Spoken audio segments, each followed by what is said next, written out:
ಅಕುಲ ಲೇಕ್ಷಣ ಪ್ರೋತ್ಸಾಹಕ ವ್ಯೂಸ್ನಲ್ಲಿ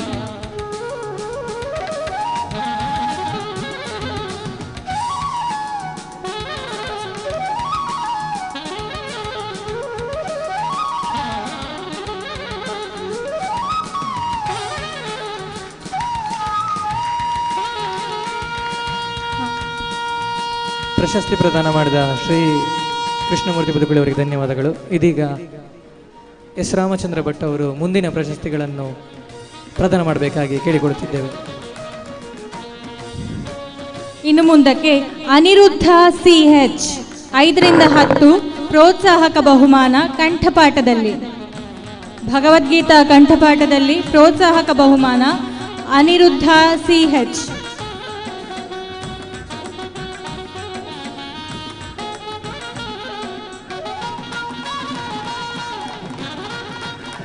ಗಾನವಿ ಮಿತ್ತನಡ್ಕ ಕಂಠಪಾಠ ಸ್ಪರ್ಧೆಯಲ್ಲಿ ಭಾಗವಹಿಸಿರುತ್ತಾರೆ. ಗಾನವಿ ಮಿತ್ತನಡ್ಕ.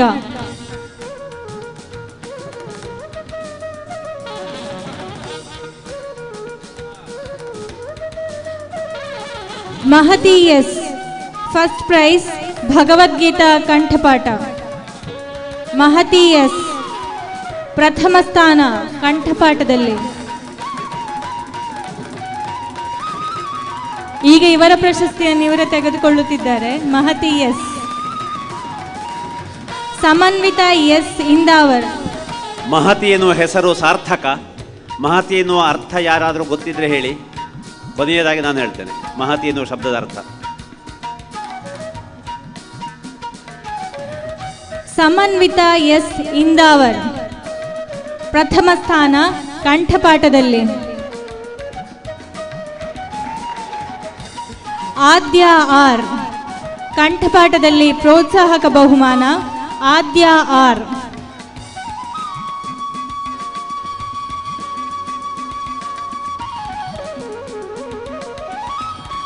ಆದ್ಯ ಆರ್ ಪ್ರೋತ್ಸಾಹಕ.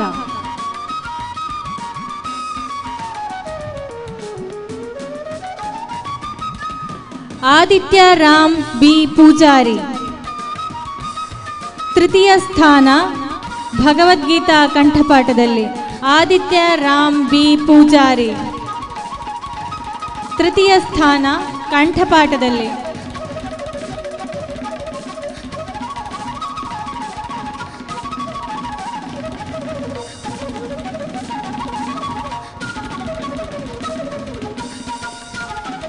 ಊರ್ವಿ ರಾಜೀವ್ ಪ್ರೋತ್ಸಾಹಕ ಭಗವದ್ಗೀತಾ ಕಂಠಪಾಠದಲ್ಲಿ ಪ್ರೋತ್ಸಾಹಕ ಬಹುಮಾನವನ್ನು ಪಡೆದಿರುತ್ತಾರೆ.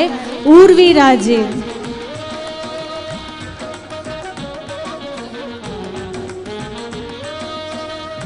ಇನಿಯಾ ಡಿ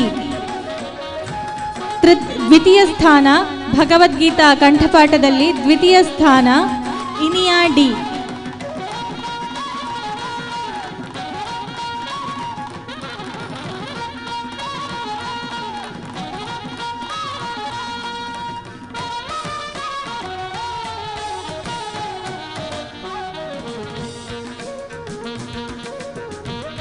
ಪ್ರಶಸ್ತಿಯನ್ನು ಶಾಂತಾ ಕುಂಟಿನಿಯವರಾದ ನೀಡುತ್ತಿದ್ದಾರೆ. ಶಾಂತಾ ಕುಂಟಿನಿಯವರು ನೀಡುತ್ತಿದ್ದಾರೆ. ವೃದ್ಧಿ ರಘುರಾಮನ್ ಪ್ರೋತ್ಸಾಹಕ ಕಂಠಪಾಠದಲ್ಲಿ ಪ್ರೋತ್ಸಾಹಕ ಬಹುಮಾನವನ್ನು ಪಡೆದಿರುತ್ತಾರೆ. ವೃದ್ಧಿ ರಘುರಾಮನ್.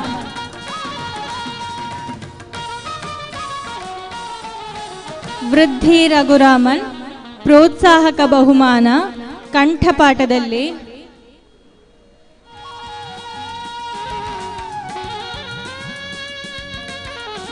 ಸ್ಮೇರಾ ರಾಮ್ಕುಮಾರ್ ಪ್ರೋತ್ಸಾಹಕ ಕಂಠಪಾಠದಲ್ಲಿ ಪ್ರೋತ್ಸಾಹಕ ಸ್ಮೇರಾ ರಾಮ್ಕುಮಾರ್.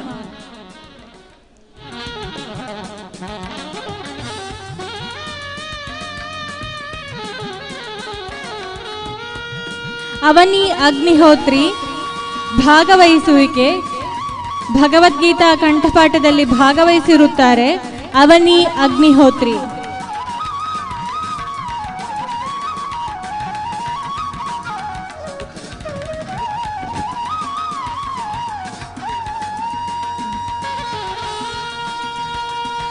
ಸೌಮ್ಯ ಶಮಾಕ ಭಾಗವಹಿಸಿರುತ್ತಾರೆ. ಕಂಠಪಾಠ ಸ್ಪರ್ಧೆಯಲ್ಲಿ ಭಾಗವಹಿಸಿರುತ್ತಾರೆ ಸೌಮ್ಯ ಶಮಾಕ.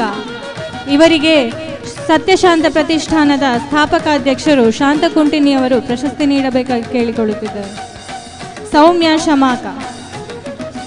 ಸುಬ್ರಹ್ಮಣ್ಯ ಶರ್ಮಾ ಭಾಗವಹಿಸುವಿಕೆ, ಭಗವದ್ಗೀತಾ ಕಂಠಪಾಠ ಸ್ಪರ್ಧೆಯಲ್ಲಿ ಭಾಗವಹಿಸಿರುತ್ತಾರೆ ಸುಬ್ರಹ್ಮಣ್ಯ ಶರ್ಮಾ.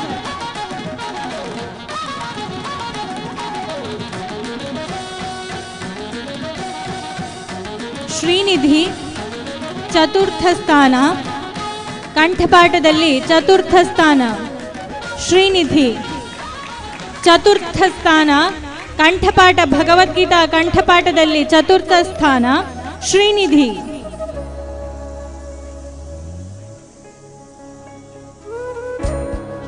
ಶ್ರೀನಿಧಿ, ಎಲ್ಲರೂ ಚಪ್ಪಾಳೆಯ ಮೂಲಕ ಪ್ರೋತ್ಸಾಹವನ್ನು ನೀಡಬೇಕಾಗಿ ಕೇಳಿಕೊಳ್ಳುತ್ತಿದ್ದೇವೆ.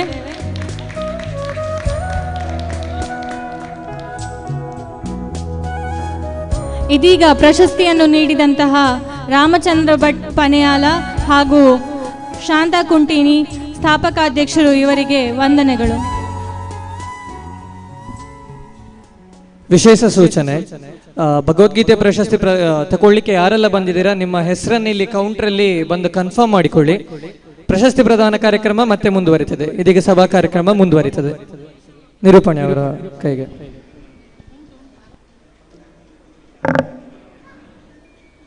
ಸತ್ಯಶಾಂತ ಪ್ರತಿಷ್ಠಾನದ ಇಂದಿನ ಈ ಸಮಾರಂಭಕ್ಕೆ ಆಗಮಿಸಿದಂತಹ ಸಾಹಿತ್ಯ ಪರಿಷತ್ತಿನ ಅಧ್ಯಕ್ಷರಾದ ಐತಪ್ಪ ನಾಯ್ಕ ಸರ್ ಇವರು ಕೂಡ ಆಗಮಿಸಿದ್ದಾರೆ. ನಮಗೆ ತುಂಬ ಸಂತೋಷದ ವಿಷಯ ಸರ್, ನೀವು ಬಂದು ಮೇಲೆ ವೇದಿಕೆಯನ್ನು ಅಲಂಕರಿಸಬೇಕು. ಇವರು ನನ್ನ ಗುರುಗಳಾಗಿದ್ದವರು ಸರ್, ನೀವು ಬರಲೇಬೇಕು ಸರ್, ಇಲ್ಲ ನನಗೆ ಬೇಸರ ಆಗ್ತದೆ.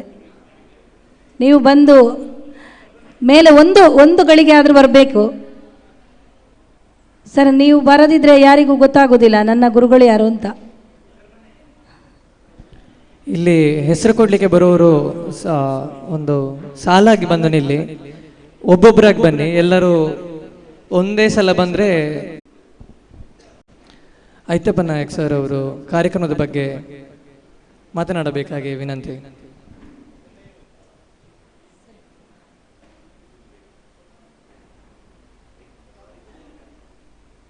ಸರ್, ನೀವು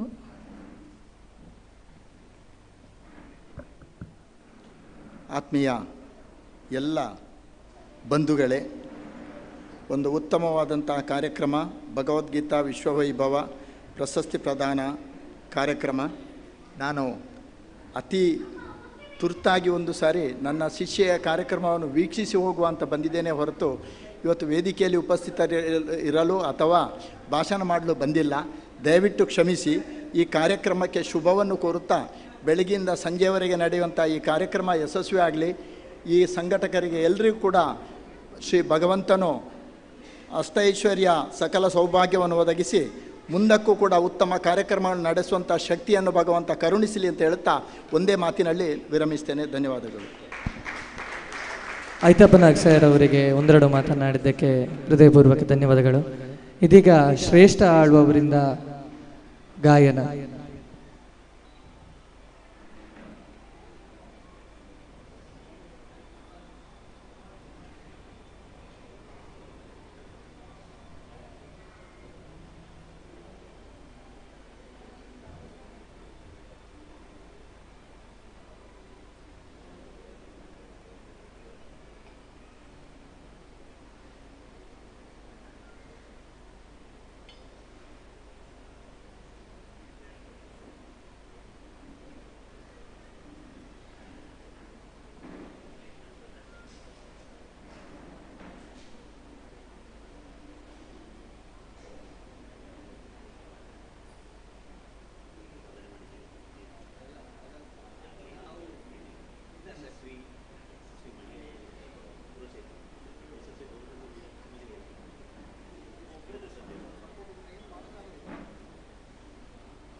ನಮ್ಮ ಸತ್ಯಶಾಂತ ಪ್ರತಿಷ್ಠಾನಕ್ಕೆ ಸದಸ್ಯತ್ವವನ್ನು ಹೊಂದಲು ಇಚ್ಛಿಸುವವರು ಸದಸ್ಯತ್ವ ಹೊಂದಬಹುದು.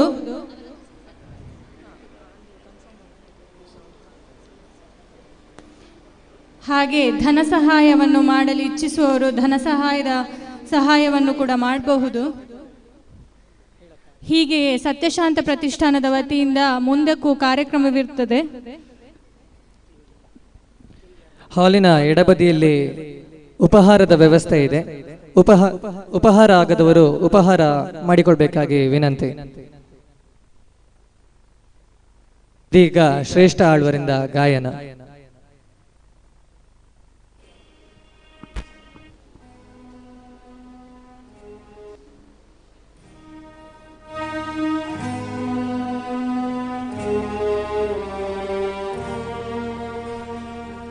ಕಾಣದ ಕಡಲಿಗೆ ಹಂಬಲಿಸಿದೆ ಮನ,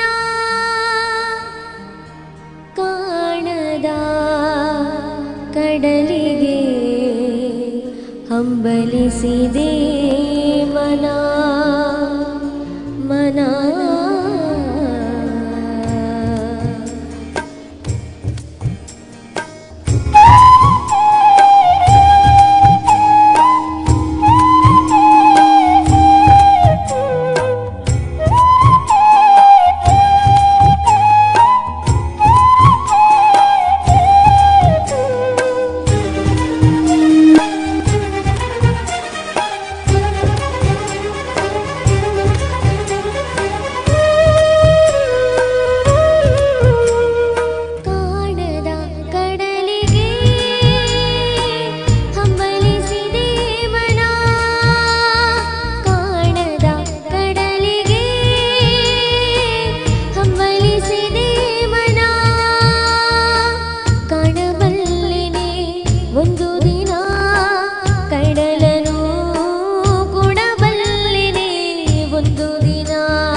ತೊರೆಯು ನಾನು ಎಂದಿಗಾದರೂ ಎಂದಿಗಾದರೂ ಎಂದಿಗಾದರೂ ಕಾಣದ ಕಡಲನು ಸೇರಬಲ್ಲೆ ನೀನು ಜಟಿಲ ಕಾನನದ ಕುಟಿಲ ಪಥಗಳಲ್ಲಿ ಹರಿವ ತೊರೆಯು ನಾನು ಎಂದಿಗಾದರೂ ಕಾಣದ ಕಡಲನು ಸೇರಬಲ್ಲೆ ನೀನು ಸೇರಬಹುದೇ ನಾನು ಕಡಲ ನೀರಿನೊಳು ಕರಗಬಹುದೇ ನಾನು ಕರಗಬಹುದೇ ನಾನು ಕರಗಬಹುದೇ ನಾನು. Thank you.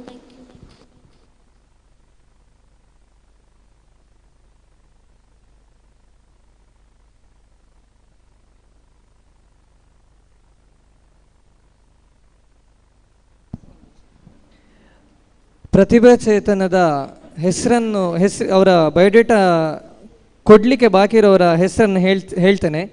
ಅವರು ನಿಮ್ಮ ಬಯೋಡೇಟಾವನ್ನು ಇಲ್ಲಿ ಬಂದು ಕೊಡಬೇಕು. ಸೂರ್ಯಪ್ರಕಾಶ್ ತಿಪಟೂರು, ಸುನಿಧಿ ಎಸ್ ಅಜಕಾರು, ಲಾಲಿತ್ಯ ಬೇಲೂರು, ಚುಕ್ಕಿ ವಿಟ್ಲ, ವೈಷ್ಣವಿ ಉಜಿರೆ. ಅದೇ ರೀತಿಯಾಗಿ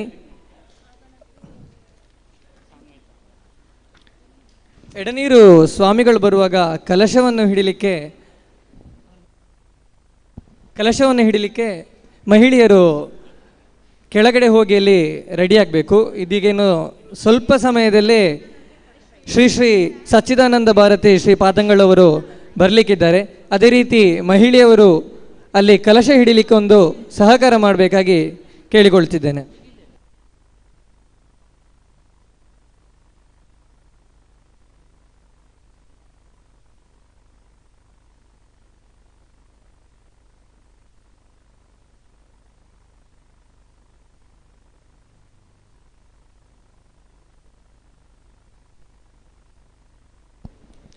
ಇದೀಗ ಶ್ರೇಷ್ಠ ಆಳ್ವರಿಂದ ಸತ್ಯಂ ಶಿವಂ ಸುಂದರಂ ಗಾಯನ.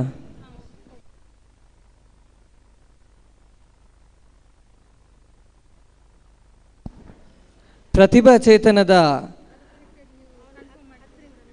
ಪ್ರಶಸ್ತಿ ಪುರಸ್ಕೃತರು ಒಮ್ಮೆ ಇಲ್ಲಿ ಕೌಂಟರ್ ಹತ್ರ ಬಂದು ಹೋಗಬೇಕು.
शिवं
ಸತ್ಯಂ ಶಿವಂ ಸುಂದರಂ ಗಾಯನ ಹಾಡಿದ ಶ್ರೇಷ್ಠ ಆಳ್ವ ಇವರಿಗೆ ಧನ್ಯವಾದಗಳು.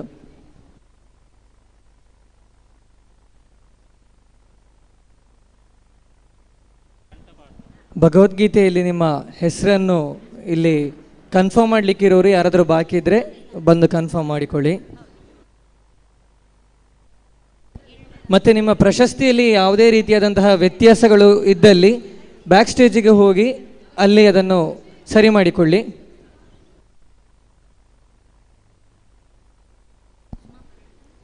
ಉಪಹಾರದ ವ್ಯವಸ್ಥೆ ಆಗದವರು, ಅವರ ಬೆಳಗಿನ ತಿಂಡಿ ಆಗದವರು ಹಾಲಿನ ಎಡಬದಿಯಲ್ಲಿ ಉಪಹಾರದ ವ್ಯವಸ್ಥೆ ಇದೆ, ಉಪಹಾರ ಮಾಡಿಕೊಳ್ಳಿ.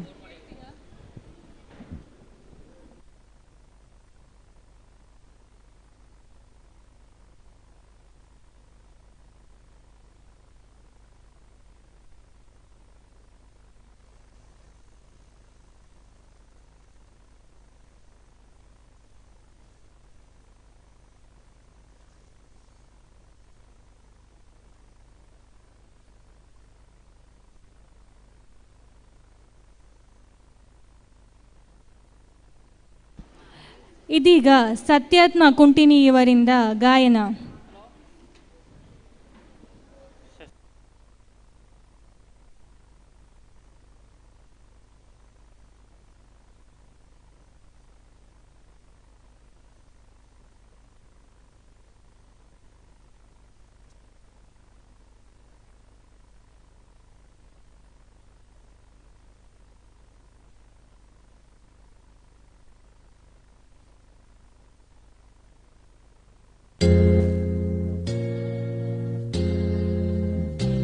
ಹಲೋ ಹಲೋ ಹಲೋ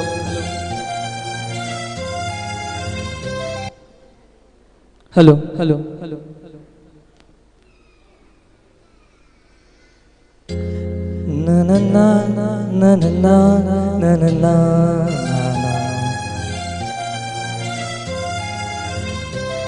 ನನ್ನ ನನ್ನ ನನ್ನ ಲಾ ಲಾ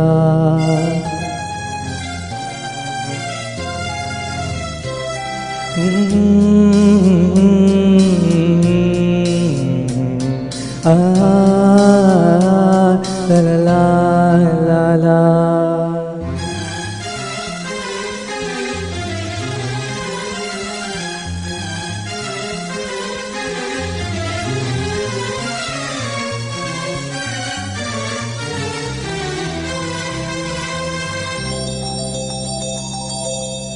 ನಗುವ ನಯನ ಮಧುರ ಮನ ಮಿಡಿವ ಹೃದಯ ಹಿರೆ ಮಾತೆಗೆ ಹೊಸ ಭಾಷೆಯಿದು ರಸಕಾವ್ಯವಿದು ಇದ ಹಾಡಲು ಕವಿ ಬೇಕೆ. ನಗುವ ನಯನ ಮಧುರ ಮೌನ ಮಿಡಿವ ಹೃದಯ ಹಿರೆ ಮಾ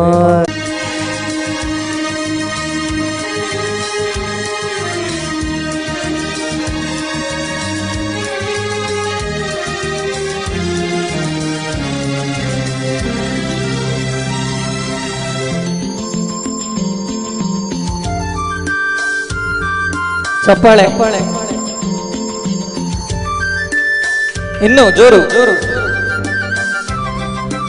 ನಿಂಗಾಗಿ ಹೇಳುವೆ ಕತೆ ನೂರನು, ನಾನಿಂದು ನಗಿಸುವೆ ನಿನ್ನನು, ಇರುಳಲ್ಲೂ ಕಾಣುವೆ ಕಿರುನಗೆಯನು, ಕಣ್ಣಲ್ಲಿ ಹುಚ್ಚೆದ್ದ ಹೊಂಗನಸನು, ಜೊತೆಯಾಗಿ ನಡೆವೆ ನಾ ಮಳೆಯಲು, ಬಿಡದಂತೆ ಹಿಡಿವೆ ಕೈಯನು, ಗೆಳೆಯ ಜೊತೆಗೆ ಹಾರಿ ಬರುವೆ ಬಾನ ಎಲ್ಲೇ ದಾಟಿ ನಲಿವೆ.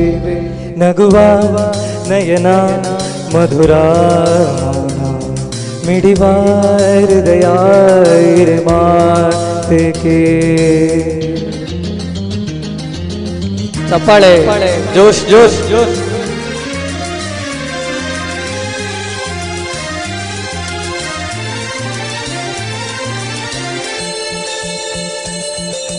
ಈ ರಾತ್ರಿ ಹಾಡು ಪಿಸು ಮಾತಲಿ ನಾ ಕಂಡೆ ಇನಿದಾದ ಸವಿರಾಗವ ನೀನಲ್ಲಿ ನಾನಿಲ್ಲಿ ಏಕಾಂತವೇ ನಾ ಕಂಡೆ ನಿನ್ನದೆ ಹೊಸ ಲೋಕವ ಈ ಸ್ನೇಹ ತಂದಿದೆ ಎದೆಯಲ್ಲಿ ಎಂದೆಂದು ಅಳಿಸದ ರಂಗೋಲಿ ಆಸೆ ಹೂವ ಆಸೆ ಕಾದೆ ನಡಿನಿ ಕನಸ ಹುಸುಕಿ ಬಿಡದೆ ನಗುವ ನಯನ ಮಧುರ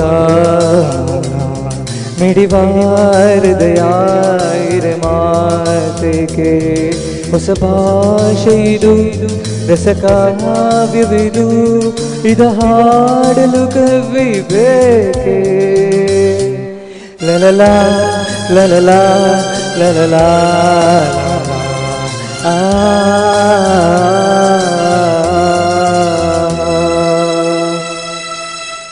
ಧನ್ಯವಾದಗಳು ಧನ್ಯವಾದಗಳು.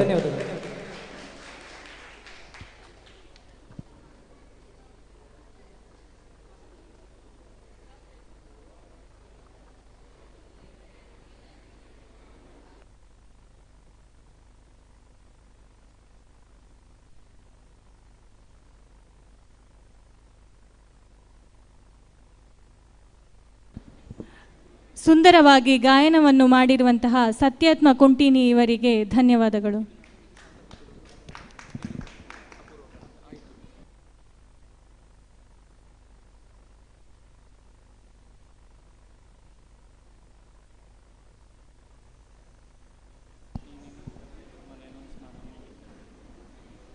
ಶ್ರೀಮತಿ ಶಾಂತ ಕುಂಟಿನಿ ಅವರು ಎಲ್ಲಿದ್ರು ವೇದಿಕೆ ಮುಂಭಾಗಕ್ಕೆ ಬರಬೇಕಾಗಿ ವಿನಂತಿ.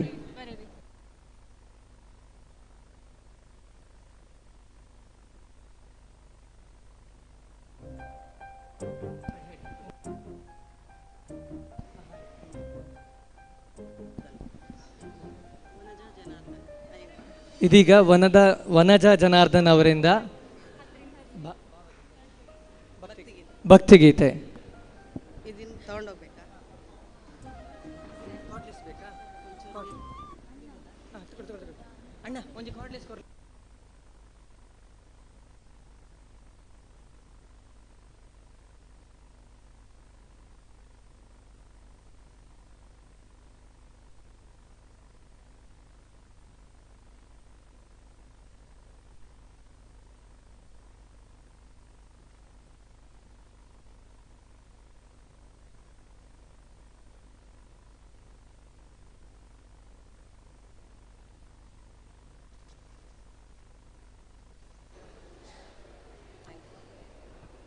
ಹಲೋ, ಎಲ್ಲರಿಗೂ ನಮಸ್ಕಾರ.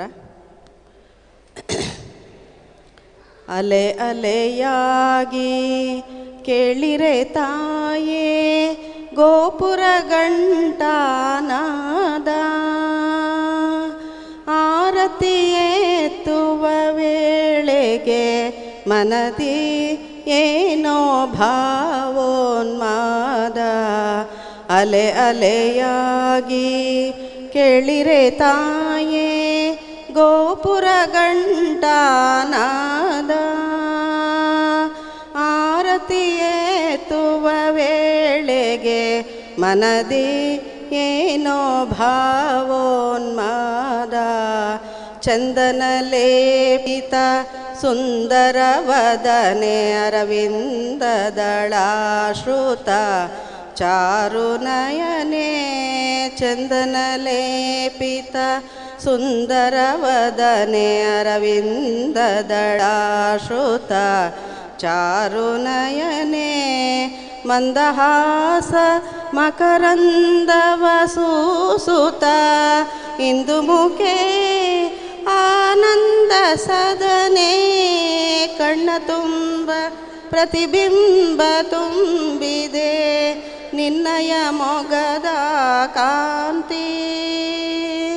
ಅಂಬಾ ನಿನ್ನನು ನಂಬಿದ ಮನಕ್ಕೆ ತುಂಬಿದೆ ನೀ ಮನಶಾಂತಿ.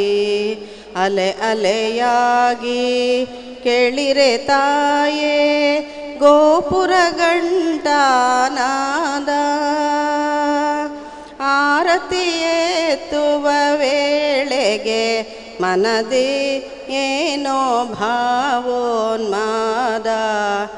ಎಷ್ಟು ಪುಣ್ಯವ ಮಾಡಿತೋ ನಿನ್ನ ಕೊರಳಿನ ಹಾರದ ಹೂವಿನ ನಾರು ಎಷ್ಟು ಪುಣ್ಯವ ಮಾಡಿತೋ ನಿನ್ನ ಕೊರಳಿನ ಹಾರದ ಹೂವಿನ ನಾರು ನಿನ್ನ ಚರಣವು ಮೆಟ್ಟಿದ ಮಣ್ಣಿನ ಭಾಗ್ಯವ ಅರಿತವರ ನಿನ್ನ ಚರಣವು ಮೆಟ್ಟಿದ ಮಣ್ಣಿನ ಭಾಗ್ಯವ ಅರಿತವರಾರು ಧನ್ಯವೋ ಅಭಿಷೇಕದಲ್ಲಿ ಒಡಲನು ತೊಳೆದ ಗಂಗೆಯ ನೀರು ಬಕುತ ಮುಕ್ತಿಗೆ ದಾರಿಯ ತೋರು ಅಲೆ ಅಲೆಯಾಗಿ ಕೇಳಿರೆ ತಾಯೇ ಗೋಪುರ ಗಂಟಾನಾದ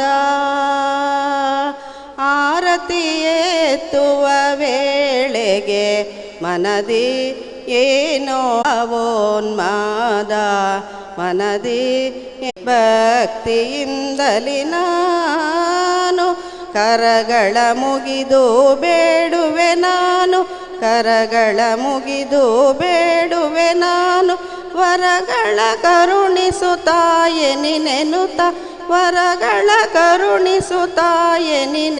ಸತ್ಯಶಾಂತ ಪ್ರತಿಷ್ಠಾನ ರಿಜಿಸ್ಟರ್ಡ್ 257 ಉಪ್ಪಿನಂಗಡಿ.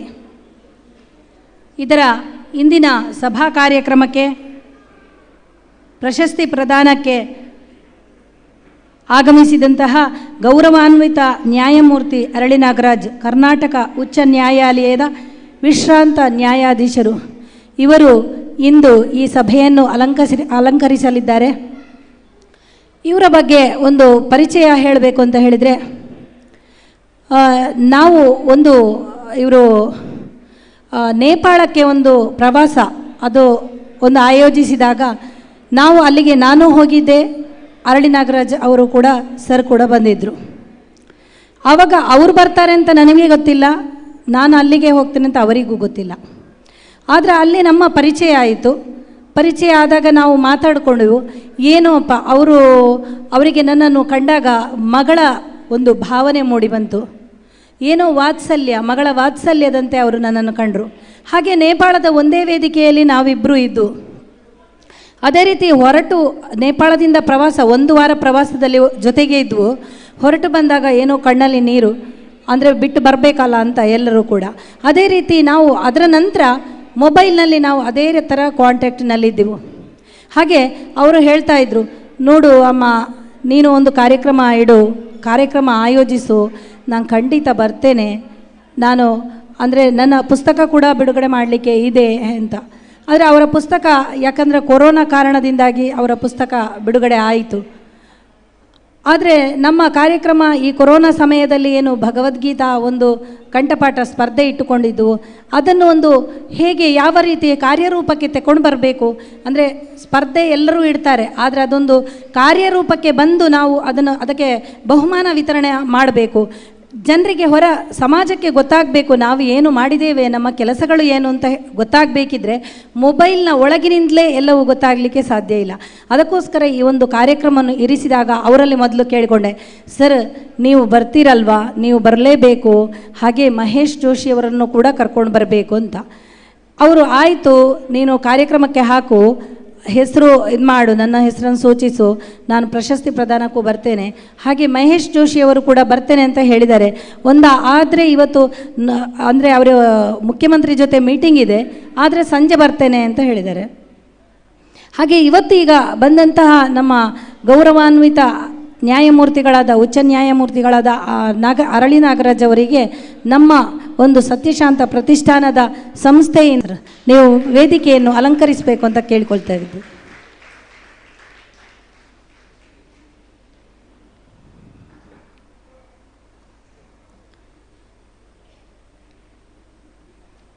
ಸೌರಭ ವೀಳ್ಯದೆಲೆ.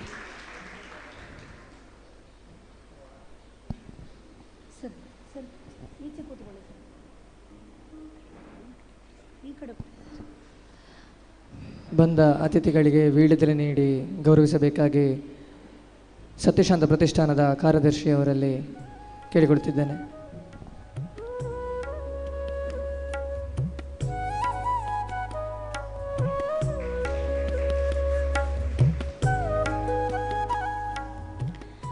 ಅದೇ ರೀತಿ ಈ ಕಾರ್ಯಕ್ರಮವನ್ನು ಒಂದು ಆಯೋಜನೆ ಮಾಡುವಾಗ ನಮಗೆ ಅಂದರೆ ನಾವು ಒಂದು ಕಾರ್ಯಕ್ರಮ ಮಾಡೋದು ಏನೇ ಮಾಡಬೇಕಿದ್ರೂ ಕೂಡ ಕನ್ನಡ ಸಾಹಿತ್ಯ ಪರಿಷತ್ತಿನ ಒಂದು ಅವರಲ್ಲಿ ಒಂದು ಅನುಮತಿ ತಗೊಂಡ್ರೆ, ಅಂದರೆ ಅಲ್ಲಿಯ ಒಂದು ಅಧ್ಯಕ್ಷರಲ್ಲಿ ನಾವು ಕೇಳಿಕೊಂಡ್ರೆ ನಮಗೆ ಅದೊಂದು ಏನೋ ಸಮಾಧಾನ. ಇದಕ್ಕಿಂತ ಮೊದಲು ಪ್ರದೀಪ್ ಕಲ್ಕುರ್ರವರು ಕೂಡ ಬಂದು ನಮ್ಮ ಕಾರ್ಯಕ್ರಮಕ್ಕೆ ಬಂದಿದ್ದರು. ಹಾಗೆ ಇದೇ ರೀತಿ ಈ ಸರ್ತಿಯ ಒಂದು ನೂತನ ಅಧ್ಯಕ್ಷರಾದ ಪ್ರೊಫೆಸರ್ ಶ್ರೀನಾಥ್ ಅವರು, ಡಾಕ್ಟರ್ MP ಶ್ರೀನಾಥ್ ಇವರು ಕೂಡ ಇವರಲ್ಲಿ ಮಾತನಾಡಿದಾಗ ಹೇಳಿದರು, ಆಯ್ತಮ್ಮ ಕಾರ್ಯಕ್ರಮಕ್ಕೆ ಬರ್ತೇವೆ ನಾವು, ಖಂಡಿತ ನಮ್ಮಿಂದ ಏನಾಗಬೇಕು ಹೇಳಿ ನಾವು ಕಾರ್ಯಕ್ರಮಕ್ಕೆ ಆಗಮಿಸ್ತೇವೆ ಅಂತ ಹೇಳಿ ಅವರು ಆ ಒಂದು ಮಾತನಾಡಿದಾಗ ನಮಗೆ ಒಂದು ಆದಂತಹ ಸಂತೋಷ ಅಷ್ಟಿಷ್ಟಲ್ಲ. ಯಾಕೆಂದರೆ ದೇವರು ಎಲ್ಲಿದ್ದಾನೆ ಅಂತ ಕೇಳಿದರೆ ನಮ್ಮ ಒಳಗೆ ಇರ್ತಾನೆ. ಆದರೆ ಅದು ಪ್ರಕಟ ಆಗುವುದು ಮನುಷ್ಯರು ಯಾರು ನಾವು ಏನು ಅಂತ ಕೆಲವೊಮ್ಮೆ ನಾವು ಮನುಷ್ಯರು ಅಂತ ನೆನೆಸ್ತೇವೆ ಮನುಷ್ಯರನ್ನು ನೋಡುವಾಗ. ಆದರೆ ಅವರು ಕೆಲವೊಂದು ಸಲ ಆ ಒಂದು ಸಂದರ್ಭ ಬಂದಾಗ ಅವರು ಮನುಷ್ಯರಂತೆ ಕಾಣೋದಿಲ್ಲ, ನಮಗೆ ಆಗಮಿಸಿದಾಗ ಅತಿಥಿಗಳು ದೇವರಂತೆ ಕಾಣ್ತಾರೆ. ಹಾಗೆ ಅದೇ ರೀತಿ ನಮಗೆ ಒಂದು ಈ ಕಾರ್ಯಕ್ರಮಕ್ಕೆ ಬಂದಾಗ ಆದ ಸಂತೋಷ ಅಷ್ಟಿಷ್ಟಲ್ಲ. ಸರ್, ಶ್ರೀನಾಥ್ ಸರ್, ನೀವು ಈ ಕಾರ್ಯಕ್ರಮಕ್ಕೆ ಮೇಲೆ ಆ ವೇದಿಕೆಗೆ ಆಸೀನರಾಗಬೇಕು ಅಂತ ಕೇಳಿಕೊಳ್ತಾ ನಿಮಗೆ ಕೂಡ ಸ್ವಾಗತಿಸ್ತಾ ಇದ್ದೇವೆ.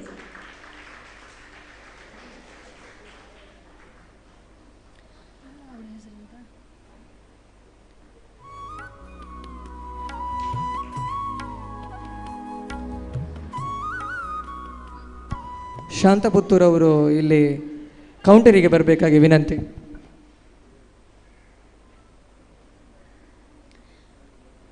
ಹಾಗೆ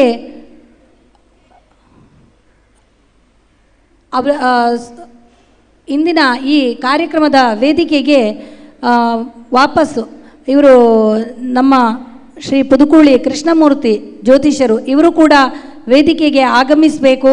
ಇನ್ನು ಮುಂದೆ ಮಕ್ಕಳಿಗೆ ನೀಡಲಿಕ್ಕಿರುವಂತಹ ಒಂದು ಬಹುಮಾನವನ್ನು ಕೂಡ ವಿತರಣೆಗಾಗುವ ವಿತರಣೆ ಕಾರ್ಯಕ್ರಮದಲ್ಲಿ ಪಾಲ್ಗೊಳ್ಳಬೇಕು ಅಂತ ಕೇಳಿಕೊಳ್ತಾವೆ ಇದ್ದೇನೆ. ಎರಡನೇ ಬಾರಿಗೆ ರಾಮಚಂದ್ರ ಭಟ್ ಪನೆಯಾಲ ಅವರು ಹಾಗೂ ಹೊಸದಿಗಂತ ಇದರ ಪತ್ರಿಕೆ ವರದಿಗಾರರಾದ UL ಉದಯಕುಮಾರ್, ಅದೇ ರೀತಿ ಡಾಕ್ಟರ್ ರಾಜಗೋಪಾಲ ಭಟ್ ಕೈಲಾರು ಸರ್, ನೀವು ಎಲ್ಲರೂ ವೇದಿಕೆಗೆ ಆಗಮಿಸಬೇಕು ಅಂತ ಕೇಳಿಕೊಳ್ತಾ ಇದ್ದೇವೆ. ಅದೇ ರೀತಿ ಕನ್ನಡ ಸಾಹಿತ್ಯ ಪರಿಷತ್ತು ದಕ್ಷಿಣ ಕನ್ನಡ ಜಿಲ್ಲೆ ಪುತ್ತೂರು ಇದರ ಈ ಸಲದ ಅಧ್ಯಕ್ಷರಾದ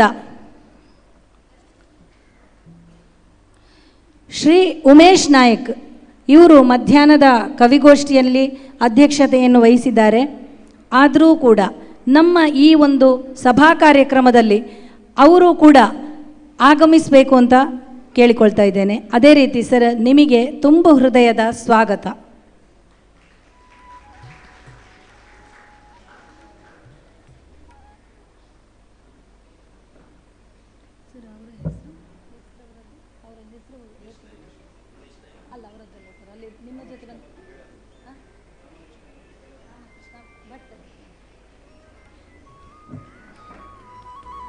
ಅದೇ ರೀತಿ ಡಾಕ್ಟರ್ MP ಶ್ರೀನಾಥ್ ಇವರ ಜೊತೆ ಆಗಮಿಸಿದಂತಹ ರಾಮಕೃಷ್ಣ ಭಟ್ ಸರ್, ನೀವು ಕೂಡ ವೇದಿಕೆಗೆ ಆಗಮಿಸಬೇಕು ಅಂತ ಕೇಳಿಕೊಳ್ತಾ ಇದ್ದೇವೆ.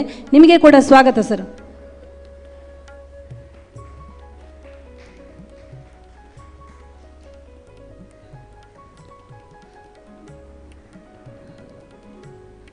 ಬಂದಂತಹ ಅಭ್ಯಾಗತರಿಂದ ನಮ್ಮ ಸತ್ಯಶಾಂತ ಪ್ರತಿಷ್ಠಾನದ ಒಂದು ಈ ಸಂಸ್ಥೆಗೆ ಶುಭ ಕೋರಬೇಕು ಅಂತ ಕೇಳಿಕೊಳ್ತಾ ಇಂದಿನ ಈ ಕ್ಷಣದ ಸ್ವಾಗತ ಭಾಷಣವನ್ನು ಕೊನೆಗೊಳಿಸ್ತಾ ಇದ್ದೇನೆ.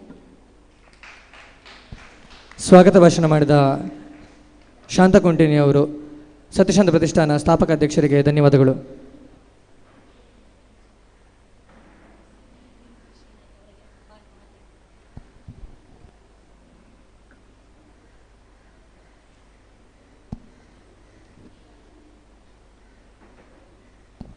ಡಾಕ್ಟರ್ MP ಶ್ರೀನಾಥ್ ಅಧ್ಯಕ್ಷರು ಕಸಾಪ ದಕ್ಷಿಣ ಕನ್ನಡ ಇವರಿಂದ ಕಾರ್ಯಕ್ರಮದ ಕುರಿತು ಮಾತು.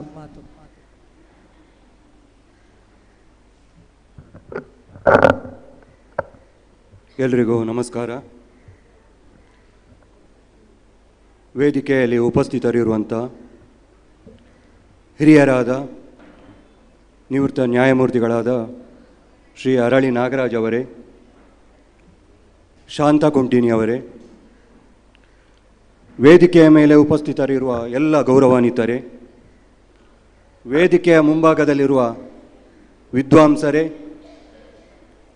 ವಿದ್ಯಾರ್ಥಿಗಳೇ, ಮಾಧ್ಯಮ ಬಂಧುಗಳೇ, ಭಾಳ ಸಂತೋಷ ಆಗ್ತಾ ಇದೆ. ಶಾಂತ ಕುಂಟಿನಿಯವರು ಭಗವದ್ಗೀತಾ ವಿಶ್ವವೈಭವ ಹಾಗೂ ಪ್ರಶಸ್ತಿ ಪ್ರದಾನ ಸಮಾರೋಪ ಕಾರ್ಯಕ್ರಮ ಕಳೆದ 2 ತಿಂಗಳ ಹಿಂದೆ ನಾವು ಉಪ್ಪಿನಂಗಡಿಯಲ್ಲಿ ಒಂದು ದೊಡ್ಡ ಮಟ್ಟದ ಕಾರ್ಯಕ್ರಮಗಳನ್ನು ನಾವು ಮಾಡ್ತಾ ಇದ್ದೇವೆ. ನೀವು ಆ ಕಾರ್ಯಕ್ರಮಕ್ಕೆ ಬರಬೇಕು ಅಂತೇಳಿ ನನ್ನಲ್ಲಿ ಕೇಳಿಕೊಂಡಿದ್ದರು. ಆಮೇಲೆ ಬೇರೆ ಬೇರೆ ಕಾರ್ಯಕ್ರಮಗಳಲ್ಲಿ ಅವರು ನನಗೆ ಭೇಟಿಯಾಗಿದ್ದರು. ಆಗ ಅವರು ಹೇಳಿದರು, ಇಂಥ ದಿವಸ ನಾವೊಂದು ಕಾರ್ಯಕ್ರಮ ಮಾಡ್ತೇವೆ, ನೀವು ಬರಲೇಬೇಕು ಅಂತೇಳಿ. ಸರಿ ಅಂತೇಳಿ ನಾನು ಒಪ್ಪಿಕೊಂಡೆ. ಇವತ್ತು ಇಲ್ಲಿ ಕಾರ್ಯಕ್ರಮ ಉದ್ಘಾಟನೆ ಆಗಿದೆ. ಬಹಳ ಒಳ್ಳೆಯ ರೀತಿಯಲ್ಲಿ ಕಾರ್ಯಕ್ರಮ ಆಗ್ತಾ ಇದೆ. ನಾನು ಕಳೆದ 25 ವರ್ಷಗಳಿಂದ ಇಂಥ ಒಂದು ಕಾರ್ಯಕ್ರಮಗಳನ್ನು ಕೂಡ ಸಂಘಟನೆ ಮಾಡ್ತಾ ಇದ್ದೇನೆ. ಒಂದು ಕಾರ್ಯಕ್ರಮವನ್ನು ಸಂಘಟನೆ ಮಾಡಬೇಕು ಅಂತೇಳಿದರೆ ಎಷ್ಟು ಕಷ್ಟ ಅಂತೇಳಿ ನನಗೆ ಕೂಡ ಗೊತ್ತಿದೆ. ಅಂಥದ್ರಲ್ಲಿ ಇವತ್ತು ಶಾಂತ ಕುಂಟಿನಿ ಅವರು ಈ ರೀತಿಯ ಒಂದು ಜನರನ್ನು ಸೇರಿಸಿ, ಅದು ಕೂಡ ಭಗವದ್ಗೀತೆಯ ಬಗ್ಗೆ, ಮಕ್ಕಳ ಸ್ಪರ್ಧೆ ಇದೆ, ಇಲ್ಲಿ ಹಿರಿಯರ ಸ್ಪರ್ಧೆಗಳಿದೆ, ಬೇರೆ ಬೇರೆ ರೀತಿಯ ಸ್ಪರ್ಧೆಗಳನ್ನು ಇವರು ಆಯೋಜನೆ ಮಾಡಿಕೊಂಡು ಬಂದಿದ್ದಾರೆ. ಭಗವದ್ಗೀತೆಯನ್ನು ವಿದ್ಯಾರ್ಥಿಗಳಿಗೂ ಕೂಡ ಅದರ ಕಂಠಪಾಠ ಮಾಡುವಂಥ ಸ್ಪರ್ಧೆಗಳನ್ನು ಕೂಡ ಇಟ್ಟುಕೊಂಡಿದ್ದಾರೆ. ಆ ಮೂಲಕ ಜನರಿಗೆ ಪರಿಚಯ ಮಾಡುವಂಥ ಒಂದು ಒಳ್ಳೆಯ ಕಾರ್ಯಕ್ರಮ. ನಾನು ಪ್ರತಿ ಕಾರ್ಯಕ್ರಮದಲ್ಲಿ ಭಾಗವಹಿಸುವಾಗಲೂ ಕೂಡ ನಾನು ಆ ಸಭೆಯಲ್ಲಿ ಎಷ್ಟು ವಿದ್ಯಾರ್ಥಿಗಳಿದ್ದಾರೆ, ಎಷ್ಟು ಯುವಜನರು ಇದ್ದಾರೆ ಅದನ್ನು ನಾನು ಗಮನಿಸ್ತೇನೆ. ಆದರೆ ಇವತ್ತು ನನಗೆ ಭಾಳ ಸಂತೋಷ ಆಗ್ತಾ ಇದೆ. ಹೆಚ್ಚಿನ ವಿದ್ಯಾರ್ಥಿಗಳಿದ್ದಾರೆ, ಯುವಜನರಿದ್ದಾರೆ, ಬೇರೆ ಹಿರಿಯರಿದ್ದಾರೆ, ವಿದ್ವಾಂಸರಿದ್ದಾರೆ. ನಾನು ಕಳೆದ ಒಂದು 15 ವರ್ಷಗಳಿಂದ ಯಾವುದೇ ಕಾರ್ಯಕ್ರಮ ಇರುವಾಗಲೂ, ನಾನು ಜಿಲ್ಲಾ ಗೌರವ ಕಾರ್ಯದರ್ಶಿಯಾಗಿ 13 ವರ್ಷ ಇದ್ದೆ. ಆಗ ನಾನೊಂದು ನಮ್ಮ ಉಜಿರೆ STM ಕಾಲೇಜಿನಿಂದ ಶನಿವಾರ ಅಥವಾ ಆದಿತ್ಯವಾರ ಇರುವಾಗ ಒಂದು 4 ಜನರನ್ನು ಕಾರ್ನಲ್ಲಿ ಕರೆದುಕೊಂಡು ಹೋಗುವುದು. ಒಬ್ಬ ವಿದ್ಯಾರ್ಥಿ ಪ್ರಥಮ PUCಗೆ ಸೇರಿಕೊಂಡಿದ್ದ. ಏನು ಅವನಲ್ಲಿ ಪ್ರಶ್ನೆ ಕೇಳಿದರೂ ಅವನು ಮಾತಾಡುವುದಿಲ್ಲ.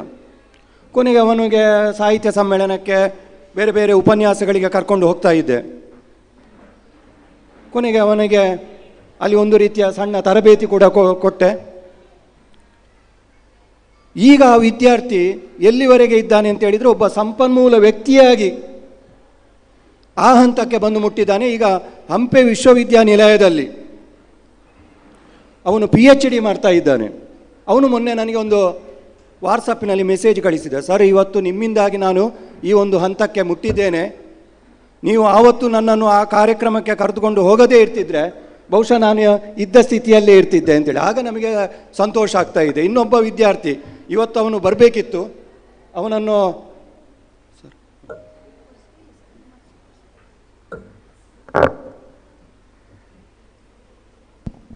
ಇಂದಿನ ನಮ್ಮ ಈ ಕಾರ್ಯಕ್ರಮಕ್ಕೆ ಸತ್ಯಶಾಂತ ಪ್ರತಿಷ್ಠಾನ ಭಗವದ್ಗೀತಾ ವಿಶ್ವವೈಭವ ಕಾರ್ಯಕ್ರಮಕ್ಕೆ ಹಾಜಬ್ಬರು ಆಗಮಿಸಿದ್ದಾರೆ. ಅವರಿಗೆ ಜೋರಾದ ಚಪ್ಪಾಳೆಯನ್ನು ನೀಡಬೇಕಾಗಿ ವಿನಂತಿ.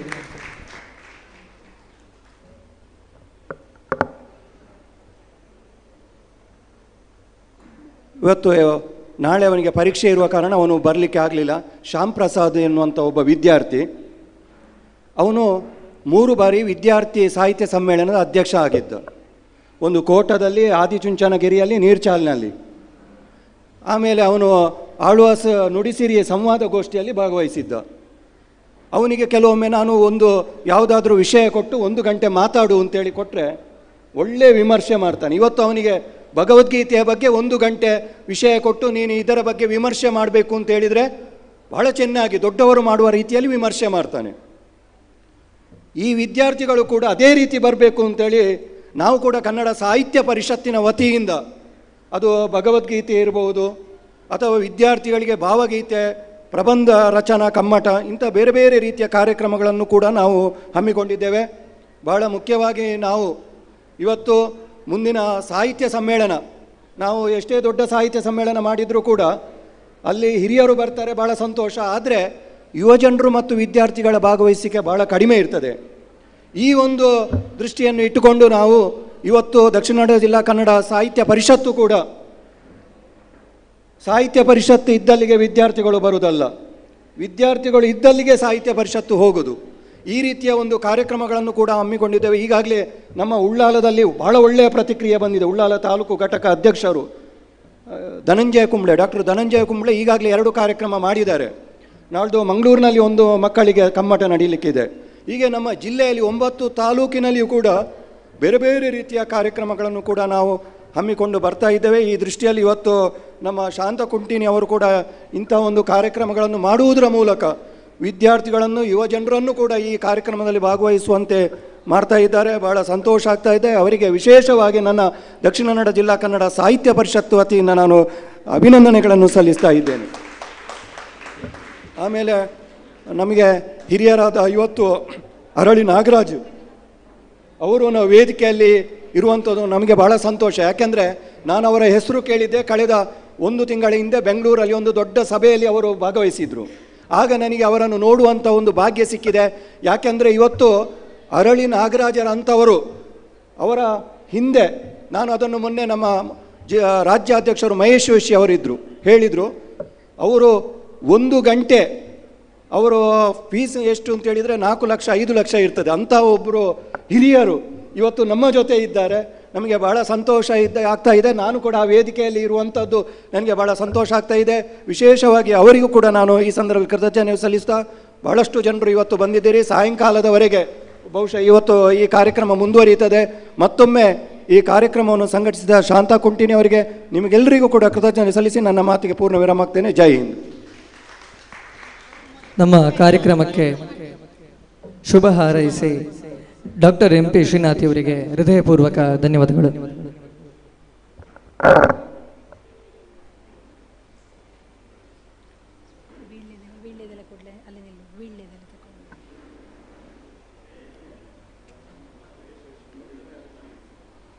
ಸತ್ಯಶಾಂತ ಪ್ರತಿಷ್ಠಾನ ರಿಜಿಸ್ಟರ್ಡ್ 257 ಭಗವದ್ಗೀತಾ ವಿಶ್ವವೈಭವ ಇಂದಿನ ಈ ಸಭಾ ಕಾರ್ಯಕ್ರಮದಲ್ಲಿ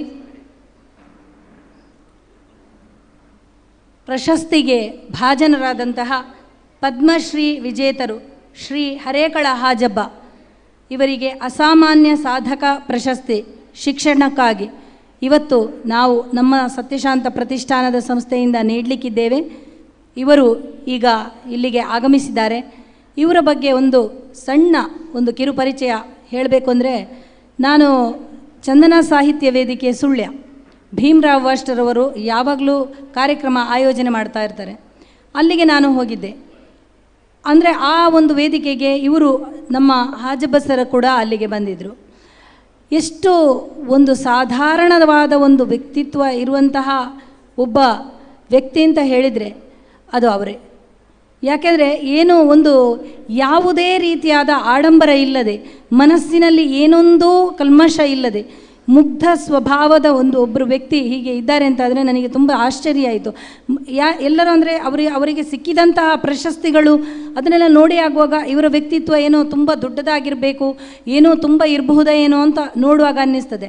ಆದರೆ ಅಲ್ಲೇ ಹೋಗಿ ನೋಡಿದಾಗ ಇವರ ಒಂದು ವ್ಯಕ್ತಿತ್ವ ಏನು ತುಂಬ ಸರಳವಾಗಿ ಸಾಧಾರಣವಾಗಿ ಇದೆ. ಹಾಗಾದರೆ ಇವರ ವ್ಯಕ್ತಿತ್ವವನ್ನು ಹೇಗೆ ಕಾಪಾಡಿಕೊಂಡು ಬಂದಿದ್ದಾರೆ, ಯಾವುದೇ ರೀತಿಯಾದ ಗೋಜಲುಗಳಿಗೆ ಅಂಟಿಸಿಕೊಳ್ಳದೆ ಇವರಾಗಿಯೇ ಇದ್ದುಕೊಂಡು ಇವರ ವ್ಯಕ್ತಿತ್ವವನ್ನು ರೂಪಿಸಿಕೊಂಡಿದ್ದಾರೆ. ಎಲ್ಲಿಯೂ ಆ ಹೊರಗಿನ ತೋರಿಕೆ ಆಗಲಿ ಬಾಹ್ಯ ಆಡಂಬರಕ್ಕಾಗಿ ಆಗಲಿ ಒಗ್ಗಿಕೊಳ್ಳದೆ ಇವರ ಏನು ಗುಣ ಇದೆ ಅದನ್ನು ಎಲ್ಲಿಯೂ ಹೊರೆಗೆ ಹಚ್ಚದೆ ಇವರಾಗಿಯೇ ಇರುವಂತಹದ್ದು ನನಗೆ ಅದನ್ನು ನೋಡಿ ತುಂಬ ಆಶ್ಚರ್ಯ ಆಯಿತು. ಯಾಕೆಂದರೆ ನಮ್ಮಿಂದೆಲ್ಲ ಸಾಧ್ಯ ಇಲ್ಲ, ಕಷ್ಟ ಇದೆ.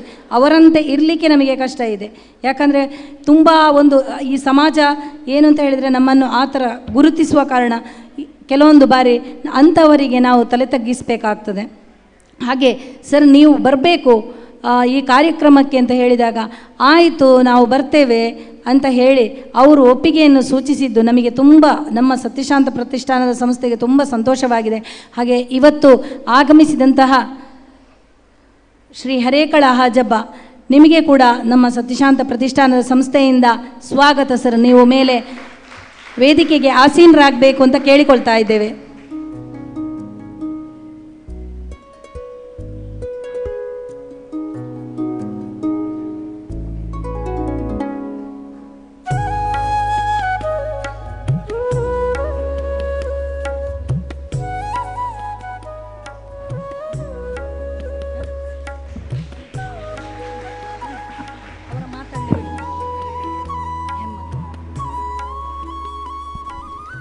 ಸೂಚನೆ, ಎಡನೀರು ಸ್ವಾಮಿಗಳು ಬರ್ತಿದ್ದಾರೆ.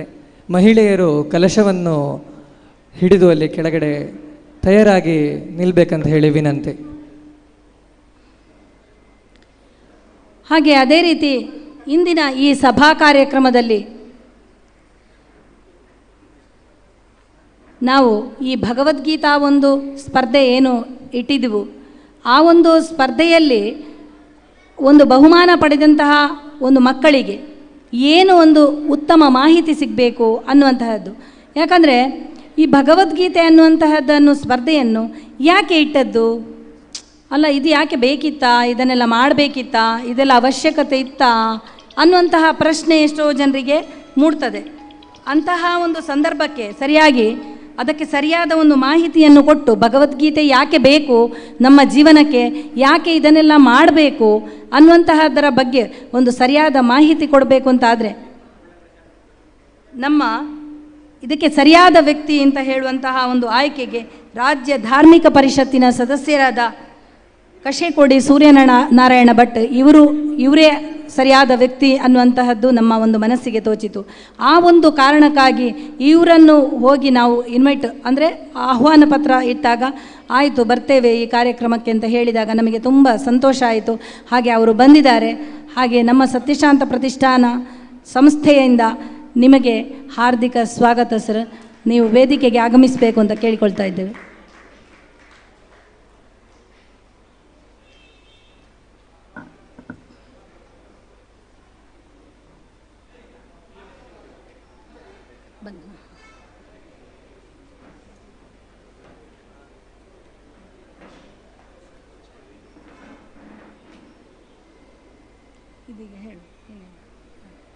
ಈಗ ಪರಮ ಪೂಜ್ಯ ಶ್ರೀ ಶ್ರೀ ಸಚ್ಚಿದಾನಂದ ಭಾರತಿ ಶ್ರೀ ಪಾದಂಗಳವರು ಶ್ರೀ ಎಡನೀರು ಮಠದ ಸ್ವಾಮೀಜಿಗಳು ಆಗಮಿಸಿದ್ದಾರೆ. ನಾವೆಲ್ಲರೂ ಎದ್ದು ನಿಲ್ಲಬೇಕು ಅಂತ ಕೇಳಿಕೊಳ್ತಾ ಇದ್ದೀವಿ.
ಸತ್ಯಶಾಂತ ಪ್ರತಿಷ್ಠಾನ ರಿಜಿಸ್ಟರ್ಡ್ 257 ಉಪ್ಪಿನಂಗಡಿ, ಶಾಂತ ಸಭಾಭವನ 34ನೇ ನೆಕ್ಕಿಲಾಡಿ ಉಪ್ಪಿನಂಗಡಿ. ಭಗವದ್ಗೀತಾ ವಿಶ್ವವೈಭವ ಹಾಗೂ ಪ್ರಶಸ್ತಿ ಪ್ರದಾನ ಸಮಾರೋಪ ಸಮಾರಂಭಕ್ಕೆ ಕಾರ್ಯಕ್ರಮಕ್ಕೆ ಆಗಮಿಸಿದಂತಹ ದಿವ್ಯ ಸಾನ್ನಿಧ್ಯ ಹಾಗೂ ಅವರ ಆಶೀರ್ವಚನ ಪರಮಪೂಜ್ಯ ಶ್ರೀ ಶ್ರೀ ಸಚ್ಚಿದಾನಂದ ಭಾರತಿ ಶ್ರೀ ಪಾದಂಗಳವರು, ಶ್ರೀ ಎಡನೀರು ಮಠ ಇವರಿಗೆ ನಾವೆಲ್ಲರೂ ತುಂಬು ಹೃದಯದಿಂದ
ಸತ್ಯಶಾಂತ ಪ್ರತಿಷ್ಠಾನ ರಿಜಿಸ್ಟರ್ಡ್ 257 ಉಪ್ಪಿನಂಗಡಿ.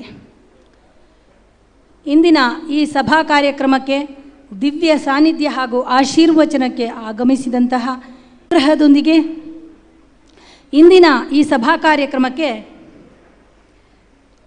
ಈಗಾಗಲೇ ಮಾತನಾಡಿದಂತಹ ಕಶಕೋಡಿ ಸೂರ್ಯನಾರಾಯಣ ಭಟ್ ರಾಜ್ಯ ಧಾರ್ಮಿಕ ಪರಿಷತ್ ಸದಸ್ಯರು ಇವರು ಆಗಮಿಸಿದ್ದಾರೆ.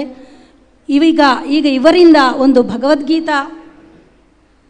ಭಗವದ್ಗೀತೆಯ ಬಗ್ಗೆ ಅದರ ವಿಷಯ ಮಂಡನೆ ಮಾಡಬೇಕು ಅಂತ ನಾವು ಸತ್ಯಶಾಂತ ಪ್ರತಿಷ್ಠಾನದ ಸಂಸ್ಥೆಯಿಂದ ಎಲ್ಲರೂ ಇದ್ದುಕೊಂಡು ಕೇಳಿಕೊಳ್ತಾ ಇದ್ದೇವೆ. ಹರಿ ಓಂ. ವ್ಯಾಸಂ ವಸಿಷ್ಠನಪ್ತಾರಂ ಶಕ್ತೇಃ ಪೌತ್ರಮಕಲ್ಮಷಂ ಪರಾಶರಾತ್ಮಜಂ ವಂದೇ ಶುಕತಾತಂ ತಪೋನಿಧಿಂ. ಗೀತಾಚಾರ್ಯನಿಗೆ ನತಮಸ್ತಕನಾಗಿ ತುರಿಯ ಆಶ್ರಮಾರೂಢರಾದಂತಹ ಎಡನೀರು ಶ್ರೀಗಳಿಗೆ ತಲೆ ಬಗ್ಗಿಸಿ ಅಗ್ರಾಸೀನರಾಗಿರುವಂಥ ಅಭ್ಯಾಗತರೇ ಸೇರಿರುವಂಥ ಎಲ್ಲ ಸಹೃದಯ ಬಂಧು ಭಗಿನಿಯರೇ, ವೇದಿಕೆಯಲ್ಲಿ 7-8 ಜನ ಹಿರಿಯವರಿದ್ದಾರೆ, ಶ್ರೀಗಳಿದ್ದಾರೆ, ಶ್ರೀಗಳ ಆಶೀರ್ವಚನ ಇದೆ. ಆದರೆ ಅವರು ಶಾಂತಾ ಕುಂಟಿನವರು ಹೇಳಿದ್ದಕ್ಕೋಸ್ಕರ ನನ್ನ ಕರ್ತವ್ಯ ಅನ್ನುವ ನೆಲೆಗಟ್ಟಲ್ಲಿ ಒಂದು 5-10 ನಿಮಿಷ ಕೆಲವು ವಿಷಯಗಳನ್ನು ಮಾತ್ರ ನಿಮ್ಮ ಮುಂದೆ ಇಡುವಂಥ ಪ್ರಯತ್ನ ನಂದು. ಜಗತ್ತಲ್ಲಿ ಯಾರ ಕಲ್ಪನೆಗೂ ಬಾರದಂತಹ ಕಲ್ಪನೆ ನಮ್ಮ ಹಿಂದಿನವರಿಗಿತ್ತು. ಸತ್ಯ ಏನು ಅಂತ ತಿಳ್ಕೊಳ್ಳಿಕ್ಕೆ ಸಾಧ್ಯ ಇದ್ದರೆ ಅದು ನಮ್ಮ ದೇಶದವರಿಗೆ ಮಾತ್ರ. ಅದು ಭಾರತೀಯತೆ, ನಮ್ಮ ರಾಷ್ಟ್ರೀಯತೆ. ಅದು ಹುಟ್ಟಿಗಿಂತ ಮೊದಲು ಏನೋ ಒಂದು ಜಗತ್ತು ಹೇಗಿತ್ತು, ಜೀವ ಎಲ್ಲಿತ್ತು, ಈ ಶರೀರವನ್ನು ಕಳ್ಕೊಂಡಾಗ ಮತ್ತೆ ನಾವು ಎಲ್ಲಿಗೆ ಹೋಗಬೇಕು ಯಾರಿಗೂ ಗೊತ್ತಿಲ್ಲ. ಜಗತ್ತಲ್ಲಿ ಕಲ್ಪನೆ ಕೂಡ ಮಾಡಲಿಕ್ಕೆ ಸಾಧ್ಯ ಇಲ್ಲ. ಕರಾರುವಾಕ್ಕಾಗಿ ಇದಮಿತ್ತಂ ಅಂತ ಹೇಳಿದ್ದಿದ್ರೆ ಅದು ನಮ್ಮ ಹಿಂದೂ ಗ್ರಂಥಗಳು. ಯಾರನ್ನೆಲ್ಲ ಮಂತ್ರದ್ರಷ್ಟಾರರು ಅಂತ ನಾವು ಕರಿತೇವೆ, ನಮ್ಮಂಥ ಸಾಮಾನ್ಯರಲ್ಲ. ಇನ್ನೆಲ್ಲಿಯೂ ಯಾವುದೋ ದೇಶದಲ್ಲಿ ನಡೆಯುವಂಥದ್ದನ್ನು ಕೇಳಿಸಿಕೊಳ್ಳಲಿಕ್ಕೆ ಮತ್ತು ನೋಡಲಿಕ್ಕೆ, ಇವತ್ತು ಹೇಗೆ ನೇರ ಪ್ರಸಾರ ಅಂತ ನಾವು ಮಾಧ್ಯಮದಲ್ಲಿ ನೋಡ್ತೇವೋ ಅದೇ ರೀತಿ ಯಾವುದೇ ಉಪಕರಣಗಳಿಲ್ಲದೆ ತನ್ನೊಳಗಿನ ಶಕ್ತಿಯನ್ನು ಉಪಯೋಗ ಮಾಡಿ ಇನ್ನೆಲ್ಲೋ ನಡೆದದನ್ನು ನೋಡುವಂತಹ ಸಾಮರ್ಥ್ಯ ನಮ್ಮವರಿಗಿತ್ತು. ಈ ಗಾಳಿಯಲ್ಲಿ ಯಾವತ್ತೂ ಹರಿದಾಡ್ತಾ ಇರುವಂತಹ ವೇದ ಮಂತ್ರಗಳೇನಿದೆ ಅದನ್ನು ಕೇಳಿಸಿಕೊಳ್ಳಲಿಕ್ಕೆ ಯಾರಿಗೆ ಸಾಧ್ಯ ಇತ್ತೋ ಅಂಥವರನ್ನೆಲ್ಲ ಅಪರೋಕ್ಷ ಜ್ಞಾನಿಗಳು ಅಂತ ಕರೆದಿದ್ರು. ನಾವು ಮಂತ್ರದ್ರಷ್ಟಾರರು ಅಂತ ಹೇಳ್ತೇವಲ್ಲ, ಗೌತಮ, ಅತ್ರಿ, ವಸಿಷ್ಠ, ಕಶ್ಯಪ ಋಷಿಗಳ ಹೆಸರೆಲ್ಲ, ಅವರು ತುರಿಯಾವಸ್ಥೆಯಲ್ಲಿ ಧ್ಯಾನಾಸಕ್ತರಾಗಿ ಕೂತ್ಕೊಂಡಿರಬೇಕಾದ್ರೆ ಇವತ್ತು ನಾವು ಹೇಳುವಂಥ ಈ ಮಂತ್ರಗಳೆಲ್ಲ ಏನಿದೆ 4 ವೇದಗಳು ಅಂತ ಕರಿತೇವೆ, ಅದೆಲ್ಲ ಅವರ ಕಿವಿಗೆ ಕೇಳಿದಂಥದ್ದು. ಅವರು ಕೇಳಿದ್ದನ್ನು ಅವರ ಶಿಷ್ಯರಿಗೆ ಹೇಳಿದರು, ಅವರು ನೆನಪಿಟ್ಟುಕೊಂಡು ಅವರ ಶಿಷ್ಯರಿಗೆ ಹೇಳಿದರು. ಹೀಗೆ ಕಿವಿಯಿಂದ ಕಿವಿಗೆ ಬಂದ ಕಾರಣವೇ ವೇದಗಳಿಗೆ ಶ್ರುತಿ ಅಂತ ಹೆಸರು ಬಂತು. ಆಧಾರದಲ್ಲಿ ಆ ಶಬ್ದ ಹುಟ್ಟಿಕೊಂಡಿರುವುದೇ ಹಾಗೆ. ವಿದುಜ್ಞಾನೆ ಅಂತ ಧಾತುವಿನ ಹೆಸರು, ಜ್ಞಾನದ ಭಂಡಾರ ಅಂತ. ಈ ಶರೀರ ಇಟ್ಟುಕೊಂಡು ನಾವು ಜೀವನ ಹೇಗೆ ಮಾಡಬೇಕು ಈ ಜಗತ್ತಲ್ಲಿ? ಎಲ್ಲಿಯ ತನಕ ಈ ಶರೀರ ಇರ್ತದೆ ಅಲ್ಲಿ ತನಕ ಮಾತ್ರ ಅಲ್ಲ, ಆ ನಂತರ ಇನ್ನೇನೋ ಇದೆ, ಉತ್ತಮ ಲೋಕ, ಸಾಯುಜ್ಯ, ಮೋಕ್ಷ ಅಂತೆಲ್ಲ ಕರಿತೇವೆ. ಆ ಉತ್ತಮ ಲೋಕ ಪ್ರಾಪ್ತಿಗೆ ನಾವೇನು ಮಾಡಬೇಕು, ಇದಿಷ್ಟನ್ನು ನಮಗೆ ಹೇಳಿಕೊಟ್ಟಿರುವಂಥದ್ದು ವೇದ ಮಂತ್ರಗಳು. ಒಂದು ಉಪಕರಣವನ್ನು, ಫ್ರಿಜ್ಜ, ಟಿವಿಯ, ಫ್ಯಾನ ಯಾವುದೋ ತಗೊಳ್ಬೇಕಾದ್ರೆ ಅದರ ಜೊತೆಗೆ ಒಂದು ಪುಸ್ತಕವನ್ನು, ಚಿಕ್ಕ ಒಂದು ಬುಕ್ಲೆಟ್ ಕೊಡ್ತಾರೆ, ಅದನ್ನು ಯೂಸರ್ ಮ್ಯಾನುವಲ್ ಅಂತ ಕರಿತೇವೆ ನಾವು. ಅದೇ ರೀತಿ ಈ ಜಗತ್ತನ್ನು ಸೃಷ್ಟಿ ಮಾಡಬೇಕು, ಈ ಶರೀರವನ್ನು ಉಪಯೋಗ ಮಾಡಬೇಕು, ಆಗ ಕೆಟ್ಟು ಹೋಗುವುದಿಲ್ಲ ಇದು ಅಂತ. ನಮಗೆ ಎಷ್ಟೋ ಸಲ ಇದು ಗೊತ್ತಾಗಲೇ ಇಲ್ಲ. ಕಾಲಕ್ಕೆ ಹಿಂದಿನವರು ನೆನಪಿಸ್ತಾ ಬಂದರು. 60 ಕೊಟ್ಟದ್ದು ಎಷ್ಟು ಸಲ ಕಂಡಿದ್ದೇವೆ ನಾವು ಅವರಿಗೆ ಅರ್ಥವೇ ಆಗಲಿಲ್ಲ. ಯಾಕೆ ಇದು ಅಂತ 4 ವೇದಗಳು ಅರ್ಥವೇ ಆಗುವುದಿಲ್ಲ. ಆದರೆ ನಾವು ಅದನ್ನು ಅಧ್ಯಯನ ಮಾಡಬೇಕು, ವೇದ ಜ್ಞಾನ ಬೇಕು, ಶ್ರುತಿ ಪಥದಲ್ಲಿ ನಡೆಯಿರಿ, ಎಂಥದಕ್ಕೆ ಇಂಥದ್ದೆಲ್ಲ ಶಬ್ದಗಳು ಅಂತ. ಸಾಮಾನ್ಯ ಈ ವೇದವನ್ನು ಸಂಗ್ರಹ ಮಾಡಿಕೊಟ್ಟಂಥ ಕೃಷ್ಣದ್ವೈಪಾಯನರನ್ನು ಅವರು ವೇದವನ್ನು ತುಂಡು ಮಾಡಿದ್ದಕ್ಕೋಸ್ಕರವೇ ಅವರಿಗೆ ವೇದವ್ಯಾಸ ಅಂತ ಹೆಸರು ಬಂದದ್ದು. ಮೂಲತಃ ವೇದಗಳೆರಡೇ, ಹಿಂದೂ ಧರ್ಮದ ಮೂಲ ಗ್ರಂಥಗಳು ವೇದಗಳು ಮಾತ್ರ. ಆ ನಂತರ ಅದರ ವೃತ್ತಿಯಾಗಿ ಬೇರೆ ಬೇರೆ ಬ್ರಹ್ಮಸೂತ್ರಗಳಿರ್ಬೋದು, ಉಪನಿಷತ್ತುಗಳಿರ್ಬೋದು, ಅಥವಾ ಪುರಾಣಗಳಿರ್ಬೋದು, ಇದೆಲ್ಲ ಬಂದದ್ದು ಮತ್ತೆ. ಇದು ಮೂಲ ಗ್ರಂಥಗಳು ಹಿಂದೂ ಧರ್ಮಕ್ಕೆ ಯಾವುದು ಅಂತ ಕೇಳಿದರೆ ವೇದ ಮಂತ್ರಗಳು. ಹರಿದು ಹಂಚಿ ಹೋಗಿದ್ದಂತಹ ವೇದ ಮಂತ್ರವನ್ನು ಒಟ್ಟು ಸೇರಿಸಿ 2 ಭಾಗ ಮಾಡಲಿಕ್ಕಾದವರಿಗೆ, ವ್ಯಾಸ ಮಹರ್ಷಿಗಳಿಗೆ. ಆದ ಕಾರಣ ವ್ಯಾಸ ಅಂತ ಹೆಸರು. ಒಂದು ವೃತ್ತವನ್ನು ಮಧ್ಯ ಬಿಂದುವಿನ ಮೂಲಕ ಹಾದು ಹೋಗುವಂಥ ಒಂದು ಸರಳ ರೇಖೆ ಎಳೆದು ಬಿಟ್ಟರೆ ಅದು ವೃತ್ತವನ್ನು 2 ತುಂಡು ಮಾಡ್ತದೆ. 2 ತುಂಡು ಮಾಡೋದು, 3-4 ಮಾಡೋದಿಲ್ಲ ಅಂತ. ಹಾಗಾದರೆ ವೇದ ವ್ಯಾಸ ಅಂದ್ರೇನು? ವೇದವನ್ನು ವ್ಯಾಸ ಮಧ್ಯದಲ್ಲಿ ಒಂದು ಗೆರೆ ಎಳೆದ್ರು, 2 ಪಾಲು ಮಾಡಿದರು, ಒಂದು ಪದ್ಯ, ಇನ್ನೊಂದು ಗದ್ಯ. ಯಾವುದೆಲ್ಲ ಪದ್ಯ ರೂಪದಲ್ಲಿದೆ ಅದೆಲ್ಲ ಯಜುರ್ವೇದ, ಗದ್ಯ ರೂಪದಲ್ಲಿದ್ದದ್ದು ಋಗ್ವೇದ. ಗದ್ಯ ರೂಪದಲ್ಲಿದ್ದದ್ದು ಯಜುರ್ವೇದ, ಪದ್ಯ ರೂಪದಲ್ಲಿದ್ದಂಥದ್ದು ಋಗ್ವೇದ. ಈ ಋಗ್ವೇದ ಮತ್ತು ಯಜುರ್ವೇದವನ್ನು ಉಪಯೋಗ ಮಾಡಿಕೊಂಡು ಸ್ವರಸಹಿತವಾಗಿ ಹಾಡಲಿಕ್ಕೆ ಸಾಧ್ಯ ಇದೆ. ಅಂಥದನ್ನು ಒಟ್ಟು ಸೇರಿಸಿಕೊಟ್ಟರು. ಪ್ರತ್ಯೇಕವಾದ ಟೆಕ್ಸ್ಟ್ ಇಲ್ಲ. ಋಗ್ವೇದ ಅಥವಾ ಯಜುರ್ವೇದದಿಂದ ಹೆಕ್ಕಿ ಒಂದಷ್ಟು ಮಂತ್ರಗಳನ್ನು ಕೊಟ್ಟದು, ಅದನ್ನು ಸಾಮಗಾನ, ಸಾಮವೇದ ಅಂತ ಕರಿತೇವೆ. ಹಾಗಾದರೆ ಸಾಮವೇದ ಅಂದರೆ ಅದು ಒಂದೋ ಋಗ್ವೇದದಲ್ಲಿರಬೇಕು ಅಥವಾ ಯಜುರ್ವೇದದಲ್ಲಿರಬೇಕು. 2 ಪಾಲು ಮೂಲತಃ ಮಾಡಿದ್ದು ಋಗ್ಯಜುಹು. ಆದ ಕಾರಣ ವೇದವ್ಯಾಸ ಅಂತ ಹೆಸರು ಬಂತು. ಈ ವೇದಗಳ ಅಧ್ಯಯನ ಶಾಖೆಯಾಗಿ ಅಥರ್ವ ಅನ್ನುವಂತಹ ಮಹರ್ಷಿಯಿಂದ ಸಂಗ್ರಹಿತವಾದಂಥ ಒಂದಷ್ಟು ಮಂತ್ರಗಳಿವೆ. ಅದನ್ನು ಇವತ್ತು ಅಥರ್ವ ವೇದ ಅಂತ ಕರಿತೇವೆ. ಒಟ್ಟು 4 ಸೇರಿಸಿ 4 ವೇದಗಳು ಅಂತ ಕರಿತೇವೆ. ವೇದಗಳು ಜನಸಾಮಾನ್ಯರನ್ನು ತಲುಪಲಿಲ್ಲ ಅನ್ನುವ ಕಾಲಘಟ್ಟದಲ್ಲಿ ಸಾಕ್ಷಾತ್ ವೇದವ್ಯಾಸರಿಗೆ ಅನ್ನಿಸಿಬಿಟ್ಟಿತ್ತಂತೆ ಈ ವೇದವನ್ನು ಜನರಿಗೆ ಅರ್ಥ ಆಗುವ ಹಾಗೆ ಹೇಳಬೇಕು. ಅದಕ್ಕೋಸ್ಕರ ವೇದವನ್ನು ಸಂಗ್ರಹ ಮಾಡಿದ್ದವರು, ಬರ್ದದ್ದಲ್ಲ. ಜಗತ್ತು ಸೃಷ್ಟಿಯಾಗಬೇಕಾದ್ರೆ ವೇದವೂ ಸೃಷ್ಟಿಯಾಗಿತ್ತು, ಭಗವಂತ ಸೃಷ್ಟಿ ಮಾಡಿದ್ದು. ವೇದ ಅರ್ಥ ಆಗುವುದಿಲ್ಲ ಅಂತಾದಾಗ ವೇದವ್ಯಾಸರು ಕಥೆಯ ರೂಪದಲ್ಲಿ ವೇದದ ಅರ್ಥವನ್ನು ಬರೀತಾರೆ. ಅದನ್ನು ಪುರಾಣಗಳು ಅಂತ ಕರಿತೇವೆ. 18 ಮಹಾಪುರಾಣಗಳು, 18 ಉಪಪುರಾಣಗಳು ಅವರೇ ಬರೆದು ಬಿಟ್ಟರು. ಆ ನಂತರ ಬರೆದದೆಲ್ಲ ಸೇರಿಸಿದರೆ 1000 ಪುರಾಣಗಳಿವೆ. ಈ ಪುರಾಣದಲ್ಲಿಯೂ ಕೂಡ ಜನರಿಗೆ, ಸಾಮಾನ್ಯರಿಗೆ ಅರ್ಥ ಆಗುವುದಿಲ್ಲ ಅದು. ಅದರಲ್ಲಿ ಒಂದು 3 ರೀತಿಯ ಭಾಷೆಯನ್ನು ಉಪಯೋಗ ಮಾಡ್ತಾರೆ, 7 ರೀತಿಯ ವ್ಯತ್ಯಾಸಗಳಿವೆ, 100 ರೀತಿನಾಂ ಶತಮೇವಚ, 100 ರೀತಿಯಲ್ಲಿ ಪುರಾಣವನ್ನು ಬರೆದಿದ್ದಾರೆ. ಇದನ್ನು ನಮ್ಮಂಥ ಸಾಮಾನ್ಯರಿಗೆ ಅರ್ಥ ಮಾಡಿಕೊಳ್ಳಿಕ್ಕೆ ಆಗುವುದಿಲ್ಲ. ಶಿಕ್ಷಾ, ವ್ಯಾಕರಣ, ಛಂದಸ್ಸು, ನಿರುಕ್ತ, ಜ್ಯೋತಿಷ, ಕಲ್ಪ ಅಂತೆಲ್ಲ ವೇದಾಂಗಗಳನ್ನು ಅಧ್ಯಯನ ಮಾಡಿದವನಿಗೆ ಮಾತ್ರ ವೇದ ಅರ್ಥ ಆಗ್ತದೆ, ಪುರಾಣ ಅರ್ಥ ಆಗ್ತದೆ. ಅದಕ್ಕೋಸ್ಕರ ಆನಂತರ ಆ ಪುರಾಣದ ವೇದದ ಸಾರವನ್ನು ಇಟ್ಟುಕೊಂಡು ಆ ನಂತರ ಬ್ರಹ್ಮಸೂತ್ರಾದಿಗಳಿರ್ಬೋದು, ಅಥವಾ ಇವತ್ತು ನಾವು ನೋಡ್ತಾ ಇರುವಂತಹ ಮಂಕುತಿಮ್ಮನ ಕಗ್ಗ ಇರ್ಬೋದು, ಸರ್ವಜ್ಞನ ವಚನಗಳಿರ್ಬೋದು, ದೋಹೆಗಳಿರ್ಬೋದು, ಇದೆಲ್ಲ ಬಂದದ್ದು ವೇದದ ಸಾರವನ್ನು ಇಟ್ಟುಕೊಂಡೇ ಬಂದದ್ದು. ಅದನ್ನು ಜನರಿಗೆ ತಿಳಿಸುವ ಪ್ರಯತ್ನ ಮಾಡಿದ್ದು. ಒಂದು ಕಾಲಘಟ್ಟದಲ್ಲಿ ಯಾವುದೋ ಒಂದು ಕಡೆಯಲ್ಲಿ ಎಲ್ಲರೂ ಸೇರಿ ವೇದವ್ಯಾಸರ ಹತ್ರ ಒಂದು ಪ್ರಶ್ನೆ ಕೇಳಿದ್ರಂತೆ.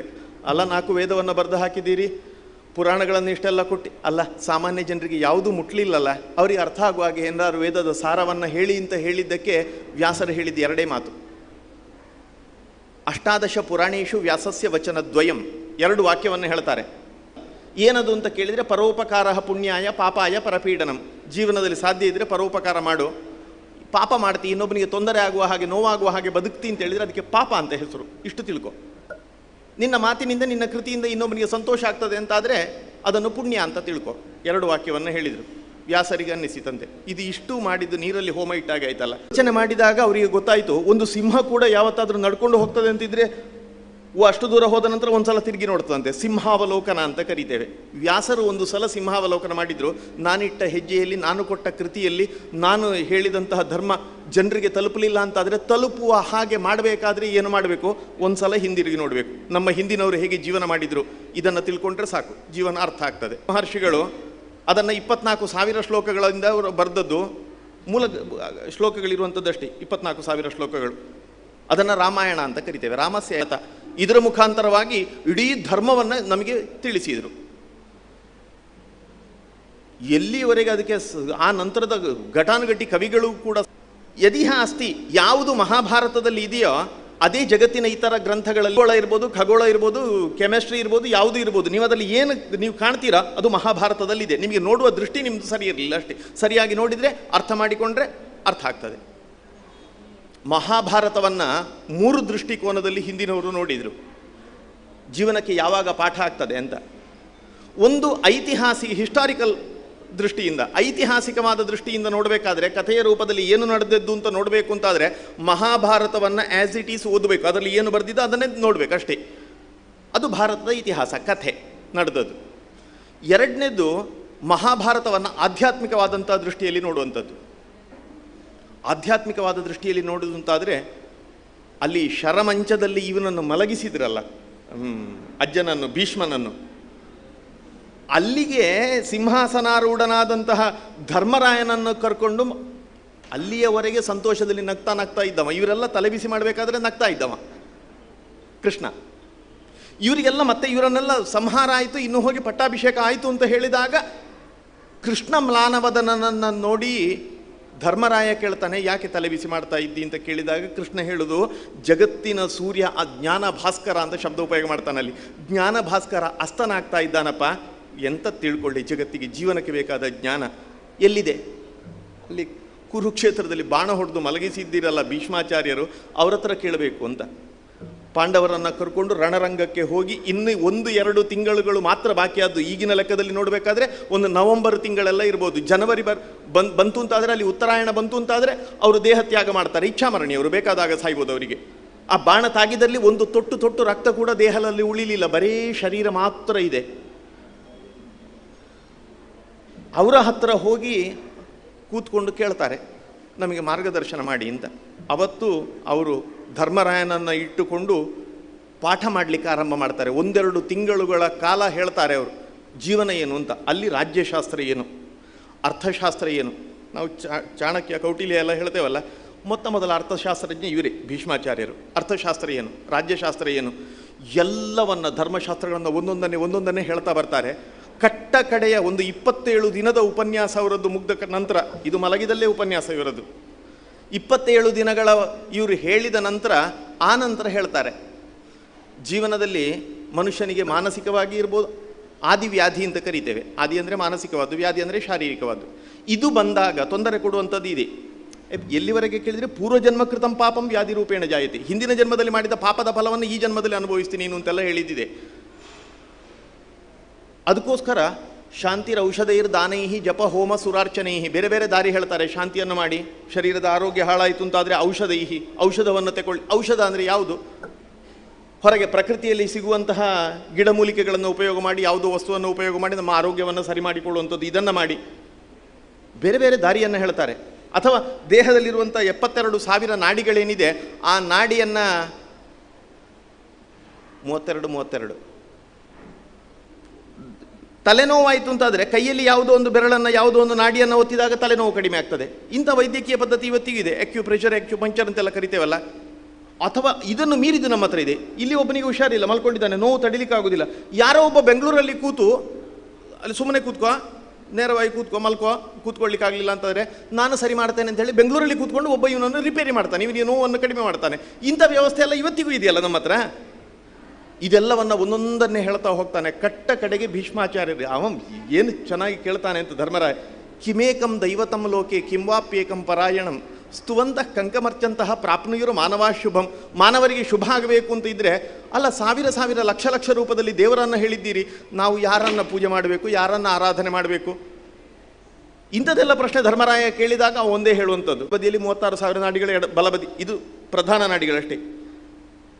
72,000 ನಾಡಿಗಳ ದೇಹದಲ್ಲಿ ಇದ್ದರೆ ಆ ದೇಹಕ್ಕೆ ತೊಂದರೆ ಬಂದಾಗ ಎಲ್ಲೆಲ್ಲಿಯೋ ನಾಡಿಯನ್ನು ಒತ್ತಿ ಹೊರಗಿನ ಮದ್ದು ತಗೊಂಡು ಸರಿ ಮಾಡುವುದು ಅಲ್ಲ. ಅದಲ್ಲದೆ ಒಂದು ಅಕ್ಷರ ಟ್ರೀಟ್ಮೆಂಟ್ ಅಂತ ಕರಿತೇವೆ ನಾವು. ಇವತ್ತು ಯಾವುದೋ ಒಂದು ಶಬ್ದವನ್ನು ಬಾಯಲ್ಲಿ ಹೇಳಿಸುವುದು.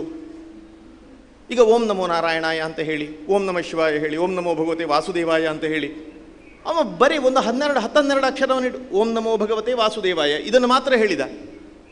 ದೇವರೇ ಎದುರು ಬಂದಲ್ಲ, ಪ್ರತ್ಯಕ್ಷನಾದಲ್ಲ ಆ ಪುಟ್ಟ ಬಾಲಕನಿಗೆ. ಅವನಿಗೆ ಏನೂ ಗೊತ್ತಿಲ್ಲ, ಅವನಿಗೆ ಜಗತ್ತಿನ ಜ್ಞಾನವೇ ಅಂಥದ್ದೆಲ್ಲ ಅಕ್ಷರದಲ್ಲಿ ಅಂಥ ಸಾಮರ್ಥ್ಯ ಇದೆ ಅಂತ.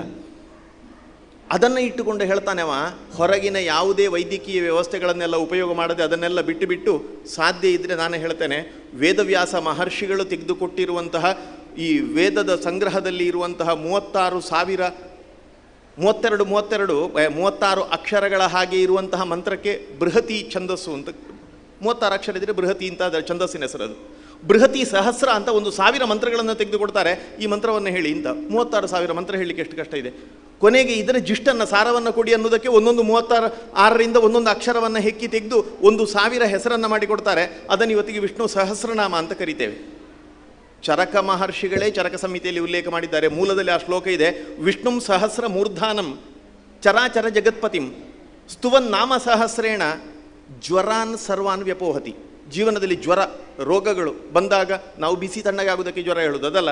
ರೋಗಗಳು ಬಂದಾಗ, ನಿನ್ನ ಇಷ್ಟು ನಾಡಿಗಳಿಗೆ ತೊಂದರೆ ಬಂದಾಗ ನೀನು ಸಾಧ್ಯ ಇದ್ದರೆ ಸಹಸ್ರನಾಮವನ್ನು ಹೇಳು, ಜ್ವರಾನ್ ಸರ್ವಾನ್ ವ್ಯಪೋಹತಿ, ಎಲ್ಲ ಜ್ವರವು ದೂರ ಆಗ್ತದೆ ಅಂತ ಚರಕ ಸಂಹಿತೆಯಲ್ಲಿದ್ದಂತಹ ಮಾತಿದು. ಕಟ್ಟ ಕಡೆಗೆ ಅದನ್ನು ಹೇಳ್ತಾರೆ. ಈ ಆಧ್ಯಾತ್ಮಿಕ ದೃಷ್ಟಿಯಿಂದ ಮಹಾಭಾರತವನ್ನು ನೋಡುವುದಾದರೆ ಅದು ವಿಷ್ಣು ಸಹಸ್ರನಾಮ. ಇನ್ನೊಂದಿದೆ, ಸೈಕಾಲಜಿಕಲ್ ಬೇಸಲ್ಲಿ ನೋಡುವುದು ಅಂತಾದರೆ ಯಾವುದು? ಅದು ಒಬ್ಬ ಮನುಷ್ಯನ ಹೊರಗಿಂದ ಏನು ಅಂತಲ್ಲ, ಮನ ಏವ ಮನುಷ್ಯಾಣಂ ಕಾರಣಂ ಬಂಧ ಮೋಕ್ಷಯೋ. ಸ್ಪಷ್ಟ ಮಾತದು. ದ್ವಂದ್ವ ಅನುಭವಗಳುಂಟಲ್ಲ, ಸುಖ ದುಃಖ, ಚಿಂತೆ ನಿಶ್ಚಿಂತೆ, ಎಲ್ಲ ದ್ವಂದ್ವ ಅನುಭವ. ಅದು ಸರಿ ಉಂಟಾ? ಇಷ್ಟು ತಿಂದರೆ ಸಾಕು, ಗಟ್ಟಿ ಇರ್ತಾನೆ. ಪಂಚಭಕ್ಷ ಪರಮಾನ್ನ ಇದ್ದರೂ ಕೂಡ ಒಳಗೆ ಸರಿ ಇಲ್ವ ಅವನಿಗೆ? ಏನೂ ಇಲ್ಲ, ದಿನ ಹೋದಾಗೆ ಲಾಚಾರ್ಯ ಆಗೋದು. ದಾನೆ ಸಯ್ಯರ ಬುಡ್ದ ಮರ ಮಂಡೆವೆಚ್ಚನ ಕೇಳುವುದೇ, ಮಂಡೆವೆಚ್ಚನ ಅಂತ ಹೊರಗೆ ತಿನ್ನಲಿಕ್ಕೆ ಸಿಗಲಿಲ್ವ ಅಂತಲ್ಲ ಅಂತ. ಒಳಗೆ ಸರಿ ಇದ್ದರೆ ಸರಿ ಇರ್ತಾನೆ ಅಂತ. ಆ ಒಳಗಿದ್ದನ್ನು ಸರಿ ಮಾಡೋದು ಹೇಗೆ? ಯಾವ ಟ್ರೀಟ್ಮೆಂಟ್ ಕೊಡಬೇಕು? ಅದಕ್ಕೆ ಮಹಾಭಾರತದ ಒಂದು ಮಗ್ಗುಲಲ್ಲಿ ನೋಡಿದರೆ ಅದು ಮನೋವಿಜ್ಞಾನ. ಅದು ಯಾವುದು ಕೇಳಿದರೆ ಅದು ಭಗವದ್ಗೀತೆ. ನಮಗೆ ಎಷ್ಟು ಅರ್ಥ ಆಗ್ತದೋ ಗೊತ್ತಿಲ್ಲ. ನಾವು ಎಷ್ಟು ತಿಳ್ಕೊಂಡಿರ್ಬೋದು ಗೊತ್ತಾ? ನಾನು ನೆನೆಸೋದು, ಒಂದು ಸಮುದ್ರದ ನೀರಿನಲ್ಲಿದ್ದದಲ್ಲಿ ಒಂದು ಬಿಂದು ತೆಗೆದ್ರೆ ಎಷ್ಟಾಗ್ತದೆ, ಆ ಬಿಂದುವಿನಷ್ಟು ನನಗೆ ಗೊತ್ತಿರಲಿಕ್ಕಿಲ್ಲ ಭಗವದ್ಗೀತೆಯ ಬಗ್ಗೆ. ಕೆಲವರೆಲ್ಲ ಇಡೀ ಜೀವಿತ, ನನಗೆ DVG ಅವರು ಅಲ್ಲಿ ಗೋಖಲೆ ಪ್ರತಿಷ್ಠಾ ಎಂಥದ್ದು ಗೋಖಲೆ ವಿಚಾರ ಸಂಕಿರಣ ಬೆಂಗಳೂರಲ್ಲಿ 13 ತಿಂಗಳುಗಳ ಕಾಲ ನಿರಂತರ ಪ್ರವಚನ ಮಾಡಿದ್ದಾರೆ ಭಗವದ್ಗೀತೆಯ ಬಗ್ಗೆ. ಯಾವುದರ ಬಗ್ಗೆ ಯಾವುದೇ ವಿದ್ವಾಂಸ ಇರಲಿ, ಭಗವದ್ಗೀತೆಯ ಬಗ್ಗೆ ಬರೆಯದವ ಇಲ್ಲ. ಯಾವ ಕವಿ ಅಂತಾದರೂ ಅವ ಭಗವದ್ಗೀತೆಯ ಬಗ್ಗೆ ಬರೆದಿರಬೇಕವ. ಎಷ್ಟೆಷ್ಟು ಉಪನ್ಯಾಸಗಳು ನಿತ್ಯ ನಿರಂತರ. ಧರ್ಮಸ್ಥಳದಲ್ಲಿ ಒಂದು 4-5 ಸಲ ನಡೆದದ್ದು ನನಗೆ ಕೇಳಿ ಗೊತ್ತಿದೆ. ತಿಂಗಳಗಟ್ಟಲೆ ಒಬ್ಬರೇ ಉಪನ್ಯಾಸ ಮಾಡೋದು. ಯಾವುದು ಅಂತ ಕೇಳಿದರೆ ಭಗವದ್ಗೀತೆ. ಅವ ಹೋದ, ನೆಕ್ಸ್ಟ್ ಇನ್ನೊಬ್ಬ ಬಂದ, ಅವ ಸಹ ಶುರು ಮಾಡೋದು ಭಗವದ್ಗೀತೆ. ಶ್ರೀ ಧೃತರಾಷ್ಟ್ರ ಉವಾಚ. ಮೇಲಿಂದ ಮೇಲೆ ನೋಡಿದರೆ ಎಂಥ ಅಸಂಬದ್ಧ ಅಂತ ಅನ್ನಿಸ್ತದೆ. ಯಾರನ್ನು ಗೊತ್ತಾ? ಈ ಹೊರಗಿನ ಕಣ್ಣು ಇಲ್ಲ, ಒಳಗಿನ ಕಣ್ಣು ಇಲ್ಲ ಅವನಿಗೆ. ಅಂಥವ ಆರಂಭ ಆದ್ದಲ್ಲಿಂದ. ಅದರ ಮೇಲೆ ಶ್ರೀ ಬೇರೆ ಅವನಿಗೆ, ಕಳ್ಳನಿಗೆ. ಶ್ರೀ ಧೃತರಾಷ್ಟ್ರ ಉವ ಎಲ್ಲಿಂದ ಶುರು ಮಾಡಿದ್ರು ನೋಡಿ. ಏನು ಹೇಳ್ತದೆ ಭಗವದ್ಗೀತೆ ಅಂತ ನಮಗೆ ಅರ್ಥವೇ ಆಗೋದಿಲ್ಲ. ಹೀಗೆಲ್ಲ ಆರಂಭ ಮಾಡಿದ್ರಲ್ಲ ಅಂತ. ಆ ಭಗವದ್ಗೀತೆಯ ಒಂದೊಂದು ಶ್ಲೋಕವನ್ನು ಬೇರೆ ಬೇರೆ ದೃಷ್ಟಿಕೋನದಲ್ಲಿ ನೋಡ್ತಾ ಹೋದರೆ, ಒಬ್ಬರು ನನಗೆ ಬೈಲೂರು ಪದ್ಮನಾಭ ತಂತ್ರಿಗಳದ್ದು ಒಬ್ಬ ವ್ಯಕ್ತಿಯ ನೆನಪಾಯಿತು. ದೊಡ್ಡ ಜ್ಯೋತಿಷ ವಿದ್ವಾಂಸ. ಅವರು ಒಂದಿನ ಭಗವದ್ಗೀತೆ ಹೇಳ್ತೇನೆ ಅಂತ ಪಾಠ ಶುರು ಮಾಡಿದ್ರಂತೆ. ಶುರುವಿನ ಶ್ಲೋಕವನ್ನು ಆರಂಭ ಮಾಡಿದ್ದು ಒಂದು 6 ತಿಂಗಳಾಯ್ತಂತೆ. ಇವರ ಇಡೀ ಜೀವನ ಸಾಲದು ಭಗವದ್ಗೀತೆ ಹೇಳಲಿಕ್ಕೆ. ಹಾಗಾದರೆ ಅಷ್ಟೆಲ್ಲ ಇದೆ ಅಂತ ಅದರೊಳಗೆ ಅಗದಷ್ಟು ಮತ್ತೆ ಬರ್ತದೆ. ಹಾಗಾದರೆ ಏನು ಭಗವದ್ಗೀತೆ ಎಲ್ಲವನ್ನ ಅರ್ಥ ಮಾಡಿಕೊಳ್ಳಲಿಕ್ಕೆ ಆಗ್ತದೆ ಅಂತ ಇಲ್ಲ ಮನುಷ್ಯನಿಗೆ. ಅದರ ಸಾರವನ್ನು ಗ್ರಹಿಸ್ಬೋದು ನಾವು. ಜೀವನದ ಯಾವುದೇ ಸಮಸ್ಯೆ ಬಂದಾಗ ಎಲ್ಲವೂ ಪರಿಹಾರದಲ್ಲಿ ಅಲ್ಲಿ ಇದೆ ಗೀತೆಯಲ್ಲಿ. ಆಧ್ಯಾತ್ಮಿಕವಾದ ದೃಷ್ಟಿಯಿಂದ ನೋಡಿದರೆ ಹೇಗೆ ವಿಷ್ಣು ಸಹಸ್ರನಾಮವೋ, ಐತಿಹಾಸಿಕ ದೃಷ್ಟಿಯಿಂದ ನೋಡಿದರೆ ಹೇಗೆ ಇಡೀ ಮಹಾಭಾರತವೋ, ಮನೋವಿಜ್ಞಾನದ ದೃಷ್ಟಿಯಿಂದ ನೋಡಿದರೆ ಇರುವಂಥದ್ದು ಭಗವದ್ಗೀತೆ. ಜಗತ್ತಿಗೆ ಅತಿ ಅಗತ್ಯ ಇರುವಂಥದ್ದು ಇವತ್ತು ಗೀತೆ ಮಾತ್ರ. ಟ್ರೀಟ್ಮೆಂಟ್ ಎಲ್ಲಿಂದ ಅಂತ ಕೇಳಿದರೆ ಅಲ್ಲಿಂದ ಶುರುವಾಗಬೇಕು. ಅಲ್ಲಿ ಲಂಡನ್ನಲ್ಲಿ ಒಬ್ಬ ಖ್ಯಾತರ್ ಅವನ ಹೆಸರು ಕ್ರಿಸ್ಟಲಿನೋ ಎಂಥದ್ದೊಂದು ಬರ್ತದೆ, ಪ್ರಪಂಚದ ಅತಿ ದೊಡ್ಡ ಮನೋವಿಜ್ಞಾನಿ, ಜಾತಿಯಲ್ಲಿ ಕ್ರಿಶ್ಚಿಯನ್. ಅವನ ಆಫೀಸ್ ಅಂದರೆ ದೊಡ್ಡ ಬಿಲ್ಡಿಂಗ್, ದೊಡ್ಡ ಆಸ್ಪತ್ರೆ. ಅವನ ಆಫೀಸಲ್ಲಿ ಎಂಟ್ರೆನ್ಸಲ್ಲಿ ಹಾಕಿರುವಂಥದ್ದು ಗೀತೋಪದೇಶದ ಚಿತ್ರ ಅಂತೆ. ಯಾರೋ ಹೋದವರು ಕೇಳಿದ್ರಂತೆ ಇದು ಏನಿದು ಅಂತ. ಗೀತೋಪದೇಶದ ಚಿತ್ರ ಹಾಕಿದ್ದೀರಲ್ಲ ಅಂತ. ಅದಕ್ಕೆ ಅವ ಹೇಳ್ತಾ ಇದ್ದಂತೆ ಕ್ರಿಶ್ಚಿಯನ್ನು, ನಾನು ಜಗತ್ತಿನ ದೊಡ್ಡ ಮನಃಶಾಸ್ತ್ರಜ್ಞ ಇರ್ಬೋದು, ನಾನೇನೋ ಸ್ವಲ್ಪ ಮಾತ್ರ ತಿಳ್ಕೊಂಡಿದ್ದೇನೆ. ಇಡೀ ಜಗತ್ತಿನ ಮೊದಲ ಮನಃಶಾಸ್ತ್ರಜ್ಞ ಅಂತ ಹೇಳಿದರೆ ಶ್ರೀಕೃಷ್ಣ. ಅವ ಕೊಟ್ಟ ಟ್ರೀಟ್ಮೆಂಟ್ ಜಗತ್ತಿಗಿದೆಯಲ್ಲ ಭಗವದ್ಗೀತೆ, ಅದಕ್ಕೋಸ್ಕರ ನಾನು ಅವನದ್ದು ಹಾಕಿದ್ದೇನೆ. ಅವ ಕೊಟ್ಟು ಟ್ರೀಟ್ಮೆಂಟ್ ಮಾಡ್ತಾ ಇದ್ದಾನೆ ನೋಡಿ, ಅಲ್ಲಿ ಅರ್ಜುನ ಎದುರು ಕೂತಿದ್ದಾನೆ, ಇವ ಮದ್ದು ಕೊಡ್ತಾ ಇದ್ದಾನೆ ಅಂತ. ಅವರಿಗೆ ಅರ್ಥ ಆಯಿತು. ನಮಗೆ ಇಲ್ಲಿ ಪಾಠ ಪುಸ್ತಕದಲ್ಲಿ 4 ಶ್ಲೋಕ ಹಾಕ್ತೇವೆ ಅಂತ ಕೇಳುವಾಗ ಈ ಬುದ್ಧಿಜೀವಿಗಳೆಲ್ಲ ತಿರುಗಿ ನಿಂತಿದ್ದಾರೆ. ನಮಗೆ ಯಾವ ಮಟ್ಟದಲ್ಲಿ ಇದ್ದೇವೆ ನಾವು ಅಂತ. ಇಷ್ಟೇ ಭಗವದ್ಗೀತೆ. ಒಂದೊಂದು ಶ್ಲೋಕ ಸಾಕು, ಒಂದು ಶ್ಲೋಕ ಸಾಕು ಇಡೀ ಜೀವಿತಕ್ಕೆ. ನನಗೆ ಎಲ್ಲರೂ ಉಪಯೋಗ ಮಾಡುವಂಥ ಕೆಲವು ಶ್ಲೋಕಗಳಿವೆ ಎಲ್ಲ ಕಡೆಯಲ್ಲಿ, ಪ್ರತಿಯೊಬ್ಬರಿಗೂ ಗೊತ್ತಿರುವಂಥ ಶ್ಲೋಕಗಳು. ಆ ಶ್ಲೋಕದ ಒಂದು ಶಬ್ದ ಸಾಕು ಅಂತ. ಕರ್ಮಣ್ಯೇವ ಅಧಿಕಾರಸ್ಥೆ ಮಾ ಫಲೇಶು ಕದಾಚನ. ನಿನ್ನ ಜವಾಬ್ದಾರಿ ಏನು ಅಂತ ಕೇಳಿದರೆ, ನಿನ್ನ ಕೆಲಸ ಮಾಡುವಂಥದ್ದೇನು ಅದನ್ನು ಕರ್ತವ್ಯ ಅನ್ನೋ ನೆಲೆಗಟ್ಟಲ್ಲಿ ಮಾಡು ಅಷ್ಟೇ. ಇದು ನಿನ್ನ ಜವಾಬ್ದಾರಿ. ಮಾ ಫಲೇಶು ಕದಾಚನ. ಫಲಾಪೇಕ್ಷೆ ಮಾಡಬೇಡ ನೀನು. ಯೋಚನೆ ಮಾಡ್ತಾ ಹೋದರೆ ಸ್ವಲ್ಪ ಒಳಗೋದ್ರೆ ಹೇಳ್ತಾನೆ, ಯಾಕೆ ಹಾಗೆ ಕೇಳಿದರು? ಒಂದು ಕೆಲಸ ಮಾಡಬೇಕಾದ್ರೆ ನನ್ನ ಕರ್ತವ್ಯ ಅಂತ ಮಾತ್ರ ಮಾಡಬೇಕು, ನಾನು ಫಲಾಪೇಕ್ಷೆ ಪಡಬಾರ್ದು ಯಾಕೆ? ದೇವ್ರು ಏನು ನೋಡಿ, ನಮಗೆ ಗೊತ್ತಿಲ್ಲ ದೇವ್ರು ಏನು ಅಂತ. ಇಡೀ ಜಗತ್ತನ್ನು ನಿಯಾಮನೆ ಮಾಡ್ತದೆ ಅಷ್ಟು ಗೊತ್ತಿದೆ ನಮಗೆ. ಸರ್ವಶಕ್ತ, ಸರ್ವಾತ್ಮಕ, ಇಂಥ ಶಬ್ದಗಳೆಲ್ಲ, ಓಮ್ನಿಷಿಯಂಟ್, ಓಮ್ನಿ ಪ್ರೆಸೆಂಟ್, ಓಮ್ನಿ ಪೊಟೆಂಟ್, ಇಂಥ ಶಬ್ದಗಳೆಲ್ಲ ನಮಗೆ ಗೊತ್ತಿದೆ. ಎಲ್ಲದರ ಒಳಗಡೆ ಇದ್ದಾನೆ, ಎಲ್ಲವನ್ನೂ ಮಾಡಲಿಕ್ಕೆ ಸಾಮರ್ಥ್ಯ ಇದೆ. ಏನು ಅಂತ ಹಾಗಾದರೆ ಜಗತ್ತಲ್ಲಿ ಎಲ್ಲದರ ಒಳಗಡೆಯೂ ತಾನು ಇರಬೇಕು ಅಂತಾದರೆ, ಎಲ್ಲವೂ ತಾನೇ ಆಗಿರಬೇಕು ಅಂತಾದರೆ ಅದು ಏನಾಗಿರಬೇಕು? ಅದು ಈ ಪ್ರಕೃತಿ ಮಾತ್ರ ಆಗಿರಬೇಕು, ಬೇರೆ ಏನೂ ಅಲ್ಲ. ಪಂಚಭೂತಗಳು ಅಂತ ಯಾವುದನ್ನು ಕರಿತೇವೆ, ಮಣ್ಣು, ನೀರು, ಬೆಂಕಿ, ಗಾಳಿ, ಆಕಾಶ, ಇದನ್ನು ಬಿಟ್ಟು ಅದರ ನಂತರದ್ದು ಯಾವುದೂ ಇರಲಿಕ್ಕೆ ಸಾಧ್ಯ ಇಲ್ಲ. ಇದೇ ಯಾವುದೋ ಇರಬೇಕು. ಜಗತ್ತಿಗೆ ಇದೇ ದೇವರು ಅನ್ನುವಂಥದ್ದನ್ನು ಹೇಳಿಕೊಟ್ಟದ್ದು ಭಾರತೀಯ ಪರಂಪರೆ. ನಾವು ಮಾಡುವ ಅಷ್ಟು ಪೂಜೆ ಪುನಸ್ಕಾರ, ಹೋಮ ಹವನ, ದಾನ ಧರ್ಮಾದಿಗಳನ್ನು ನೋಡಿದರೆ ಈ ಪ್ರಕೃತಿಯನ್ನೇ ಪೂಜೆ ಮಾಡಿದ್ದು. ಕೃಷ್ಣ ಹೇಳಿದ್ದು ಅದನ್ನೇ. ಗೀತೆಯ ಒಂದೊಂದು ಶಬ್ದ, ಒಂದೊಂದು ವಾಕ್ಯ ನೋಡಿದರೆ ಗೊತ್ತಾಗ್ತದೆ ಈ ಪ್ರಕೃತಿಯನ್ನೇ ದೇವರು ಅಂತ ಹೇಳಿದವ. ವೃಕ್ಷಗಳಲ್ಲಿ ನಾನು ಅಶ್ವತ್ಥ, ಜೀವಿಗಳಲ್ಲಿ ನಾನು ನಾಗರಹಾವು, ಒಂದೊಂದು ಹೇಳ್ತಾ ಹೋಗ್ತಾನಲ್ಲ. ಪ್ರಾಣಿಗಳಲ್ಲಿ ನಾನು ದನ. ಏನಿದು? ಈ ಪ್ರಕೃತಿಯಲ್ಲಿ ಎಲ್ಲ ಮನುಷ್ಯ ಮಾತ್ರ ಅಂತಲ್ಲ ಅಂತ, ಎಲ್ಲ ಜೀವಿಗಳು ಬದುಕಬೇಕು ಅಂತಾದರೆ ಯಾವುದೆಲ್ಲ ಬೇಕೋ ಅದೆಲ್ಲವನ್ನು ದೇವತ್ವದ ಕಲ್ಪನೆ ಕೊಟ್ಟು ಅದೆಲ್ಲ ನಾನು ಅಂತ ಕೃಷ್ಣ ಹೇಳಿ ಇದನ್ನು ಪೂಜೆ ಮಾಡಿ ಅಂತ ಹೇಳಿದ ಅಂತ ಹೇಳಿದರೆ, ಈ ಪ್ರಕೃತಿಯ ಆರಾಧನೆಯೇ, ಈ ಮಣ್ಣಿನ ಆರಾಧನೆಯೇ ದೇವರ ಆರಾಧನೆ. ಜಗತ್ತಲ್ಲಿ ಉಳಿದವರಿಗೆ ಎಲ್ಲ ಯಾವುದೋ ಒಂದು ಧರ್ಮ ಗ್ರಂಥ ಇರ್ತದೆ, ಯಾವ ಒಬ್ಬ ಧರ್ಮಗುರು ಇರ್ತಾನೆ, ಯಾವುದೋ ಒಂದು ದೇಶ ಇರ್ತದೆ, ಯಾವುದೋ ಒಬ್ಬ ದೇವದೂತನ ಕಣ್ಣಿಗೆ ಕಾಣದವನ ಯಾರೋ ಒಬ್ಬ ಇರ್ತಾನೆ. ಇದು ಉಳಿದವರೆಲ್ಲ ತಿಳ್ಕೊಂಡದ್ದು ಬೇರೆ ಬೇರೆ ಮತಗಳು.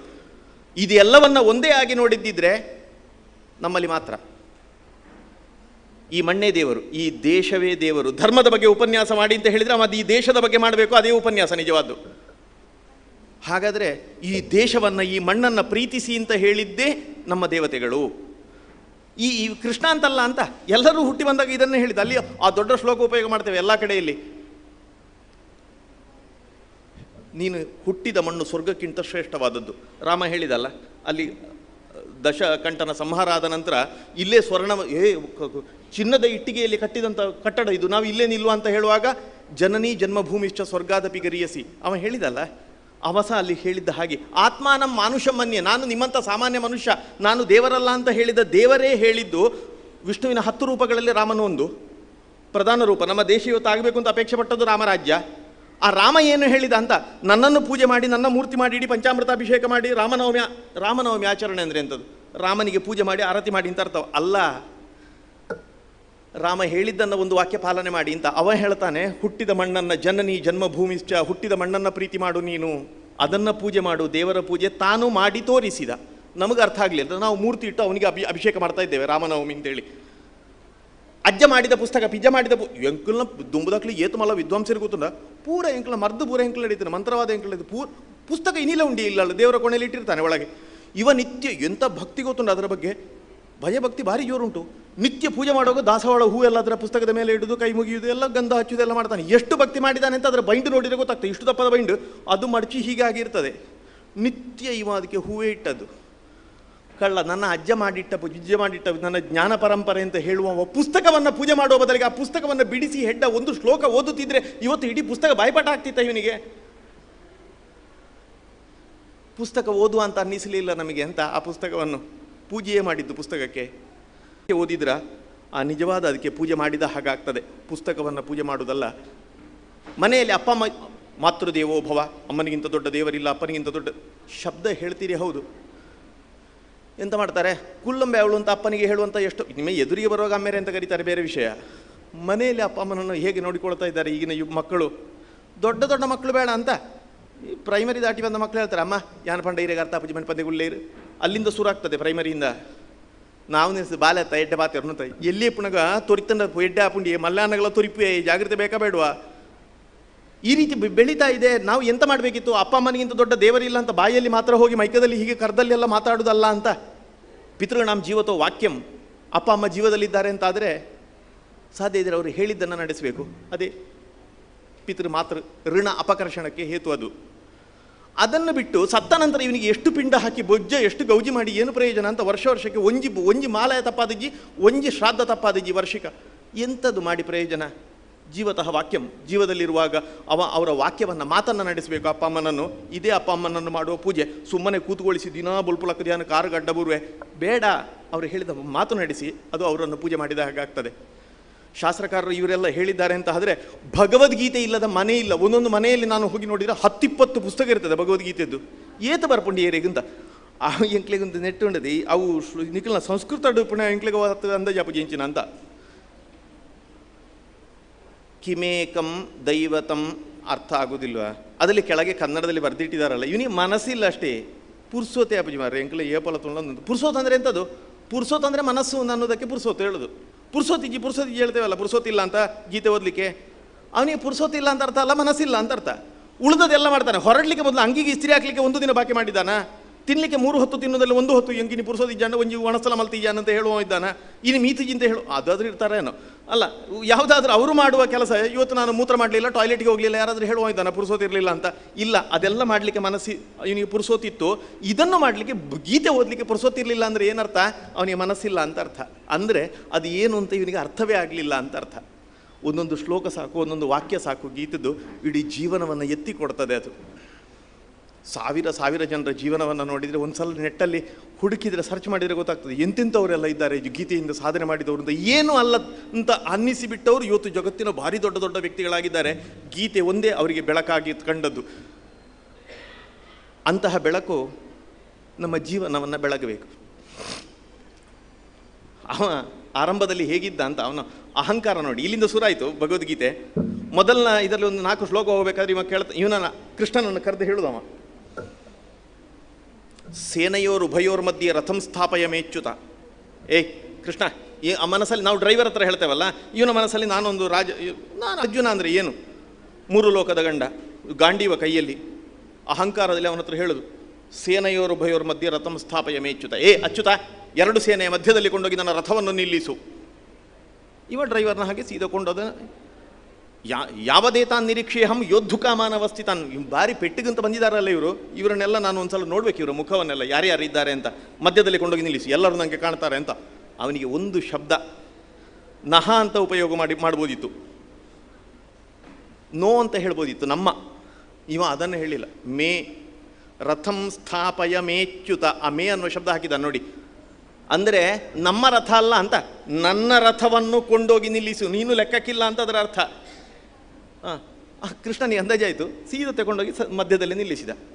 ಹೀಗೆ ನೋಡ್ತಾನೆ, ಅಜ್ಜಂದಿರಿದ್ದಾರೆ, ಅಲ್ಲಿ ಕೃಪಾಚಾರ್ಯರು ವಿದ್ಯೆ ಆರಂಭದಿಂದ ಚಿಕ್ಕದಿಂದ ಇದ್ದಾಗ ವಿದ್ಯೆ ಹೇಳಿಕೊಟ್ಟವರು ಅವರು ಕೃಪಾಚಾರ್ಯರು. ಈಚೆ ನೋಡ್ತಾನೆ ಆ ನಂತರ ವಿದ್ಯೆ ಕೊಟ್ಟಂಥವ್ರು ದ್ರೋಣಾಚಾರ್ಯರಿದ್ದಾರೆ.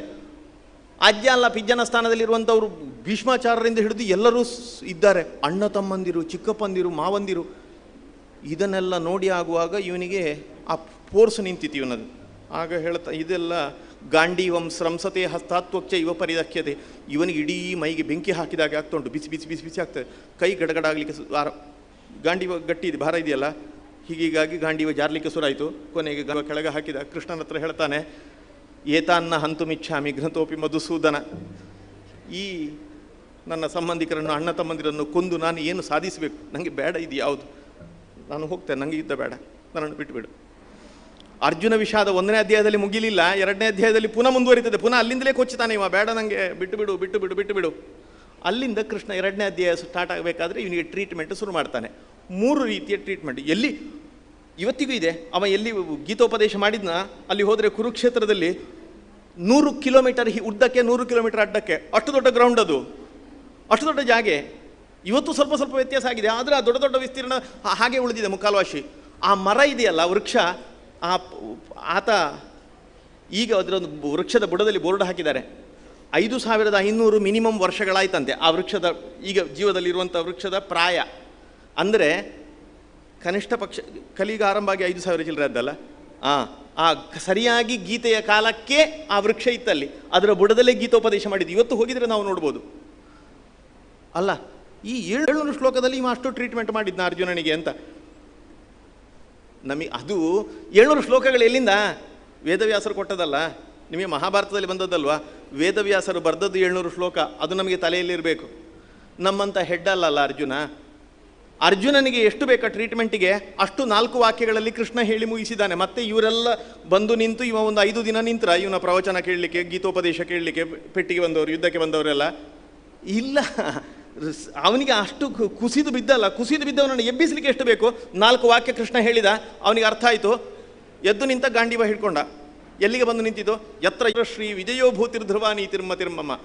ಮತ್ತೆ ಜಗತ್ತಲ್ಲಿ ಮತ್ತೆ ಗೆಲುವೆ ಜೀವನದಲ್ಲಿ. ಗೀತೆಯ ಒಂದು ಶ್ಲೋಕ ಅರ್ಥ ಆದವನಿಗೆ ಜೀವನದಲ್ಲಿ ಸೋಲಿಲ್ಲ, ಗೆಲುವೆ. ಅಂತಹ ಒಂದು ಟ್ರೀಟ್ಮೆಂಟ್ ಕೊಟ್ಟು ಬಿಟ್ಟ ಕೃಷ್ಣ. ನಿಜವಾದ ಆ ಪ್ರಸಿದ್ಧ ಶ್ಲೋಕವೇ ನಿಮಗೆ 10 ಸಲ 10 ಅರ್ಥ ಕೊಡ್ತದೆ ಅಂತ. ಕರ್ತವ್ಯ ಅನ್ನುವ ನೆಲೆಗಟ್ಟಲ್ಲಿ ಮಾಡು, ಕರ್ಮಣ್ಯೇವ ಅಧಿಕಾರಸ್ಥೆ. ಯಾಕೆ ಮಾ ಫಲೇಶು ಕದಾಚನ, ಫಲಾಪೇಕ್ಷೆ ಪಡಬೇಡ ಹಪ್ಪ. ನಾನು ಎಲ್ಲಿದ್ದೇನೆ? ದೇವರು ಹೇಳ್ತಾನೆ, ಯಾಕೆ ನೀನು ಫಲಾಪೇಕ್ಷೆ ಪಡಬಾರ್ದು? ನಾನು ಸರ್ವವ್ಯಾಪಿ ಸರ್ವಶಕ್ತ ಅಲ್ಲ, ಎಲ್ಲದರಲ್ಲಿ ಇದ್ದೇನಲ್ಲ.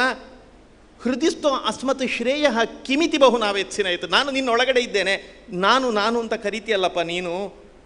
ಅವ ಹೇಳ್ತಾನೆ, ನಾನು ನಾನೆಂದು ಹೇಳದಿರಿ, ಆ ನಾನು ನೀನಲ್ಲ, ಅದು ನಾನು.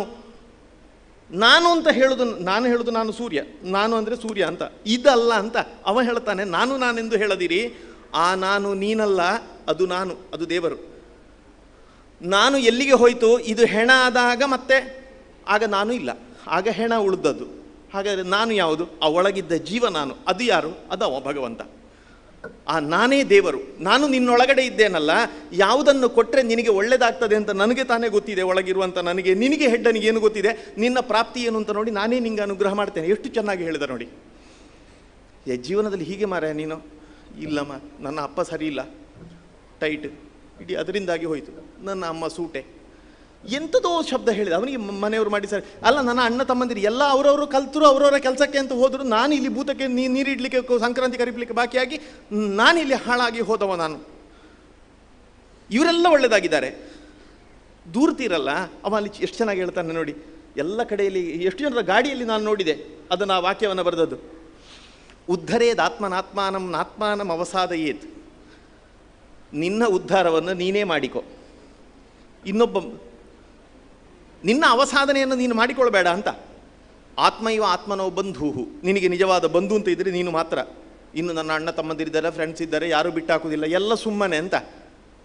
ನನಗೆ ಯಾವತ್ತೂ ನೆನಪಾಗಲಿಕ್ಕಿದೆ, ನೀವೊಂದ್ಸಲ ಯೋಚನೆ ಮಾಡಿ ನೋಡಿ, ಹೌದಾ ಅಲ್ವಾ ಅಂತ. ಆತ್ಮೈವ ಆತ್ಮನೋ ಬಂಧು, ನನಗಿಂತ ಮೇಲೆ ಬಂಧು ಯಾರೂ ಇಲ್ಲ ಅಂತ ನಾನು ತಿಳ್ಕೊಂಡಿದ್ದೇನು ಗೊತ್ತುಂಟ? ಹೊರಗಿನವರೆಲ್ಲ ಎಂಥದ್ದು ಇರ್ಬೋದು, ಮಕ್ಕಳು ನಾಳೆ ಬಿಡ್ತಾರೋ ಇಲ್ವೋ ಗೊತ್ತಿಲ್ಲ, ನನ್ನ ಹೆಂಡತಿ ಮಾತ್ರ ನನ್ನನ್ನು ಬಿಟ್ಟು ಹಾಕೋದಿಲ್ಲ. ನಂಗೆ ಗೊತ್ತಾದ್ದೆ ಹೇಗೆ ಹೇಳಿ ಅಂತೆ. ನಾನು ಮನೆಗೆ 10 ಗಂಟೆ ರಾತ್ರಿ ಹೋಗಲಿ 12 ಗಂಟೆ ರಾತ್ರಿಗೆ ಹೋಗಲಿ ಊಟ ಮಾಡದೆ ಕೂತಿರ್ತಾಳೆ. ಒಂದು ಮೊಬೈಲ್ ನೋಡ್ತಾ ಇರ್ತಾಳೆ, ಯಾವುದೋ ಪುಸ್ತಕ ಓದ್ತಾ ಇರ್ತಾಳೆ. ನಾನು ಹೋದ ನಂತರ ನನಗೆ ಬಡಿಸಿ ಮತ್ತೆ ಅವಳು ಊಟ ಮಾಡೋದು ಇವತ್ತಿಗೂ ನಡೀತಾ ಇದೆ. ಬೇರೆ ಯಾರಾದರೂ ಮಾಡ್ತಾರಾ? ಇಲ್ಲ. ಅವಳೊಬ್ಬಳು ಜೀವನದ ಕೊನೆಯವರೆಗೆ ನನಗಿದ್ರೆ ಅಂತ ನಾನು ತಿಳ್ಕೊಂಡಿದ್ದೇನೆ.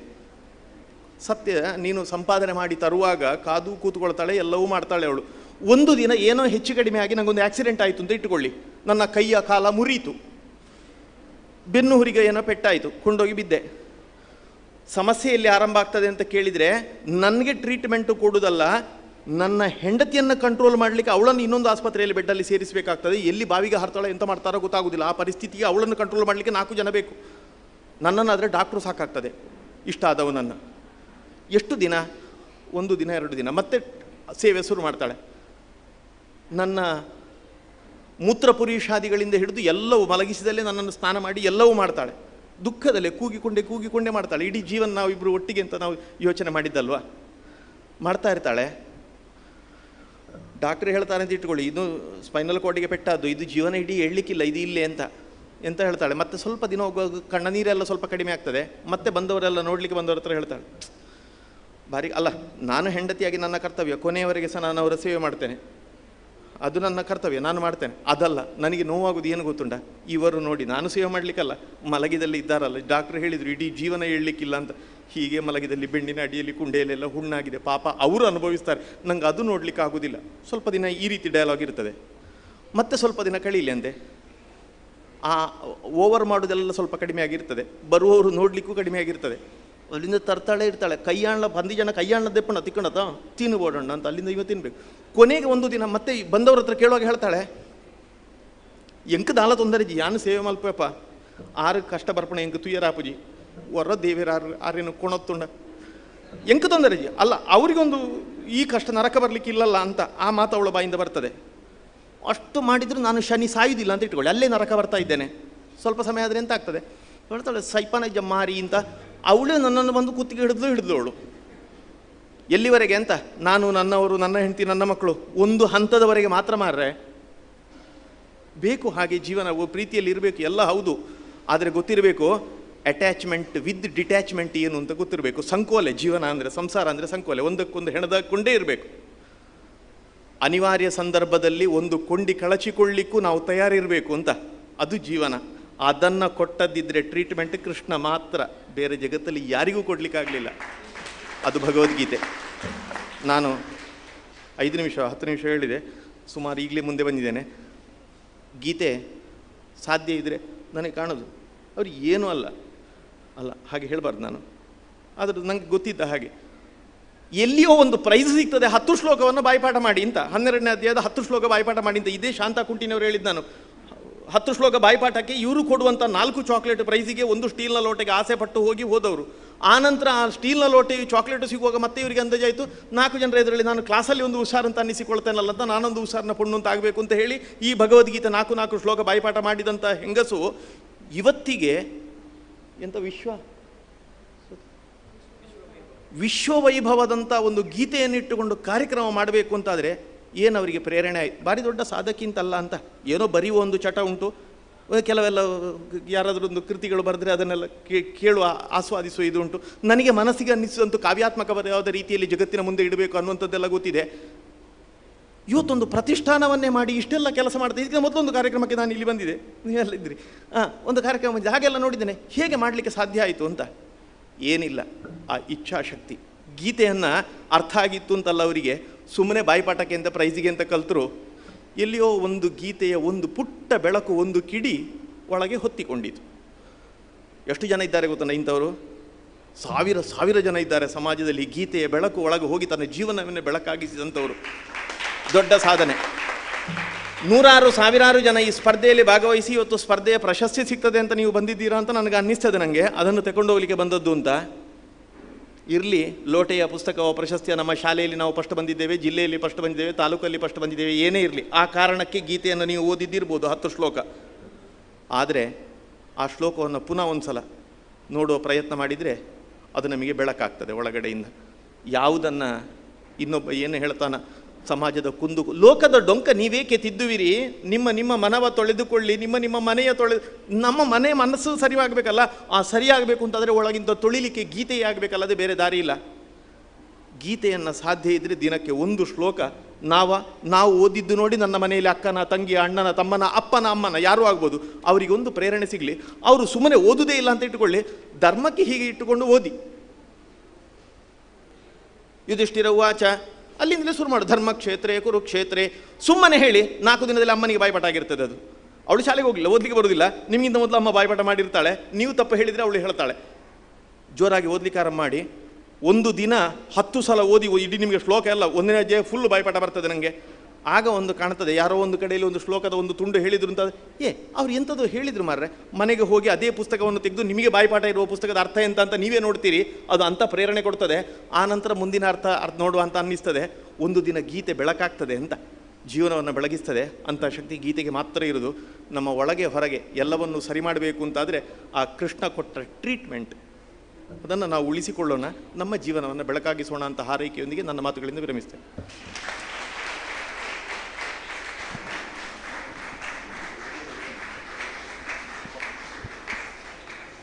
ಪ್ರಸ್ತುತ ಕಾಲಘಟ್ಟದಲ್ಲಿ ಭಾರತೀಯ ಸಂಸ್ಕೃತಿಗಿಂತ ಪಾಶ್ಚಾತ್ಯಕ್ಕೆ ಹೆಚ್ಚಿನ ಮಹತ್ವವನ್ನು ನೀಡುವುದನ್ನು ನಮ್ಮ ಸಮಾಜದಲ್ಲಿ ನಾವು ಕಾಣಬಹುದಾಗಿದೆ.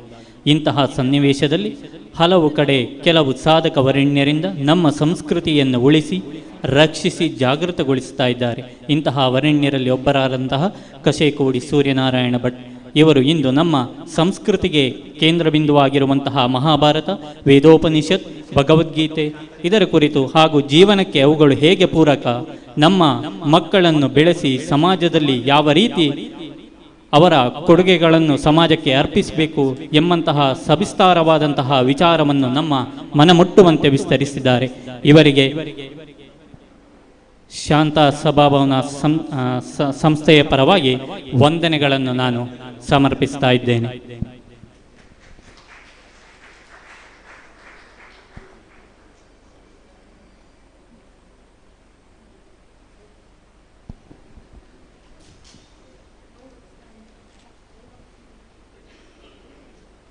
ಸತ್ಯಶಾಂತ ಪ್ರತಿಷ್ಠಾನ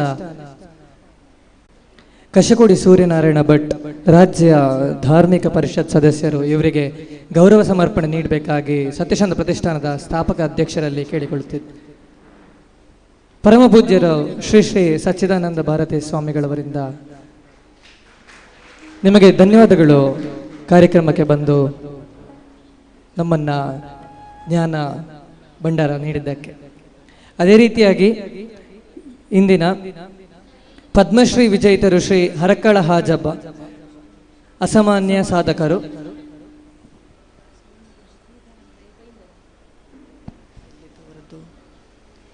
ಇಂದಿನ ಈ ಕಾರ್ಯಕ್ರಮಕ್ಕೆ ಸಮಾರೋಪ ಸಮಾರಂಭ ಪ್ರಶಸ್ತಿ ಪ್ರದಾನ ಹಾಗೂ ಪದಾಧಿಕಾರಿಗಳ ಪದಗ್ರಹಣ ಕಾರ್ಯಕ್ರಮ ಸಂಜೆಯ ಕಾರ್ಯಕ್ರಮಕ್ಕೆ ನಾವು ಇವರನ್ನು ಆಹ್ವಾನಿಸಿದೆವು.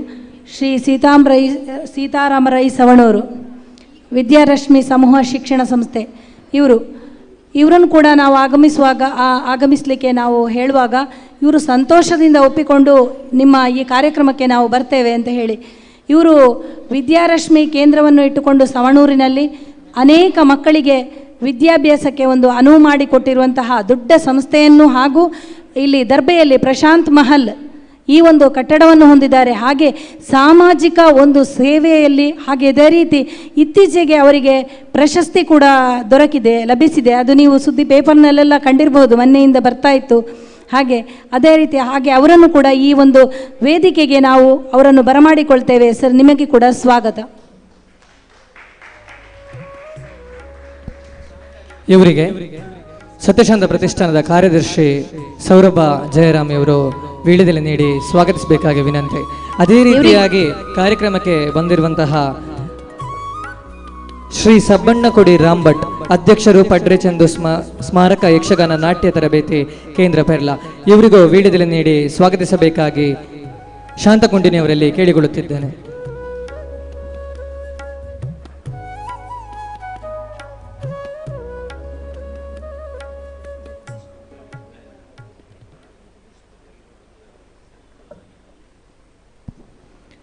ಜಗದೀಶ್ ಪುತ್ತೂರ್ ಅವರು ನಮ್ಮ ವೇದಿಕೆಗೆ ಬರಬೇಕಾಗಿ ವಿನಂತಿ. ಆರ್ಯಭಟ ಪ್ರಶಸ್ತಿ ಪುರಸ್ಕೃತರಾದ ಶ್ರೀ ಜಗದೀಶ್ ಪುತ್ತೂರು ಕಲಾ ಸಿಂಧು ಪ್ರಶಸ್ತಿ ಇವರಿಗೆ ಗಾಯನದ ಒಂದು ಉದ್ದೇಶದಿಂದಾಗಿ ನಾವು ಈ ಒಂದು ಸತ್ಯಶಾಂತ ಪ್ರತಿಷ್ಠಾನ ಈ ಸಂಸ್ಥೆಯಿಂದ ನಾವು ಇವರಿಗೆ ಇವತ್ತು ಪ್ರಶಸ್ತಿ ಪ್ರದಾನವನ್ನು ಮಾಡಲಿಕ್ಕಿದ್ದೇವೆ. ಹಾಗೆ ಅವರಿಗೆ ಕೂಡ ತುಂಬು ಹೃದಯದ ಸ್ವಾಗತ. ಪದ್ಮಶ್ರೀ ವಿಜೇತರು ಶ್ರೀ ಹರಕ್ಕಳ ಹಾಜಬ್ಬ ಇವರಿಗೆ ದಿವ್ಯ ಸಾನ್ನಿಧ್ಯ ಪರಮಪೂಜ್ಯ ಶ್ರೀ ಶ್ರೀ ಸಚ್ಚಿದಾನಂದ ಭಾರತಿ ಶ್ರೀ ಪಾದಂಗಳವರ ಸಮ್ಮುಖದಲ್ಲಿ ಇದೀಗ ಪ್ರಶಸ್ತಿ ಪ್ರದಾನ ಕಾರ್ಯಕ್ರಮ. ಇವರ ಪರಿಚಯವನ್ನು ಜಯ ಪೆರೇಜ್ ಅವರು ಮಾಡಲಿದ್ದಾರೆ.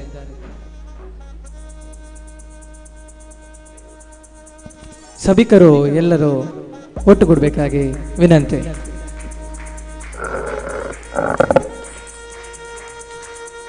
ಎಲ್ರಿಗೂ ನಮಸ್ಕಾರ.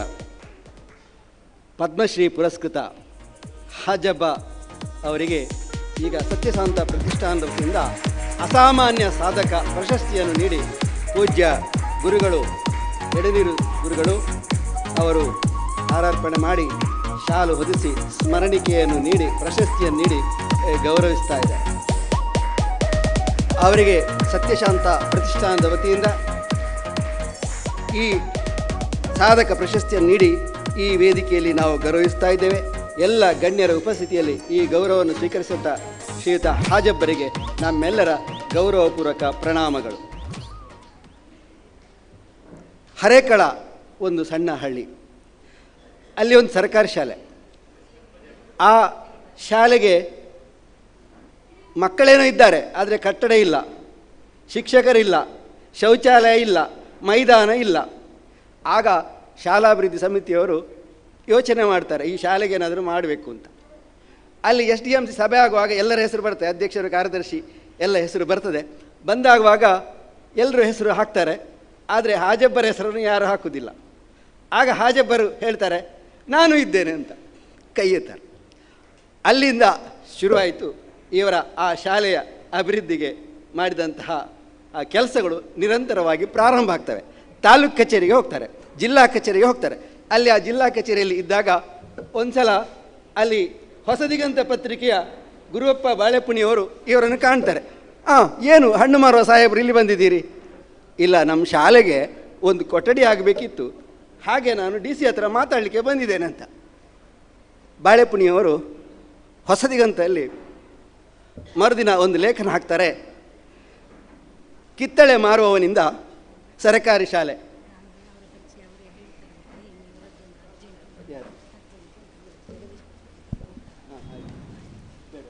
ಗುರುಗಳ ಸಾನ್ನಿಧ್ಯದಲ್ಲಿ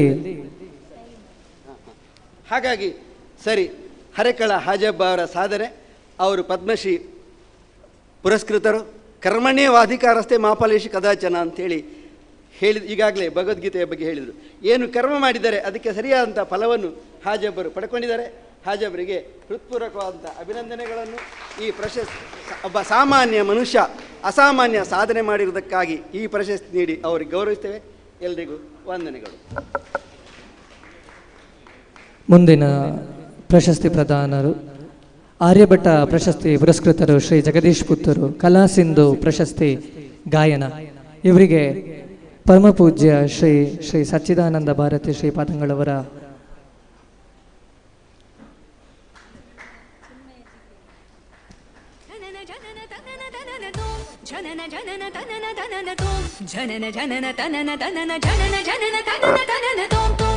ಜಗದೀಶ್ ಪುತ್ತೂರು ಇವರು ದಕ್ಷಿಣ ಕನ್ನಡ ಜಿಲ್ಲೆಯ ಹೆಸರಾಂತ ಗಾಯಕರು ಹಾಗೂ ಆರ್ಯಭಟಿ ಪ್ರಶಸ್ತಿ ಪುರಸ್ಕೃತ ಹಾಗೂ ಗಾನಕೋಗಿಲೆ ಬಿರುದಾಂಕಿತ, ಹಾಡು ಕರ್ನಾಟಕ ಖ್ಯಾತಿಯ, ಅದೇ ರೀತಿ ಜೂನಿಯರ್ ಜೇಸುದಾಸ್ ಎಂದು ಗುರುತಿಸಲ್ಪಡುವ ಇವರಿಗೆ ಅನೇಕ ಕಡೆಗಳಲ್ಲಿ ಪ್ರಶಸ್ತಿ ಸನ್ಮಾನಗಳು ಲಭಿಸಿವೆ. ಇವರು ಸತ್ಯಶಾಂತ ಪ್ರತಿಷ್ಠಾನದ ಸಂಸ್ಥೆಯಡಿಯಲ್ಲಿ ಯೂಟ್ಯೂಬ್ನಲ್ಲಿ ಜೈ ಭಾರತ, ಜೈ ಗೋಮಾತಾ, ಕನ್ನಡ ರಾಜ್ಯೋತ್ಸವ, ನಮ್ಮದಮ್ಮ ಹಾಡನ್ನು ಹಾಡಿ ಅನೇಕರ ಮೆಚ್ಚುಗೆಗೆ ಪಾತ್ರರಾಗಿರ್ತಾರೆ. ಇವರಿಗಿಂದು ಸತ್ಯಶಾಂತ ಪ್ರತಿಷ್ಠಾನದ ವತಿಯಿಂದ ಗಣ್ಯರ ಸಮ್ಮುಖದಲ್ಲಿ ಕಲಾ ಸಿಂಧು ಪ್ರಶಸ್ತಿಯನ್ನು ನೀಡಿ ಗೌರವಿಸ್ತಾ ಇದ್ದೇವೆ. ಇವರ ಭವಿಷ್ಯ ಉಜ್ವಲವಾಗಿರಲೆಂದು ಸತ್ಯಶಾಂತ ಪ್ರತಿಷ್ಠಾನದ ವತಿಯಿಂದ ಹಾರೈಸುತ್ತಿದ್ದೇವೆ. ಧನ್ಯವಾದಗಳು.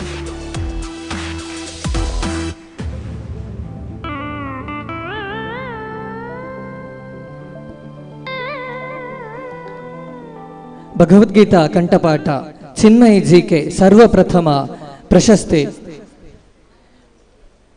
ಅವರು ವೇದಿಕೆಗೆ ಬಂದು ಪ್ರಶಸ್ತಿಯನ್ನು ಶ್ರೀ ಶ್ರೀ ಪರಮಪೂಜ್ಯ ಸಚ್ಚಿದಾನಂದ ಭಾರತಿ ಶ್ರೀಪಾದಂಗಳವರ ಕೈಯಿಂದ ತೆಗೆದುಕೊಳ್ಬೇಕಾಗಿ ವಿನಂತಿ.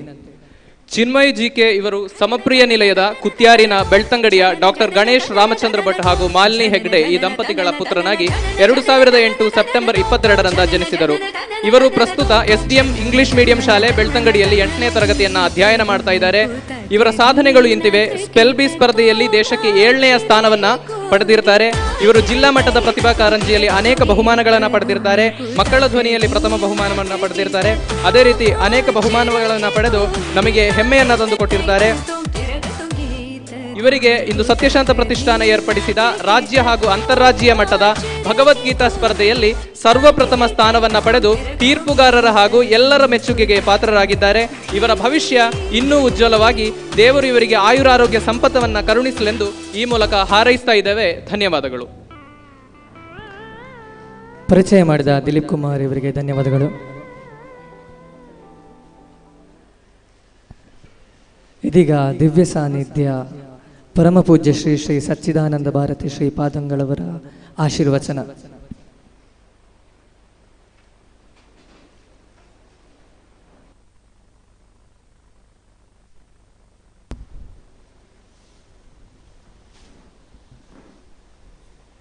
ಓಂ ನಮಃ ಪ್ರಣವಾರ್ಥಾಯ ಶುದ್ಧ ಜ್ಞಾನೈಕಮೂರ್ತಯೇ ನಿರ್ಮಲಾಯ ಪ್ರಶಾಂತಾಯ ದಕ್ಷಿಣಾಮೂರ್ತಯೇ ನಮಃ. ಅತ್ಯಂತಬಾಲಂ ಮತಸಿ ಕುಸುಮ ಪ್ರಕಾಶಂ ದಿಗ್ವಾಸದಂ ಕನಕಭೂಷಣಭೂಷಿತಾಂಗಂ ವಿಸೃಸ್ತಕೇಶಂ ಅರುಣಾಧರಂ ಮಾಯತಾಕ್ಷಂ ಕೃಷ್ಣಂ ಸ್ಮರಾಮಿ ಮನಸಾ ನವನೀತಹಸ್ತಂ. ಸದಾಶಿವಸಮಾರಂಭಾಂ ಶಂಕರಾಚಾರ್ಯಮಧ್ಯಮಾಂ ಅಸ್ಮದಾಚಾರ್ಯಪರ್ಯಂತಾಂ ವಂದೇ ಗುರುಪರಂಪರಾಂ.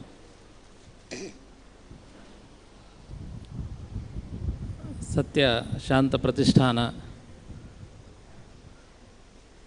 ಶ್ರೀಮತಿ ಶಾಂತಾ ಕುಂಟಿನಿಯವರ ನೇತೃತ್ವದಲ್ಲಿ ಈ 3ನೇ ವಾರ್ಷಿಕೋತ್ಸವದ ಸಂದರ್ಭದಲ್ಲಿ ಭಗವದ್ಗೀತಾ ವಿಶ್ವ ವೈಭವ ಹಾಗೂ ಪ್ರಶಸ್ತಿ ಪ್ರದಾನ ಸಮಾರಂಭವನ್ನು ಇವತ್ತಿಲ್ಲಿ ಸಂಪನ್ನಗೊಳಿಸ್ತಾ ಇದೆ. ಕೆಲವು ದಿನಗಳ ಹಿಂದೆ ಈ ಕಾರ್ಯಕ್ರಮದ ಬಗ್ಗೆ ಅವರು ಮಠದಲ್ಲಿ ಬಂದು ಮಾತಾಡಿದರು, ಅದರ ವಿವರಗಳನ್ನು ನೀಡಿದರು. ನಿಜವಾಗಿಯೂ ಸ್ತುತ್ಯರ್ಹವಾದಂತಹ ಒಂದು ಕಾರ್ಯಕ್ರಮ ಇದು. 600 ಮಕ್ಕಳನ್ನು ಗುರುಗಳ ಮೂಲಕ ತರಬೇತುಗೊಳಿಸಿ ಅದರಲ್ಲಿ ಒಂದು ವಿನೂತನ ರೀತಿಯಲ್ಲಿ ಯೂಟ್ಯೂಬ್ ಮೂಲಕ ಅವರಲ್ಲಿ ಅದನ್ನು ಭಗವದ್ಗೀತೆಯನ್ನು ಪಾರಾಯಣ ಮಾಡಿಸಿ ಆ ರೀತಿಯಲ್ಲಿ ಅದರಲ್ಲಿ ಅತ್ಯುತ್ತಮ ಅಂಕಗಳನ್ನು ಗಳಿಸಿದವರನ್ನು ಆರಿಸಿ ಇವತ್ತಿಲ್ಲಿ ಪ್ರಶಸ್ತಿ ಪ್ರದಾನ ಮಾಡೋದಂದರೆ ನಿಜವಾಗಿ ಅದೊಂದು ಶ್ಲಾಘನೀಯವಾದಂತಹ ವಿಷಯ. ಭಗವದ್ಗೀತೆ ಅನ್ನೋದು ಭಗವದ್ಗೀತಾ ವಿಶ್ವ ವೈಭವ ಅಂತ ಹೇಳಿದ್ದಾರೆ. ವಿಶ್ವದಲ್ಲೇ ಧಾರ್ಮಿಕ ಗ್ರಂಥಗಳಲ್ಲಿ ಮೊದಲಿನ ಸ್ಥಾನದಲ್ಲಿ ನಿಲ್ಲುವಂತಹ ಗ್ರಂಥ ಅದು ನಮ್ಮ ಸನಾತನ ಧರ್ಮದ ಭಗವದ್ಗೀತೆ. ಆ ರೀತಿಯಲ್ಲಿ ಭಗವದ್ಗೀತೆಯನ್ನು ಮಕ್ಕಳಿಗೆ ಕಂಠಪಾಠ ಮಾಡಿಸಿ ಅದರ ಅರಿವನ್ನು ನೀಡುವುದೆಂದರೆ ಅದು ನಿಜವಾಗಿಯೂ ಒಂದು ಬಹುಶಃ ಮುಂದಿನ ಜನಾಂಗವನ್ನು ತಯಾರು ಮಾಡುವಂತಹ ಒಂದು ಕಾರ್ಯಕ್ರಮ ಅದು. ಈಗಾಗಲೇ ಕಶಕೋಡಿಯವರು ಕೂಡ ಅವರ ಭಾಷಣದಲ್ಲಿ ಹೇಳಿದರು, ನಮ್ಮ ಶಾಲೆಯ ಪಠ್ಯ ಪುಸ್ತಕದಲ್ಲಿರ್ಬೋದು, ಶಿಕ್ಷಣ ಪದ್ಧತಿಯಲ್ಲಿರ್ಬೋದು, ನಮ್ಮ ಪುರಾಣಗಳ ಬಗ್ಗೆ, ಭಗವದ್ಗೀತೆ ಬಗ್ಗೆ ಈಗೀಗ ಅದರ ಅರಿವು ಕೊಡುವಂತಹ ವಿಷಯಗಳೇ ಈಗ ಮರೆಯಾಗ್ತಾ ಇದೆ. ಅಂತಹ ಸಂದರ್ಭದಲ್ಲಿ ಈ ಕೊರೋನಾ ಸಂದರ್ಭದಲ್ಲಿ ಮಕ್ಕಳನ್ನು ಈ ರೀತಿಯ ಭಗವದ್ಗೀತೆಯನ್ನು ಕಂಠಪಾಠ ಮಾಡಿಸಿ ಅದನ್ನು ವಾಚನ ಮಾಡುವ ಮೂಲಕ ಅದನ್ನು ನೀಡುವಂತಹ ಈ ಒಂದು ಕಾರ್ಯಕ್ರಮ ನಿಜವಾಗಲೂ ಅದು ಎಲ್ಲರೂ ಅನುಸರಿಸಬೇಕಾದಂಥದ್ದು. ಗೀತೆಯಲ್ಲಿ ಸ್ವಾಮಿ ಅಪ್ಪಣೆಗೊಳಿಸಿದಂತೆ ಯದ್ಯದಾಚರತಿ ಶ್ರೇಷ್ಠ ಅಂತ ಯಾರು ಹಿರಿಯರು ಅದನ್ನು ಮಾಡ್ತಾರೋ ಅದನ್ನು ಮುಂದಿನ ಜನಾಂಗ ಅದನ್ನು ಅನುಸರಿಸ್ತದೆ. ಖಂಡಿತವಾಗಿಯೂ ಆ ಪರಂಪರೆ ಬೆಳೀತದೆ. ಶಾಂತಾ ಕುಂಡಿನಿಯವರು ಮಾಡಿದಂತಹ ಈ ಕಾರ್ಯಕ್ರಮವನ್ನು ಈ ಪ್ರತಿಷ್ಠಾನದ ಮೂಲಕ ಅದು ಮುಂದೆ ಹಲವು ವರ್ಷಗಳ ಕಾಲ ಅದು ಹಾಗೆ ಮುಂದುವರಿತದೆ. ಭಗವದ್ಗೀತೆಯ ಮಹತ್ವ ನಮ್ಮ ಯುವ ಪೀಳಿಗೆಗೆ ಖಂಡಿತವಾಗಿಯೂ ಇದರಿಂದಾಗಿ ಅರ್ಥವಾಗುತ್ತದೆ ಅನ್ನುವ ವಿಶ್ವಾಸ ಕೂಡ ನಮಗಿದೆ. ಈಗಾಗಲೇ ಭಗವದ್ಗೀತೆಯ ವಿಷಯದಲ್ಲಿ ಹೇಳುವಾಗ ಹೇಳಿದರು, ಕೆಲವು ದಿನಗಳಿಂದ ನಾವು ಪೇಪರ್ನಲ್ಲಿ ನೋಡ್ತಾ ಇದ್ದೇವೆ, ಭಗವದ್ಗೀತೆಯನ್ನು ಪಠ್ಯದಲ್ಲಿ ಅಳವಡಿಸುವ ಬಗ್ಗೆ ಬಹಳಷ್ಟು ವಿರೋಧಗಳು ಕೂಡ ವ್ಯಕ್ತವಾಗ್ತಾ ಇದೆ. ಬಹುಶಃ ಅದನ್ನು ಹಿಂದೂ ಧರ್ಮದ ಬುದ್ಧಿಜೀವಿಗಳು ಇನ್ನಿತರರೇ ಅದನ್ನು ವಿರೋಧ ಮಾಡ್ತಾ ಇರೋದು. ಅದಕ್ಕೂ ಮುಖ್ಯವಾಗಿ ಕಾರಣ ಏನೆಂದರೆ ಅದರ ಬಗ್ಗೆ ಅರಿವಿನ ಕೊರತೆಯೇ ಅದು ಕಾರಣ. ಬಹುಶಃ ಅವರ ಎಳವೆಯಲ್ಲಿ ಶಾಂತಾ ಕುಂಟಿನಂಥವರು ಇಂತಹ ಕಾರ್ಯಕ್ರಮಗಳನ್ನು ಮಾಡದಿದ್ದರೆ ಅವರು ಕೂಡ ಭಗವರು ಪಠ್ಯದಲ್ಲಿ ಅಳವಡಿಸಿದ ಬಗ್ಗೆ ಖಂಡಿತವಾಗಿಯೂ ವಿರೋಧ ವ್ಯಕ್ತಪಡಿಸ್ತಾ ಇರಲಿಲ್ಲ. ಯಾಕೆಂದರೆ ಅದರ ಮಹತ್ವವೇ ಅಂಥದ್ದು. ಆ ರೀತಿಯಲ್ಲಿ ಮುಂದಿನ ಪೀಳಿಗೆಗೆ, ಮುಂದಿನ ಮಕ್ಕಳಿಗೆ ಅದರ ಅರಿವನ್ನು ಇನ್ನಷ್ಟು ಹೆಚ್ಚಿನ ರೀತಿಯಲ್ಲಿ ಕೊಡುವಂತಹ ಕೆಲಸಗಳು ಸಮಾಜದಿಂದ, ನಮ್ಮ ಧಾರ್ಮಿಕ ಕೇಂದ್ರಗಳಿಂದ ನಡಿಬೇಕು ಅಂತ ಕೂಡ ನಮ್ಮ ಆಶಯವನ್ನು ವ್ಯಕ್ತಪಡಿಸ್ತಾ ಇದ್ದೇವೆ. ಇವತ್ತು ಈ ಕಾರ್ಯಕ್ರಮದಲ್ಲಿ ವಿಜೇತರಂತಹ ಮಕ್ಕಳಿಗೆ, ಅಂತೆಯೇ ಇವತ್ತು ಈ ಕಾರ್ಯಕ್ರಮದಲ್ಲಿ ಪದ್ಮಶ್ರೀ ಪ್ರಶಸ್ತಿ ವಿಜೇತರಂತಹ ಹಾಜಬ್ಬ ಅವರನ್ನು ಸನ್ಮಾನಿಸಿದ್ದಾರೆ. ಯುವ ಗಾಯಕ, ಅತ್ಯಂತ ಜನಪ್ರಿಯ ಗಾಯಕ ಜಗದೀಶ್ ಪುತ್ತೂರಿ ಅವರನ್ನು ಸನ್ಮಾನಿಸಿದ್ದಾರೆ. ಇಂತಹ ಹಲವು ಕಾರ್ಯಕ್ರಮಗಳನ್ನು ಪ್ರತಿಷ್ಠಾನದ ಮೂಲಕ ಮಾಡಿ ಒಂದು ಪ್ರತಿಷ್ಠಾನ ಯಾವ ರೀತಿಯಲ್ಲಿ ಕೆಲಸ ಮಾಡಬೇಕು, ಯಾವ ರೀತಿಯಲ್ಲಿ ಸಾಮಾಜಿಕವಾಗಿ ಅದರ ಬದ್ಧತೆಯನ್ನು ತೋರಿಸಿಕೊಳ್ಬೇಕು ಅನ್ನೋದನ್ನು ಇವತ್ತು ಶಾಂತಾ ಕುಂಟಿನಿಯವರು ಅವರು ತಮ್ಮ ಪ್ರತಿಷ್ಠಾನದ ಮೂಲಕ ಮಾಡ್ತಾ ಇದ್ದಾರೆ. ಅವರ ಎಲ್ಲ ಕೆಲಸಗಳಿಗೆ ಶ್ರೀದೇವರ ಅನುಗ್ರಹ ಯಾವತ್ತೂ ಇರಲಿ. ಪ್ರತಿಷ್ಠಾನದಿಂದ ಮುಂದಿನ ದಿನಗಳಲ್ಲಿ ಇನ್ನೂ ಹೆಚ್ಚಿನ ಕಾರ್ಯಕ್ರಮಗಳು ಸುಗಮವಾಗಿ ಮತ್ತು ಅತ್ಯಂತ ಯಶಸ್ವಿಯಾಗಿ ಜರಗಲಿ ಅಂತ ಕೂಡ ಈ ಸಂದರ್ಭದಲ್ಲಿ ನಮ್ಮ ಆರಾಧ್ಯ ಮೂರ್ತಿಗಳಾದ ಶ್ರೀ ದಕ್ಷಿಣಾಮೂರ್ತಿ ಗೋಪಾಲಕೃಷ್ಣ ಸ್ವಾಮಿಯಲ್ಲಿ ಪ್ರಾರ್ಥಿಸ್ತಾ ಇದ್ದೇವೆ. ಇವತ್ತು ವೇದಿಕೆಯಲ್ಲಿ ಈ ಕಾರ್ಯಕ್ರಮದಲ್ಲಿ ಸನ್ನಿಹಿತರಾದಂತಹ ಎಲ್ಲ ಗಣ್ಯರಿಗೂ, ಈ ಕಾರ್ಯಕ್ರಮಕ್ಕೆ ಇಲ್ಲಿ ಬಂದು ಸೇರಿದಂತಹ ಎಲ್ಲ ಅವರ ಅಭಿಮಾನಿ ಬಂಧುಗಳಿಗೂ, ಕಾರ್ಯಕ್ರಮದಲ್ಲಿ ಭಗವದ್ಗೀತೆಯ ಸ್ಪರ್ಧೆಯಲ್ಲಿ ಭಾಗವಹಿಸಿದಂತಹ ಎಲ್ಲ ಮಕ್ಕಳಿಗೂ, ಇನ್ನಿತರ ಈ ಪ್ರತಿಷ್ಠಾನದ ಎಲ್ಲ ಕಾರ್ಯಕಾರಿ ಸಮಿತಿಯ ಸದಸ್ಯರಿಗೂ, ನಮ್ಮ ಆರಾಧ್ಯ ಮೂರ್ತಿಗಳಾದ ದಕ್ಷಿಣಾಮೂರ್ತಿ ಗೋಪಾಲಕೃಷ್ಣ ಸ್ವಾಮಿ ಹಾಗೂ ಅವರ ನಂಬಿದ ದೇವರ ಅನುಗ್ರಹವನ್ನು, ಆಶೀರ್ವಾದವನ್ನು ಕಾಂಕ್ಷಿಸ್ತಾ ಮತ್ತೊಮ್ಮೆ ಪ್ರತಿಷ್ಠಾನಕ್ಕೆ ಉಜ್ವಲ ಭವಿಷ್ಯವನ್ನು ಹಾರೈಸ್ತಾ ಮಾತಿನಿಂದ ವಿರಮಿಸ್ತಾ ಇದ್ದೇನೆ. ಸರ್ವೇ ಜನಾಃ ಸುಖಿನೋ ಭವಂತು. ಓಂ ಶಾಂತಿ ಶಾಂತಿ ಶಾಂತಿ. ದಿವ್ಯ ಸಾನ್ನಿಧ್ಯ ಹಾಗೂ ಆಶೀರ್ವಚನ ಮಾಡಿದ ಪರಮ ಪೂಜ್ಯ ಶ್ರೀ ಶ್ರೀ ಸಚ್ಚಿದಾನಂದ ಭಾರತಿ ಶ್ರೀಪಾದಂಗಳವರು, ಶ್ರೀ ಎಡನೀರು ಮಠ ಇವರಿಗೆ ಸತ್ಯಶಾಂತ ಪ್ರತಿಷ್ಠಾನದಿಂದ ಎಲ್ಲರೂ ನಾವು ಸಾಷ್ಟಾಂಗ ನಮಸ್ಕಾರವನ್ನು ಅರ್ಪಿಸುತ್ತಿದ್ದೇವೆ. ಇದೀಗ ಗೌರವ ನ್ಯಾಯಮೂರ್ತಿ ಅರಳಿ ನಾಗರಾಜ್, ಕರ್ನಾಟಕ ಉಚ್ಚ ನ್ಯಾಯಾಲಯದ ವಿಶ್ರಾಂತ ನ್ಯಾಯಾಧೀಶರು, ಇವರ ದೇಶದ ಚಿತ್ತ ಯುವ ಜನರತ್ತ ಕೃತಿ ಬಿಡುಗಡೆಯನ್ನು ಪರಮ ಪೂಜ್ಯರು ಮಾಡಲಿದ್ದಾರೆ. ಅದೇ ರೀತಿ ಅವರ ಪರಿಚಯವನ್ನು ಶ್ರೀಮತಿ ಶಾಂತಕುಂಟಿನಿಯವರು ಒಂದೆರಡು ಮಾತುಗಳಲ್ಲಿ ಹೇಳಲಿದ್ದಾರೆ.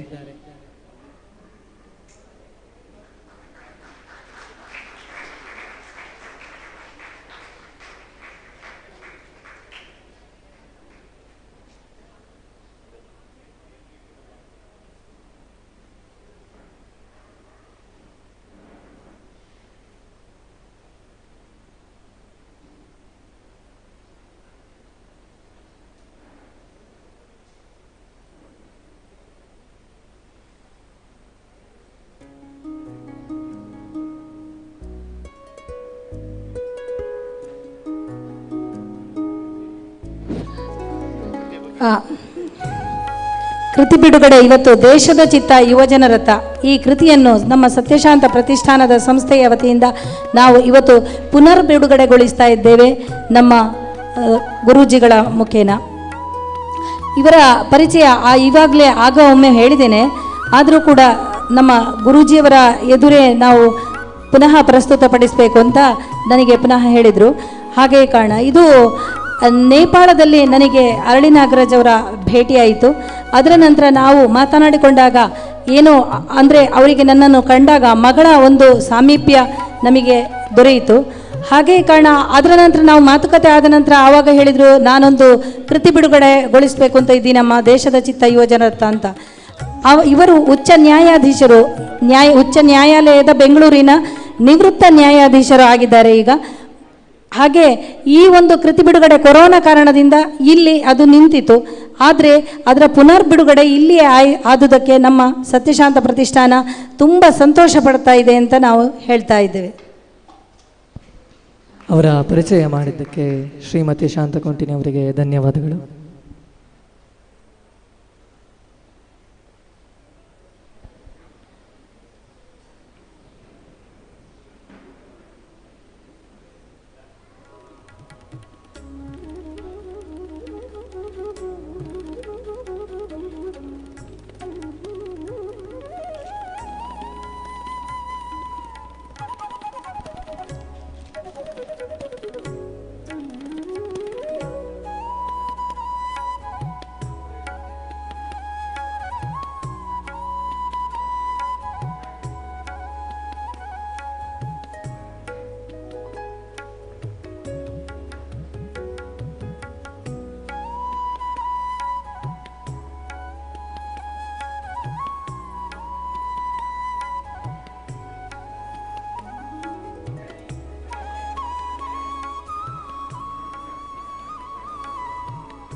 ಭಗವದ್ಗೀತೆಯ ಸ್ಪರ್ಧೆ ವಿಜೇತರು ಅವರ ಹೆಸರನ್ನು ಇಲ್ಲಿ ಬಂದು ನೋಂದಾಯಿಸ್ಕೊಳ್ಬೇಕು. ಯಾರೆಲ್ಲ ನಿಮಗೆ ಇದು ಬಹುಮಾನ ಸಿಕ್ಕಿದೆ ಅವರು ನಿಮ್ಮ ಹೆಸರನ್ನು ಪುನಃ ಒಮ್ಮೆ ವೆರಿಫೈ ಬಂದು ಮಾಡ್ಕೊಳ್ಬೇಕು.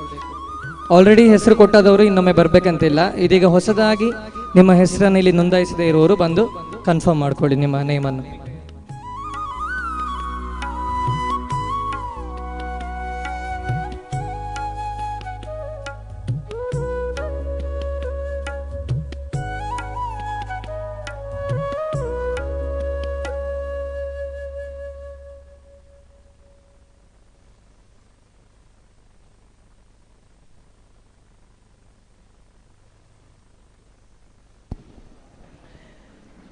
ಶಾಂತ ಸಭಾಭವನ 34ನೇ ಕಿಲಾಡಿ.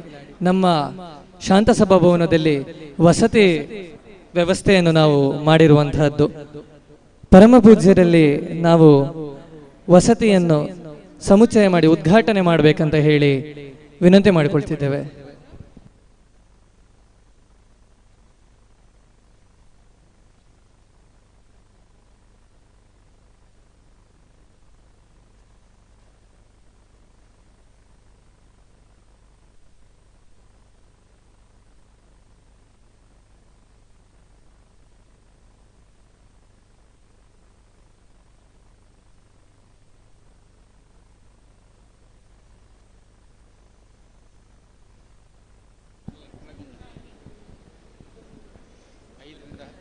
ಪರಮ ಪೂಜ್ಯರ ಸಾನ್ನಿಧ್ಯದಲ್ಲಿ ಶಾಂತ ಸಭಾಭವನದ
ಶಿವರಾಜ್ ಕುಂಟಿನಿ ಅವರು ಎಲ್ಲಿದ್ರು ಇಲ್ಲಿ ವೇದಿಕೆ ಮುಂಭಾಗಕ್ಕೆ ಬರಬೇಕಾಗಿ ವಿನಂತಿ.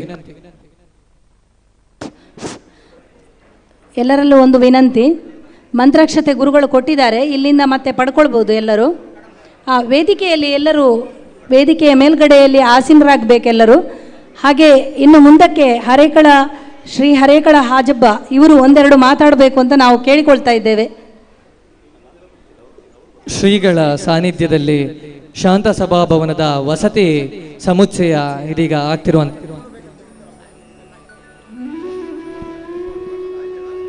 ವೇದಿಕೆ ಮೇಲೆ ಗೌರವಾನ್ವಿತ ಈಗಲೇ ಪೂಜ್ಯ ಸ್ವಾಮಿ ಸ್ವಾಮಿಗಳೇ ಮತ್ತು ವೇದಿಕೆ ಎಲ್ಲ ಗಣ್ಯಾತಿಗಳೇ, ವೇದಿಕೆ ಮೇಲೆ ಎಲ್ಲ ಗೌರವಾನ್ವಿತ ಮುಖಭಾಗದ ಎಲ್ಲ ಗೌರವಾನ್ವಿತರೆ, ಇವತ್ತು ತಂದ ನನ್ನನ್ನು ಈ ಪ್ರಶಸ್ತಿಗೆ ಆಯ್ಕೆ ಮಾಡಿದ ಗೌರವಾನ್ವಿತ ನಮ್ಮ ಮೇಡಮ್ ಅವರೇ, ನಾನು ಒಬ್ಬ ಸಾಮಾನ್ಯ ಮನುಷ್ಯ, ಒಬ್ಬ ಬಡತನ ಇದ್ದ ಮನುಷ್ಯ. ಆದರೆ ನನ್ನನ್ನು ಸರ್ಕಾರಿ 2000 ಇಸ್ವಿಯಲ್ಲಿ ಜೂನ್ 17 ತಾರೀಕಿಗೆ ಶನಿವಾರ ದಿವಸ ಒಂದು ಸರ್ಕಾರಿ ಶಾಲೆಯನ್ನು ಅರೆಕಳದ ಒಂದು ಮದ್ರಸದಲ್ಲಿ 28 ಮಕ್ಕಳನ್ನು ಸ್ಥಾಪನೆ ಮಾಡಿದೆ. ಈಗ 2000 ಇಸ್ವಿಯಲ್ಲಿ ET ಫರೀದ್ ಅವರು ಆಗಿನ MLA, ಈಗ ನನ್ನ ಕೂಡ ET ಖಾದರ್ ಅವರು MLA. ಆದರೆ 28 ಮಕ್ಕಳ ಮಾಡಿ 2001ರಲ್ಲಿ ನನ್ನೊಂದು STMC ಡೆವಲಪ್ಮೆಂಟ್ ಕಮಿಟಿ ಮಾಡಿಬಿತ್ತು. ನನ್ನ ಮಗು ಇದ್ದ ಕಾರಣ ಅದರಲ್ಲಿತ್ತು, 100 ಮಕ್ಕಳು ಅದರ ಕಲಿತಾ ಇದ್ದರು. ಆದರೆ ಇವತ್ತಿಗೆ ನನ್ನನ್ನು 2001ರಲ್ಲಿ ನನ್ನ STMC ಆದ ನಂತರ ನಾನು ಶುರು ತೆಗೆದು ಸರ್ಕಾರಿ ಜಮೀನು ಇರಲಿಲ್ಲ, ಸರ್ಕಾರಿ ಶಾಲೆ ಬಿಲ್ಡಿಂಗ್ ಇರಲಿಲ್ಲ. 28 ಮಕ್ಕಳ ಸ್ಥಾಪನೆ 2001ರಲ್ಲಿ ಸರ್ವ ಶಿಕ್ಷಣ ಅಭಿಯಾನದಲ್ಲಿ ಅಡಿಯಲ್ಲಿ ಒಂದು ನಿರ್ಣಯ ಬಂತು. ಯಾರು ಮಕ್ಕಳಿದ್ದಾರೆ, ಯಾರು ಎತ್ತವರು ಇದ್ದಾರೆ ಅವರೇ STMC ಆಗಬೇಕು ಅನ್ನೋ ನಿರ್ಣಯ ಬಂತು. ಆಗ ನನಗೆ ಒಂದು ಅವಕಾಶ ಸಿಗಿದೆ. ನಾನೊಬ್ಬ ಸಾಮಾನ್ಯ ಮನುಷ್ಯ. ಈಗ ಪುತ್ತೂರು ಅಲ್ಲ ಬೆಳ್ತಂಗಡಿ, ಉಪ್ಪಿನಂಗಡಿ, ಕಾರ ಭಾಗದಲ್ಲಿ ಹಂಪನಕಟ್ಟ ಬಸ್ನಿಂದ ಅಲ್ಲಿ ಕಾರ ಭಾಗದಲ್ಲಿ ನಾನು ಕಿಟ್ಲೆ ಹಣ್ಣು, ಈಗ ಪೂಜ್ಯ ಸ್ವಾಮಿಯಾಗಿ ನನಗೆ ಕೂಡ ಕಾಣಿಗೆ ಕೊಟ್ಟಂದು ಕಿಟ್ಲೆ ಹಣ್ಣು ವ್ಯಾಪಾರ ಮಾಡೋ ಮನುಷ್ಯ ನಾನು.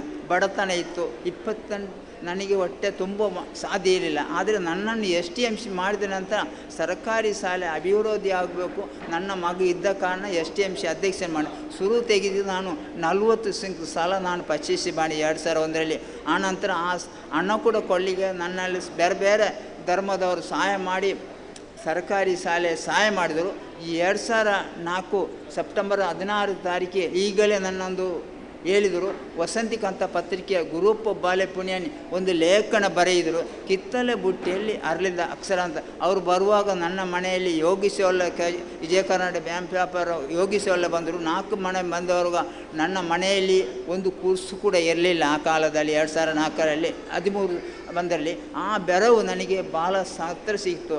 ಆನಂತರ ಅದೇ ವರ್ಷ ನನಗೆ ಜಿಲ್ಲಾ ರಾಜ್ಯೋತ್ಸವ ಕೊಟ್ಟು, ಆನಂತರ ಕನ್ನಡ ಪಬ್ಬದ ವರ್ಷದಾಕ್ತಿ ಮಾಡಿದರು ನನ್ನನ್ನು. ಈಗ ಕೂಡ ನನ್ನನ್ನು ಬೇರೆ ಬೇರೆ ಧರ್ಮದವರು ನೋಡಿ, ಬೇರೆ ಎಷ್ಟೋ ಕಿಲೋಮೀಟರ್ ದೂರದಲ್ಲೇ ನೋಡಿ ಬಂದು ನನ್ನನ್ನು ಕೂಡ ಒಂದು ಮಾಧ್ಯಮ ನೋಡಿ ಪಟ್ಟ ಕೂಡ ತೆಗೆಸಿರು. ಇವರು ಈ ಬೇರೆ ದೇಶದ ಆ ಭಾಗದಲ್ಲಿ ಕರ್ನಾಟಕ ಒಂದು ಮೂಲೆಯಿಂದ ಎಲ್ಲ ತೆಗೆಸಿರು. ಆದರೆ ಇವತ್ತಿಗೆ ನನಗೆ ಈ ಸುಂದರವಾದ ವೇದಿಕೆಯಲ್ಲಿ ಈ ಮೇಡಮ್ಮ ತಂದು ಸನ್ಮಾನ ಕೂಡ ಮಾಡಿ ಅವಕಾಶ ಸಿಕ್ಕಿತ್ತು. ಜೊತೆಯಲ್ಲಿ ನಾನು ಒಂದು ಹೇಳಲಿಕ್ಕೆ ಇಷ್ಟಪಡ್ತೇನೆ, ದೇಶದ ಒಬ್ಬ ಸಾಮಾನ್ಯ ಮನುಷ್ಯನಿಗೆ ಒಬ್ಬ ದೇಶದ ಸನ್ಮಾನ್ಯ ಪ್ರಧಾನಮಂತ್ರಿಯವರು, ರಾಷ್ಟ್ರಪತಿಯವರು ಮೊನ್ನೆ ನವೆಂಬರ್ 8 ತಾರೀಕಿಗೆ ನನಗೆ ಬಡವಗೆ ಅರೆಕಲ ಹಾಜಬ್ಬ ಕೊಟ್ಟ ಕೊಡುಗೆ ನನ್ನ ಜೀವಮಾನದಲ್ಲಿ ಯಾವುದು ಕೂಡ ಇವತ್ತು ಕಾಣಲಿಕ್ಕೆ ಸಾಧ್ಯ ಇಲ್ಲ. ಅದಕ್ಕೆ ಹಲವಾರು ಜನ ಸಹಾಯ ಮಾಡಿದ್ರು. ನನ್ನ ಗೌರವಾನ್ವಿತ ನನ್ನ MP ಸನ್ಮಾನ್ಯ ಅನಿಲ್ ಕುಮಾರ್ ಇರುವರು, ನನ್ನ ಅಲ್ಲಿಂದ ఢిల్లీ ಜಿಲ್ಲಾಧಿಕಾರಿ ಇರುವರು, ಬೇರೆ ಬೇರೆ ಧರ್ಮದ ಬೇರೆ ಬೇರೆ ನನ್ನ ಮಾಧ್ಯಮಿತರು, ಬೇರೆ ಬೇರೆ ಧರ್ಮ ಅಧಿಕಾರಿ ಇರುವುದು ನನಗೆಲ್ಲ ಸಹಾಯ ಮಾಡಿ. ಇಲ್ಲದ ದೇಶದ ಪ್ರಧಾನಮಂತ್ರಿಯವರು ಇಷ್ಟು ಹತ್ತಿರ ನಿಲ್ಲುವ ಒಂದು ಅವಕಾಶ ನನ್ನ ಜೀವಮಾನದಲ್ಲಿ ನನಗೆ ಸಿಕ್ಕಿಲ್ಲ. ನಾನು ಯಾಕೆ ಅಂತ ಹೇಳ್ತಾನೆ, ಇವತ್ತು ಉಪವಾಸ ಇದ್ದುಕೊಂಡು ಈ ಸುಂದರವಾದ ವೇದಿಕೆಯಲ್ಲಿ ನಿಮ್ಮ ಜೊತೆಯಲ್ಲಿ ನಾನು ಕೂಡಿ ಬರೆದ ಇವರು ಕೂಡ ನನಗೆ 1 ವರ್ಷದಲ್ಲೇ ಸುಳ್ಳು ಅನ್ನಲ್ಲ. ಆದರೆ ಇವತ್ತು ಒಂದು ನನಗೆ ಭಾಳ ಸಂತೋಷ ಆಗ್ತದೆ. ಈ ಮೇಡಮ್ ನನಗೆ 1 ವರ್ಷ ಮುಂದೆ ಈ ನನಗೆ ಪ್ರೋಗ್ರಾಮಲ್ಲಿ ಸಿಕ್ಕಿದ್ದು, ನನ್ನನ್ನು ಕರೀತೇನೆ ಇಲ್ಲ. ಆದರೆ ಈ ಅನಿವಾರ್ಯ ಕಾರಣ ಇವರು ಸ್ವಾಮೀಜಿ ಚಿತ್ರ ನೋಡಿ, ನಾನೊಬ್ಬ ಸಾಮಾನ್ಯ ಮನುಷ್ಯ. ಅವರು 2018ರಲ್ಲಿ ತುಳುನಾಡು ಬೋಲ್ಪು ಪ್ರಶಸ್ತಿ ಕೊಟ್ಟು ನನ್ನ ಕೈಯಲ್ಲಿ 25,000 ಶಾಲೆಗೆ ಕೊಟ್ಟು ನನ್ನ ಧರ್ಮದ ಆಯಾತು ಕೂಸು ಕೂಡ ನನ್ನ ಧರ್ಮದಲ್ಲೇ ನನ್ನ ಕೆಕ್ಕಿಲಿಗೆ ಹಾಕಿದ್ದಾರೆ ನೋಡಿ. ಒಡೆಯೂರು ಸ್ವಾಮಿ ನಿಮಗೆ ಇದು 5,000 ಕೂಡ ನನಗೆ ಖರ್ಚಿಗೆ ಮಾಡಿಕೊಂಡು ನಿನ್ನ ಜೀವನ ಕೂಡ 5,000 ರೂಪಾಯಿ ನನಗೆ ಕೂಡ ಕೊಟ್ಟಿದ್ದಾರೆ. 25,000 ಸಾಲ ಕೊಟ್ಟೆ. ಒಡೆಯೂರು ಸ್ವಾಮಿ ಎರಡನೇ ಒಡೆಯೂರು ಸ್ವಾಮೀಜಿ ಇದು 2018-17 ಅದರ ನಂತರ ಇವತ್ತು ನೋಡಿ ನಮ್ಮ ಅತಿ ಎತ್ತರ ಗೌರವ ಡಾಕ್ಟರ್ ಮೋಹನ್ ಆಳ್ವರು ಇದ್ದಾರೆ. ಅವರು ಕೂಡ ನನಗೆ ನುಡಿಸಿರಿ 2017 ಕೊಟ್ಟವರು. ಜೊತೆಯಲ್ಲಿ 3ನೇ ಪೇಜಿಯಲ್ಲಿ ನನ್ನ ಸನ್ಮಾನ್ಯ ಬೆಳ್ತಂಗಡಿ ಶಾಸಕರು ಇದ್ದಾರೆ, ಹರೀಶ್ ಪೂಂಜಿ ಅವರು. ನೋಡಿ ನನ್ನನ್ನು ದೇಶದ ಪ್ರಧಾನಮಂತ್ರಿ ಅವರು ಮೊನ್ನೆ ಹೋಗಿ ಮಣ್ಣ ನಂತರ ದೇಶದ ಅಲ್ಲಿ ನನ್ನನ್ನು ಅಲ್ಲಿ ಪುತ್ತೂರಲ್ಲಿ ಅಲ್ಲ ಉಪ್ಪಿನಂಗಡಿ ಪುತ್ತೂರಲ್ಲಿ ಒಂದು ಬೆಳ್ತಂಗಡಿಯಲ್ಲಿ ಒಂದು ಪ್ರೋಗ್ರಾಮ್ ಹಲವಾರು ಮಕ್ಕಳ ಜೊತೆಯಲ್ಲಿ ಕೂತುಕೊಂಡು ನನಗೆ 6 ಲಕ್ಷದೊಂದು ಅವಕಾಶ ಮಾಡಿಕೊಟ್ಟಿದ್ದಾರೆ. ಯಾರು?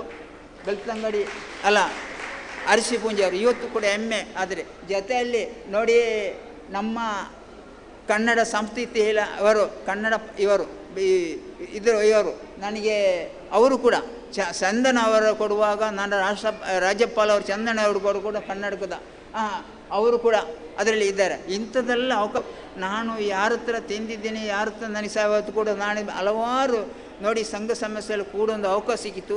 ಆದರೆ ಈ ಸಂದರ್ಭದಲ್ಲಿ ಒಂದು ಇಷ್ಟಪಡ್ತೇನೆ, ಮೇಡಮ್ ಅಂತ ಅವರು ಸಹಾಯ ನನಗೆ ಎಲ್ಲರೂ ಕೂಡ ಮಾಡಿದ್ದಾರೆ. ಆದರೆ ದೇವರು ಎಲ್ಲರ ಸುಖ ಸಂಪತ್ತು ನೀತಿ ಬಲೆ ನಾವು ನಾನು ಒಂದೇ ಹೇಳಲಿಕ್ಕೆ ಇಷ್ಟಪಡ್ತೇನೆ, ನಾವೊಬ್ಬ ಸಾಮಾನ್ಯ ಮನುಷ್ಯ, ಬಡತನ ಇದ್ದರು, ನಾವು ಎಲ್ಲ ಕರ್ನಾಟಕದಲ್ಲಿ ಭಾರತದಲ್ಲಿ ಒಂದಾಗಿ ನಾನು ಬಾಳೋಣ ಅಂತ ನಾನು ಮಾತ್ರ ಕೈ ಜೋಡಿಸಿ ಕೇಳ್ತೇನೆ. ಆದರೆ ಮಾಧ್ಯಮ ಕಾರಣ ನನಗೆ ಕೂಡ ಹೇಳಲಿಕ್ಕೆ ಜೈ ಹಿಂದ್ ಜೈ ಕರ್ನಾಟಕ ನನಗೆ ಅವಕಾಶ ಕೊಟ್ಟ ಇವತ್ತಿನ ಮೇಡಮ್ಮಾಗೆ ನಾನು ಮತ್ತೊಮ್ಮೆ ಧನ್ಯವಾದ ಹೇಳಲಿಕ್ಕೆ ಇಷ್ಟಪಡ್ತೇನೆ. ನಮಸ್ಕಾರ. ಜೈ ಹಿಂದ್ ಜೈ ಕರ್ನಾಟಕ.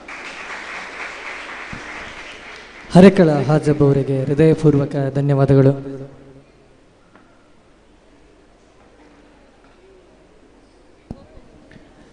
ಇದೀಗ ವೇದಿಕೆಯಲ್ಲಿ ಉಪಸ್ಥಿತರಾದಂತಹ ಗೌರವ ನ್ಯಾಯಮೂರ್ತಿ ಅರಳಿ ನಾಗರಾಜ್ ಇವರಿಂದ ಭಗವದ್ಗೀತಾ ಪ್ರಶಸ್ತಿ ಪ್ರದಾನ.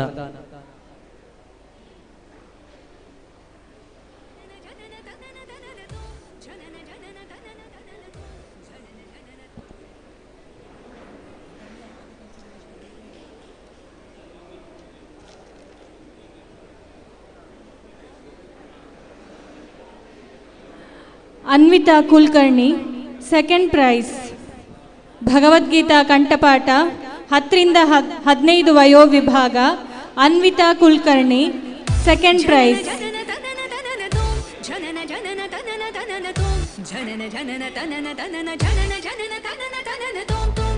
ಇವರಿಗೆ ನ್ಯಾಯಮೂರ್ತಿಗಳಾದ ಅರಳಿ ನಾಗರಾಜ್ ಅವರು ಪ್ರಶಸ್ತಿಯನ್ನು ಕೊಡಬೇಕಾಗಿ ಕೇಳಿಕೊಳ್ಳುತ್ತಿದ್ದೇವೆ. Next Shrinanda third prize. Bhagavad Gita ಕಂಠಪಾಠದಲ್ಲಿ ಥರ್ಡ್ ಪ್ರೈಸ್ ಶ್ರೀನಂದ ಹಾಗೂ ವ್ಯೂಸ್ನಲ್ಲಿ ಫಸ್ಟ್ ಪ್ರೈಸ್.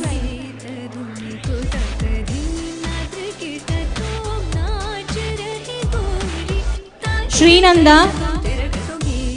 ಥರ್ಡ್ ಪ್ರೈಸ್ ಕಂಠಪಾಠದಲ್ಲಿ ಹಾಗೂ ವ್ಯೂಸ್ನಲ್ಲಿ ಫಸ್ಟ್ ಪ್ರೈಸ್. ಶ್ರೀನಂದ ಇವರಿಗೆ ಚಪ್ಪಾಳೆಯ ಮೂಲಕ ಪ್ರೋತ್ಸಾಹವನ್ನು ನೀಡಬೇಕಾಗಿ ಕೇಳಿಕೊಳ್ಳುತ್ತಿದ್ದೇವೆ. Next Sarayu HR first prize. Bhagavad Gita ಕಂಠಪಾಠದಲ್ಲಿ ಫಸ್ಟ್. 10ರಿಂದ 15 ವಿಭಾಗ Sarayu HR first prize.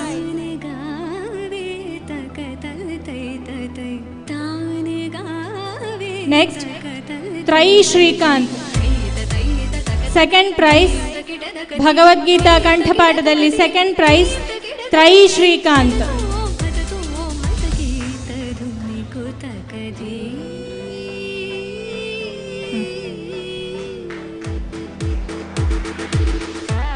Anagha B Poojari first prize. Bhagavad Gita ಕಂಠಪಾಠದಲ್ಲಿ first prize Anagha B Poojary.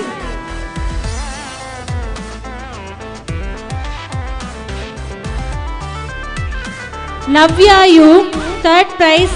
Bhagavad Gita ಕಂಠಪಾಠದಲ್ಲಿ ಥರ್ಡ್ ಪ್ರೈಸ್ ನವ್ಯಾಯು 10ರಿಂದ 15 ವಯೋ ವಿಭಾಗ ನವ್ಯಾಯು. Praneetha S Javagal first prize. Bhagavad Gita ಕಂಠಪಾಠದಲ್ಲಿ first prize Praneetha S Javagal,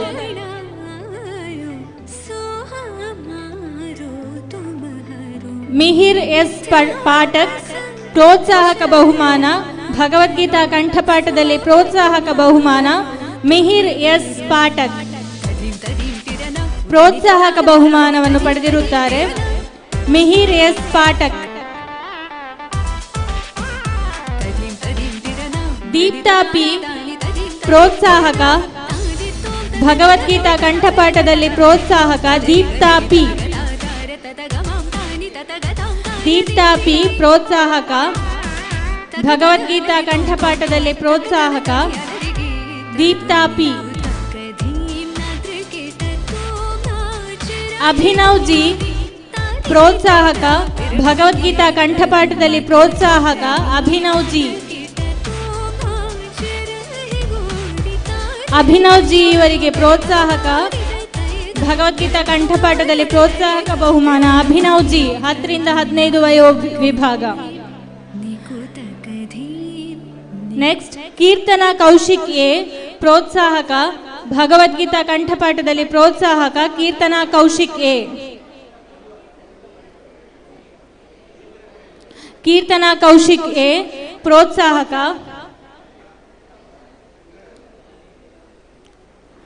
ಬಿಂದು ಸಾಗರ್ ಪ್ರೋತ್ಸಾಹಕ ಬಹುಮಾನವನ್ನು ಪಡೆದಿರುತ್ತಾರೆ. ಭಗವದಲ್ಲಿ ಪ್ರೋತ್ಸಾಹಕ ಬಹುಮಾನ ಬಿಂದು ಸಾಗರ್. ಬಿಂದು ಸಾಗರ್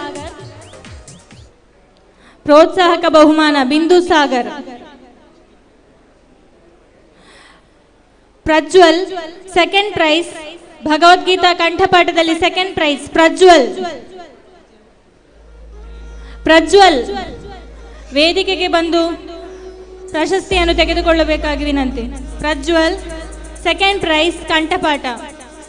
ಪ್ರಜ್ವಲ್ ಸೆಕೆಂಡ್ ಪ್ರೈಸ್ ಭಗವದ್ಗೀತಾ ಕಂಠಪಾಠದಲ್ಲಿ second prize. Next Niranjana Bhat first prize ಕಂಠಪಾಠದಲ್ಲಿ first prize Niranjana Bhat. Next Samhita third prize. Samhita third prize ಕಂಠಪಾಠದಲ್ಲಿ ಥರ್ಡ್ ಪ್ರೈಸ್ ಸಂಹಿತಾ.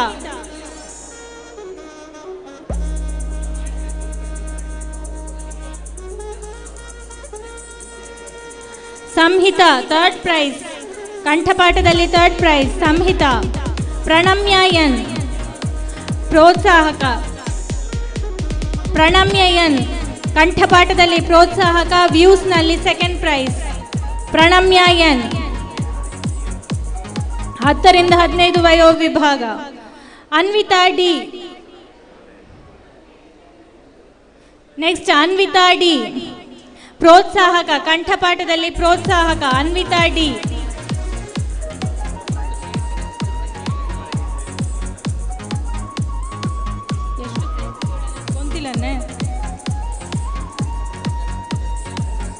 ಸುಮೇಧಾ ಕೆ ಪ್ರೋತ್ಸಾಹಕ ಭಗವದ್ಗೀತಾ ಕಂಠಪಾಠದಲ್ಲಿ ಪ್ರೋತ್ಸಾಹಕ ಸುಮೇಧಾ ಕೆ.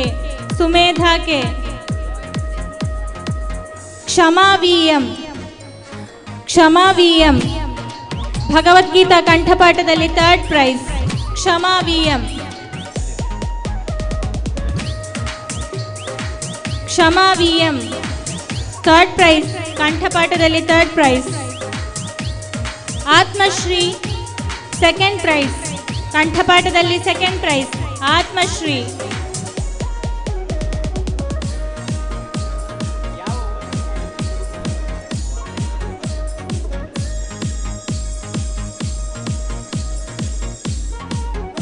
ಕನ್ನಿಕಾ ಎಹೆಚ್ 10 ರಿಂದ 15 ಸೆಕೆಂಡ್ ಪ್ರೈಸ್ ಭಗವದ್ಗೀತಾ ಕಂಠಪಾಠದಲ್ಲಿ second prize Kannika AH.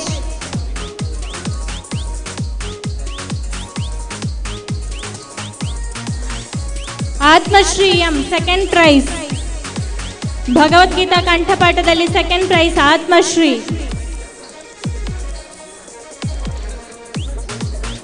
Atmashree M second prize ಕಂಠಪಾಠದಲ್ಲಿ second price.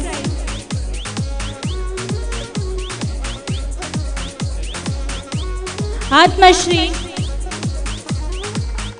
Sharanya Tantri second prize. Atmashree Sharanya Tantri second prize.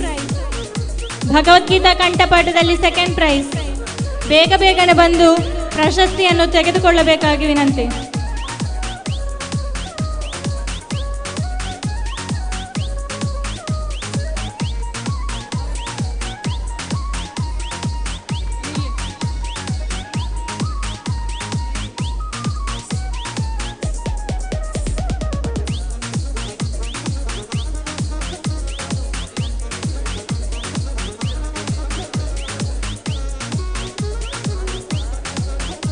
Next Sripriya third price.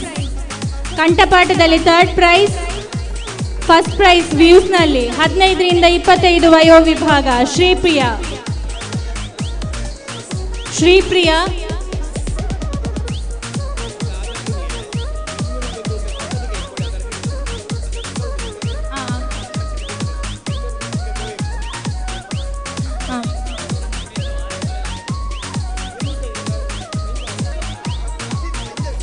ವೈದೇಹಿಕೆ second prize. ವ್ಯೂಸ್ನಲ್ಲಿ second prize ವೈದೇಹಿಕೆ. Aditya VU next ready ಆಗಿರಬೇಕು. ಆದಿತ್ಯ ವಿಯು ಪ್ರೋತ್ಸಾಹಕ 15ರಿಂದ 25 ವಯೋ ವಿಭಾಗ. ಆದಿತ್ಯ ವಿಯು ಪ್ರೋತ್ಸಾಹಕ.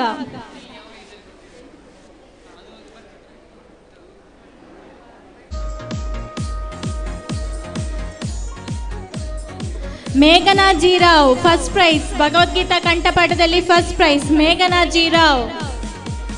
ನೆಕ್ಸ್ಟ್ ರೆಡಿ ಆಗಿರಬೇಕು. ಮೇಘನಾ ಜೀರಾವ್ ಫಸ್ಟ್ ಪ್ರೈಸ್ ಭಗವದ್ಗೀತಾ ಕಂಠಪಾಠದಲ್ಲಿ ಫಸ್ಟ್ ಪ್ರೈಸ್ ಹಾಗೂ ವ್ಯೂಸ್ನಲ್ಲಿ ಪ್ರೋತ್ಸಾಹಕ ಬಹುಮಾನವನ್ನು ಪಡೆದಿರುತ್ತಾರೆ ಮೇಘನಾ ಜೀರಾವ್. ಕಾವ್ಯ ಭಟ್ ಫಸ್ಟ್ ಪ್ರೈಸ್ ಭಗವದ್ಗೀತಾ ಕಂಠಪಾಠದಲ್ಲಿ ಫಸ್ಟ್ ಪ್ರೈಸ್ ಕಾವ್ಯ Bhat. Prasanna Bhat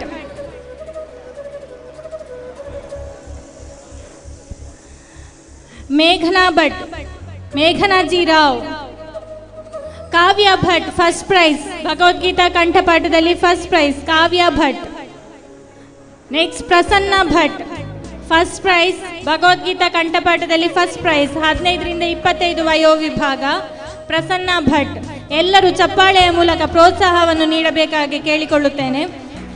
Prasanna Bhat. Sindhura MG second prize ಕಂಠಪಾಠದಲ್ಲಿ second prize Sindhura MG.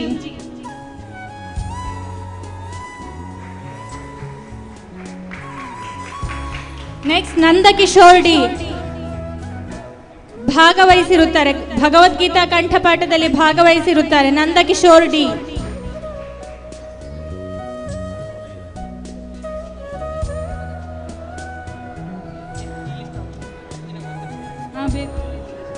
Raghava PC first prize ಕಂಠಪಾಠದಲ್ಲಿ ಫಸ್ಟ್ ಪ್ರೈಸ್.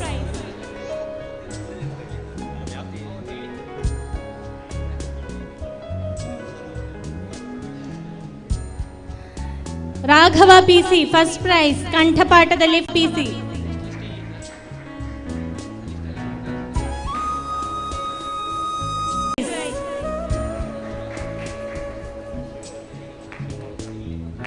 ನಿಧಿಶ್ರೀ ಪ್ರೋತ್ಸಾಹಕ ಬಹುಮಾನ ಪಡೆದಿರುತ್ತಾರೆ. ನಿಧಿಶ್ರೀ 15ರಿಂದ 25 ವಯೋ ವಿಭಾಗ. ನಿಧಿಶ್ರೀ.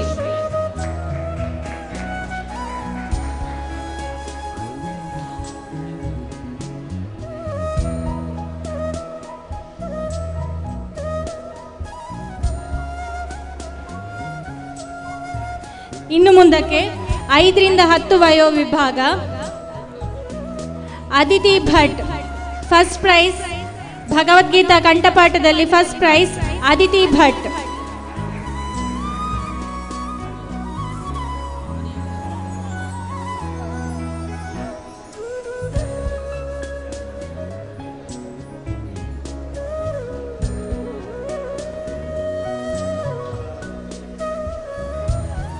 Aditi Bhat first prize.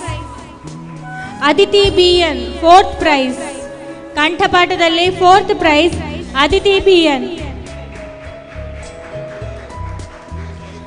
Aditi BN, 4th prize, Bhagavad Gita ಕಂಠಪಾಠದಲ್ಲಿ 4th ಪ್ರೈಸ್. ಪ್ರಣಮ್ ರಾಮ್ ಭಟ್, ಭಗವದ್ಗೀತಾ ಕಂಠಪಾಠದಲ್ಲಿ ಪ್ರೋತ್ಸಾಹಕ ಬಹುಮಾನ. ಪ್ರಣಮ್ ರಾಮ್ ಭಟ್.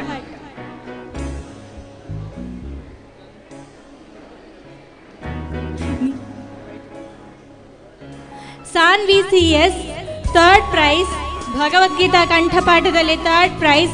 ಸಾನ್ವಿ CS.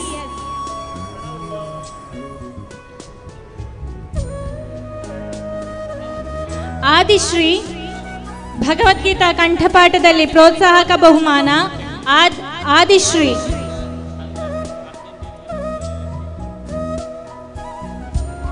ಆದಿಶ್ರೀ ಪ್ರೋತ್ಸಾಹಕ.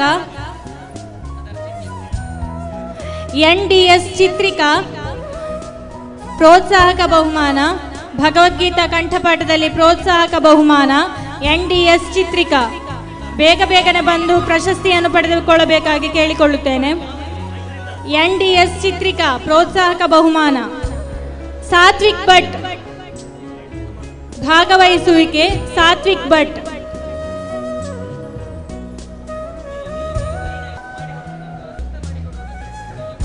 ಚಂದ್ರಿಕಾ ಮಲ್ಲಪ್ಪ ಪಡದಲ್ಲಿ, ಭಾಗವಹಿಸುವಿಕೆ.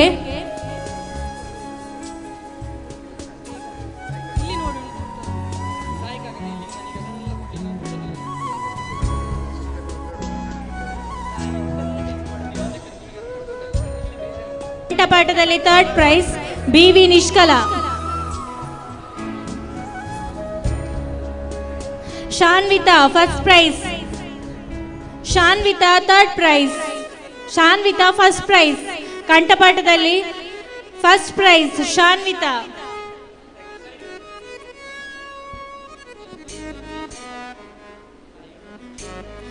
Shanvitha 1st prize. ಕಂಠಪಾಠದಲ್ಲಿ 1st prize. Shanvitha.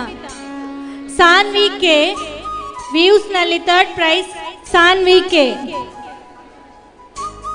Saanvi K, ವ್ಯೂಸ್ನಲ್ಲಿ 3rd ಪ್ರೈಸ್. ಭೂಮಿಕಾ ST, ವ್ಯೂಸ್ನಲ್ಲಿ 2nd ಪ್ರೈಸ್. ಭೂಮಿಕಾ ST, ವ್ಯೂಸ್ನಲ್ಲಿ 2nd prize.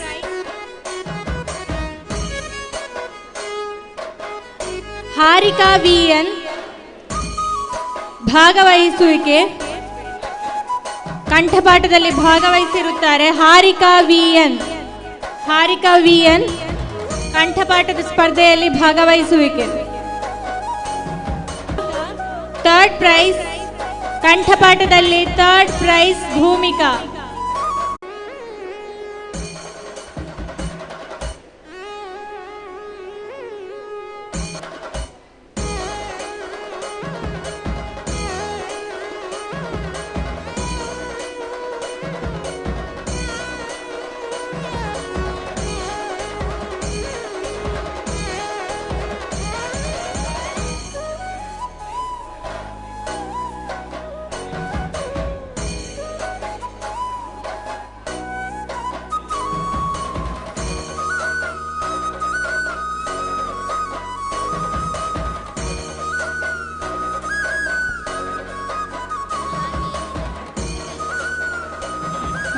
Aditya Bhat, 2nd prize.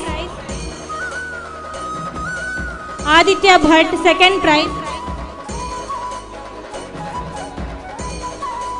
Aditya Bhat 2nd prize. Prithvisha Bhat, ಭಾಗವಹಿಸುವಿಕೆ. ಪೃಥ್ವಿಶಾ ಭಟ್, ಭಾಗವಹಿಸುವಿಕೆ.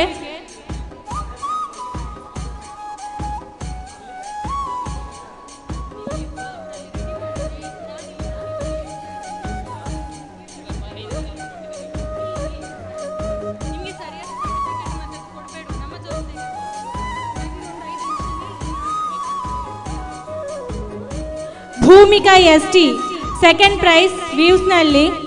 Saanvi N, 3rd prize. Saanvi N, 3rd prize. ವ್ಯೂಸ್ನಲ್ಲಿ 3rd ಪ್ರೈಸ್. ವ್ಯೂಸ್ನಲ್ಲಿ 3rd prize. Saanvi N.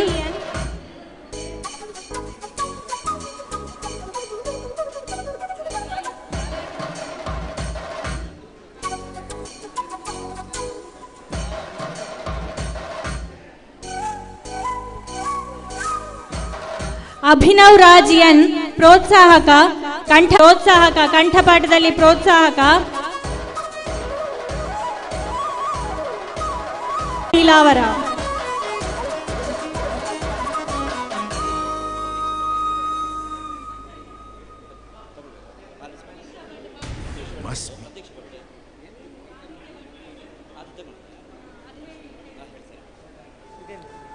Pranav Neelavara ಪ್ರೋತ್ಸಾಹಕ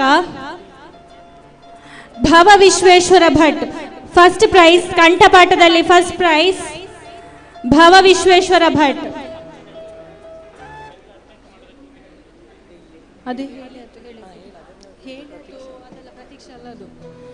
ಭವ ವಿಶ್ವೇಶ್ವರ ಭಟ್ ಫಸ್ಟ್ ಪ್ರೈಸ್ ಕಂಠಪಾಠದಲ್ಲಿ. ಆರಾಧ್ಯ ಏರೈ ಭಗವದ್ಗೀತಾ ಕಂಠಪಾಠದಲ್ಲಿ ಪ್ರೋತ್ಸಾಹಕ ಆರಾಧ್ಯ ಏರೈ. ಪ್ರೋತ್ಸಾಹಕ ಬಹುಮಾನ ಆರಾಧ್ಯ ಏರೈ.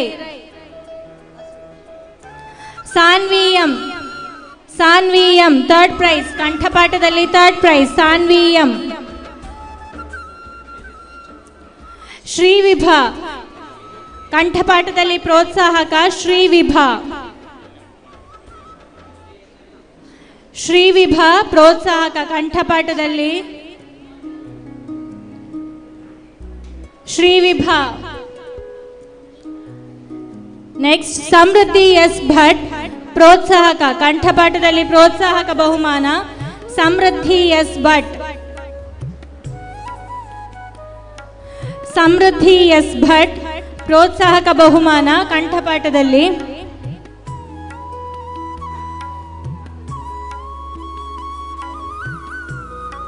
ಅಪೇಕ್ಷಾ ಕತ್ತಿ ಭಾಗವಹಿಸುವಿಕೆ ಭಗವದ್ಗೀತಾ ಕಂಠಪಾಠದಲ್ಲಿ ಭಾಗವಹಿಸುವಿಕೆ ಅಪೇಕ್ಷಾ ಕತ್ತಿ. ಪ್ರಣತಿ ಎನ್ ಭಗವದ್ಗೀತಾ ಕಂಠಪಾಠದಲ್ಲಿ ಪ್ರೋತ್ಸಾಹಕ ವ್ಯೂಸ್ನಲ್ಲಿ ಫಸ್ಟ್ ಪ್ರೈಸ್. ಪ್ರಣತಿ ಎನ್ ಪ್ರೋತ್ಸಾಹಕ ಬಹುಮಾನ ಕಂಠಪಾಠದಲ್ಲಿ ಫಸ್ಟ್ ಪ್ರೈಸ್ ವ್ಯೂಸ್ನಲ್ಲಿ. ನೆಕ್ಸ್ಟ್ 1 ರಿಂದ 5 ವಯೋ ವಿಭಾಗ ಭುವಿತ್ ಬೇರೂರು ವ್ಯೂಸ್ನಲ್ಲಿ ಥರ್ಡ್ ಪ್ರೈಸ್. ಭುವಿತ್ ಬೇರೂರು ವ್ಯೂಸ್ನಲ್ಲಿ ಥರ್ಡ್ ಪ್ರೈಸ್. 1 to 5 1 ರಿಂದ 5 ವಯೋ ವಿಭಾಗ ಭುವಿತ್ ಬೇರೂರು ವ್ಯೂಸ್ ಥರ್ಡ್ ಪ್ರೈಸ್.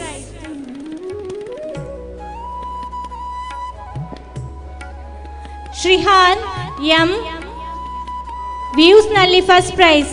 ಶ್ರೀಹಾನ್ ಎಂ ವ್ಯೂಸ್ನಲ್ಲಿ ಫಸ್ಟ್ ಪ್ರೈಸ್.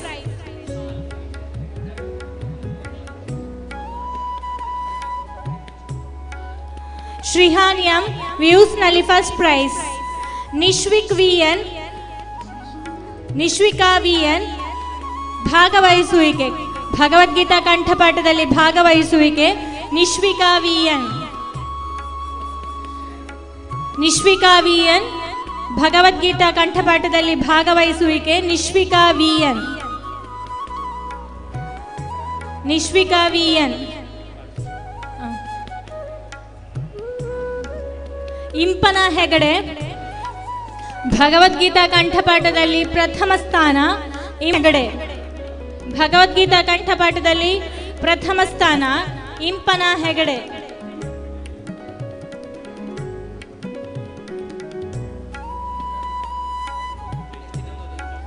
ವಿನಂತಿ ಭಾಗವಹಿಸುವಿಕೆ ಭಗವದ್ಗೀತಾ ಕಂಠಪಾಠ ಸ್ಪರ್ಧೆಯಲ್ಲಿ ಭಾಗವಹಿಸುವಿಕೆ ವಿನಂತಿ.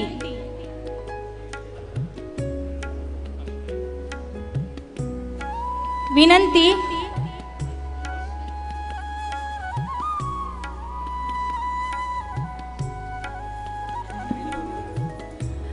ಪ್ರಣವ್ ನೀಲಾವರ ಭಗವದ್ಗೀತಾ ಕಂಠಪಾಠದಲ್ಲಿ ಪ್ರೋತ್ಸಾಹಕ ಪ್ರಣವ್ ನೀಲಾವರ.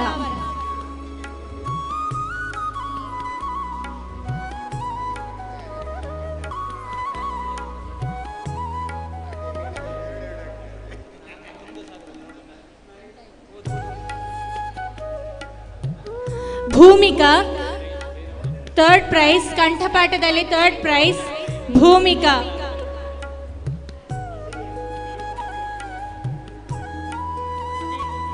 ಭೂಮಿಕಾ ಕಂಠಪಾಠದಲ್ಲಿ third prize Bhoomika. Gagandeep second prize ಕಂಠಪಾಠದಲ್ಲಿ ಸೆಕೆಂಡ್ ಪ್ರೈಸ್ ಗಗನ್ದೀಪ್. ಬೇಗನೆ ವೇದಿಕೆಗೆ ಬಂದು ಪ್ರಶಸ್ತಿಯನ್ನು ತೆಗೆದುಕೊಳ್ಳಬೇಕಾಗಿ ವಿನಂತಿ. Gagandeep, Bhoomika.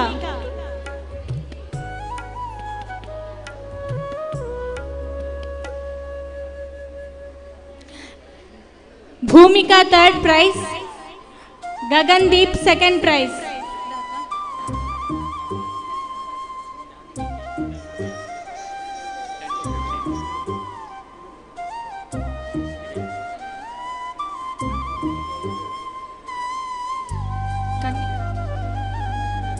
ಧಾನ್ವಿ K third prize ಕಂಠಪಾಠದಲ್ಲಿ third prize Dhanvi K. Sinchana Hegde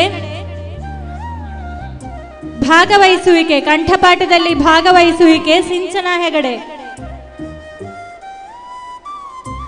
Atmika R Bhat first prize ಕಂಠಪಾಠದಲ್ಲಿ first prize.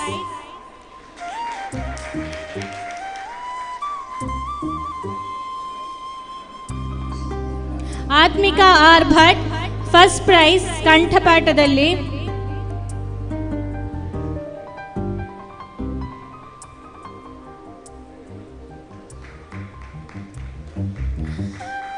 Atmika R Bhat first prize ಕಂಠಪಾಠದಲ್ಲಿ. ಪ್ರತೀಕ್ಷಾ ಭಟ್ ಭಾಗವಹಿಸುವಿಕೆ ಪ್ರತೀಕ್ಷಾ ಭಟ್.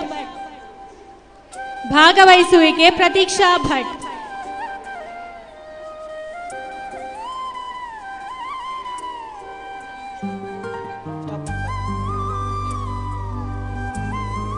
ಪ್ರಶಸ್ತಿ ಪ್ರತೀಕ್ಷಾ ಭಟ್ ಪಾರ್ಟಿಸಿಪೆಂಟ್.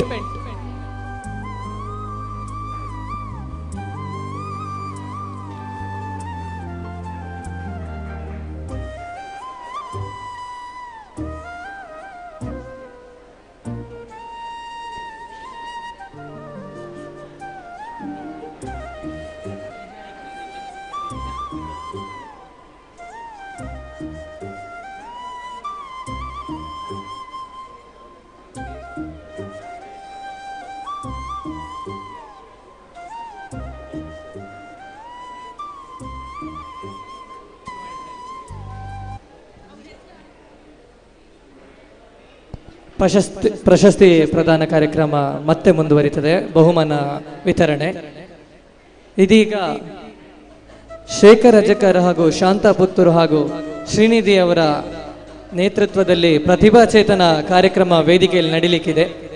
ಬಂದ ಅತಿಥಿಗಳು ಉಪಹಾರವನ್ನು ಮಧ್ಯಾಹ್ನದ ಉಪಹಾರವನ್ನು ಮಾಡಬೇಕಾಗಿ ವಿನಂತಿ. ವೇದಿಕೆಯಲ್ಲಿ ಇದೀಗ ಪ್ರತಿಭಾ ಚೇತನ ಕಾರ್ಯಕ್ರಮ ನಡೆಯಲಿದೆ. ಶಾಂತಾ ಪುತ್ತೂರು, ಶೇಖರ್ ಅಜಕರ್ ಹಾಗೂ ಶ್ರೀನಿಧಿ ಅಜಕರ್ ಅವರ ನೇತೃತ್ವದಲ್ಲಿ ಪ್ರತಿಭಾ ಚೇತನ ಪಾರ್ಟಿಸಿಪೆಂಟ್ ತಯಾರಾಗಿರಬೇಕು.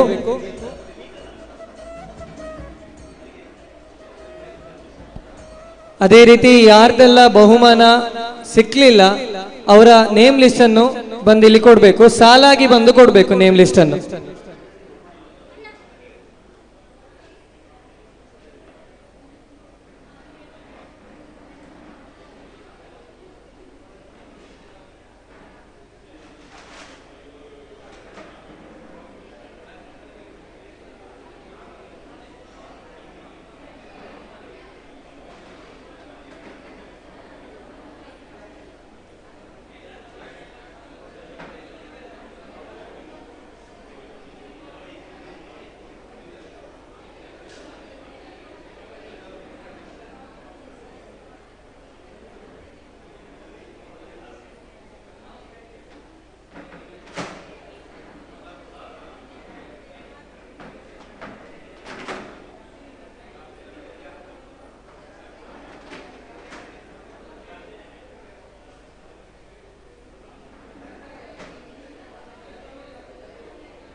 ಶೇಖರ ಜಕ್ಕರ್ ಮತ್ತು ಶಾಂತ ಪುತ್ತೂರ್ ಅವರು ಪ್ರತಿಭಾ ಚೇತನ ಕಾರ್ಯಕ್ರಮವನ್ನು ಆದಷ್ಟು ಬೇಗ ಪ್ರಾರಂಭಿಸಬೇಕಾಗಿ ವಿನಂತಿ.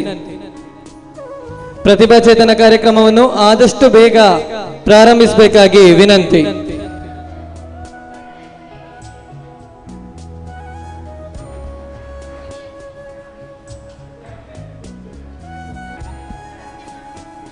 ಶ್ರೇಷ್ಠ ಆಳ್ವ, ಶ್ರವಣ್ ಕಡಬ,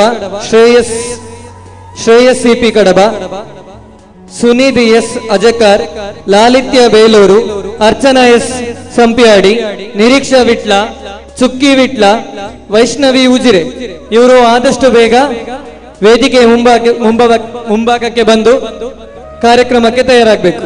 ಶೇಖರ್ ಅಜಕರ್ ಅವರು ಬರಬೇಕು. ಆದಷ್ಟು ಬೇಗ ಕಾರ್ಯಕ್ರಮವನ್ನು ಪ್ರಾರಂಭಿಸಬೇಕು. ಮುಂದೆ ಯಾವುದೇ ಕಾರ್ಯಕ್ರಮಕ್ಕೂ ತಡೆ ಆಗದಂತೆ ಆದಷ್ಟು ಬೇಗ ಪ್ರತಿಭಾ ಚೇತನ ಕಾರ್ಯಕ್ರಮವನ್ನು ಪ್ರಾರಂಭಿಸಬೇಕು.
Hello hello.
ಹಲೋ.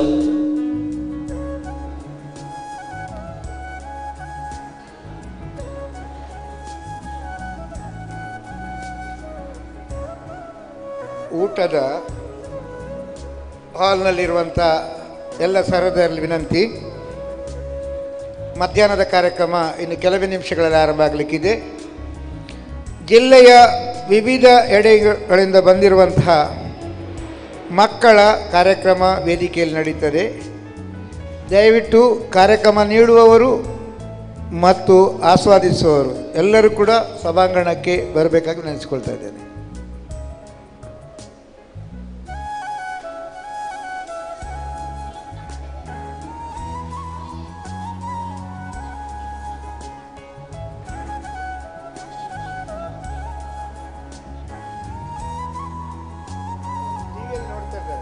ಯೂಟ್ಯೂಬಲ್ಲಿ ನೋಡಿ.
ದಯವಿಟ್ಟು ಧ್ವನಿವರ್ಧಕದವರು ಕರೋಕೆ ಹಾಕ್ಲಿಕ್ಕೋಸ್ಕರ ದಯವಿಟ್ಟು ಬನ್ನಿ.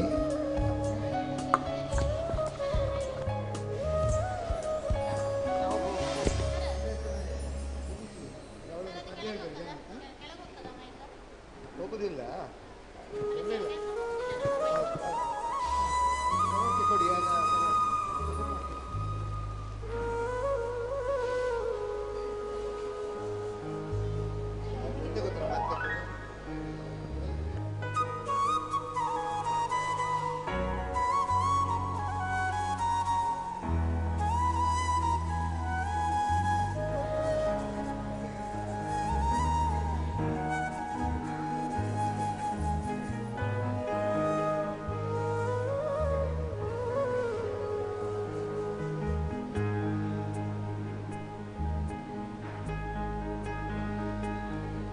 ಮಧ್ಯಾಹ್ನದ ಸಾಂಸ್ಕೃತಿಕ ಕಾರ್ಯಕ್ರಮ ಆರಂಭ ಆಗುತ್ತೆ.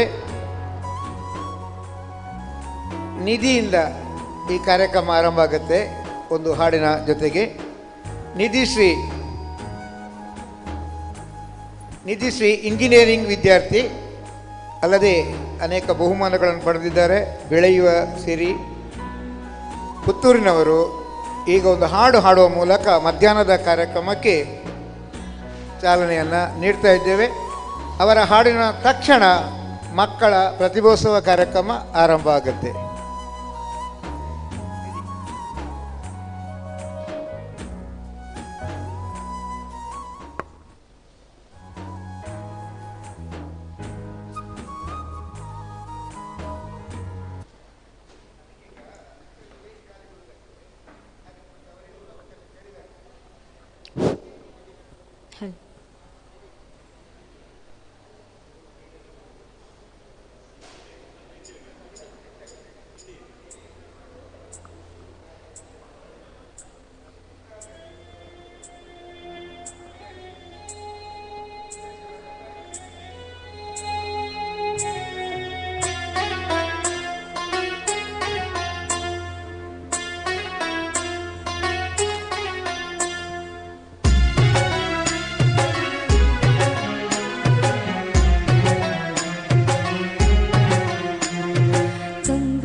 ಮ್ಯಾಲಿನ ಗೊಂಬೆ ನಂಬಲಿ ನಿನ್ನ ನಗೆಯನ್ನ, ಬಿತ್ತಿಯ ಮ್ಯಾಲಿನ ಚಿತ್ತಾರವೇ ಚಿತ್ತಗುತ್ತ ಹೇಳುತ್ತಾರವ. ಒಬ್ಬಳೇ ನಾನಲ್ಲಿ ತಬ್ಬಿಪ್ಪುಗೊಂಡೇನ ಮಬ್ಬು ಮರೆಯುವುದೇನ, ಹಬ್ಬವಾಗುವುದೇನ. ಕಂಬದ ಮ್ಯಾಲಿನ ಗೊಂಬೆ ನಂಬಲಿ ನಿನ್ನ ನಗೆಯನ್ನ, ಬಿತ್ತಿಯ ಮ್ಯಾಲಿನ ಚಿತ್ತಾರವೇ ಚಿತ್ತಗುತ್ತ ಹೇಳುತ್ತಾರವ.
Thank you.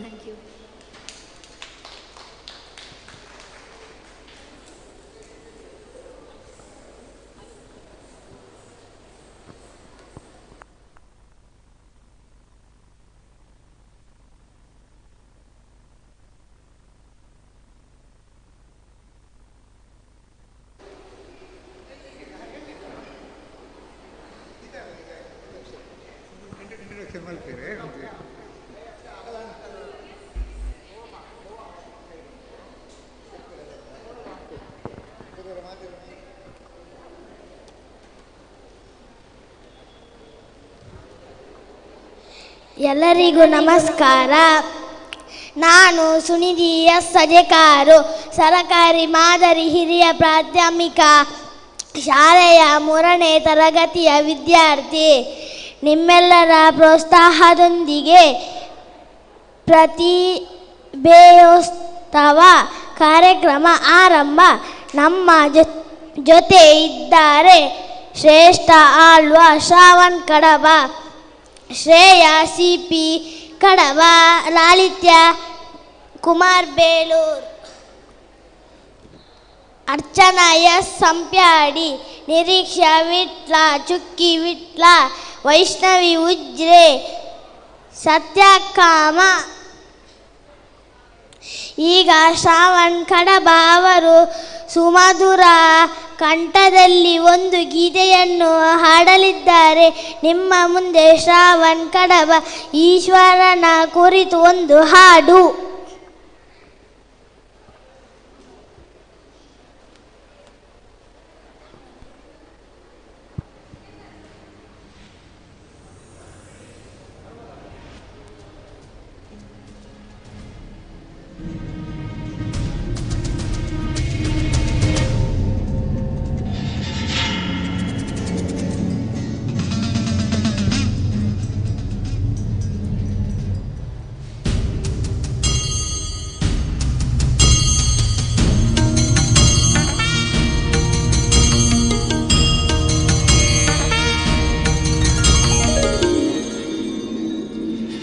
ತನುವು ನಿನ್ನ ಗುಡಿ ಪರಶಿವನೇ, ಮನವು ನಿನ್ನ ನೆಲೆ.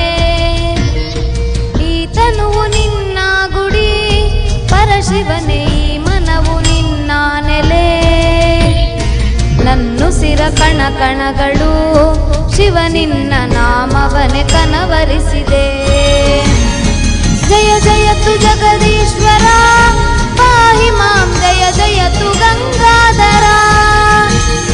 ಜಯ ಜಯತು ಜಗದೀಶ್ವರ ಪಾಹಿ ಮಾಂ, ಜಯ ಜಯತು ಗಂಗಾಧರ. ಈ ತನುವು ನಿನ್ನ ಗುಡಿ ಪರಶಿವನೇ, ಮನವು ನಿನ್ನ ನೆಲೆ. ನನ್ನುಸಿರ ಕಣ ಕಣಗಳು ಶಿವ ನಿನ್ನ ನಾಮವನೆ ಕನವರಿಸಿದೆ. ಈ ತನುವು ನಿನ್ನ ಗುಡಿ.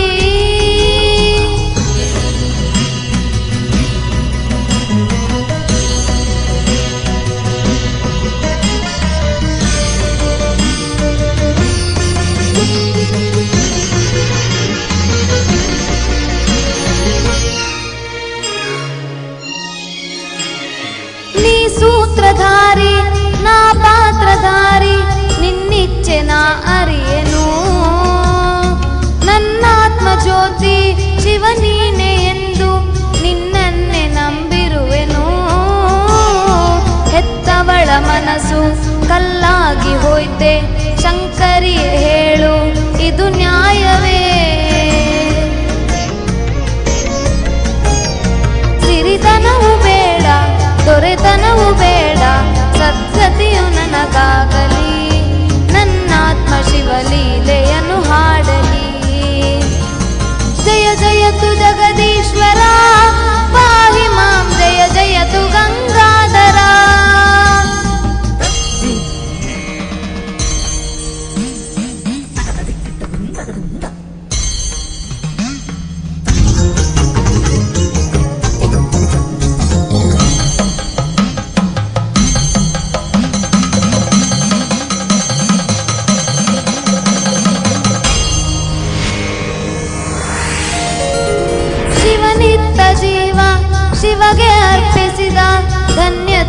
ನನಗಾಗಲಿ.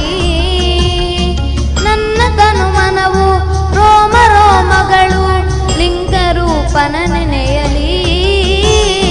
ಮಂಗಳೆಯು ನಿನ್ನ ಮುನಿಸು ಕರಗಿರಲಿ, ಸತ್ಯಕ್ಕೆ ನ್ಯಾಯಕ್ಕೆ ಜಯ ದೊರಕಲಿ. ಶರಣರಿಗೆ ವಿಜಯ, ಭಕುತರಿಗೆ ಅಭಯ, ಇದು ತಾನೆ ನಿಜ ನೀತಿಯು. ಭಕ್ತಿಯು ಪರಶಿವಗೆ ಬಲು ಪ್ರೀತಿಯು. ಜಯ ಜಯತು ಜಗದೀಶ್ವರ, ಪಾಹಿ ಮಾಂ ಜಯ ಜಯತು ಗಂಗಾಧರ. ಈತನು ನಿನ್ನ ಗುಡಿ, ಪರಶಿವನೇ ಈ ಮನವು ನಿನ್ನ ನೆಲೆ. ನನ್ನುಸಿರ ಕಣ ಕಣಗಳು ಶಿವ ನಿನ್ನ ನಾಮವನೆ ಕನವರಿಸಿದೆ. ಸತ್ಯಂ ಶಿವಂ ಸುಂದರಂ, ಸತ್ಯಂ ಶಿವಂ ಸುಂದರಂ, ಸತ್ಯಂ ಶಿವಂ ಸುಂದರಂ, ಸತ್ಯಂ ಶಿವಂ ಸುಂದರಂ, ಸತ್ಯಂ ಶಿವಂ ಸುಂದರಂ, ಸತ್ಯಂ ಶಿವಂ ಸುಂದರಂ. ಧನ್ಯವಾದ.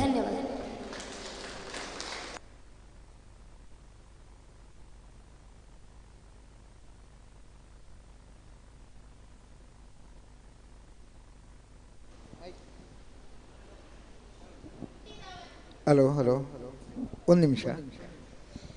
ಧನ್ಯವಾದ ಆಶಾ.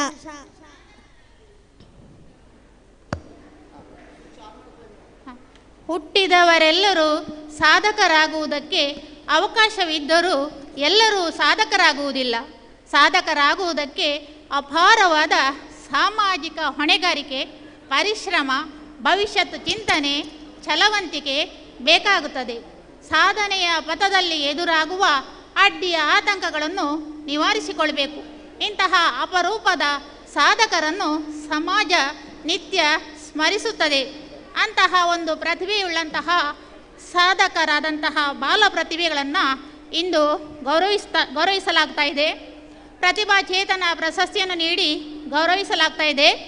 ಈಗ ನಿರೂಪಣೆಯನ್ನು ಮಾಡ್ತಾ ಇದ್ದಾನೆ ಸುನಿಧಿ ಎಸ್ ಅಜೆಕಾರ್. ಅಖಿಲ ಕರ್ನಾಟಕ ಬೆಳದಿಂಗಳ ಸಾಹಿತ್ಯ ಸಮ್ಮೇಳನ ಸಮಿತಿಯ ಮಕ್ಕಳ ವಿಭಾಗದ ಸಂಚಾಲಕ ಸುನಿಧಿ ಎಸ್ ಅಜೆಕಾರ್ ನವೆಂಬರ್ನಲ್ಲಿ ರಾಜ್ಯ ಮಟ್ಟದ ಮಕ್ಕಳ ರಾಜ್ಯೋತ್ಸವ ನಡೆಸಿ ಗಮನ ಸೆಳೆದಿದ್ದಾರೆ. ಕೊಪ್ಪಳ ಜಿಲ್ಲಾ ರಾಜ್ಯೋತ್ಸವ ಪ್ರತಿಭಾ ಗೌರವ, ಚೈತನ್ಯ ಶ್ರೀ ಕರುನಾಡ ರತ್ನ, ಆದಿ ಗ್ರಾಮೋತ್ಸವ ಪ್ರತಿಭಾ ಸಿರಿ, ಕಾರ್ಕಳ ಕಾರ್ಯನಿರತ ಪತ್ರಕರ್ತರ ಸಂಘದ ಗೌರವ ಸಹಿತ ಅನೇಕ ಗೌರವಗಳಿಗೆ ಪಾತ್ರರಾಗಿದ್ದಾರೆ. ಮುಂಬೈ, ಚಿತ್ರದುರ್ಗ, ಕೊಪ್ಪಳ, ಬೆಂಗಳೂರು, ಉಡುಪಿ, ಕಾರ್ಕಳ, ಅಜಕಾರು, ಕಿನ್ನಿಗೋಳಿ, ಮಂಗಳೂರು ಸಹಿತ ವಿವಿಧೆಡೆ ಸಂಗೀತ ನೃತ್ಯ ಕಾರ್ಯಕ್ರಮಗಳನ್ನು ನೀಡಿದ್ದಾರೆ. ಚಿತ್ರ ಬಿಡಿಸುವುದರಲ್ಲಿ, ನಿರೂಪಣೆಯಲ್ಲಿ ಕೂಡ ಇವನು ಮುಂದಿದ್ದಾನೆ. ಹಾಗೆ ಈಗ ಶ್ರವಣ್ ಕಡಬ ಪ್ರತಿಭಾ ಚೇತನ ಪ್ರಶಸ್ತಿಯನ್ನು ಪಡೆಯುತ್ತಾ ಇರುವಂತಹ ಶ್ರವಣ್ ಕಡಬ ಇದೀಗ ಸಾಂಸ್ಕೃತಿಕ ಕಾರ್ಯಕ್ರಮವನ್ನು ನೀಡಿದ್ದಾನೆ. ಅವನನ್ನು ಪರಿಚಯಿಸ್ತಾ ಇದ್ದೇನೆ. ಚಿದಾನಂದ ಪೂಜಾರಿ ಹಾಗೂ ಪ್ರೇಮ ದಂಪತಿಗಳ ಮಗನಾದ ಶ್ರವಣ್ ಕಡಬ ಇವರು ಶ್ರೀ ರಾಮಕುಂಜೇಶ್ವರ ಪ್ರೌಢಶಾಲೆ ರಾಮಕುಂಜ ಇಲ್ಲಿ ಓದುತ್ತಾ ಇದ್ದಾರೆ. ಇವರು ಸಂಗೀತ, ಕೀಬೋರ್ಡ್ ಹಾಗೂ ಯಕ್ಷಗಾನ ತರಬೇತಿಯನ್ನು ಪಡಿತಾ ಇದ್ದಾರೆ. ಇವರಿಗೆ ಸುದ್ದಿ ಬಿಡುಗಡೆ ಮಾಧ್ಯಮವು ಪ್ರತಿಭಾದೀಪ ಪುರಸ್ಕಾರ ಹಾಗೂ ಕರ್ನಾಟಕ ಜನಸ್ಪಂದನ ವತಿಯಿಂದ ರಾಜ್ಯ ಮಟ್ಟದ ಕವಿಸಿರಿ ರತ್ನ ಪ್ರಶಸ್ತಿಯನ್ನು ಪಡೆದಿರುತ್ತಾರೆ. All Kerala and Karnataka open karate ಚಾಂಪಿಯನ್ಶಿಪ್ನವರು ಆಯೋಜಿಸಿದ ರಾಜ್ಯ ಮಟ್ಟದ ಕರಾಟೆ ಸ್ಪರ್ಧೆಯಲ್ಲಿ ಬೆಳ್ಳಿ ಪದಕ ಮತ್ತು ಕಮಾಲ್ ಮಾರ್ಟಿಯಲ್ನ ಅಕಾಡೆಮಿಯವರು ಆಯೋಜಿಸಿದ ಜಿಲ್ಲಾ ಮಟ್ಟದ ಕರಾಟೆ ಸ್ಪರ್ಧೆಯಲ್ಲಿ ಕಂಚಿನ ಪದಕವನ್ನು ಪಡೆದಿರುತ್ತಾರೆ. ಇವನಿಗೆ ಅಭಿನಂದನೆಗಳನ್ನು ಸಲ್ಲಿಸ್ತಾ ಇದ್ದೇನೆ.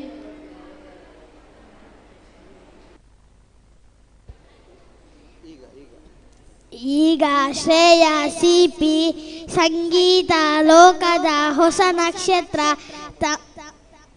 ನಿಮ್ಮ ಮುಂದೆ ತಮ್ಮ ಸುಸ್ವರದಿಂದ ಜನರ ಪ್ರೀತಿಗೆ ಪಾತ್ರರಾಗಿದ್ದಾರೆ. ಕಮಲದ ಮೊಗದವಾಲೆ ಅನ್ನುತ್ತಾ ಹಾಡುತ್ತಾ ನಿಮ್ಮ ಮುಂದೆ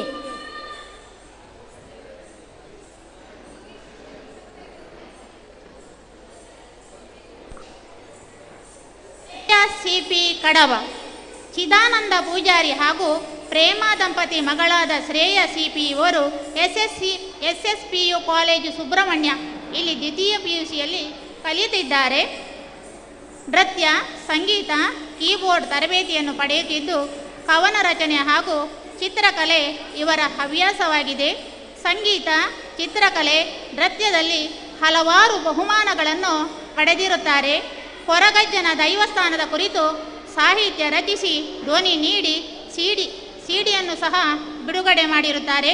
ಯುವವಾಹಿನಿ ಕಡಬ ಘಟಕದ ವತಿಯಿಂದ ಪ್ರತಿಭಾ ಪುರಸ್ಕಾರವನ್ನು ಪಡೆದಿರುತ್ತಾರೆ. ಇದೀಗ ಅವರು ನಮ್ಮ ಮುಂದೆ ಸಾಂಸ್ಕೃತಿಕ ಕಾರ್ಯಕ್ರಮವನ್ನು ನೀಡ್ತಾ ಇದ್ದಾರೆ.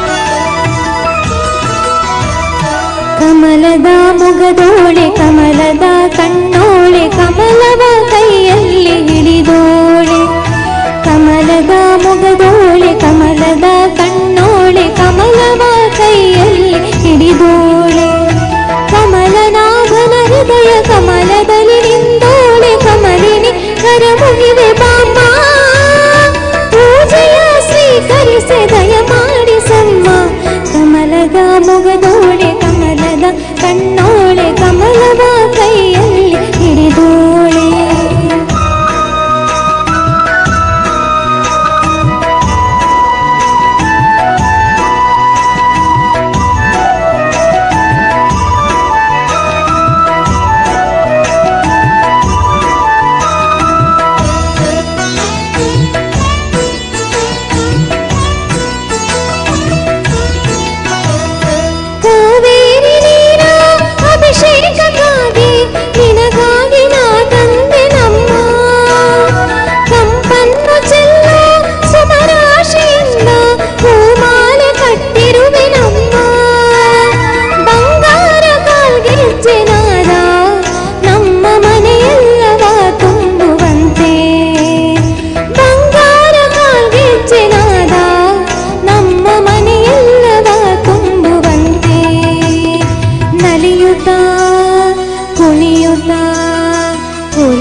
ನಮ್ಮ ಮನೆಗೆ ಬಾ, ಕಮಲದ ಮೊಗದೋಳೆ ಕಮಲದ ಕಣ್ಣೋಳೆ ಕಮಲವ ಕೈಯಲ್ಲಿ ಹಿಡಿದೋಳೆ, ಕಮಲನಾಭನ ಹೃದಯ ಕಮಲದಲ್ಲಿ ನಿಂದೋಳೆ, ಕಮಲಿನಿ ಕರಮುಗಿವೆ ಬಾಮ್ಮ ಪೂಜೆಯ ಸ್ವೀಕರಿಸಿ ದಯ ಮಾಡಿಸಮ್ಮ, ಕಮಲದ ಮೊಗದೋಳೆ ಕಮಲದ ಕಣ್ಣೋಳೆ ಕಮಲವ ಕೈಯಲ್ಲಿ ಹಿಡಿದೋಳೆ.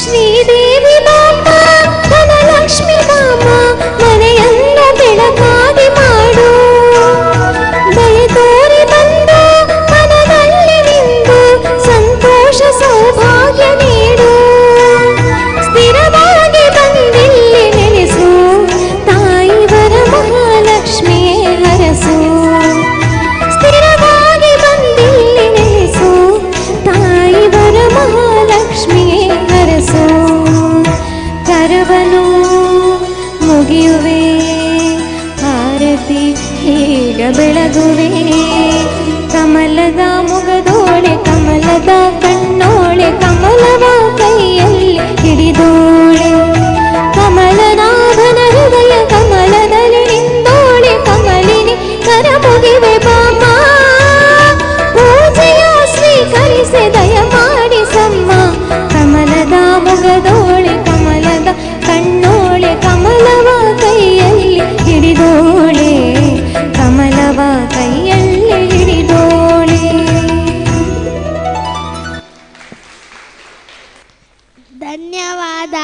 ಶ್ರೇಯ ಸಿಪಿ ಕಡಬ.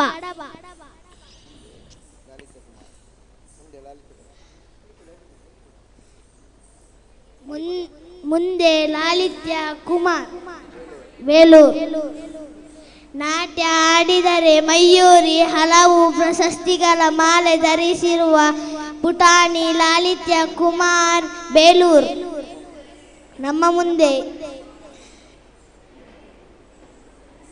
ಲಾಲಿತ್ಯ ಕುಮಾರ್ ಎಲ್ಲಿದ್ದರೂ ವೇದಿಕೆಗೆ ಬರಬೇಕು.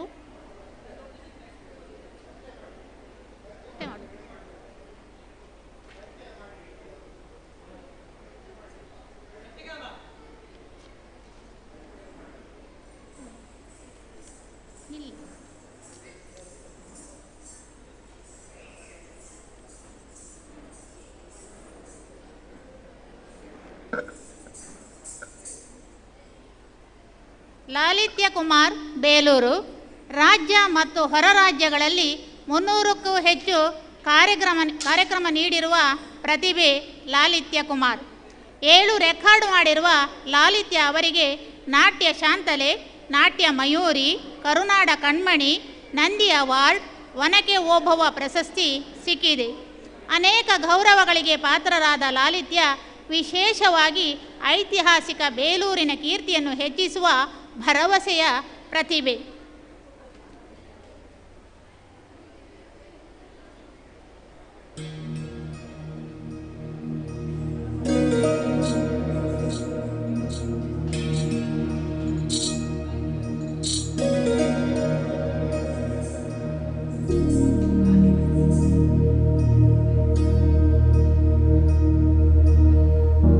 प्रणवालय पाहि परिपालय परमेशी कमलालय श्रीदेवी कुरिपिंचवे करुणांबुरासी धीम तारा जतुलतो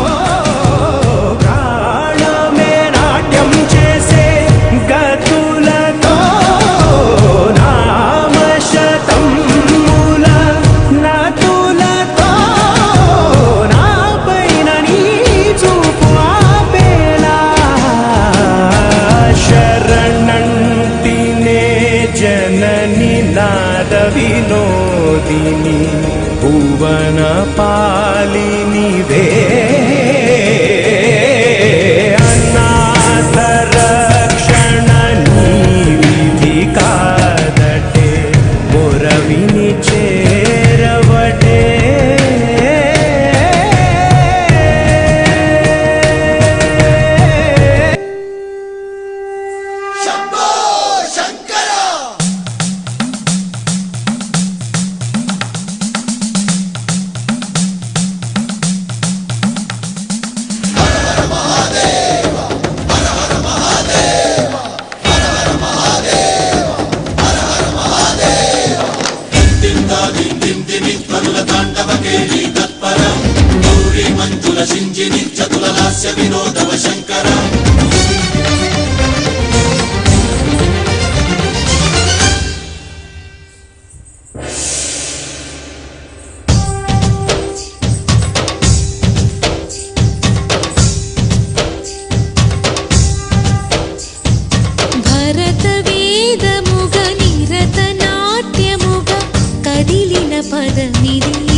ప్రభుని చింతకు చేరుతున్నది.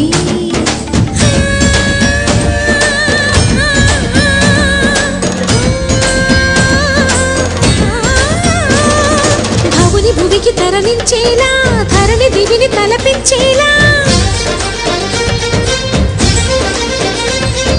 రసతరంగిణి వేళ ఎదిని నృత్య రతులు చేయగలిగే వేళ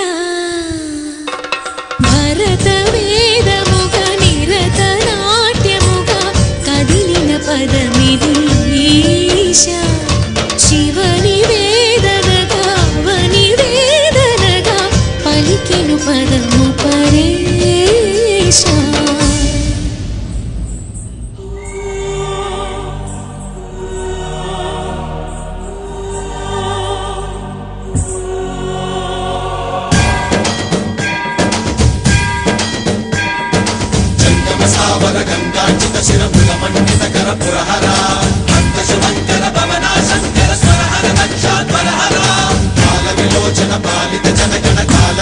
విశ్వేశ్వర ఆశుతోష అవినాశ విశాసన జయ గిరీశ బృహదీశ్వర హర హర మహాదేవ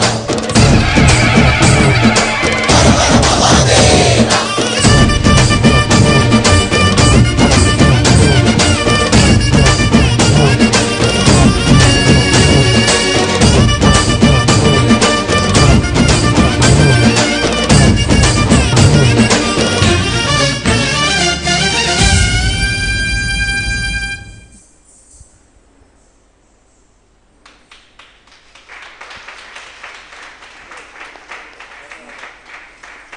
ಧನ್ಯವಾದ ಲಾಲಿತ್ಯ ವೇಲೂರ್. ಈಗ ವೇದಿಕೆಗೆ ಬರುತ್ತಿದ್ದಾರೆ ಅರ್ಚನಾ ಎಸ್ ಸಂಪ್ಯ.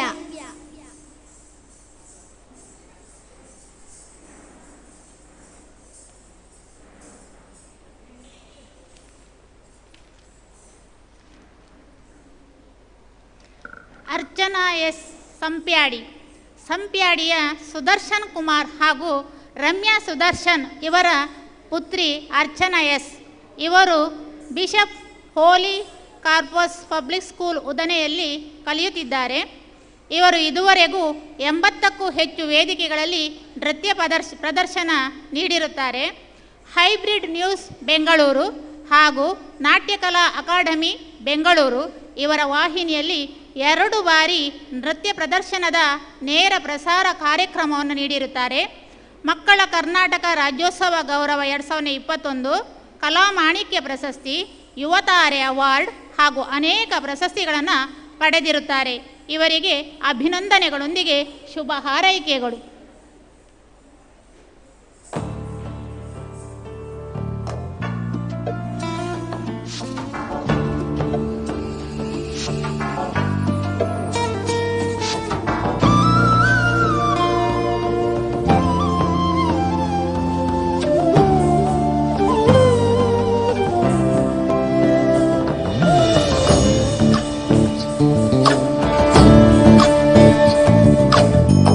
ಚಂದ್ರಚೂಡ ಶಿವಶಂಕರ ಪಾರ್ವತಿ ರಮಣಯ ನಿನಗೆ ನಮೋ ನಮೋ. ಚಂದ್ರಚೂಡ ಶಿವಶಂಕರ ಪಾರ್ವತಿ ರಮಣ ನಿನಗೆ ನಮೋ ನಮೋ. ಸುಂದರತರ ಪಿರಾಗಧರ ಸುಂದರತರ ಪಿರಾಗ ಧರ ಗಂಗಾಧರ ಗಜ ಚರ್ಮಾಂಬರಧರ ಗಂಗಾಧರ ಗಜ ಚರ್ಮಾಂಬರಧರ. ಚಂದ್ರಚೂಡ ಶಿವಶಂಕರ ಪಾರ್ವತಿ ರಮಣ ನಿನಗೆ ನಮೋ ನಮೋ.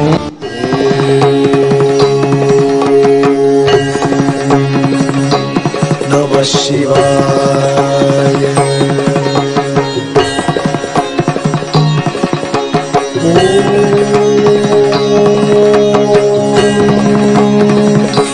ನಮಃ ಶಿವಾಯ.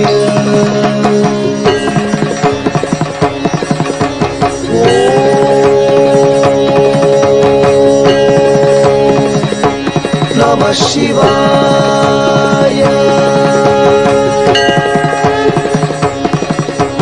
Sariga Magari Sa Gapani Sani Paga Ni Sari Rigari Sa Sami Pa Ni Paga Ni Paga Ni Sani Ta Ta Ta.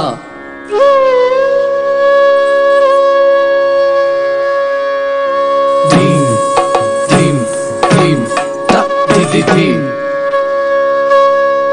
Ta Ta.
ಧನ್ಯವಾದ ಅರ್ಚನಾ ಸಂಪ್ಯ. ಮುಂದಿನ ಪ್ರತಿಭೆ ನಿರೀಕ್ಷಾ ವಿಟ್ಲ.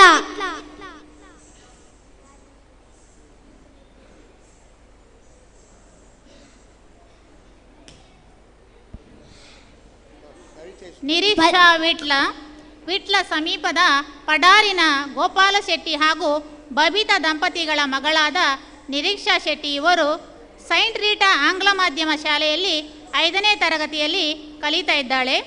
ಹಲವಾರು ಸಂಸ್ಥೆಗಳಲ್ಲಿ ಹಾಗೂ ಟಿವಿ ಮಾಧ್ಯಮದಲ್ಲಿ ನೃತ್ಯ ಪ್ರದರ್ಶನ ನೀಡಿರುತ್ತಾರೆ. 150ಕ್ಕೂ ಹೆಚ್ಚು ವೇದಿಕೆಗಳಲ್ಲಿ ನೃತ್ಯ ಪ್ರದರ್ಶನ ನೀಡಿರುವುದಲ್ಲದೆ ಮಕ್ಕಳ ಗೌರವ ರಾಜ್ಯೋತ್ಸವ ಪ್ರಶಸ್ತಿ, ಕರ್ನಾಟಕ ಪ್ರತಿಭಾರತ್ನ ಪ್ರಶಸ್ತಿ ಹಾಗೂ ಇನ್ನಿತರ ಪ್ರಶಸ್ತಿಗಳನ್ನು ಪಡೆದಿರುತ್ತಾರೆ. ಇದೀಗ ಅವರು ವೇದಿಕೆಯಲ್ಲಿ ಸಾಂಸ್ಕೃತಿಕ ಕಾರ್ಯಕ್ರಮವನ್ನು ನೀಡ್ತಾ ಇದ್ದಾರೆ. ಭಗವಂತನ ಸ್ವತ್ತನ್ನು ನಾಶ ಮಾಡ್ತೀನಿ ಅಂತ ಹೊರಟ್ರೆ ಅದನ್ನ ಕಾಪಾಡೋಕೆ ಅವನೇ ಅವತಾರ ಎತ್ತಿ ಬರಬೇಕಾಗಿಲ್ಲ. ಬದಲಿ ಇನ್ನೊಬ್ಬ ರಕ್ಷಕ ಹುಟ್ಟಿ ಬರ್ತಾನೆ.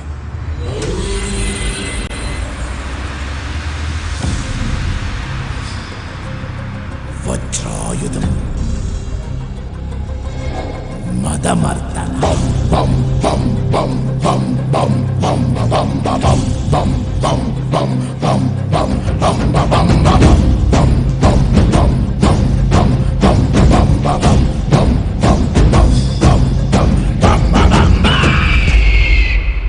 ಭುವನ ಗಾತ್ರ ಜ್ವಲನ ನೇತ್ರ ಖಾನ ಪಾತ್ರ ಖನವನ ಧೀರ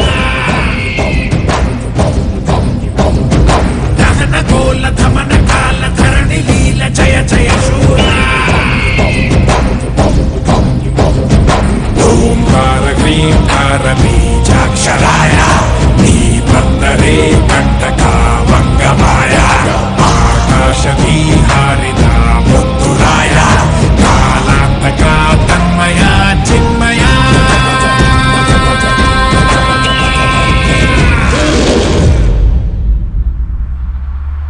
ಬಜರೆ ಬಜರೆ ಬಜ ಬಜ ಬಜ ಬಜರೆ ಬಜರಂಗಿ ಬಜರೆ ಬಜರೆ ಬಜ ಬಜ ಬಜ ಬಜರೆ ಬಜರಂಗಿ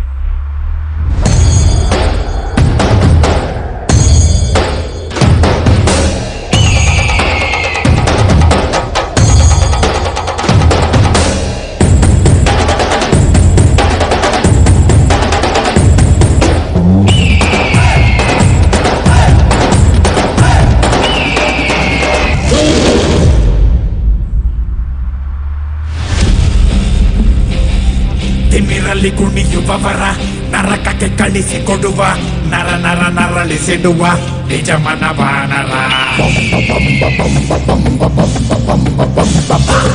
ಕೆದರಿದ ಜತೆಯ ಸರಿಸಿ ಕರದಲ್ಲಿ ಖಡಗ ಧರಿಸಿ ನಡೆಯಲಿ ಕಿಡಿಯ ಹರಿಸಿ ಚಲಿಸಿದ ಭೀಕರ ಎದುರಿಗೆ ಹೋಗಬೇಡ ದಯ್ಯ ಕೆಣಕಲೆ ಬೇಡ ಬ್ರಹ್ಮಚಾರಿಯ ವಜ್ರ ಮುಷ್ಟಿಲಿ ಆಡೋ ಪ್ರಹಾರ ತಾಣೋಕೆ ಆಗಿಲ್ಲ ಆಗ್ರಹ ತಾರ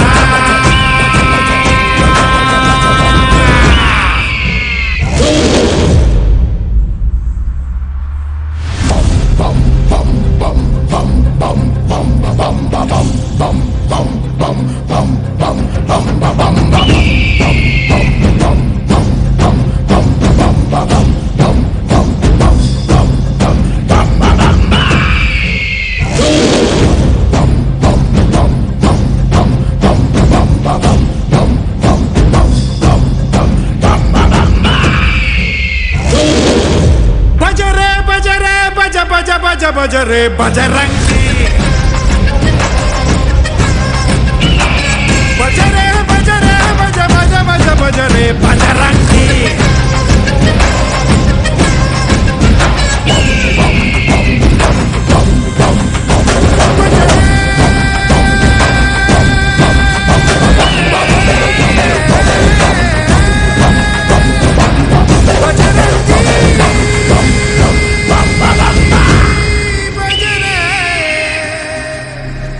ವಜ್ರಾಯುಧ ವಜ್ರಾಯುಧ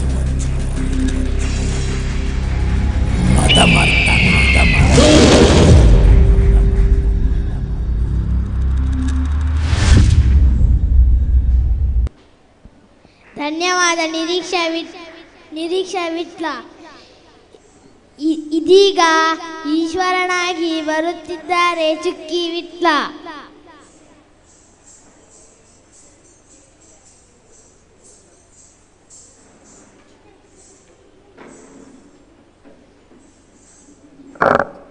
ಚುಕ್ಕಿ ವಿಟ್ಲ ನೃತ್ಯ ಲೋಕದಲ್ಲಿ ಮಿಂಚುವ ಪುಟಾಣಿ ಪ್ರತಿಭೆ.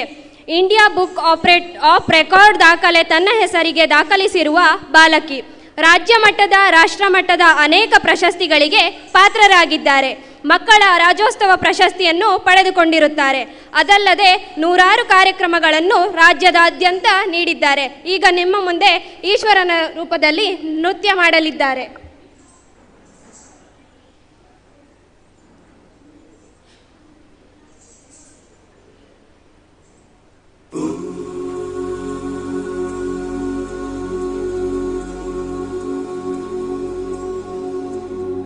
जगदीश सुधीश भवेश विभो परमेश परात्पर भूत पिता प्रणतं पतितं हत बुद्धिबलं जनतारण तारयतापितकम् गुणहीन सुहीन मलिन मदिं त्वयि पातरिदातरि चापरतिं तमसारज सावृतवृत्तिमिमं जनतारण तारयतापितकम्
ಯಾವುದು ಗೋಚರಿಸಲ್ಪಡುವುದಿಲ್ಲವೋ,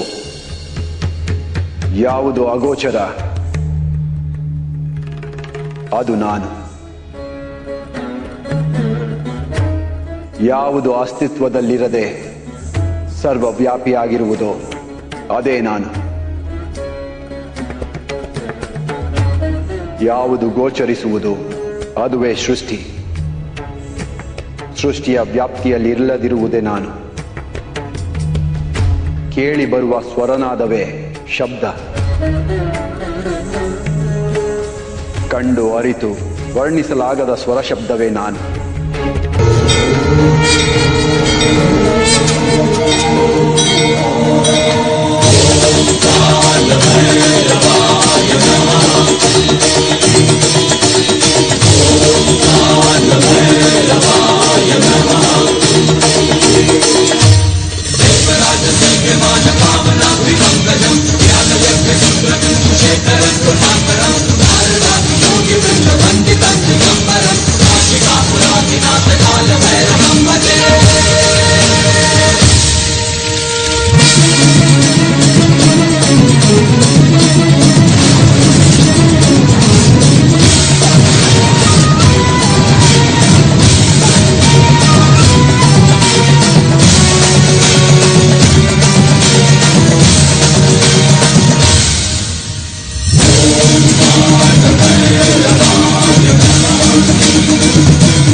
ಧನ್ಯವಾದ ಚುಕ್ಕಿ ವಿಟ್ಲ.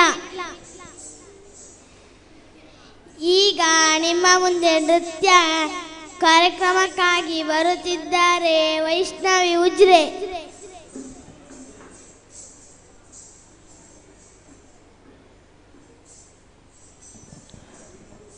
ವಿಶೇಷ ಸೂಚನೆ: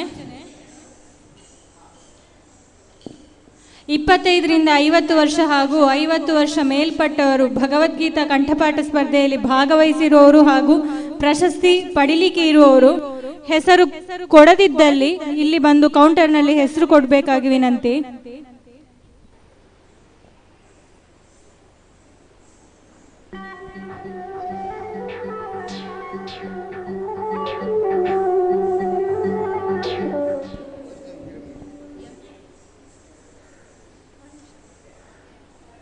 ವೈಷ್ಣವಿ ಉಜಿರೆ 100ಕ್ಕೂ ಹೆಚ್ಚು ವೇದಿಕೆಯಲ್ಲಿ ಪ್ರತಿಭೆಗಳನ್ನು ಪ್ರದರ್ಶನ ನೀಡಿದ್ದಾರೆ.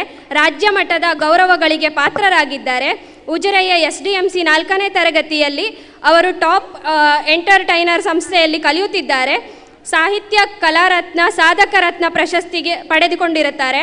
Dance Kudla dance reality show ಸಹಿತ TV ಶೋಗಳಲ್ಲಿ ಕಾಣಿಸಿಕೊಂಡಿದ್ದಾರೆ. ಕಿರುಚಿತ್ರಗಳಲ್ಲಿ ಆಲ್ಬಮ್ ಹಾಡುಗಳಲ್ಲಿ ನಟಿಸಿದ್ದಾರೆ. ಅನೇಕ ಬಹುಮಾನಗಳು ಇವರಿಗೆ ಸಂದಿದೆ. ಈಗ ಇವರು ನಮ್ಮ ಮುಂದೆ ನರ್ತಿಸಲಿದ್ದಾರೆ.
ಎಲ್ಲೆಲ್ಲೆಲ್ಲೂ ಹಬ್ಬ ಹಬ್ಬ ಬಂತು ಯುಗಾದಿ ಹಬ್ಬ, ಈ ಸಂಬಂಧ ಬೆಸೆದ ಹಬ್ಬ, ಕಣ್ತುಂಬು ಪ್ರೀತಿ ಹಬ್ಬ.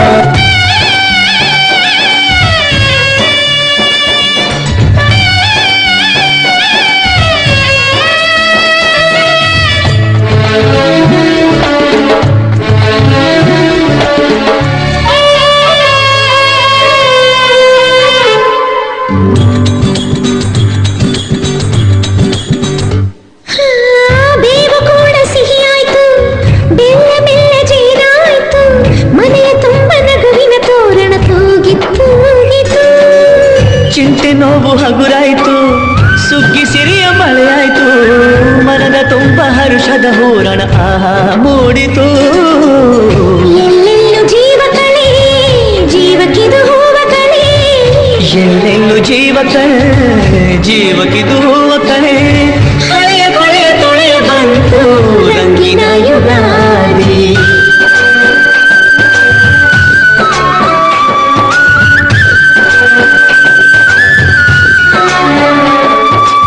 ಎಲ್ಲೆಲ್ಲೆಲ್ಲೂ ಹಬ್ಬ ಹಬ್ಬ ಬಂತು ಯುಗಾದಿ ಹಬ್ಬ. ಈ ಸಂಬಂಧ ಬೆಸೆದ ಹಬ್ಬ ಕಣ್ತುಂಬೋ ಪ್ರೀತಿ ಹಬ್ಬ.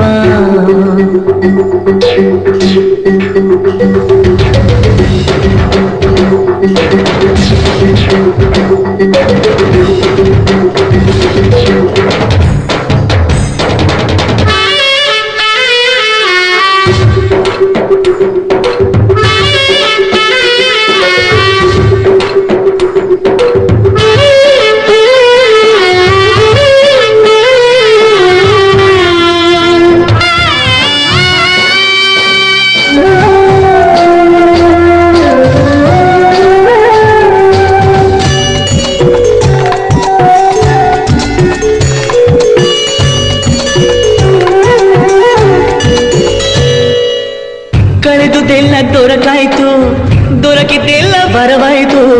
ಹೊಸತು ಹಾದಿ ತೋರಿ ಬಾಳ ಗೀತೆಯಾಯಿತು. ಹೃದಯ ಕುಣಿವ ನವಿಲಾಯ್ತು, ಮನೆಯ ತುಂಬ ನಲಿವಾಯ್ತು. ಎಂದು ಹೀಗೆ ಇರಲಿ ಗಾಳಿ ಗಂಧ ಕೋರಿತು. ಇನ್ನೆಲ್ಲ ಶುಭ ಶಕುನ ಅನುದಿನವೂ ಸನ್ಮಾನ.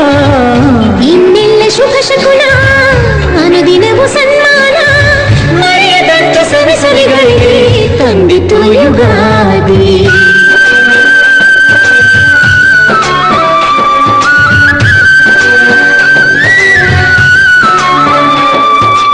ಎಲ್ಲೆಲ್ಲೆಲ್ಲೂ ಹಬ್ಬ ಹಬ್ಬ ಬಂತು ಯುಗಾದಿ ಹಬ್ಬ.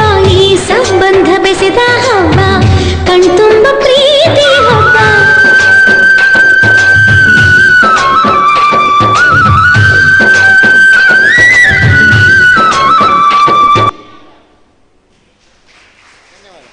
ಧನ್ಯವಾದ ವೈಷ್ಣವಿ ಉಜಿರೆ. ಈಗ ವೇದಿಕೆಗೆ ಬರುತ್ತಿದ್ದಾರೆ ಸತ್ಯಕಾಮ. ಸತ್ಯಕಾಮ ಅವರನ್ನು ಪರಿಚಯ ಮಾಡಿಕೊಡಬೇಕಾಗಿ ಸಾಹಿತಿ ಶಿಕ್ಷಕಿ ಶಾಂತಪುತ್ರ ಅವರು ನೆನೆಸ್ಕೊಳ್ತಾ ಇದ್ದೇನೆ.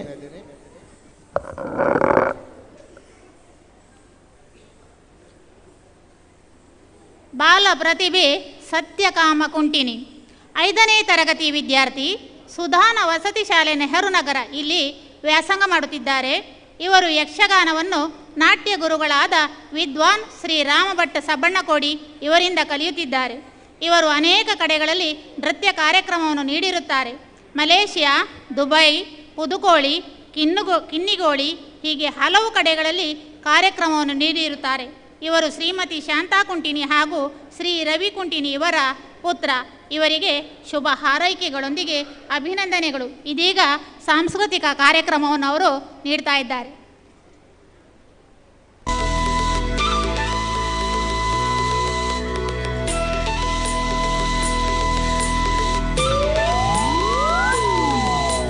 తాసద పెట్టు ఊరుద పిలికులు నలిపున పొర్లుతు యానా ఆసేద కన్నడు ఊరుద పొన్నులు తెలిపున మర్లుతు యానా తాసద పెట్టు ఊరుద పిలికులు నలిపున పొర్లుతు యానా ఆసేద కన్నడు ఊరుద పొన్నులు తెలిపున మర్లుతు యానా అరే హో గయా నా దీవానా బల నలిపున యావో జవానా ನನ್ನ ಬಾರಿ ಜಾಲಿಯ ನಮ್ಮನೆ ದಿನದ ದಾಸದ ಪೆಟ್ಟು ಊರುದ ಪಿಲಿಕುಲು ನಲಿಪುನ ಪೊಳ್ಳುತು ಯಾನ ಆಸೆದ ಕನ್ನಡ ಊರುದ ಪೊಣ್ಣುಲು ತಿಳಿಪುನ ಮರ್ಲಿತು ಯಾನ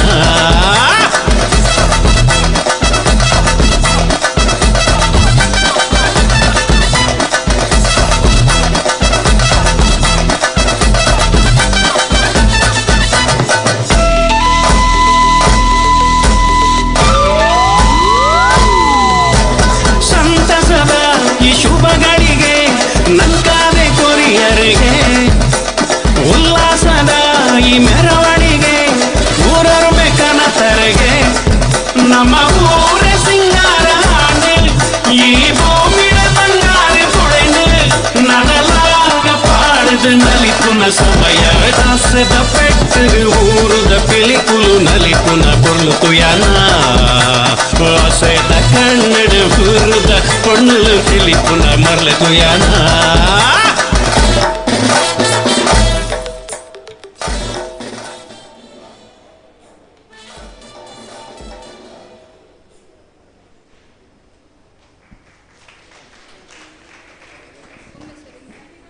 ಸತ್ಯಕಾಮ ಇವರಿಗೆ ಧನ್ಯವಾದಗಳು.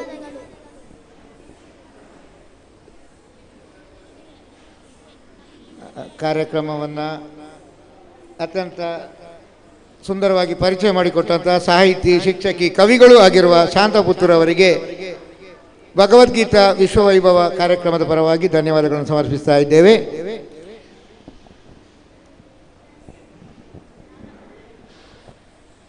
ಸಂಘಟಕಿ ಮಾನಸ ಪ್ರವೀಣ್ ಭಟ್ ಅವರು ಕೂಡ ನಮ್ಮ ಮಕ್ಕಳನ್ನು ಪರಿಚಯ ಮಾಡಿಕೊಡುವಲ್ಲಿ ಕಾರ್ಯಕ್ರಮಕ್ಕೆ ಸಹಕಾರ ನೀಡಿದ್ದಾರೆ. ಅವರಿಗೆ ನಾವು ವಿಶೇಷವಾಗಿ ಧನ್ಯವಾದಗಳನ್ನು ಸಮರ್ಪಿಸ್ತಾ ಇದ್ದೇವೆ. ಅವರಿಗೆ ನೆನಪಿನ ಕಾಣಿಕೆಯನ್ನು ನೀಡಬೇಕಾಗಿ ಡಾಕ್ಟರ್ ಸೌರಭ ಜಯರಾಮ್, ಕಾರ್ಯದರ್ಶಿಗಳು, ಸತ್ಯಶಾಂತ ಪ್ರತಿಷ್ಠಾನ ರಿಜಿಸ್ಟರ್, ಉಪ್ಪಿನಂಗಡಿಯವರಿಗೆ.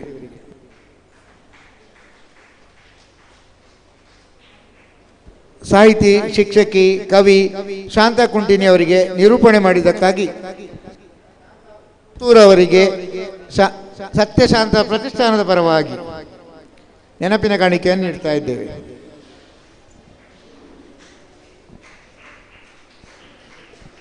ಜೋರಾದ ಚಪ್ಪಾಳೆಯೊಂದಿಗೆ ಈ ಕಾರ್ಯಕ್ರಮವನ್ನು, ಪ್ರತಿಭೋತ್ಸವ ಕಾರ್ಯಕ್ರಮ ಮುಗೀತಾ ಇದೆ.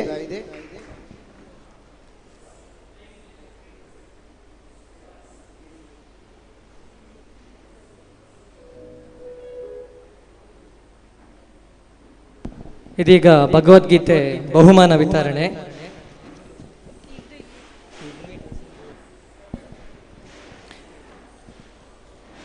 ನ್ಯಾಯಾಧೀಶರು ಅರಳಿ ನಾಗರಾಜ್ ಇವರಲ್ಲಿ ನಾವು ಪ್ರಶಸ್ತಿ ಪ್ರದಾನ ಮಾಡಬೇಕಂತ ಹೇಳಿ ಕೇಳಿಕೊಳ್ಳುತ್ತಿದ್ದೇವೆ.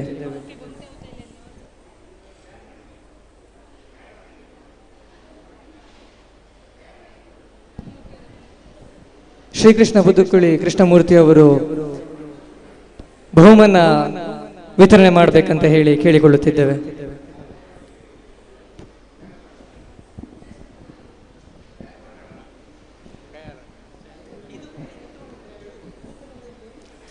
ಇಪ್ಪತ್ತೈದರಿಂದ 50 ವರ್ಷ,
ಶ್ರೀಮತಿ ಶಾಂತಕುಂಟಿನಿ ಅವರು ವೇದಿಕೆಯ ಮುಂಭಾಗಕ್ಕೆ ಬರಬೇಕು.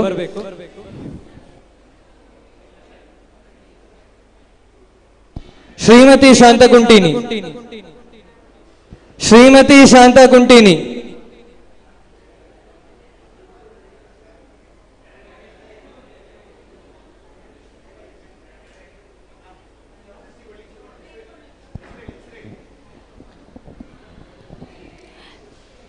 25ರಿಂದ 50 ವರ್ಷ ವಿಭಾಗ ಶ್ಯಾಮಲಾ ಕುಮಾರಿ, ವ್ಯೂಸ್ನಲ್ಲಿ ಪ್ರೋತ್ಸಾಹಕ ಬಹುಮಾನ.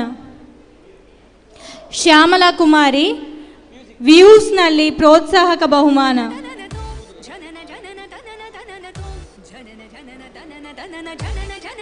ಶ್ಯಾಮಲಾ ಕುಮಾರಿ, ವ್ಯೂಸ್ನಲ್ಲಿ ಪ್ರೋತ್ಸಾಹಕ.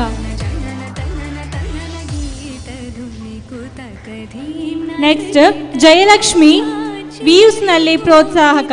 ಜಯಲಕ್ಷ್ಮಿ, ವ್ಯೂಸ್ನಲ್ಲಿ ಪ್ರೋತ್ಸಾಹಕ. ಜಯಲಕ್ಷ್ಮಿ, ವ್ಯೂಸ್ನಲ್ಲಿ ಪ್ರೋತ್ಸಾಹಕ. ಕಂಠಪಾಠದಲ್ಲಿ ಕೂಡ ಇವರಿಗೆ ಪ್ರೋತ್ಸಾಹಕ ಬಹುಮಾನ. ಕಂಠಪಾಠದಲ್ಲಿ ಕೂಡ ಪ್ರೋತ್ಸಾಹಕ ಬಹುಮಾನ. ಚಪ್ಪಾಳೆಯೊಂದಿಗೆ ಅವರನ್ನು ಪ್ರೋತ್ಸಾಹಿಸಿ. ವ್ಯೂಸ್ ಹಾಗೂ ಕಂಠಪಾಠದಲ್ಲಿ ಪ್ರೋತ್ಸಾಹಕ ಬಹುಮಾನ. ನೆಕ್ಸ್ಟ್ ಶ್ಯಾಮಲಾ ಕುಮಾರಿಗೆ ಕಂಠಪಾಠದಲ್ಲಿ ಪ್ರೋತ್ಸಾಹಕ ಬಹುಮಾನ. ಶ್ಯಾಮಲಾ ಕುಮಾರಿಗೆ ಇವರಿಗೆ ಕಂಠಪಾಠದಲ್ಲಿ ಪ್ರೋತ್ಸಾಹಕ ಬಹುಮಾನ.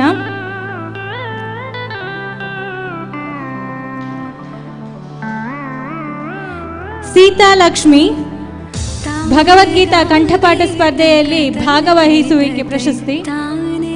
ಸೀತಾಲಕ್ಷ್ಮಿ ಇವರು ಭಗವದ್ಗೀತಾ ಕಂಠಪಾಠದಲ್ಲಿ ಭಾಗವಹಿಸಿರುತ್ತಾರೆ. ಬೇಗನೆ ವೇದಿಕೆಗೆ ಬಂದು ಪ್ರಶಸ್ತಿಯನ್ನು ಪಡೆದುಕೊಳ್ಳಿ. ಸೀತಾಲಕ್ಷ್ಮಿ. ಶುಭಶ್ರೀ, ಪ್ರೋತ್ಸಾಹಕ ಬಹುಮಾನ. ಕಂಠಪಾಠದಲ್ಲಿ ಪ್ರೋತ್ಸಾಹಕ ಬಹುಮಾನ. ಶುಭಶ್ರೀ. ಶುಭಶ್ರೀ, ಪ್ರೋತ್ಸಾಹಕ ಬಹುಮಾನ ಕಂಠಪಾಠದಲ್ಲಿ. ಸವಿತಾ ಪಿ, ಇವರು ಭಗವದ್ಗೀತಾ ಕಂಠಪಾಠದಲ್ಲಿ ಭಾಗವಹಿಸಿರುತ್ತಾರೆ. ಸವಿತಾ ಪಿ. ಸವಿತಾ ಪಿ ಭಾಗವಹಿಸುವಿಕೆ. ನೆಕ್ಸ್ಟ್ ಶಶಿಕಲಾ, ವ್ಯೂಸ್ನಲ್ಲಿ ಸೆಕೆಂಡ್ ಪ್ರೈಸ್. ನೆಕ್ಸ್ಟ್ ಶಶಿಕಲಾ, ವ್ಯೂಸ್ನಲ್ಲಿ second prize. Shashikala. Premavathi K Bhat, ಕಂಠಪಾಠದಲ್ಲಿ ಪ್ರೋತ್ಸಾಹಕ ಬಹುಮಾನ. ಪ್ರೇಮಾವತಿ ಕೆ ಭಟ್. 50 ಮೇಲ್ಪಟ್ಟು ವಿಭಾಗದಲ್ಲಿ Shaila S Bhat, first prize. ಕಂಠಪಾಠದಲ್ಲಿ first prize Shaila S Bhat.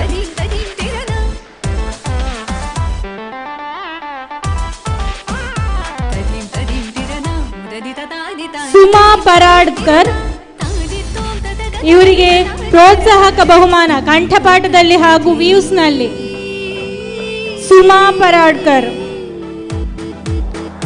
Janardhana, third prize. ಕಂಠಪಾಠದಲ್ಲಿ ಥರ್ಡ್ ಪ್ರೈಸ್ ಜನಾರ್ದನ. ಕಂಠಪಾಠದಲ್ಲಿ ಥರ್ಡ್ ಪ್ರೈಸ್. ಇವರು ದೂರದ ಊರಿನ ಮೈಸೂರಿನಿಂದ ಆಗಮಿಸಿದ್ದಾರೆ.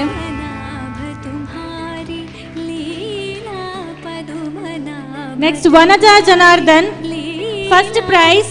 ಕಂಠಪಾಠದಲ್ಲಿ ಫಸ್ಟ್ ಪ್ರೈಸ್ ವನಜಾ ಜನಾರ್ದನ. ಇನ್ನು ಯಾರಾದರೂ ಹೆಸರು ಬಿಟ್ಟೋದಲ್ಲಿ ಈ ಕೂಡಲೇ ಬರಬೇಕಾಗಿ ವಿನಂತಿ. ಬಹುಮಾನ ವಿತರಣೆಯಲ್ಲಿ ಹೆಸರು ಬಾಕಿಯಾಗಿದ್ದಲ್ಲಿ ಭಗವದ್ಗೀತೆ ಬಹುಮಾನ ಯಾರಿಗಾದ್ರೂ ಸಿಕ್ಲಿಕ್ಕೆ ಬಾಕಿ ಇದ್ರೆ ಆದಷ್ಟು ಬೇಗ ಬಂದು ಇಲ್ಲಿ ಕೌಂಟರಲ್ಲಿ ಕ್ಲಾರಿಫೈ ಮಾಡ್ಕೊಳ್ಳಿ.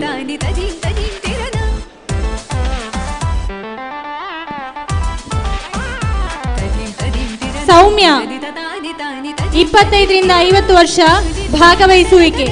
ಸೌಮ್ಯ, 25ರಿಂದ 50 ವರ್ಷ ವಿಭಾಗ. ಇವರು ಭಗವದ್ಗೀತಾ ಕಂಠಪಾಠ ಸ್ಪರ್ಧೆಯಲ್ಲಿ ಭಾಗವಹಿಸಿರುತ್ತಾರೆ.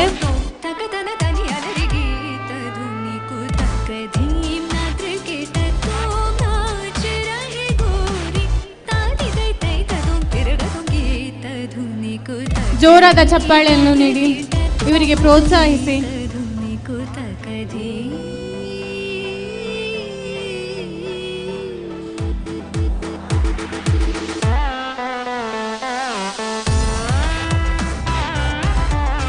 ಇಷ್ಟು ಹೊತ್ತು ನಮ್ಮೊಂದಿಗಿದ್ದು ಬಹುಮಾನ ವಿತರಣೆ ಮಾಡಿದಂತಹ ವೇದಿಕೆಯಲ್ಲಿರುವ ಎಲ್ಲ ಅತಿಥಿಗಳಿಗೆ ಧನ್ಯವಾದಗಳು. ಇದೀಗ ವೇದಿಕೆಯಲ್ಲಿ ಮುಂದೆ ಕವಿಗೋಷ್ಠಿ ಕಾರ್ಯಕ್ರಮ ನಡೀಲಿಕ್ಕಿದೆ. ಅದನ್ನು ನಿರೂಪಣೆ ಅಪೂರ್ವ ಕಾರಂತ್ ಅವರು ಮಾಡಲಿಕ್ಕಿದ್ದಾರೆ. ನಿರೂಪಣೆಯವರ ಕೈಗೆ.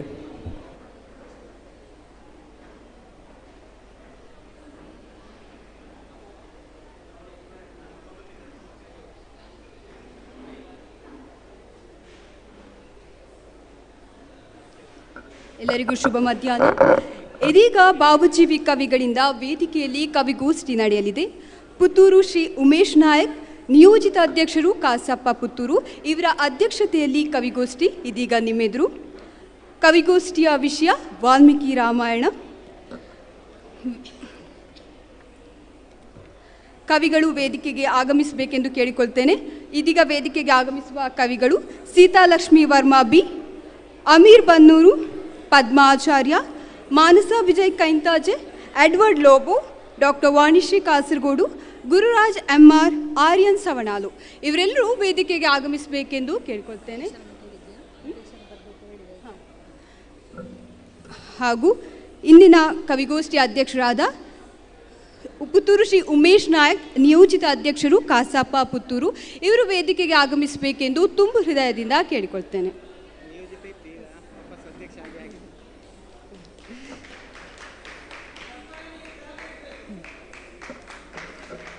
ವೇದಿಕೆಗೆ ಕವಿಗಳು ಆದಷ್ಟು ಬೇಗ ವೇದಿಕೆಯಲ್ಲಿರುವ ಆಸನಗಳನ್ನು ಸ್ವೀಕರಿಸಿ ಕೂತ್ಕೊಳ್ಬೇಕೆಂದು ಕೇಳ್ಕೊಳ್ತೇನೆ.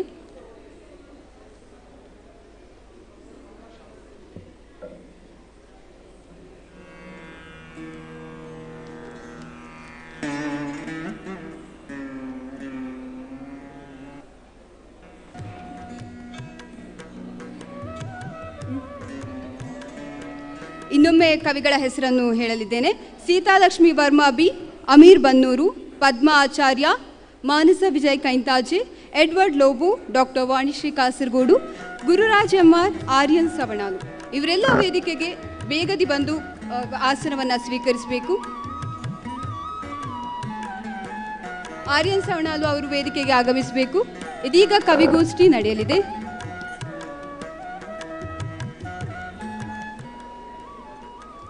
ಎಲ್ಲ ಕವಿಗಳು ವೇದಿಕೆಗೆ ಆಗಮಿಸಬೇಕೆಂದು ಮತ್ತೊಮ್ಮೆ ಕೇಳ್ಕೊಳ್ತೇನೆ.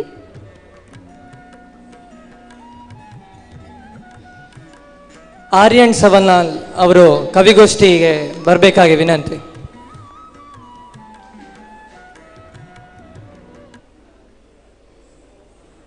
ಪದ್ಮಾಚಾರ್ಯ ಅವರು ಇಲ್ಲಿ ಇದ್ದಲ್ಲಿ ಕವಿಗೋಷ್ಠಿಗೆ ಆದಷ್ಟು ಬೇಗ ಬರಬೇಕಾಗಿ ವಿನಂತಿ.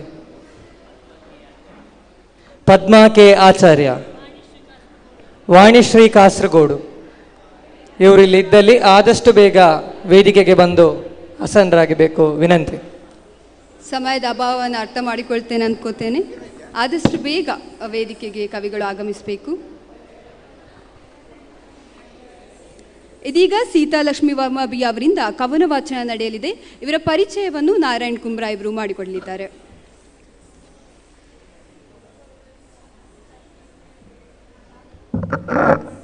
ಎಲ್ರಿಗೂ ನಮಸ್ಕಾರ. ಮಾನವನಿಗೆ ರಸಾನಂದ ನೀಡಲು ಅಗತ್ಯವಾದವುಗಳೆಲ್ಲವೂ ಸಾಹಿತ್ಯ. ಎಲ್ಲವನ್ನು ಒಳಗೊಂಡಿರುವಂತಹ ಸಾಹಿತ್ಯವು ಎಲ್ಲರಿಗೂ ದಕ್ಕುವಂಥದ್ದಲ್ಲ. ಸಾಹಿತ್ಯವನ್ನು ಸೃಜಿಸುವ ಕವಿಯು ಋಷಿ ಸದೃಶನಾಗಿ ಇರುತ್ತಾನೆ. ನಾನ್ ಋಷಿ ಕುರುತೆ ಕಾವ್ಯಂ ಅಂದರೆ ಕಾವ್ಯ ಕೃಷಿ ಮಾಡುವ ಋಷಿ. ಕವಿಯಿಂದ ಕಾವ್ಯ ಹುಟ್ಟಿ ಪದಗಳನ್ನು ಕಟ್ಟಿ ಚಿಂತನೆಯನ್ನು ಒದಗಿಸುವುದೇ ಕವಿಯ ಕಸುಬು. ಸಾಹಿತ್ಯಾಸಕ್ತರ ಹೃದಯ ನೆಲದಲ್ಲಿ ಪ್ರೇಮದ ಬೀಜ ಮೊಳಕೆಯಾಗಿಸುವ ಅವಶ್ಯಕತೆ, ಮನಸ್ಸುಗಳ ನಡುವೆ ಸ್ನೇಹದ ಸೇತುವೆ ಆಗಬೇಕಾದ ಅನಿವಾರ್ಯತೆ ಇದೆ. ಇದು ಕಾವ್ಯದಿಂದ ಮಾತ್ರ ಸಾಧ್ಯ. ಅದೇ ಕಾವ್ಯದ ತಾಕತ್ತು. ಕಾವ್ಯ ಕೃಷಿಗೆ ಇಂತಹ ವೇದಿಕೆಗಳು ಕರ್ಮಭೂಮಿ ಇದ್ದಂತೆ. ಬೆವರಿಳಿಸಿ ದುಡಿದಷ್ಟು ಕವಿಯು ಪರಿಪಕ್ವತೆಯ ಪ್ರತಿಫಲವನ್ನು ಉಂಡು ಸಂತೃಪ್ತಿ ಹೊಂದಬಹುದು. ಸೀತಾಲಕ್ಷ್ಮಿ ವರ್ಮಾ ಎಂ.ಎ. ಇವರು ಸುಮಾರು 17 ವರ್ಷಗಳಿಂದ ಇತಿಹಾಸ, ರಾಜ್ಯಶಾಸ್ತ್ರ, ಹೈಸ್ಕೂಲು ಶಿಕ್ಷಕಿಯಾಗಿದ್ದುಕೊಂಡು ಕತೆ, ಕವನ, ಪ್ರಬಂಧ, ಲೇಖನಗಳು, ಚುಟುಕುಗಳು ಇವರ ಸಾಹಿತ್ಯ ಕ್ಷೇತ್ರದ ಆಸಕ್ತಿ ವಿಷಯಗಳು. ಹಲವಾರು ಕಾರ್ಯಕ್ರಮ ನಿರೂಪಣೆ, ಯಕ್ಷಗಾನ ತಾಳಮದ್ದಲೆ, ಮಾತುಗಾರಿಕೆ ಇತರ ಆಸಕ್ತಿ ಕ್ಷೇತ್ರಗಳು. ಮಂಗಳ ಪತ್ರಿಕೆ, ವಿಜಯವಾಣಿ, ನೈಋತ್ಯ ಮುಂತಾದ ಪತ್ರಿಕೆಗಳಲ್ಲಿ ಇವರ ಕತೆ, ಕವನ, ಚುಟುಕುಗಳು ಪ್ರಕಟವಾಗಿದ್ದು ತಾಲೂಕು, ಜಿಲ್ಲಾ ಮತ್ತು ರಾಜ್ಯ ಮಟ್ಟದ ಕವಿಗೋಷ್ಠಿಯಲ್ಲಿ ಭಾಗವಹಿಸಿರುತ್ತಾರೆ. ಮೈಸೂರು, ಇರಾ ಸೋಮನಾಥೇಶ್ವರ ದೇವಸ್ಥಾನ ಮುಂತಾದ ಕಡೆಗಳಲ್ಲಿ ಕವಯತ್ರಿಯಾಗಿ ಸನ್ಮಾನವನ್ನು ಪಡೆದಿರುತ್ತಾರೆ. ನಿರಂತರವಾಗಿ ವೈದ್ಯ ವಾರ್ತಾ ಪ್ರಕಾಶನದಲ್ಲಿ MG ಅರಸ್ ಸಾರಥ್ಯದಲ್ಲಿ ಪ್ರಕಟಗೊಳ್ಳುವ ಪ್ರೊಫೆಸರ್ ಭೈರವಮೂರ್ತಿಯವರ ಹಾಗೆ ಶತಮಾನದ ಸಂತ ಸ್ಮರಣಾ ಗ್ರಂಥಗಳಲ್ಲಿ ಇವರ ಬರಹಗಳು ಪ್ರಕಟವಾಗಿವೆ.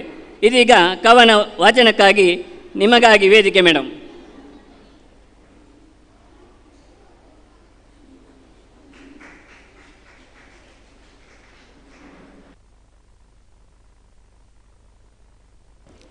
ಎಲ್ರಿಗೂ ನಮಸ್ಕಾರ. ನಾನು ಸೀತಾಲಕ್ಷ್ಮಿ ವರ್ಮ ಬಿಟ್ಲ. ವಾಲ್ಮೀಕಿ ರಾಮಾಯಣದಲ್ಲಿ ನಾನು ಆರಿಸಿಕೊಂಡಂತಹ ಪಾತ್ರ ಊರ್ಮಿಳೆ. ನನ್ನ ಕಾಡಿದ ಪಾತ್ರವಿದು. ಊರ್ಮಿಳೆ ನನ್ನೊಳಗೆ ಶೀರ್ಷಿಕೆಯಡಿಯಲ್ಲಿ ಊರ್ಮಿಳೆಯನ್ನು ನನ್ನೊಳಗಿನ ಪಾತ್ರವಾಗಿಸಿ ಇಲ್ಲಿ ನಿಮ್ಮ ಮುಂದೆ ತೆರೆದಿಡುವಂತಹ ಒಂದು ಪ್ರಯತ್ನವನ್ನು ಮಾಡ್ತಾ ಇದ್ದೇನೆ. ಊರ್ಮಿಳೆ ನನ್ನೊಳಗೆ ಏನಿರಬಹುದು ನನ್ನೀ ಮನದ ಕಾಳಗದೊಳಗೆ, ಅಂತರಂಗದ ವಾರಿಧಿಯೊಳಗೆ. ಕಾಣುವುದಷ್ಟೇ ನೋಟವೇ, ಕಣ್ಣು ಕಾಣದ ವಿಷಯಗಳ ಮನ ಹುಡುಕುವುದು. ನಿನಗೊಂದು ಹೆಸರು ಕೊಡಲು, ಧನ್ಯತಾ ಭಾವಗಳ ಸಲ್ಲಿಸಲು. ಪಿತೃವಾಕ್ಯ ಪರಿಪಾಲನೆಗೆ ಶ್ರೀರಾಮ ಸೀತೆ ಸಹಿತ ಕಾನನಕ್ಕೆ ನಡೆದು ಹಸಿವು ತೃಷೆ ನಿದ್ರಾಹಾರಗಳ ದೂರವಿರಿಸಿ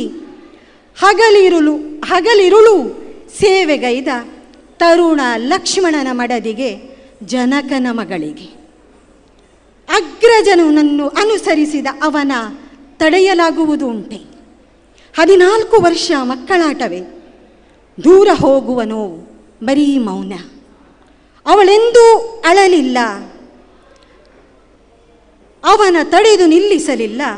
ಅವಳೆಂದೂ ಅಳಲಿಲ್ಲ, ಅವನ ತಡೆದು ನಿಲ್ಲಿಸಲಿಲ್ಲ. ಅಷ್ಟೂ ವರುಷ ಕಾಪಿಡುವಂತೆ ತುಂಬಿಡುವಂತೆ ಆ ಕೊನೆಯ ಸ್ಪರ್ಶ. ನಗುಮೊಗದಿ ಮಂಗಳಾರತಿ ಎತ್ತಿ ಕಳುಹಿಸಿದಳಲ್ಲ. ಒಂದೊಂದು ದಿನವೂ ಮುಂದೆಂದು ಕ್ಷಣವೂ ಯುಗ ಯುಗವಾಯಿತಲ್ಲ. ನಗುಮಾಸದ ಮೊಗದಲ್ಲಿ ನಗುವಿಲ್ಲ, ಶೃಂಗಾರವಿಲ್ಲ. ತರುಣ ಸುಂದರ ನಯನ ಮನೋಹರನ ನೆನಪಿಸುವ ಆ ಕೋಣೆಯಲ್ಲಿ ಯಾವುದೇ ಬದಲಾವಣೆ ಇಲ್ಲ. ಅವನು ಮಲಗಿದ್ದ ಚಾದರ ಬದಲಾಯಿಸಿಲ್ಲ. ನಗುಮೊಗದ ಮೊಗದಲ್ಲಿ ನಗುವಿಲ್ಲ, ಶೃಂಗಾರವಿಲ್ಲ. ತರುಣ ಸುಂದರ ನಯನ ಮನೋಹರನನ್ನು ನೆನಪಿಸುವ ಆ ಕೋಣೆಯಲ್ಲಿ ಯಾವುದೇ ಬದಲಾವಣೆ ಇಲ್ಲ. ಅವನು ಮಲಗಿದ್ದ ಚಾದರ ಬದಲಾಯಿಸಿಲ್ಲ. ಅವನು ತೊಟ್ಟಿದ್ದ ಅಂಗಿಯನ್ನು ತೊಳೆಯಲು ಅಗಸನಿಗೂ ಕೊಟ್ಟಿಲ್ಲ. ಸಾಕೇತ ನಗರ ಅಂತಃಪುರದಲ್ಲಿ ಈ ನವವಧು ವಿಯೋಗಿನಿ. ಕ್ಷಣದ ನಿದ್ರೆಗೆ ಒದ್ದಾಡುವ ಈ ಸತಿಗೆ ದೀರ್ಘ ನಿದ್ರೆಯೇ?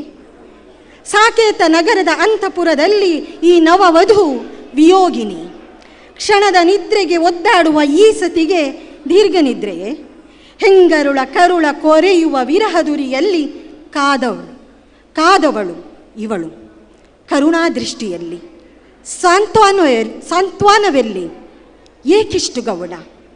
ಕ್ಷಣದ ನಿದ್ರೆಗೆ ಒದ್ದಾಡುವ ಈ ಸತಿಗೆ ದೀರ್ಘ ನಿದ್ರೆಯೇ? ಹೆಂಗರುಳ ಕರುಳ ಕೊರೆಯುವ ವಿರಹದುರಿಯಲ್ಲಿ ಕಾದವಳು ಇವಳು.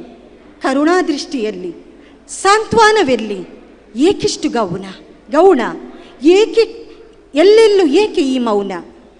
ಮಹಾತ್ಯಾಗಿ ಚಿರಂತನ ವಿರಹಿಣಿ, ಚಿರತಪಸ್ವಿನಿ, ಇದೋ ನಿನಗೆ ನನ್ನ ಧನ್ಯತೆಯ ನಮನ.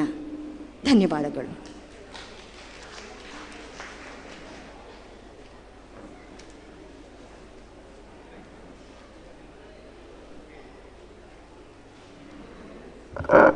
ವಾಲ್ಮೀಕಿ ರಾಮಾಯಣದಲ್ಲಿ ಸೀತೆಯಂತೆ ಊರ್ವಶಿಯು ನಾವು ಆಕೆಯ ಪಾತ್ರವನ್ನು ಅಥವಾ ಆಕೆಯ ಒಂದು ಸ್ವಭಾವವನ್ನು ತುಂಬ ಚೆನ್ನಾಗಿ ಅರಿತುಕೊಳ್ಳಿಲ್ಲ. ಆಕೆಯು ತ್ಯಾಗಮಯಿ, ಒಳಗೊಳಗೆ ಕಣ್ಣೀರು ಸುರಿಸುತ್ತಾ ಗಂಡನನ್ನು ಖುಷಿಯಾಗಿ ಕಳುಹಿಸಿಕೊಟ್ಟವಳು. ಅಂತಹ ಒಂದು ಸುಂದರವಾದ ಕವಿತೆಯನ್ನು ಪ್ರಸ್ತುತಪಡಿಸಿದ್ದಕ್ಕಾಗಿ ಸೀತಾಲಕ್ಷ್ಮಿ ವರ್ಮಾ ಅವರಿಗೆ ಧನ್ಯವಾದಗಳು. ಇದೀಗ ಅಮೀರ್ ಬನ್ನೂರು ಇವರಿಂದ ಕವಿತೆ ವಾಚನ. ಇವರು ದಕ್ಷಿಣ ಕನ್ನಡ ಜಿಲ್ಲೆಯ ಪುತ್ತೂರಿನವರು ಹಾಗೂ ಕಿದ್ಮಾ ಫೌಂಡೇಶನ್ ಕರ್ನಾಟಕದ ರಾಜ್ಯ ಸಂಚಾಲಕರು. ಕಿದ್ಮಾ ಫೌಂಡೇಶನ್ ಮೂಲಕ ಅನೇಕ ಕವಿಗೋಷ್ಠಿಗಳನ್ನು ಕವನ ರಚನೆಯಲ್ಲಿ ನಿರಂತರವಾಗಿ ತೊಡಗಿಸಿಕೊಂಡವರು. ಇದೀಗ ಅವರಿಂದ ಕವನ ವಾಚನ.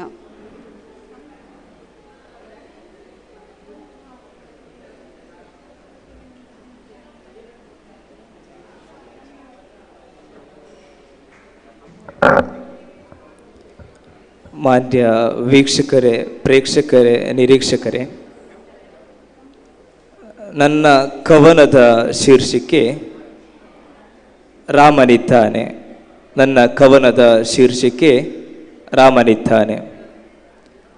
ರಾಮನಿದ್ದಾನೆ ನಮ್ಮೊಳಗೆ ಹಾಗೂ ನಮ್ಮ ಹೊರಗೆ. ರಾವಣನ ಜೊತೆಯಲ್ಲಿ ಒಳಿತು ಮತ್ತು ಕೆಡುಕಿನ ಪ್ರತೀಕವಾಗಿ ನಿರಂತರ ಯುದ್ಧದಲ್ಲಿ ನಾವು ನಿಲ್ಲಬೇಕಿದೆ. ರಾಮನ ಪರವಾಗಿ, ರಾಮನ ಪರವಾಗಿ. ಕೆಡುಕನ್ನು ಮೆಟ್ಟಿ ನಿಂತು ವಿಜಯ ಕಹಾಳ ಮೊಳಕಬೇಕಿದೆ. ಅಧರ್ಮದ ಕೊಂದು ಸುಧರ್ಮಕ್ಕೆ ಶರಣಾಗಬೇಕಿದೆ. ಸತ್ಯ ಮತ್ತು ನ್ಯಾಯದ ದಾರಿಯ ತುಳಿಯಬೇಕಿದೆ. ಸತ್ಯ ಮತ್ತು ನ್ಯಾಯದ ದಾರಿಯ ತುಳಿಯಬೇಕಿದೆ. ರಾಮನಿದ್ದಾನೆ ನಮ್ಮೊಳಗೆ ಪಿತೃವಾಕ್ಯ ಪರಿಪಾಲಕನಾಗಿ, ಪಿತೃವಾಕ್ಯ ಪರಿಪಾಲಕನಾಗಿ. ದಶರಥ ರಾಮನಾಗಿ ಸಾಮಾನ್ಯ ಮಾತಿಗೆ ಬೆಲೆ ಕೊಟ್ಟು ಸೀತೆಯನ್ನು ವನವಾಸಕ್ಕೆ ಕಳುಹಿಸಿ ತಾನೇ ಶಿಕ್ಷೆ ಅನುಭವಿಸಿದ ಜಾನಕಿ ರಾಮನಾಗಿ ಸೋದರತೆಗೆ ಆದರ್ಶಪ್ರಾಯವಾಗಿ ಭರತ ಲಕ್ಷ್ಮಣ ರಾಮನಾಗಿ, ತಾಯಿಯ ಮಮತೆಯ ಪ್ರತೀಕವಾಗಿ ಕೌಶಲ್ಯ ರಾಮನಾಗಿ, ರಘುವಂಶ ತಿಲಕ ರಾಮನಾಗಿ, ರಘುವಂಶ ತಿಲಕ ರಘುರಾಮನಾಗಿ, ತ್ಯಾಗ ಬಲಿದಾನದ ಮೂರ್ತಿಯಾಗಿ, ಮರ್ಯಾದ ಪುರುಷೋತ್ತಮನಾಗಿ, ಪರಬ್ರಹ್ಮನ ಪ್ರತಿರೂಪವಾಗಿ ಇರಬಹುದು ರಾಮಾಯಣಗಳು ಹಲವಾರು. ಆದರೆ ರಾಮ ಮಾತ್ರ ಒಬ್ಬನೇ ಅಲ್ಲವೇ? ರಾಮ ಮಾತ್ರ ಒಬ್ಬನೇ ಅಲ್ಲವೇ? ಕಥೆಗಳು ಬೇರೆ ಇರಬಹುದು. ಕಥಾ ಸಾರಾಂಶ ಒಂದೇ ಅಲ್ಲವೇ? ಕಥಾ ಸಾರಾಂಶ ಒಂದೇ ಅಲ್ಲವೇ? ರಾಮನಾಮ ಜಪಿಸಿ ಅಗರಬತ್ತಿ ಹಚ್ಚಿ ಕರ್ಪೂರ ಬೆಳಗಿ ಹೂ ಕುಂಕುಮ ಅರ್ಚನೆಯಾದಿ ಪೂಜೆಗೈದರೆ ಅಷ್ಟೇ ಸಾಕೆ. ರಾಮನ ಆದರ್ಶ ಪಾಲಿಸಿ ಹೃದಯದಿ ಆರಾಧಿಸಿ ನಾವು ರಾಮನಾಗಬೇಕಾಗಿದೆ. ರಾಮನಿದ್ದಾನೆ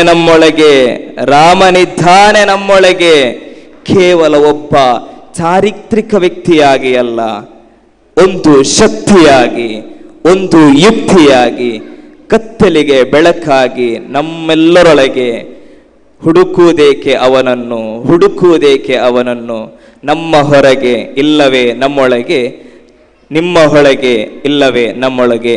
ವೇದಿಕೆಯಲ್ಲಿ ಕವನ ವಾಚನ ಮಾಡಲಿಕ್ಕೆ ಅವಕಾಶ ಕೊಟ್ಟಂತಹ ಸಂಘಟನಾ ಕಾರ್ಯಕರ್ತರಿಗೆ, ವಿಶೇಷವಾಗಿ ಶಾಂತಾ ಮೇಡಮ್ ರವರಿಗೆ ಹೃದಯ ತುಂಬಿದ ಧನ್ಯವಾದಗಳು. ಈ ಒಂದು ಕಾರ್ಯಕ್ರಮಕ್ಕೆ ಸುಮಾರು ನಾನು 480+40 ಕಿಲೋಮೀಟರ್ಗಳನ್ನು ದಾಟಿ ಕಾರ್ಯಕ್ರಮಕ್ಕೋಸ್ಕರ ಬಂದಿದ್ದೀನಿ. ಯಾಕಂತಂದರೆ ಈ ಕಾರ್ಯಕ್ರಮಕ್ಕೆ ಬಂದಾಗ ಭಗತ್ ಸಿಂಗ್ ನೆನಪಾಗ್ತಾರೆ. Religion will stand as a mountain in our path ಅಂತ ಹೇಳ್ತಾರೆ. ಧರ್ಮ ನಮ್ಮ ದಾರಿಯಲ್ಲಿ ಒಂದು ಬೆಟ್ಟದ ಥರ ನಿಂತುಕೊಳ್ಳುತ್ತೆ. ಅದನ್ನು ದಾಟಿ ನಾವು ಮುನ್ಬೇಕಾದರೆ ರಿಲಿಜನ್ ಶುಡ್ ಬಿ ಪರ್ಸ್ನಲ್ ಅಂತ ಹೇಳ್ತಾರೆ. ಗುಂಡಪ್ಪನವರೊಂದು ಮಾತು ಹೇಳ್ತಾರೆ, 100 ಮತವಿರುವುದು ಲೋಕ ದುಗ್ರಾಹಣದಲ್ಲಿ, ಆರಿಸಿಕೋ ನಿನ್ನ ಮತಿಗೊಪ್ಪಿದನ್ನು, ಸಾರದೊಡಗೆಯ ಒಳ ವಿಚಾರದೊಳೆಯಲ್ಲಿ ಮಾಡು ಬೇರೆ ಮತ ಮಂಕುತಿಮ್ಮ. ಎಲ್ಲರಿಗೂ ಅನಂತ ಧನ್ಯವಾದಗಳು. ಜೈ ಹಿಂದ್, ಜೈ ಕರ್ನಾಟಕ, ಜೈ ತಾಯಿ ಭುವನೇಶ್ವರಿ.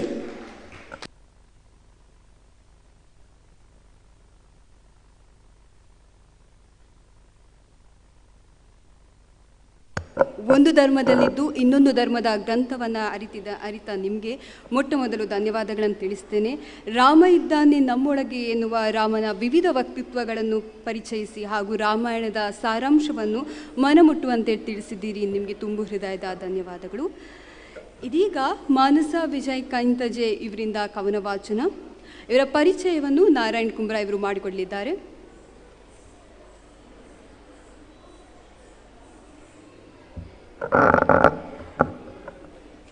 ಶ್ರೀಮತಿ ಮಾನಸ ವಿಜಯ್ ಕೈಂತಜೆ.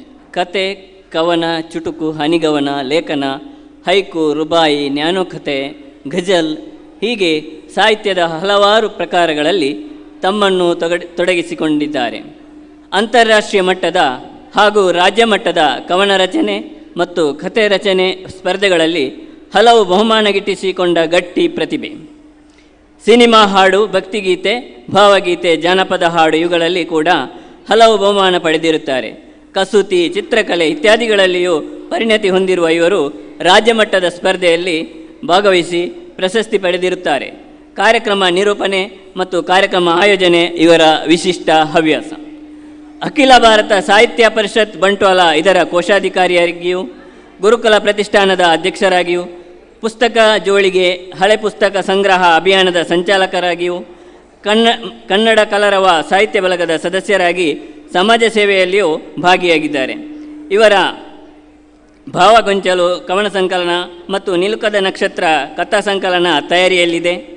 ಇಂತಹ ಹೆಮ್ಮೆ ಕವಿಗಳು ನಮ್ಮ ಈ ಕವಿಗೋಷ್ಠಿಯಲ್ಲಿದ್ದು ಕವನ ವಾಚಿಸುತ್ತಿರುವುದು ಸಂತಸದ ಸುದ್ದಿ. ಮೇಡಮ್, ವೇದಿಕೆ ತಮಗಾಗಿ.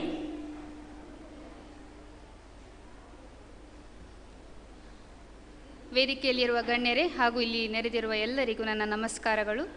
ವಾಲ್ಮೀಕಿ ರಾಮಾಯಣದ ಕುರಿತಾದ ಕವನ ರಚನೆಯಲ್ಲಿ ಇಂದು ಮಕ್ಕಳಿಗೆ ಒಂದು ಹೊಂದಿಕೆಯಾಗುವಂತಹ ಕವನವನ್ನು ನಾನಿಂದು ರಚನೆ ಮಾಡಿ ವಾಚನ ಮಾಡಲಿದ್ದೇನೆ. ಶೀರ್ಷಿಕೆ ಅಯೋಧ್ಯಾರಾಮ. ಕೇಳಿರಿ ನೀವೆಲ್ಲ ಸರ್ವಗುಣ ಸಂಪನ್ನ ಶ್ರೀರಾಮಚಂದ್ರನ ಕಥೆಯನ್ನು. ಕೇಳಿರಿ ನೀವೆಲ್ಲ ಸರ್ವಗುಣ ಸಂಪನ್ನ ಶ್ರೀರಾಮಚಂದ್ರನ ಕಥೆಯನ್ನು. ಬಾಳೆಲ್ಲ ಪಾಪವ ಕಳೆದು ಪಾವನ ಪಠಿಸಲು ರಾಮನ ಸ್ಮರಣೆಯನು.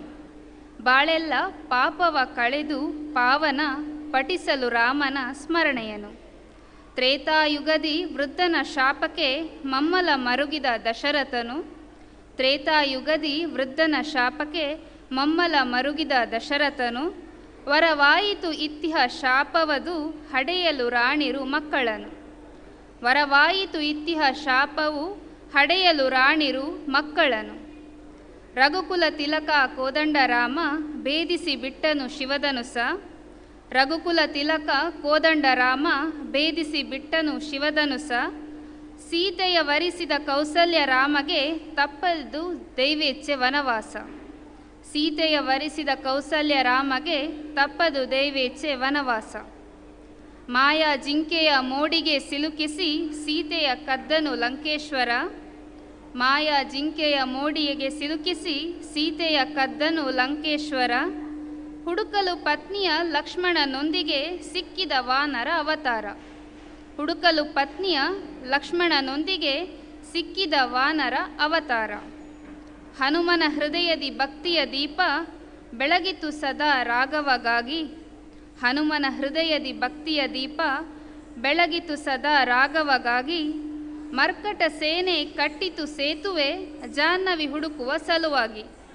ಮರ್ಕಟ ಸೇನೆ ಕಟ್ಟಿತು ಸೇತುವೆ ಜಾಹ್ನವಿ ಹುಡುಕುವ ಸಲುವಾಗಿ. ರಾವಣ ದಮನ ವಿಭೀಷಣ ಪೋಷಣ ನೀಗುತ್ತ ಅಹಲ್ಯೆಯ ಶಾಪವನು. ರಾವಣ ದಮನ ವಿಭೀಷಣ ಪೋಷಣ ನೀಗುತ್ತ ಅಹಲ್ಯೆಯ ಶಾಪವನು.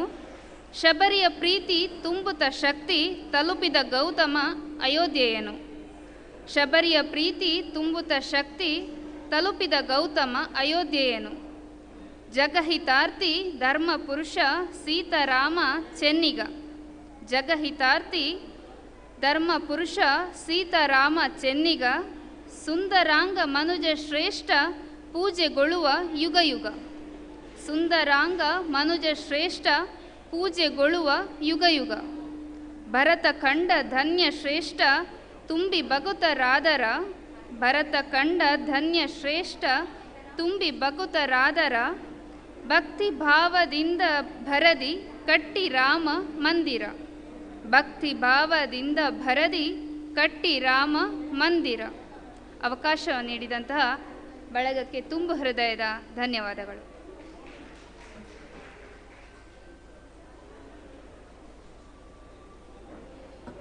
ಇಡೀ ಸಂಪೂರ್ಣ ರಾಮಾಯಣದ ಕುರಿತು ಕಾವ್ಯದಲ್ಲಿ ಮುಟ್ಟುವಂತೆ ತಿಳಿಸಿದ್ದೀರಿ.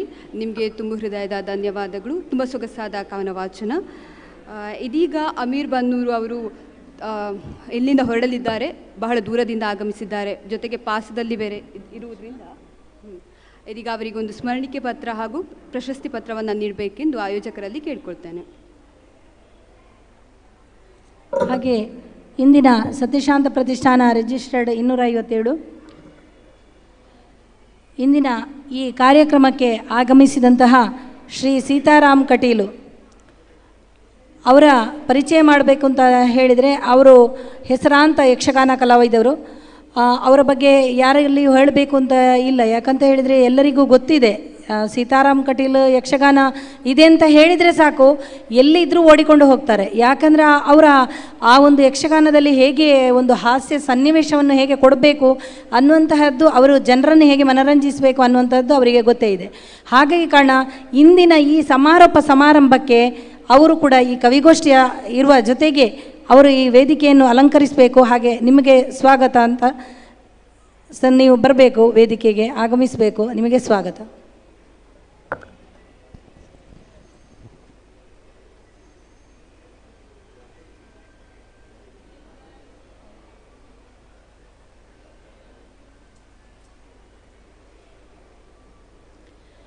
ಅದೇ ರೀತಿ ಇಂದಿನ ಸತ್ಯಶಾಂತ ಪ್ರತಿಷ್ಠಾನದ ಈ ಕಾರ್ಯಕ್ರಮಕ್ಕೆ ಪ್ರಶಸ್ತಿ ಪ್ರದಾನ ಅಂದರೆ ವರ್ಷಾಗಲೂ ನಾವು ಸತ್ಯಶಾಂತ ಪ್ರತಿಷ್ಠಾನ ಪ್ರಶಸ್ತಿ ಯಾರಿಗಾದರೂ ಒಬ್ಬರಿಗೆ ಮಾತ್ರ ಕೊಡುವಂತಹದ್ದು. ಯಾರು ಹಿರಿಯ ಸಾಹಿತಿಗಳಿರ್ತಾರೆ, ಹಿರಿಯ ಸಾಧಕರಿರ್ತಾರೆ, ಅವರನ್ನು ಒಂದು ಆಯ್ಕೆ ಮಾಡಿ ಸತ್ಯಶಾಂತ ಪ್ರತಿಷ್ಠಾನ ಪ್ರಶಸ್ತಿಯನ್ನು ನೀಡುವಂತಹದ್ದು. ಅಂಥದ್ರಲ್ಲಿ ಈ ಸರ್ತಿ ಪ್ರೊಫೆಸರ್ ಬಿ ಆರ್ತಿಕಜೆ ಹಿರಿಯ ಸಾಹಿತಿಗಳು ಹಾಗೂ ಪತ್ರಕರ್ತರು ಆಗಿದ್ದಾರೆ. ಹಾಗೆ ಅವರ ಶ್ರೀಮತಿಯರು ಕೂಡ ಈ ಕಾರ್ಯಕ್ರಮಕ್ಕೆ ಆಗಮಿಸಿದ್ದಾರೆ. ನಿಮಗೆ ಕೂಡ ತುಂಬ ಹೃದಯದ ಸ್ವಾಗತ.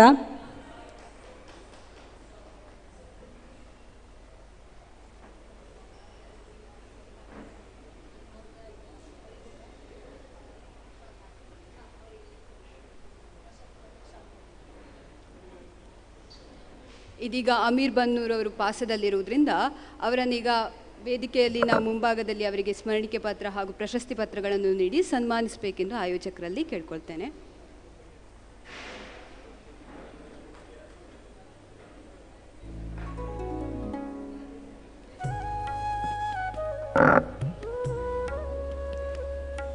ಉಪವಾಸವಿದ್ದುಕೊಂಡು ಇಲ್ಲಿಗೆ ಬಂದು ಕವನವನ್ನು ವಾಚನ ಮಾಡಿದ್ದಾರೆ. ಅದು ರಾಮಾಯಣದ ಕುರಿತು ಬಹಳ ಮನಮುಟ್ಟುವಂತೆ ತಿಳಿಸಿದ್ದಾರೆ. ಅವರ ಕವನದಲ್ಲಿ ವ್ಯಕ್ತವಾದಂತಹ ಭಾವಗಳನ್ನು ನೋಡಿದರೆ ನಿಜಕ್ಕೂ ಬಹಳ ಖುಷಿಯಾಗುತ್ತೆ.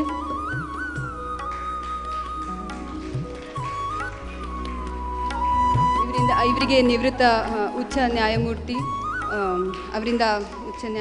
ಅರಳಿ ನಾಗರಾಜ್ ಇವರಿಂದ ಪ್ರಶಸ್ತಿ ಪತ್ರ ನೀಡಬೇಕೆಂದು ಕೇಳ್ಕೊಳ್ತೇನೆ.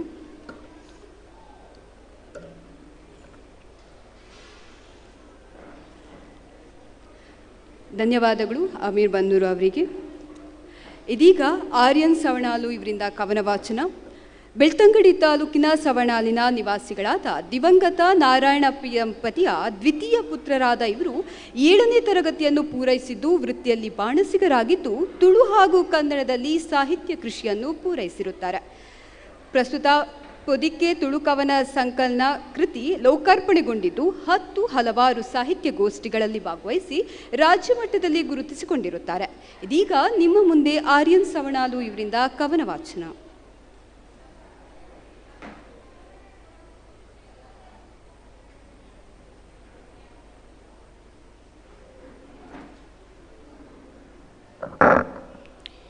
ವೇದಿಕೆಯ ಮೇಲಿರುವಂತಹ ಹಲವಾರು ಸಾಮಾಜಿಕವಾದಂಥ ಕ್ಷೇತ್ರದಲ್ಲಿ ಸಾಧನೆ ಮಾಡಿದಂಥ ಮಹಾದಿಗ್ಗಜರಿಗೆ ಶಿರಬಾಗುತ್ತಾ, ಅದೇ ರೀತಿ ವೇದಿಕೆಯ ಮುಂದುಗಡೆ ನಾವೇನು ಇಲ್ಲಿ ಹೇಳುತ್ತೇವೆ ಎಂದು ಕರ್ಣಗಳನ್ನು ಇತ್ತ ಕಡೆ ಗಮನವಿರಿಸಿ ಆಲಿಸಲು ಸಿದ್ಧರಾಗಿರುವ ಮಹಾಪೋಷಕರು ನೀವು.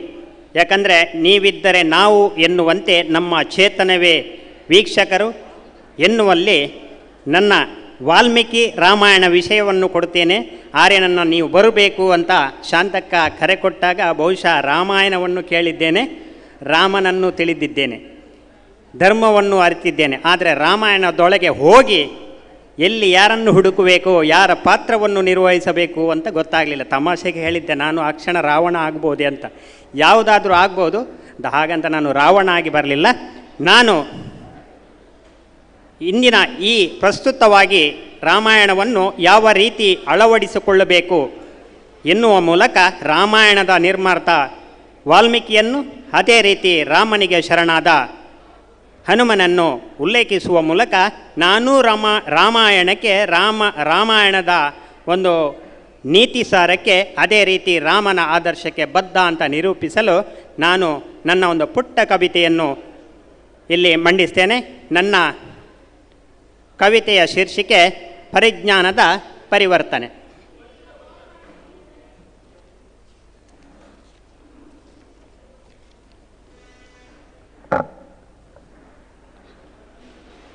ಶ್ರೀರಾಮ ನಾಮವೇ ಆಲಿಸಲು ಬಲು ಪಾವನ.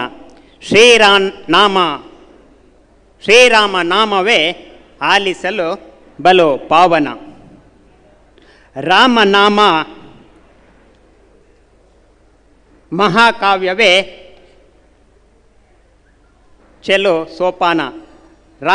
ರಾಮಾಯಣ ಮಹಾಕಾವ್ಯವೇ ಚೆಲೋ ಸೋಪಾನ. ಶ್ರೀರಾಮ ನಾಮವೇ ಆಲಿಸಲು ಪಾವನ. ರಾಮಾಯಣ ಮಹಾಕಾವ್ಯವೇ ಚೆಲೋ ಸೋಪಾನ. ಸೂರ್ಯ ಅಂದರೆ ಕಳ್ಳತನ, 2ನೇ ಚರಣದಲ್ಲಿ ಹೇಳಿದ್ದೇನೆ ಅದನ್ನು. ಸೂರ್ಯ ಕಾಯಕವ ಮರೆತನು, ರಾಮ ದರ್ಶನದೇ ಪೂರ್ವಮುಖಿ. ಪೂರ್ವಾಶ್ರಮದವನ ಹೆಸರು ನನಗೆ ಗೊತ್ತಿಲ್ಲ, ಹಾಗಾಗಿ ಪೂರ್ವಮುಖಿ ಅಂತ ಕೊಟ್ಟಿದ್ದೇನೆ. ಸೂರ್ಯ ಕಾಯಕವ ಮರೆತನು, ರಾಮ ದರ್ಶನದೇ ಪೂರ್ವಮುಖಿ. ರಾಮ ರಾಮ ರಾಮ ಎನ್ನುತ್ತಲೇ ಆದನು ಮಹರ್ಷಿ ವಾಲ್ಮೀಕಿ. ರಾಮ ರಾಮ ರಾಮ ಎನ್ನುತ್ತಲೇ ಆದನು ಮಹರ್ಷಿ ವಾಲ್ಮೀಕಿ. ಕಾಡನ್ನು ಅಲೆಯುತ್ತಾ ಕಳ್ಳತನ ಮಾಡುವ, ಕಾಡನ್ನು ಅಲೆಯುತ್ತಾ ಕಳ್ಳತನ ಮಾಡುವ ಕಾಕತಾಳೀಯವೇ ಶ್ರೀರಾಮನ ಸಂಧಿಸಿಹ. ಕಾಕತಾಳೀಯವೇ ಶ್ರೀರಾಮನ ಸಂಧಿಸಿಹ. ಮಾಡುವ ಕರ್ಮಕ್ಕೆ ಸ್ವಜವಾಬ್ದಾರ, ಮಾಡುವ ಕರ್ಮಕ್ಕೆ ಸ್ವಜವಾಬ್ದಾರ. ಶ್ರೀರಾಮನಿಂದ ತಿಳಿದಿಹ ಈ ನೀತಿ ಸಾರ. ಶ್ರೀರಾಮನಿಂದ ತಿಳಿದಿಹ ಈ ನೀತಿ ಸಾರ.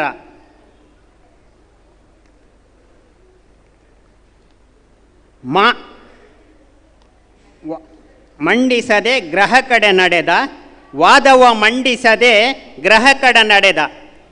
ರಾಮ ಹೇಳ್ತಾನೆ, ಹೋಗಿ ನಿನ್ನ ಈ ಕರ್ಮ ಮಾಡ್ತೀಯಲ್ಲ, ಇದರಲ್ಲಿ ನಿಮ್ಮ ಹೆಂಡತಿ ಮಕ್ಕಳ ಏನಾದರೂ ಪಾಲು ಉಂಟಾ ಅಂತ ಕೇಳಿ ಬಾ ಅಂತ ಹೇಳುವ. ವಾದ ಮಾಡೋದಿಲ್ಲ, ಹೋಗ್ತಾನೆ ಕೇಳಲಿಕ್ಕೆ. ವಾದವ ಮಂಡಿಸದೆ ಗ್ರಹ ಕಡೆ ನಡೆದ, ಸಹ ಪರಿವಾರದ ಅಭಿಮತ ತಿಳಿದ. ಅವ್ರು ಹೇಳ್ತಾರೆ, ನೀವು ದುಡ್ದು ತಂದು ಹಾಕ್ತೀರಿ, ನಮ್ದೇನಿಲ್ಲ, ನಮ್ದು ತಿನ್ನೋದು ಮಾತ್ರ, ನಿಮ್ಮ ಕರ್ಮ ನಿಮ್ಮ ಫಲ ಅಂತ. ಸಹ ಪರಿವಾರದ ಅಭಿಮತ ತಿಳಿದ, ತನ್ನ ಕಾಯವು ಇದು ವಲ್ಲ ಎಂದರಿತ. ತನ್ನ ಕಾಯವು ಇದು ವಲ್ಲ ಎಂದರಿತ. ಮರದ ನೆಪದಲ್ಲೇ ರಾಮನ ಸ್ತುತಿಸಿದ. ಮರ ಮರ ಮರ ಮರ ಎನ್ನುತ್ತಲೇ ಶ್ರೀರಾಮನ ಸ್ತುತಿಸಿದ. ಋಷಿಗಳಲ್ಲಿ ಮೇರು ಮಹರ್ಷಿ ಎನಿಸಿದ, ಋಷಿಗಳಲ್ಲಿ ಮೇರು ಮಹರ್ಷಿ ಎನಿಸಿದ. ರಾಮಚರಿತೆಯ ಬರೆದು ಕೀರುತಿ ಸಂಪಾದಿಸಿದ.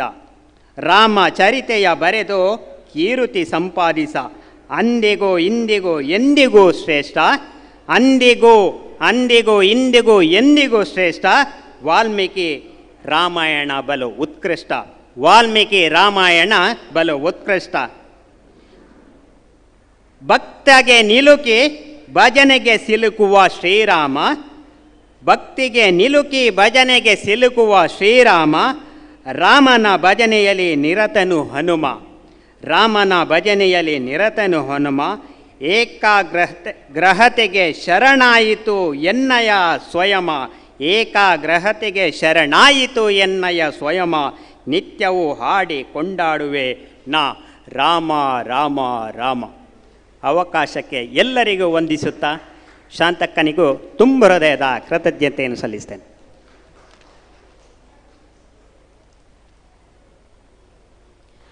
ಇವರು ಮನದಲ್ಲಿ ಎಷ್ಟು ರಾಮನನ್ನು ಭಕ್ತಿಪೂರ್ವಕವಾಗಿ ಸ್ಥಾಪಿಸಿದ್ದಾರೆ ಎಂಬುದನ್ನು ನಾವು ಅವರ ಕವನದ ಮೂಲಕ ತಿಳಿದುಕೊಂಡಿದ್ದೇವೆ. ಇವರಿಗೆ ತುಂಬ ಹೃದಯದ ಧನ್ಯವಾದಗಳನ್ನು ತಿಳಿಸುತ್ತಾ ಇದೀಗ ವೇದಿಕೆಯಲ್ಲಿರುವ ಕವಿಗಳಿಗೆ ಪ್ರಶಸ್ತಿ ಪತ್ರವನ್ನು ನೀಡಬೇಕೆಂದು ಕೇಳ್ಕೊಳ್ತೇನೆ. ನಮ್ಮ ಕವಿಗೋಷ್ಠಿ ಅಧ್ಯಕ್ಷರು ಪ್ರಶಸ್ತಿ ಪ್ರದಾನವನ್ನು ಮಾಡಬೇಕೆಂದು ಕೇಳ್ಕೊಳ್ತೇನೆ. ಮೊದಲಿನಾಗಿ ಸೀತಾಲಕ್ಷ್ಮಿ ವರ್ಮಾ ಬಿ ಇವರಿಗೆ ಪ್ರಶಸ್ತಿ ಪತ್ರವನ್ನು ನೀಡಬೇಕೆಂದು ಕೇಳ್ಕೊಳ್ತೇನೆ.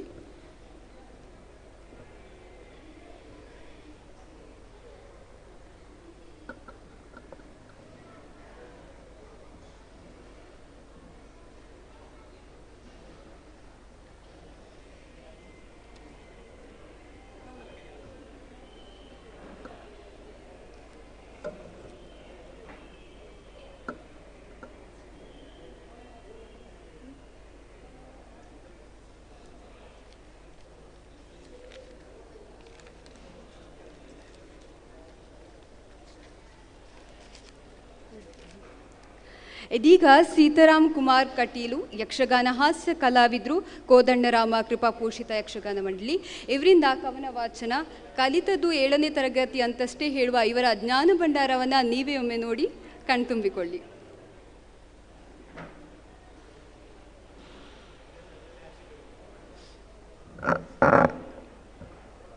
ವೇದಿಕೆಯಲ್ಲಿ ಉಪಸ್ಥಿತರಿರುವ ಎಲ್ಲ ಅಭ್ಯಾಗತ ಬಂಧುಗಳಿಗೆ ಅಭಿವಂದಿಸುತ್ತಾ, ವೇದಿಕೆಯ ಮುಂಭಾಗದಲ್ಲಿರುವಂತಹ ಇಂದಿನ ಈ ಕಾರ್ಯಕ್ರಮವನ್ನು ವೀಕ್ಷಿಸಲು ಬಂದಂಥ ಎಲ್ಲ ಪ್ರಬುದ್ಧ ಪ್ರೇಕ್ಷಕ ಅಭಿಮಾನಿ ಬಂಧುಗಳಿಗೆ ಗೌರವವನ್ನು ಸಲ್ಲಿಸುತ್ತಾ, ಮಹಾನ್ ವಿದ್ವಾಂಸರು ಸೇರಿದಂಥ ಈ ಸಭೆಯ ಮಧ್ಯದಲ್ಲಿ ರಾಮನ ಬಗ್ಗೆ ಹೇಳಬೇಕು ಅಂತೇಳಿ ಹೇಳಿದ್ದಾರೆ. ನಾನು ಯಾವಾಗಲೂ ನಿದ್ದೆಯ ಗುಂಗಿನಲ್ಲಿರುವವ. ಇವತ್ತು ಶಾಂತಮ್ಮ ಕರೆದಕ್ಕೆ ಬೇಕಾಗಿ ಬಂದಿದ್ದೇನೆ. ಇನ್ನು ಪುನಃ ಕಾರ್ಯಕ್ರಮಕ್ಕೆ ಹೋಗಬೇಕು. ನಿನ್ನೆ 2-3 ಕಾರ್ಯಕ್ರಮ. ರಾಮನ ಬಗ್ಗೆ ನಾನು ಏನು ಹೇಳಬೇಕಂತಲೂ ಗೊತ್ತಾಗೋದಿಲ್ಲ. ಎಲ್ಲರೂ ರಾಮನ ಬಗ್ಗೆ ಹೇಳ್ತಾ ಇದ್ದಾರೆ. ಆದರೆ ರಾಮನ ಬಗ್ಗೆ ನಾವು ಒಂದು ಸ್ತುತಿಯನ್ನು ಮಾಡ್ತೇವೆ. ರಾಮಂ ಲೋಕಾಭಿರಾಮಂ ರವಿಶಶಿ ನಯನಂ ಕೋಟಿ ಸೂರ್ಯ ಪ್ರಕಾಶಂ ದಿವ್ಯಂ ದಿವ್ಯಸ್ತ್ರ ಪಾಣಿಂ ಶರಮುಖ ಶರದಿಂ ಚಾರು ಕೋದಂಡ ಹಸ್ತಂ ಕಾಲಂ ಕಾಲಾಗ್ನಿರುದ್ರಂ ರಿಪುಕುಲ ದಹನಂ ಭೀಮಂ ಭೀಮಟ್ಟಹಾಸಂ ಸಕಲ ಭಯಹರಂ ರಾಮಚಂದ್ರಂ ಭಜೆ ಅಂತ ನಾವು ಹೇಳ್ತೇವೆ. ಜೊತೆಯಲ್ಲಿ ಕುಶಲ್ ಅವರು ರಾಮನ ಕುದುರೆಯನ್ನು ಕಟ್ಟಿದಾಗ ರಾಮನ ಯೋಗ್ಯತೆಯ ಬಗ್ಗೆ ನಿಮಗೆ ತಿಳಿದಿಲ್ಲ ಮಕ್ಕಳೇ, ಕುದುರೆಯನ್ನು ಕಟ್ಟಿದ್ದೀರಿ. ರಾಮನ ಬಗ್ಗೆ ಋಷಿ ಮುನಿಗಳು ಹೇಗೆ ಕೊಂಡಾಡುತ್ತಾರೆ ಎಂಬುದನ್ನು ನೀವು ಇನ್ನೂ ಅರ್ಥ ಮಾಡಿಕೊಳ್ಳಿಲ್ಲ. ಅದು ಹೇಗೆ ಅಂತ ಅವರು ಕೇಳುವಾಗ, ಮಹಾವೀರ ಮಹಾಧೀರ ದೇವಾಸುರ ಸಮರ ಸಮಯ ಸಮುದಿತ ನಿಖಿಲ ನಿರ್ಜರ ನಿರ್ಧಾರಿತ ನಿರವಧಿತ ಮಹಾತ್ಮ್ಯ ದಶವದನ ದಮಿತ ದೈವದ ಪರಿಷತ್ಯಭ್ಯರ್ಥಿತ ದಾಶರಥಿ ಭಾವ ದಿನಕರ ಕುಲ ಕಮಲ ದಿವಾಕರ ದಿವಿಷದಧಿಪತಿ ರಣಸಹಚರಣ ಚತುರ ದಶರಥ ಚರಮರುಣ ವಿಮೋಚನ ಕೋಸಲ ಸುತ ಕುಮಾರ ಭಾವ ಕಂಚುಕಿತ ಕಾರಣಾಕಾರ ಕೌಮಾರ ಕೇಳಿ ಗೋಪಾಯಿತ ಕೌಶಿಕಾಧ್ವರ ರಣಧ್ವರ ದುರ್ಯ ಭವ್ಯ ದಿವ್ಯಸ್ತ್ರ ಬೃಂದ ವಂದಿತ ಪ್ರಣತ ಜನ ವಿಮತನ ದುರ್ಲಲಿತ ದೋರ್ಲಲಿತ ತನುದರ ವಿಷಿತ ವಿತಾಡನ ವಿಘಟಿತ ವಿಶರಾರು ಶರಾರು ತಾಟಕೇಯ ಜಡಕಿರಣ ಸಕಲ ದರ ಜಟಿಲ ನಟಪತಿ ಮುಕುಟ ದಟ ನಟನಪಟು ವಿಭು ದಶರಿತು ಅತಿಬಹುಲ ಮಧುಗಲನ ಲಲಿತ ಪದ ನಳಿನರಜ ಉಪಮೃದಿತ ನಿಜವ್ರಜಿನ ಜಹುದ ಫಲ ತನುರುಜಿರ ಪರಮ ಮುನಿವರ ಯುವತಿನುತ ಕುಶಿಕ ಸುತಕಟಿತ ವಿವಿಧ ನವ ವಿವಿಧ ಕಥಾ ಮೈಥಿಲ ನಗರ ಸುಲೋಚನ ಲೋಚನ ಚಕೋರ ಚಂದ್ರ ಕಂಡ ಪರಶು ಕೋದಂಡ ಪ್ರಕಾಂಡ ಖಂಡನ ಶೌಂಡ ಭುಜದಂಡ ಚಂಡಕರ ಕಿರಣ ಮಂಡಲ ಬೋಧಿತ ಪುಂಡರೀಕ ವನರುತಿ ಲುಂಟಾಕ ಲೋಚನ ಮೋಚಿತ ಜನಕ ಹೃದಯ ಶಂಕ ಟಂಕ ಪರಿಹೃತ ನಿಖಿಲ ನರಪತಿ ವರ್ಣ ಜನಕ ದುರುಹಿತ ಕುಜತಟ ವಿಹರಣ ಸಮುಚಿತ ಕರತಲ ಶತಕೋಟಿ ಶತಗುಣ ಕಠಿಣ ಪರಶುಧರ ಮುನಿವರ ಕರದೃಢ ದುರವ ನಮನಿಜ ಧನುರಾಕರ್ಷಣ ಪ್ರಕಾಶಿತ ಪಾರಮೇಶ್ಯ ಕ್ರತುಕರ ಶಿಕಟಿ ಕಂಟುತ ವಿರುದ್ಯುನ್ಮುಖ ಜಗದ ರಂತುತ ಜಿತ ಹರಿದಂತಿ ದಂತು ರೋದಂತ ದಶವದನ ದಮನ ಕುಶಲ ದಶದಶ ಕುಜಮುಖ ಕುಲುರುಸಿರ ಜರುಭರಿತ ಪತುತರ ತಟಾಕ ತರ್ಪಿತ ಪಿತೃಕ ಭೃಗುಪತಿ ವಿಘಟಿತ ಪರುಡಿ ಶುಭ ಅಂತ ಇದು ಶ್ರೀರಾಮನನ್ನು ಹೊಗಳುವಂಥದ್ದು.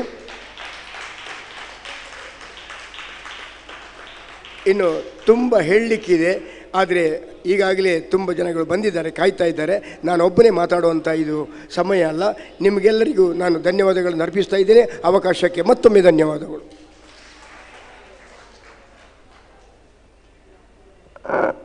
ರಾಮನನ್ನು ಇವರಿಗಿಂತ ಜಾಸ್ತಿ ಇನ್ಯಾರಾದರೂ ಬಣ್ಣಿಸಲು ಸಾಧ್ಯವೇ? ಆಗಲೇ ಹೇಳಿದೆ ಜ್ಞಾನ ಭಂಡಾರ ಅಂತ ಹೇಳಿ. ಈಗ ನಿಮಗೆಲ್ರಿಗೂ ಗೊತ್ತಾಗಿರ್ಬೋದು ಇಂತಹ ಅಮೋಘವಾದ ಜ್ಞಾನ ಭಂಡಾರ ಅಂತ.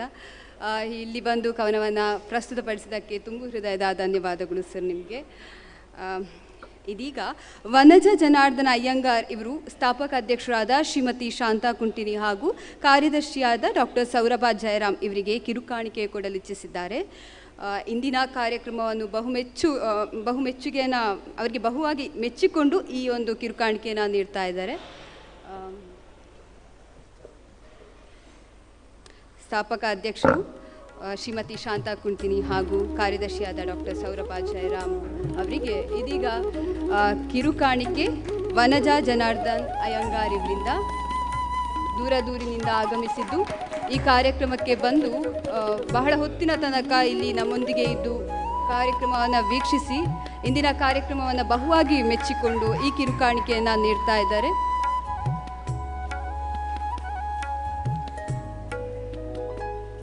ಇಂತಹ ಕಾರ್ಯಕ್ರಮವನ್ನು ಆಯೋಜಿಸಿದ ಶಾಂತಾ ಕುಂಟಿನಿ ಹಾಗೂ ಸೌರಭ ಜಯರಾಮ್ ಕಾರ್ಯದರ್ಶಿ ಇವರಿಗೆ ತುಂಬ ಹೃದಯದ ಧನ್ಯವಾದಗಳು ಹಾಗೂ ಕಿರುಕಾಣಿಕೆಯನ್ನು ನೀಡಿ ಅವರ ಮೊಗದಲ್ಲೊಂದು ಸಂತಸವನ್ನು ತಂದ ವನಜ ಜನಾರ್ದನ್ ಅಯ್ಯಂಗಾರ್ ಇವರಿಗೂ ತುಂಬ ಹೃದಯದ ಧನ್ಯವಾದಗಳು.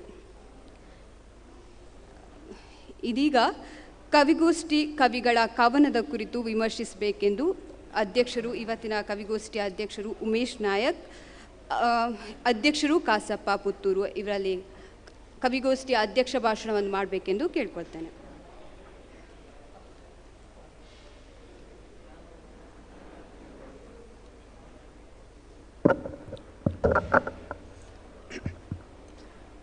ವೇದಿಕೆಯಲ್ಲಿರುವ ನಿವೃತ್ತ ನ್ಯಾಯಾಧೀಶರಾಗಿರುವಂತಹ ಶ್ರೀಯುತ ನ್ಯಾಯಮೂರ್ತಿ ಅರಳಿ ನಾಗರಾಜ್ ಅವರೇ, ವೇದಿಕೆಯಲ್ಲಿರುವಂಥ ಎಲ್ಲ ಕವಿಗಳೇ ಹಾಗೂ ವೇದಿಕೆಯ ಮುಂಭಾಗದಲ್ಲಿರುವಂಥ ನನ್ನ ಗುರುಗಳಾದ ಶ್ರೀಯುತ ಅರ್ತಿಕಜೆ ಸರ್ ಅವರೇ, ಕಾಸಾಪದ ಮಾಜಿ ಅಧ್ಯಕ್ಷರಾದ ಶ್ರೀಯುತ ಹರಿಕೃಷ್ಣ ಪುನರೂರವರೇ ಹಾಗೂ ಇಲ್ಲಿ ನೆರೆದಿರುವಂಥ ಎಲ್ಲ ಸಾಹಿತಿಗಳಿಗೆ, ಸಾಹಿತ್ಯ ಅಭಿಮಾನಿಗಳಿಗೆ ಗೌರವಪೂರ್ವಕ ವಂದನೆಗಳು. ಪ್ರಥಮವಾಗಿ ಕನ್ನಡ ಸಾಹಿತ್ಯ ಪರಿಷತ್ತು ಪುತ್ತೂರು ತಾಲೂಕು ಘಟಕ ಇದರ ಅಧ್ಯಕ್ಷನ ನೆಲೆಯಲ್ಲಿ ನಾನು ಇಂದಿನ ಈ ಕಾರ್ಯಕ್ರಮದ ರೂವಾರಿ ಸಾಹಿತಿಗಳು ಆಗಿರುವಂತಹ ಶ್ರೀಮತಿ ಶಾಂತಾ ಕುಂಟಿನಿ ಹಾಗೂ ಅವರ ಸಕುಟುಂಬಕ್ಕೆ ನಾನು ಗೌರವಪೂರ್ವಕ ವಂದನೆಗಳನ್ನು ಹಾಗೂ ಅಭಿನಂದನೆಗಳನ್ನು ತಿಳಿಸಲಿಕ್ಕೆ ಇಷ್ಟಪಡ್ತಾ ಇದ್ದೇನೆ. ಇವತ್ತು ಸಾಹಿತ್ಯ ಪರಿಷತ್ತು ಯಾವ ಕೆಲಸವನ್ನು ಮಾಡಬೇಕೋ ಆ ಕಾರ್ಯವನ್ನು, ಸಾಹಿತ್ಯ ಚಟುವಟಿಕೆಯನ್ನು ಶ್ರೀಮತಿ ಶಾಂತಾ ಕುಂಟಿನಿಯವರು ಮಾಡ್ತಾ ಬಂದಿದ್ದಾರೆ, ಅನೇಕ ವರ್ಷಗಳಿಂದ ಮಾಡ್ತಾ ಬಂದಿದ್ದಾರೆ. ಅದರಲ್ಲೂ ಇವತ್ತು ನಾನು ವಿಶೇಷವಾಗಿ ಕಂಡದ್ದೇನಂತ ಹೇಳಿದರೆ, ಭಗವದ್ಗೀತೆಯ ಒಂದು ವಿಶ್ವವೈಭವ ಎಂಬ ಒಂದು ಶೀರ್ಷಿಕೆಯಲ್ಲಿ ಭಗವದ್ಗೀತೆ ಕಂಠಪಾಠವನ್ನು ಒಂದು ಸ್ಪರ್ಧೆಯನ್ನು ಆಯೋಜನೆ ಮಾಡಿದರು. ಅದರಲ್ಲಿ ನಾನು ಬೆಳಗಿನಿಂದ ಅನೇಕ ಸಾಹಿತ್ಯ ಅಭಿಮಾನಿಗಳಲ್ಲಿ ಇಲ್ಲಿ ನೆರೆದಿರುವವರಲ್ಲಿ ನಾನು ಕೇಳುವಾಗ ದೂರ ದೂರದಿಂದ ಬಂದಿದ್ದಾರೆ ಎಲ್ಲ.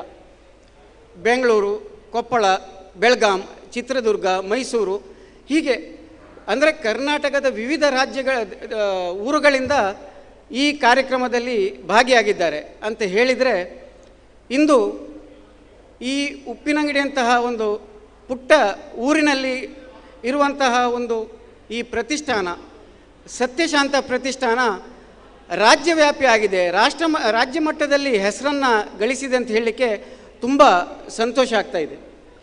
ಅದಕ್ಕಾಗಿ ಮತ್ತೊಮ್ಮೆ ನಾನು ಸತ್ಯಶಾಂತ ಪ್ರತಿಷ್ಠಾನಕ್ಕೆ ಅಭಿನಂದನೆಯನ್ನು ತಿಳಿಸ್ತಾ ಇದ್ದೇನೆ.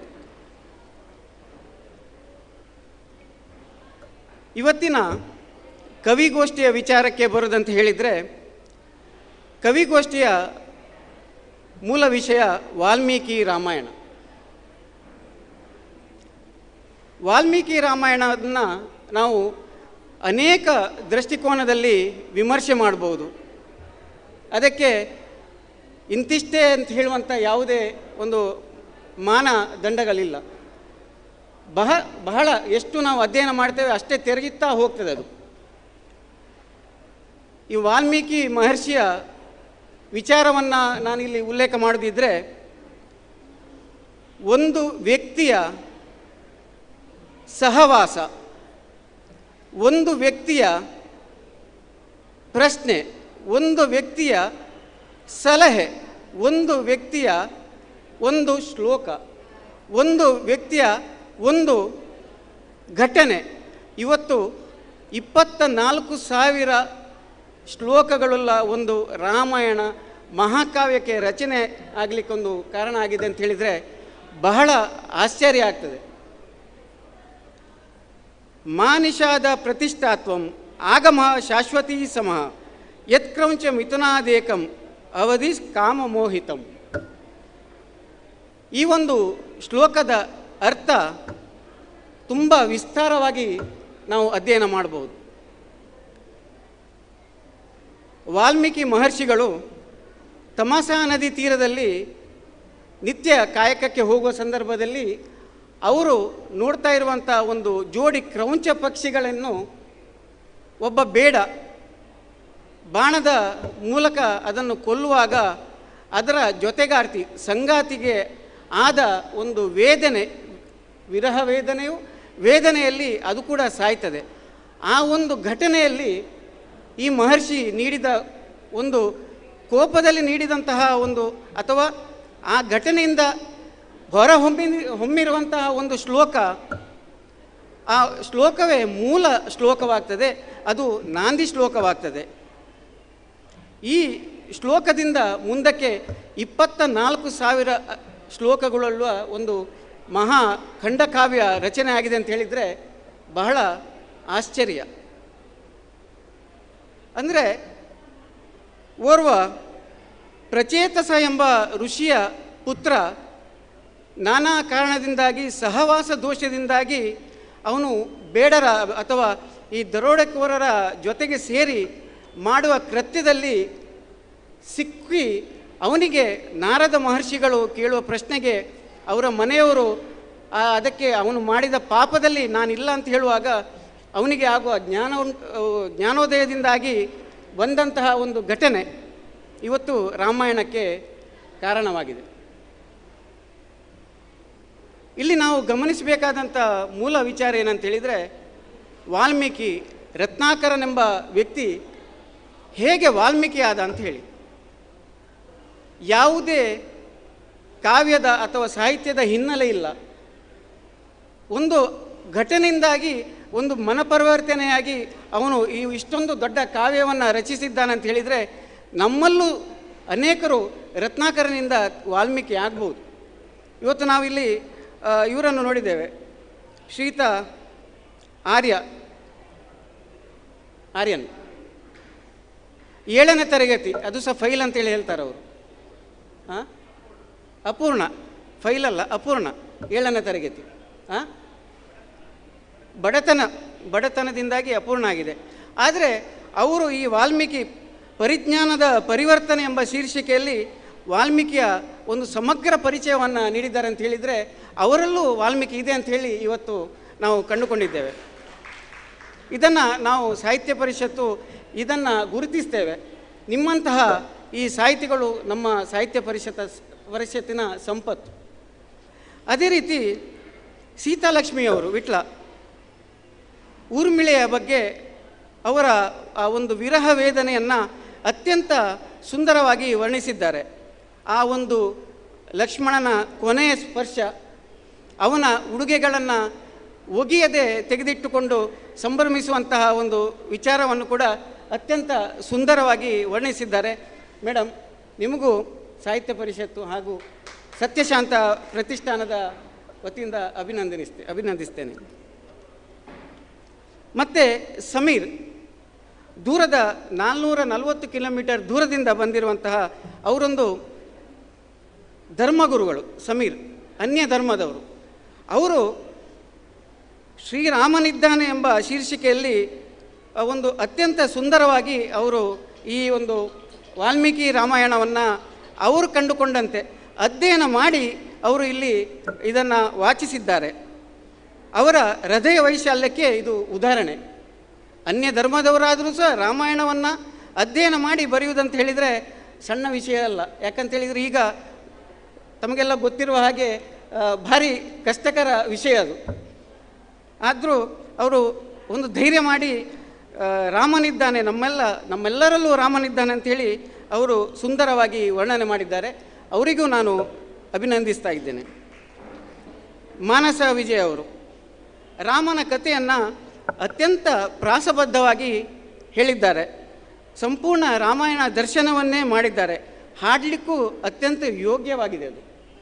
ಪುಟಾಣಿ ಮಕ್ಕಳಿಗೆ ಹಾಡಿ ತೋರಿಸುವಂಥ ಒಂದು ರಾಮನ ದರ್ಶನವೇ ಆಗಬಹುದು ಅದರಲ್ಲಿ. ಸೊ ನಿಮಗೆ ನಾನು ಸಾಹಿತ್ಯ ಪರಿಷತ್ತಿನ ವತಿಯಿಂದ ಹಾಗೂ ಸತ್ಯ ಶಾಂತ ಪ್ರತಿಷ್ಠಾನದಿಂದ ಅಭಿನಂದನೆಯನ್ನು ಹೇಳ್ತೇನೆ.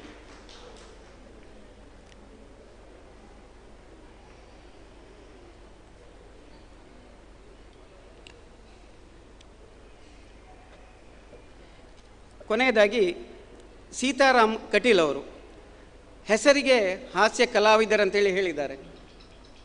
ಅವರು ಕೂಡ 7ನೇ ತರಗತಿ ಮಾತ್ರ ಅಂಥೇಳಿ 4 ವಾಪಸ್ಸು 7 ಅಲ್ಲ 4 ಅಂಥೇಳಿ ಬಹಳ ಧೈರ್ಯದಲ್ಲಿ ಹೇಳ್ತಾ ಇದ್ದಾರೆ. 4ನೇ ತರಗತಿ.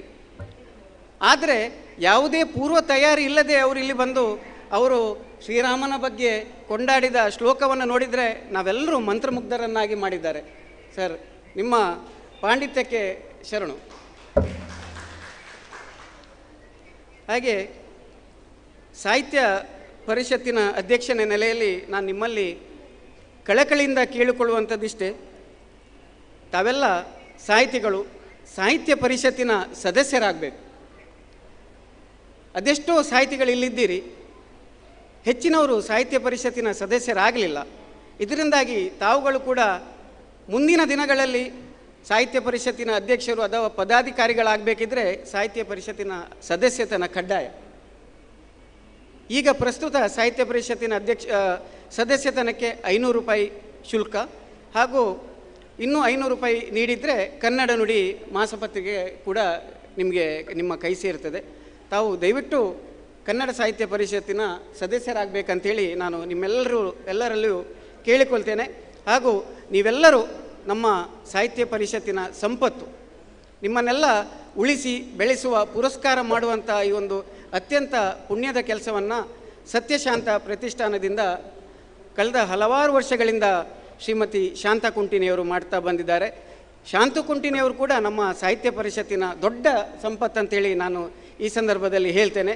ಅವರಿಗೆ ಕನ್ನಡ ಸಾಹಿತ್ಯ ಪರಿಷತ್ತು ಪುತ್ತೂರು ತಾಲೂಕು ಘಟಕದ ವತಿಯಿಂದ ಅವರಿಗೂ ಹಾಗೂ ಅವರ ಸಕುಟುಂಬಕ್ಕೂ ನಾನು ಹಾರ್ದಿಕ ಅಭಿನಂದನೆ ಹಾಗೂ ಧನ್ಯವಾದವನ್ನು ತಿಳಿಸ್ತೇನೆ. ನಿಮ್ಮೆಲ್ಲರಿಗೂ ನಮಸ್ಕಾರ ಮಾಡಿ ನನ್ನ ಭಾಷಣವನ್ನು ನಿಲ್ಲಿಸ್ತೇನೆ. ನಮಸ್ಕಾರ.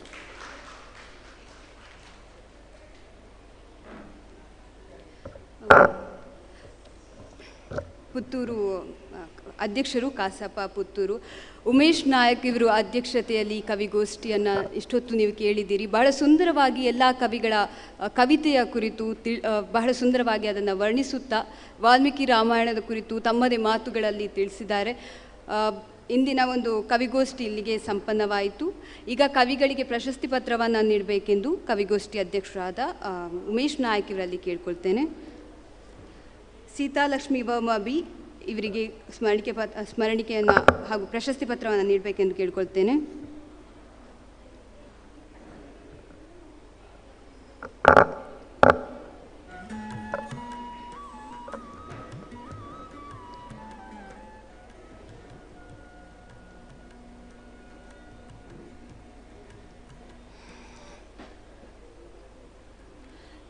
ಬಹಳ ದೂರದಿಂದ ಆಗಮಿಸಿ ಇಲ್ಲಿ ಕವಿತೆಯನ್ನು ನಮ್ಮೆದುರು ಪ್ರಸ್ತುತಪಡಿಸಿದ್ದಾರೆ.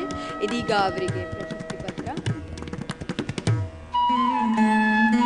ಶಾಲು ಹೊದಿಸಿ ಪ್ರಶಸ್ತಿ ಪತ್ರವನ್ನು ನೀಡಬೇಕೆಂದು ಇಂದಿನ ಕವಿಗೋಷ್ಠಿ ಅಧ್ಯಕ್ಷರಲ್ಲಿ ಕೇಳ್ಕೊಳ್ತೇನೆ.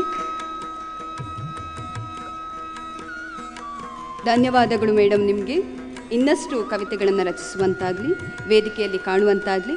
ಇದೀಗ ಮಾನಸ ವಿಜಯ್ ಕೈಂತಾಜೆ ಇವರಿಗೆ ಪ್ರಶಸ್ತಿ ಪತ್ರವನ್ನು ನೀಡಬೇಕೆಂದು ಕವಿಗೋಷ್ಠಿ ಅಧ್ಯಕ್ಷರಲ್ಲಿ ಕೇಳ್ಕೊಳ್ತೇನೆ.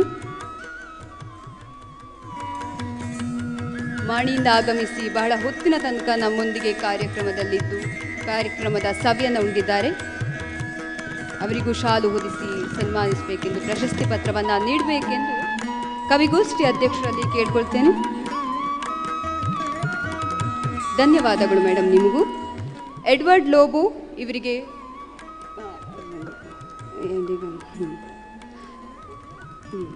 ಆರ್ಯನ್ ಸವಣಾಲು ಇವರಿಗೆ ಪ್ರಶಸ್ತಿ ಪತ್ರವನ್ನು ನೀಡಬೇಕೆಂದು ಕೇಳ್ಕೊಳ್ತೇನೆ. ಸವಣಾಲಿನಿಂದ ಆಗಮಿಸಿ ಇಲ್ಲಿ ಬಂದು ಬಹಳ ಸುಂದರವಾಗಿ ವಾಲ್ಮೀಕಿ ರಾಮಾಯಣದ ಕವಿತೆಯನ್ನು ನಮ್ಮ ಎದುರು ಪ್ರಸ್ತುತಪಡಿಸಿದ್ದಾರೆ. ಇವರಿಗೂ ತುಂಬ ಹೃದಯದ ಧನ್ಯವಾದಗಳನ್ನು ತಿಳಿಸುತ್ತಾ ಪ್ರಶಸ್ತಿ ಪ್ರದಾನ ಮಾಡಬೇಕೆಂದು ಕೇಳ್ಕೊಳ್ತೇನೆ.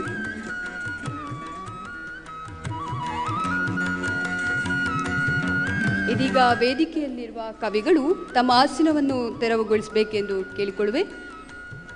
ಇದೀಗ ವೇದಿಕೆಯ ಮುಂಭಾಗದಲ್ಲಿ ಗಣ್ಯರು ಅದಾಗಲೇ ಬಂದು ಕುಳಿತಿದ್ದಾರೆ.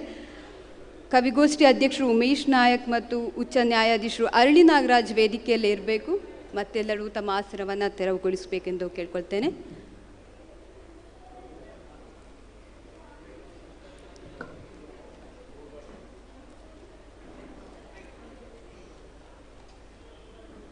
ಇದೀಗ ಇದೇ ವೇದಿಕೆಯಲ್ಲಿ ಸಮಾರೋಪ ಸಮಾರಂಭ, ಪ್ರಶಸ್ತಿ ಪ್ರದಾನ ಹಾಗೂ ಪದಾಧಿಕಾರಿಗಳ ಪದಗ್ರಹಣ ಕಾರ್ಯಕ್ರಮ ನಡೆಯಲಿದೆ. ಅದೇ ಸಮಾರೋಪ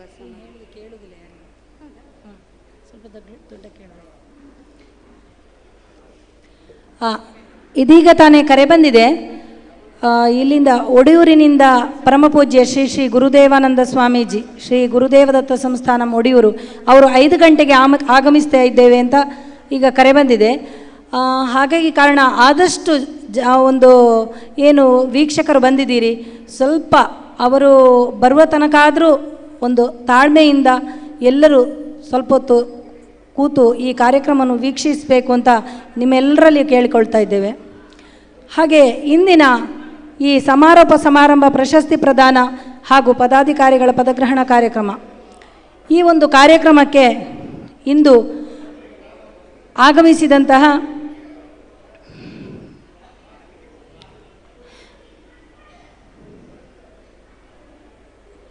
ಮೊದಲನೇದಾಗಿ ಇಂದಿನ ಕಾರ್ಯಕ್ರಮದಲ್ಲಿ ಅಧ್ಯಕ್ಷರಾಗಿ ನಮ್ಮ ಆಸನವನ್ನು ಸ್ವೀಕರಿಸಲಿಕ್ಕೆ ಇರುವಂತಹ ಶ್ರೀ ಧರ್ಮದರ್ಶಿ ಹರಿಕೃಷ್ಣ ಪುನರೂರು, ಮಾಜಿ ರಾಜ್ಯಾಧ್ಯಕ್ಷರು ಕಸಾಪ ಬೆಂಗಳೂರು. ಇವರ ಪರಿಚಯ ಒಂದೆರಡು ಮಾತಿನಲ್ಲಿ ಹೇಳೋದಂತಾದರೆ, ಇವರು ಏನು ಕಾರ್ಯಕ್ರಮ, ಸಾಹಿತ್ಯದ ಕಾರ್ಯಕ್ರಮ ಎಲ್ಲಿ ಆಗ್ತದೆ ಆ ಎಲ್ಲ ಕಡೆಗಳಲ್ಲಿಯೂ ಇವರು ಒಂದು ಮಾಡುವಂತಹ, ಜನರಿಗೆ ಕೊಡುವಂತಹ ಸಪೋರ್ಟ್ ಇದೆಯಲ್ಲ, ಅದು ತುಂಬ ದೊಡ್ಡದು. ಯಾಕೆಂತ ಹೇಳಿದರೆ, ಒಂದು ಕಾರ್ಯಕ್ರಮವನ್ನು ಆಯೋಜನೆ ಮಾಡೋದು ಅಂತ ಹೇಳಿದರೆ ಅಷ್ಟು ಕಷ್ಟದ ಕೆಲಸ, ಅದು ಗೊತ್ತಿರಬಹುದು. ಅದಕ್ಕೆ ಕೊರತೆ ಕಟ್ಟುವುದು ಬಹು ಸುಲಭ. ಈಗ ಕೂತುಕೊಂಡು ನಾವು ಕೊರತೆ ಹೇಳುವಂತಹದ್ದು ಸುಲಭ, ಆದರೆ ಆಯೋಜನೆ ಮಾಡಿ ನಾವು ಅದನ್ನು ಕಾರ್ಯರೂಪಕ್ಕೆ ತಂದಾಗಲೇ ನಮಗೆ ಗೊತ್ತಾಗೋದು ಆ ಕೊರತೆ ಹೇಳುವಂತಹ ಏನು ನಾವುಗಳೇ ಇಳಿಬೇಕು. ಕೊರತೆ ಹೇಳುವವರು ಕಾರ್ಯಕ್ರಮದ ಒಳಗಡೆ ಇಳಿದು ಅವರು ಒಂದು ಕಾರ್ಯಕ್ರಮವನ್ನು ಮಾಡಲಿಕ್ಕೆ ಹೊರಟಾಗ ಕೊರತೆ ಹೇಳುವಂತಹದ್ದು ನಿಲ್ಲುವುದು ಯಾವಾಗ ಅಂತ ಹೇಳಿದರೆ ಆವಾಗ. ಅದಕ್ಕೋಸ್ಕರ ಅಂತ ಯಾವತ್ತು ನಾನು ಏನು ಕಾರ್ಯಕ್ರಮಕ್ಕೆ ಹೋಗಿದ್ದೇನೋ ಅಲ್ಲೆಲ್ಲರೂ ಎಲ್ಲ ಕಡೆಯಲ್ಲಿಯೂ ಧರ್ಮದರ್ಶಿಗಳು ನಮ್ಮ ಹರಿಕೃಷ್ಣಪ್ಪನವರು ಅವರು ಏನೊಂದು ಕಾರ್ಯಕ್ರಮದ ಬಗ್ಗೆ ಆಗಲಿ, ಯಾವುದರ ಬಗ್ಗೆ ಆಗಲಿ ಕೊರತೆಯನ್ನು ಹೇಳದೆ ಅಲ್ಲಿ ಏನು ಕಾರ್ಯಕ್ರಮ ಮಾಡಿರ್ತಾರೋ ಅವರಿಗೆ ಸಪೋರ್ಟ್ ಕೊಡುವಂತಹ ಕೆಲಸವನ್ನು ಮಾಡಿದ್ದಾರೆ. ಹಾಗೆ ಕಾರಣ ಇವರ ಬಗ್ಗೆ ನಮಗೆ ತುಂಬ ಈ ಸತ್ಯಶಾಂತ ಪ್ರತಿಷ್ಠಾನದ ಒಂದು ಸಂಸ್ಥೆಯಿಂದ ನಮಗೆ ತುಂಬ ಒಂದು ಹೆಮ್ಮೆ ಆಗ್ತಾ ಇದೆ. ಅವರು ಬಂದು ಆಗಮಿಸಿ ನಮ್ಮ ಒಂದು ಈಗ 2ನೇ ವರ್ಷಕ್ಕೆ ಕೂಡ, ಅಂದರೆ 3ನೇ ವರ್ಷ ಕೂಡ ಅವರು ಈಗ ಈ ಕಾರ್ಯಕ್ರಮಕ್ಕೆ ಆಗಮಿಸಿದ್ದಾರೆ. ಸರ್, ನೀವು ಬರಬೇಕು, ವೇದಿಕೆಯನ್ನು ಅಲಂಕರಿಸಬೇಕು, ನಿಮಗೆ ಸ್ವಾಗತ ಸರ್.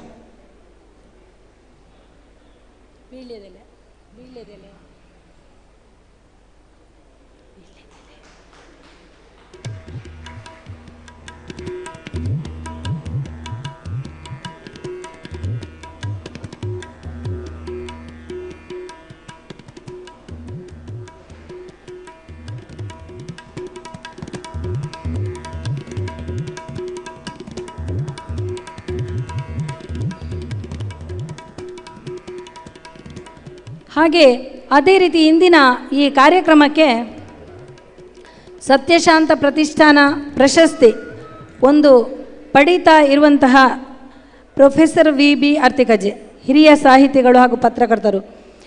ಈಗ ನಾನು ಏನು ಬರೆದಿಟ್ಟಿದ್ನೋ ಒಂದು ಅದು ಸಾಹಿತ್ಯ ಅನ್ನುವಂತಹದ್ದು ನನಗೆ ಗೊತ್ತಾಯಿರಲಿಲ್ಲ. ಅದು ಸಾಹಿತ್ಯ ಅನ್ನುವಂತಹದ್ದೇ ನನಗೆ ಗೊತ್ತಿರಲಿಲ್ಲ. ಯಾಕಂದರೆ ಬರೀತಾ ಇದ್ದೆ, ಆದರೆ ಅದು ಸಾಹಿತ್ಯವ ಅಲ್ಲ ಸಂಸ್ಕೃತ ಪದಗಳ ಅಥವಾ ಒಂದು ಏನು ಯಾವುದರ ವಿಷಯ ಅದು ಯಾಕೆ ಬರ್ತಾ ಇದೆ ಅನ್ನುವಂತಹ ಒಂದು ಜಿಜ್ಞಾಸೆ ಗೊಂದಲ ಮನಸ್ಸಿನಲ್ಲಿ ಮೂಡ್ತಾ ಇರುವ. ಯಾಕಂದರೆ ಬರಿತಾ ಇದ್ದಾನೆ, ನಾನು ಬರಿತಾ ಇರೋದು ಏನು ಅಂತ ನನಗೆ ಒಂದು ಯಾರಾದರೂ ಹೇಳುವವರು ಬೇಕಲ್ವಾ. ಈಗ ನಾವು ಬರಿತೇವೆ, ಆದರೆ ನೀನು ಇದನ್ನೇ ಬರಿತಾ ಇದ್ದಿ, ಇಂಥದೇ ನೀನು ಬರಿತಾ ಇರುವುದು, ಇದನ್ನು ಮುಂದುವರಿಸು, ಇದನ್ನು ಹೀಗೆ ಮಾಡಿದರೆ ಹಾಗೆ ಆಗ್ತದೆ ಅಂತ ಹೇಳುವಂತಹ ಒಂದು ಮಾತನ್ನು ಹೇಳಿ ಇಷ್ಟು ನಾವೊಂದು ಈ ಒಂದು ಸ್ಥಿತಿಗೆ ಬರುವ ಹಾಗೆ ಮಾಡಿದಂಥವರು ಪ್ರೊಫೆಸರ್ ವಿ ಅರ್ತಿಕಜೆಯವರು. ಇವರು ಕೂಡ ನಮ್ಮ ಇಂದಿನ ಈ ಕಾರ್ಯಕ್ರಮಕ್ಕೆ ಆಗಮಿಸಿದ್ದಾರೆ. ಹಾಗೆ ನೀವು ಕೂಡ ವೇದಿಕೆಯನ್ನು ಅಲಂಕರಿಸಿ ಆಸೀನರಾಗಬೇಕು ಅಂತ ಕೇಳಿಕೊಳ್ತಾ ಸರ್ ನಿಮಗೆ ಕೂಡ ಸ್ವಾಗತ.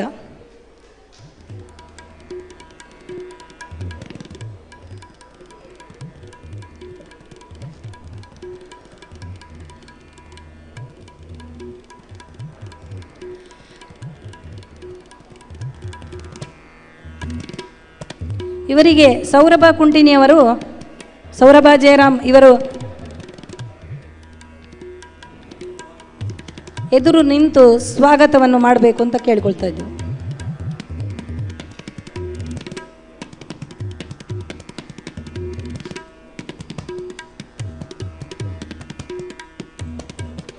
ಅದೇ ರೀತಿ ಇಂದು ಬೆಳಗಿನ ಸಭಾ ಕಾರ್ಯಕ್ರಮಕ್ಕೆ ನಾವು ವಿಶೇಷ ಆಹ್ವಾನಿತರಾಗಿ ಶ್ರೀ ಕೇಶವ ಪ್ರಸಾದ್ ಮುಳಿಯ ಅಧ್ಯಕ್ಷರು, ಶ್ರೀ ಮಹಾಲಿಂಗೇಶ್ವರ ದೇವಸ್ಥಾನ ಪುತ್ತೂರು ಇವರನ್ನು ನಾವು ಸ್ವಾಗತಿಸ್ತಿದ್ದೆವು.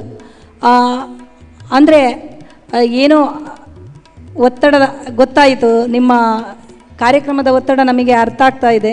ಯಾಕಂದರೆ ನಾವು ಕೂಡ ಒಂದು ಕಾರ್ಯಕ್ರಮ ಆಯೋಜಿಸಿದಾಗ ಎಷ್ಟು ಕಷ್ಟ ಇದೆ ಒಂದು ಕಾರ್ಯಕ್ರಮ ಮಾಡಬೇಕಿದ್ರೆ, ಅಥವಾ ನಾವೊಂದು ಗೆಸ್ಟಾಗಿ ಹೋಗೋದಾದರೂ ಕೂಡ ಏನು ಒಂದು ಜವಾಬ್ದಾರಿ ಇರ್ತದೆ ಅನ್ನುವಂತಹ ಒಂದು ಇದನ್ನು ಅರ್ಥ ಮಾಡಿಕೊಂಡು ನೀವು ಈಗ ಬಂದರೂ ಕೂಡ ನಮ್ಮದು ಸ್ವಾಗತ ನಿಮಗೆ. ನಾವು ಏನೇ ಈ ಒಂದು ಇವರ ಮುಳಿಯ ಜ್ಯುವೆಲ್ಸ್ ಅಂತ ಇದೆ, ಇವರ ಕಿರು ಪರಿಚಯ ಹೇಳೋದಿದ್ರೆ ಮುಳಿಯ ಜ್ಯುವೆಲ್ಸಿನಲ್ಲಿ ನಾವು 25 ವರ್ಷಕ್ಕೂ ಮೊದಲು ಕೂಡ ಇವರ ಮುಳಿಯ ಜ್ಯುವೆಲ್ಸ್ ಅಲ್ಲಿಯೇ ಹೋಗಿ ನಾವು ಆಭರಣವನ್ನು ಖರೀದಿ ಮಾಡಿಕೊಂಡು ಇದ್ದವರು. ಈಗ ನನ್ನ ಮಗಳ ಮದುವೆಗೆ ಕೂಡ ಅಲ್ಲಿಯೇ ನಾವು ಮುಳಿಯ ಜ್ಯುವೆಲ್ಸಿನಲ್ಲಿಯೇ ಹೋಗಿ ಆಭರಣವನ್ನು ಖರೀದಿ ಮಾಡ್ತಾ ಇದ್ದೇವೆ. ಹೆಚ್ಚಿನ ಒಳ್ಳೆಯ ರೀತಿಯ ಉತ್ತಮವಾದ ಇಲ್ಲಿ ಒಂದು ಚಿನ್ನ ಎಲ್ಲವೂ ಈಗ ಲಭ್ಯ ಆಗ್ತಾ ಇದೆ. ಹಾಗೆ ಕಾರಣ ನಮಗೆ ಕೂಡ ತುಂಬ ಆತ್ಮೀಯರು, ಏನೇ ಒಂದು ನಾವು ಮಾತಾಡಬೇಕಿದ್ರೂ ಕೂಡ ಅವರ ಒಂದು ಏನು ಸ್ನೇಹ ಅದು ಹಾಗೇ ಇದೆ. ಈ ಕಾರ್ಯಕ್ರಮಕ್ಕೆ ಆಗಮಿಸಿದಂತಹ ನಿಮಗೆ ಕೂಡ ಸ್ವಾಗತ. ನೀವು ವೇದಿಕೆಯನ್ನು ಅಲಂಕರಿಸಬೇಕು ಅಂತ ನಾವು ಕೇಳಿಕೊಳ್ತಾ ಇದ್ದೇವೆ.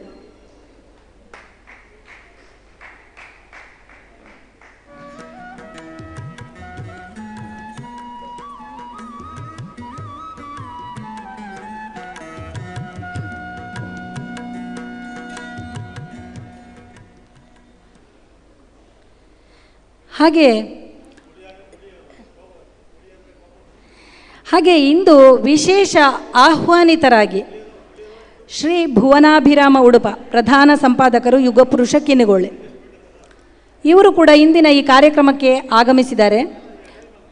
ಇವರಿಗೆ ಒಂದು ಕರೆ ಮಾಡಿದಾಗ ತುಂಬ ಒಂದು ಪ್ರೀತಿಯಲ್ಲಿ ಆಯಿತು ನಾವು ಬರ್ತೇವೆ ಕಾರ್ಯಕ್ರಮಕ್ಕೆ ಅಂತ ಹೇಳಿ ನಮಗೆ ಸಪೋರ್ಟ್ ಮಾಡಿ, ನೀವು ಕಾರ್ಯಕ್ರಮ ಮಾಡಿ ನಾವು ಬರ್ತೇವೆ ಅಂತ ಹೇಳಿ ಸಪೋರ್ಟ್ ಮಾಡಿದವರು ಇವರು. ಅದೇ ರೀತಿ ಇವರ ಪರಿಚಯ ಏನು ಅಂತ ಹೇಳಿದರೆ ಕಿನ್ನಿಗೋಳಿಯಲ್ಲಿ ಅಲ್ಲಿ ಯುಗಪುರುಷ ಅನ್ನುವಂತಹ ಸಭಾಭವನವನ್ನು ಇವರು ಹೊಂದಿದವರು. ಬರೀ ಸಭಾಭವನ ಹೊಂದಿದ್ದು ಮಾತ್ರ ಅಲ್ಲ, ಅಲ್ಲಿ ಏನು ಕಾರ್ಯಕ್ರಮ ಸಾಹಿತ್ಯ ಕಾರ್ಯಕ್ರಮ ಮಾಡ್ತೇವೆ ಆ ಕಾರ್ಯಕ್ರಮಕ್ಕೆ ಅವರ ಕಡೆಯಿಂದ ಏನು ತಿಂಡಿಯ ವ್ಯವಸ್ಥೆನೋ ಅಥವಾ ಊಟದ ವ್ಯವಸ್ಥೆನೋ ಇವರ ಲೆಕ್ಕದಲ್ಲಿಯೇ ಕೊಡ್ತಾರೆ. ಯಾಕೆಂದರೆ ಬಂದವರು ಯಾರೂ ಉಪವಾಸ ಇದ್ದು ಹಾಗೆ ಹೋಗಬಾರ್ದು ಅನ್ನುವಂತಹ ದೃಷ್ಟಿಯಿಂದ ಅವರು ಅಂತಹ ಒಂದು ಮಹತ್ವದ ಒಂದು ಕಾರ್ಯವನ್ನು ಮಾಡ್ತಾ ಇದ್ದಾರೆ. ಇಂದಿನ ಈ ಕಾರ್ಯಕ್ರಮಕ್ಕೆ ಅವರು ಕೂಡ ಆಗಮಿಸಿದ್ದಾರೆ. ಸರ್ ನಿಮಗೆ ಕೂಡ ತುಂಬ ಹೃದಯದ ಸ್ವಾಗತ. ವೇದಿಕೆಯನ್ನು ಅಲಂಕರಿಸಬೇಕು ಅಂತ ಕೇಳಿಕೊಳ್ತಾ ಇದ್ದೀವಿ.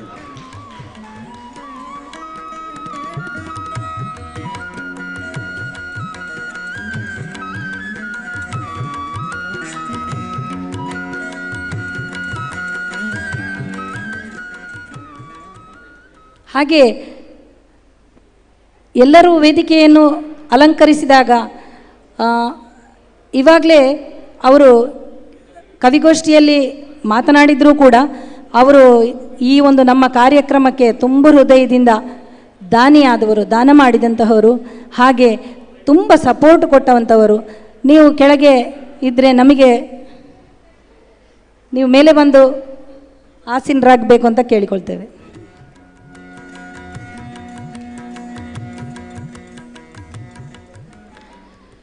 ಹಾಗೆ ಇಂದು ಪ್ರಶಸ್ತಿಯನ್ನು ಏನು ಇವತ್ತು ಇಂದಿನ ದಿನ ಪಡೀಲಿಕ್ಕಿದ್ದಾರೆ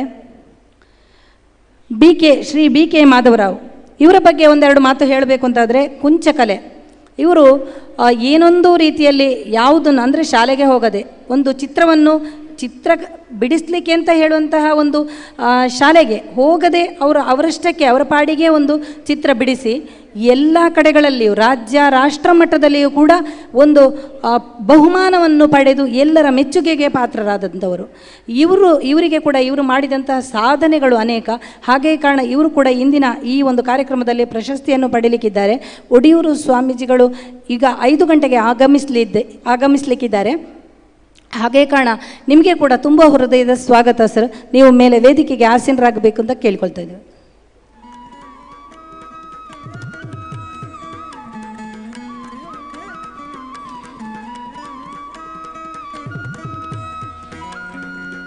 ಅದೇ ರೀತಿ ಇಂದಿನ ಈ ಕಾರ್ಯಕ್ರಮದಲ್ಲಿ ಡಾಕ್ಟರ್ ಶೇಖರ ಅಜೆಕಾರ್ ಮಾಧ್ಯಮ ಕಲಾರತ್ನ ಪ್ರಶಸ್ತಿ ಪಡೀಲಿಕ್ಕಿರುವಂತಹವರು. ಅವರ ಬಗ್ಗೆ ಹೇಳಬೇಕು ಅಂತಲೇ ಇಲ್ಲ. ಬೆಳದಿಂಗಳ ಸಾಹಿತ್ಯ ವೇದಿಕೆ ಅನ್ನುವಂತಹ ಒಂದು ಸಾಹಿತ್ಯ ವೇದಿಕೆಯನ್ನು ನಿರ್ಮಾಣ ಮಾಡಿ ಕಾರ್ಕಳದಲ್ಲೆಲ್ಲ ಬೆಳದಿಂಗಳ ಒಂದು ಕವಿಗೋಷ್ಠಿಯನ್ನು ಇಡಿಸಿ ತುಂಬ ಕಷ್ಟಪಟ್ಟಂತಹ ಒಬ್ಬ ಹಿರಿಯ ಒಂದು ಕಲಾವಿದರು. ಅವರಿಗೆ ಕೂಡ ಇಂದಿನ ಈ ದಿನದಲ್ಲಿ ಒಂದು ಪ್ರಶಸ್ತಿಯನ್ನು ನಾವು ನೀಡಲಿಕ್ಕಿದ್ದೇವೆ. ಅವರು ಕೂಡ ವೇದಿಕೆಗೆ ಆಗಮಿಸಬೇಕು. ಅವರಿಗೆ ಕೂಡ ತುಂಬ ಹೃದಯದ ಸ್ವಾಗತ ಅಂತ ಕೇಳಿಕೊಳ್ತಾ ಇದ್ದೇನೆ. ಹಾಗೆ ಶ್ರೀ ಭೀಮರಾವ್ ವಾಸ್ಟರ್ ಸಾಹಿತ್ಯ ಬಹುಮುಖ ಪ್ರತಿಭಾ ಪ್ರಶಸ್ತಿಯನ್ನು ಇವರಿಗೆ ಇವತ್ತು ನೀಡಲಿಕ್ಕಿದ್ದೇವೆ. ಇವರ ಬಗ್ಗೆ ಹೇಳಬೇಕು ಅಂದರೆ ಚಂದನ ಸಾಹಿತ್ಯ ವೇದಿಕೆ ಅನ್ನುವಂಥ ವೇದಿಕೆಯನ್ನು ಸುಳ್ಯದಲ್ಲಿ ಇವರು ಒಂದು ನಿರ್ಮಾಣ ಮಾಡಿ ಅದರ ಒಂದು ಆ ನೆಲೆಯಲ್ಲಿ ಬಂದ ಮಕ್ಕಳಿಗೆ ಕೂಡ ಕವಿಗೋಷ್ಠಿಯನ್ನು ಇರಿಸಿ, ಹಾಗೆ ನಮ್ಮ ಇವತ್ತಿನ ಪದ್ಮಶ್ರೀ ಪುರಸ್ಕೃತರಾದ ಶ್ರೀ ಹರೇಕಳ ಹಾಜಬ್ಬ ಇವರಿಗೂ ಕೂಡ ಅವರು ಪ್ರಶಸ್ತಿ ಪ್ರದಾನ ಮಾಡಿದ್ದಾರೆ ಅವರ ಒಂದು ಸಂಸ್ಥೆಯಲ್ಲಿ. ಅವರು ಕೂಡ ಇಂದಿನ ಈ ಕಾರ್ಯಕ್ರಮಕ್ಕೆ ಆಗಮಿಸಿದ್ದಾರೆ. ಸರ್, ನಿಮಗೆ ಕೂಡ ತುಂಬ ಹೃದಯದ ಸ್ವಾಗತ. ನೀವು ಕೂಡ ವೇದಿಕೆಯನ್ನು ಅಲಂಕರಿಸಬೇಕು ಅಂತ ಕೇಳ್ಕೊಳ್ತಾ ಇದ್ದೇವೆ.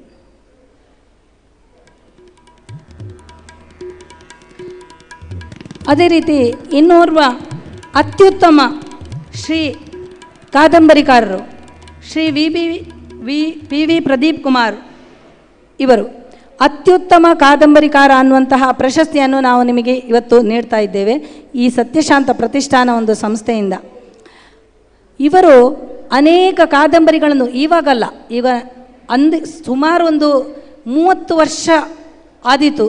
ಆವಾಗಲೇ ಒಂದು ಪ್ರತಿಯೊಂದು ಪತ್ರಿಕೆಗಳಲ್ಲಿಯೂ ಮಂಗಳ ಆಗಲಿ, ಪ್ರತಿಯೊಂದು ಸುಧಾ ಆಗಲಿ ಏನಿದೆ ಅದರಲ್ಲಿ ಎಲ್ಲದರಲ್ಲಿಯೂ ಇವರ ಒಂದು ಕಾದಂಬರಿಗಳು ಬರ್ತಾ ಇತ್ತು. ಆದರೆ ಇವಾಗ ಈ ಮಾಧ್ಯಮದ ಒಂದು ಏನು ಟಿ ವಿ ಬಂದಿದೆ, ಇದರಿಂದಾಗಿ ನಮಗೆ ಯಾವುದು ಇದೆಲ್ಲ ಗೊತ್ತಾಗ್ತಾ ಇಲ್ಲ. ಇವರು ಕೂಡ ಹಾಗೆ ಇವರದ್ದೊಂದು ಕಥಾಬಿಂದು ಅಂತ ಹೇಳುವಂತಹ ಒಂದು ಸಂಸ್ಥೆಯನ್ನು ಸೃಷ್ಟಿ ಮಾಡಿ ಅದರ ಒಂದು ಅಡಿಯಲ್ಲಿ ಇಡೀ ವಿದೇಶದಲ್ಲಿ ಕೂಡ ಇವರು ಒಂದು ಕಾರ್ಯಕ್ರಮವನ್ನು ನೀಡಿದಂತಹವರು. ನಮ್ಮ ಸತ್ಯಶಾಂತ ಪ್ರತಿಷ್ಠಾನದ ಜೊತೆಗೆ ಕೂಡ ಕಾರ್ಯಕ್ರಮವನ್ನು ನೀಡಿದ್ದಾರೆ. ಅದೇ ರೀತಿ ಅವರು ಕೂಡ ನಮ್ಮ ಒಂದು ಆಹ್ವಾನಕ್ಕೆ ಪ್ರೀತಿಯಿಂದ ಇಲ್ಲಿ ಬರಮಾಡಿದ್ದಾರೆ. ಸರ್, ನಿಮಗೆ ಕೂಡ ತುಂಬ ಹೃದಯದ ಸ್ವಾಗತ. ವೇದಿಕೆಗೆ ಆಸೀನರಾಗಬೇಕು ಅಂತ ಕೇಳಿಕೊಳ್ತಾ ಇದ್ದೇವೆ. ಹಾಗೆ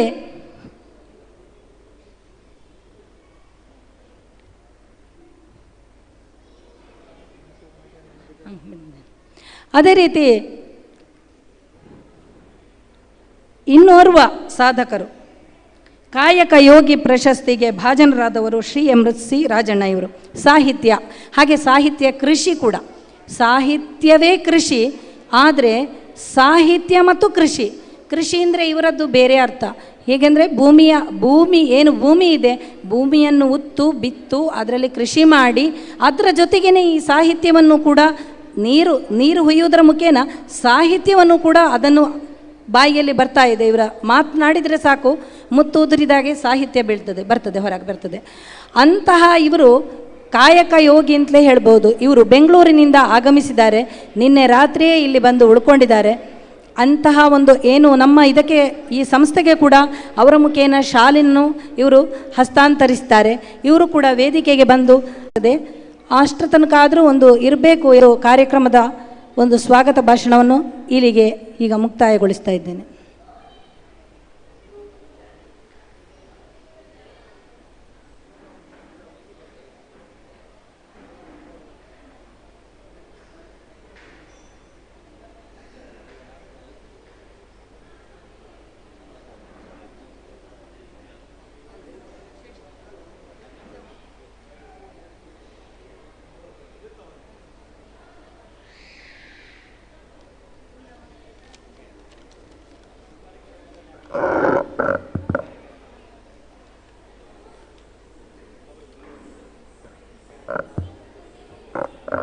ಶ್ರೀ ಗುರುಭ್ಯೋ ನಮಃ.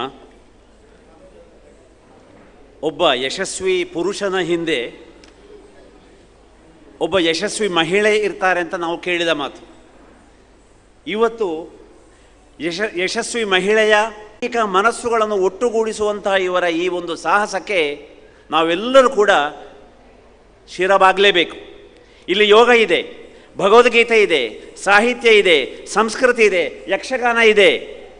ಯಕ್ಷಗಾನಕ್ಕೆ ಪ್ರೋತ್ಸಾಹ ಕೊಡುವಂತಹ ಭುವನಾಭಿರಾಮ ಉಡುಪರಿದ್ದಾರೆ, ಧರ್ಮದರ್ಶಿಗಳೂ ಹೌದು, ಸಾಹಿತ್ಯದ ನಿಕಟಪೂರ್ವ ಅಧ್ಯಕ್ಷರು ಹೌದು, ಪುನರೂರವರಿದ್ದಾರೆ. ಪುತ್ತೂರು ಮಹಾಲಿಂಗೇಶ್ವರ ದೇವಸ್ಥಾನದ ಪ್ರಸ್ತುತ ಆಡಳಿತ ಮಂಡಳಿಯ ಅತ್ಯಂತ ಪಾದರಸ ಪ್ರತಿಭೆಯ ಶ್ರೀಯುತ ಮುಳಿಯ ಅವರಿದ್ದಾರೆ. ನಿವೃತ್ತ ಅಲ್ಲ, ಪ್ರವೃತ್ತ ನ್ಯಾಯಾಧೀಶರಿದ್ದಾರೆ. ನಿಯೋಜಿತ ಪುತ್ತೂರು ಸಾಹಿತ್ಯ ಘಟಕದ ಅಧ್ಯಕ್ಷರಿದ್ದಾರೆ, ರಂಗ ಕಲಾವಿದರಿದ್ದಾರೆ, ಚಿತ್ರ ಕಲಾವಿದರಿದ್ದಾರೆ. ಯಾರು ಇಲ್ಲ ಹೇಳಿ? ನಮ್ಮ ಆರೋಗ್ಯಕರ ಸಮಾಜದ ನಿರ್ಮಾಣಕ್ಕೆ ಯಾವುದೆಲ್ಲ ಬೇಕೋ ಅದೆಲ್ಲವನ್ನು ಕೂಡ ಬೆಳಗ್ಗೆ 9:30ಯಿಂದ ಸಾಯಂಕಾಲ 6 ಗಂಟೆಯವರೆಗೆ ಒಂದೇ ವೇದಿಕೆಯಲ್ಲಿ ತರುವಂತಹ ಸಾಹಿತ್ಯದ ಒಂದು ರಥೋತ್ಸವವನ್ನು ನಿರ್ಮಿಸಿದಂತಹ ಈ ದಂಪತಿಗಳಿಗೆ, ಈ ಪ್ರತಿಷ್ಠಾನಕ್ಕೆ, ಸತ್ಯಶಾಂತ ಪ್ರತಿಷ್ಠಾನಕ್ಕೆ ನಾನು ಒಬ್ಬ ಚಿಕ್ಕ ಸಾಹಿತ್ಯ ಸಂಸ್ಕೃತಿಯ ಪರಿಚಾರಕನಾಗಿ ಶಿರಬಾಗಿ ವಂದಿಸ್ತಾ ನನ್ನ ನಿರೂಪಣೆಯನ್ನು ಆರಂಭಿಸ್ತೇನೆ. ಪ್ರಾರ್ಥನೆ ಈ ಸಾಯಂಕಾಲದ ಸಭಾ ಕಾರ್ಯಕ್ರಮಕ್ಕೆ ಈಗಾಗಲೇ ವೇದಿಕೆಯಲ್ಲಿ ಕಾಣಿಸಿಕೊಂಡಂತಹ ಪುಟಾಣಿ ಕುಮಾರಿ ಶ್ರೇಷ್ಠ ಆಳ್ವ ವೇದಿಕೆಗೆ ಬಂದು ಪ್ರಾರ್ಥಿಸಬೇಕು. ಆ ಬಳಿಕ ವಿದ್ಯುಕ್ತವಾದ ಸ್ವಾಗತ ಪರಿಚಯ ಆಗಿದೆ. ಇಲ್ವಾ? ಶ್ರೇಷ್ಠ ಆಳ್ವ ಇದ್ದರೆ ಬರಬೇಕು ಪ್ರಾರ್ಥನೆ ಮಾಡುವುದಕ್ಕೆ.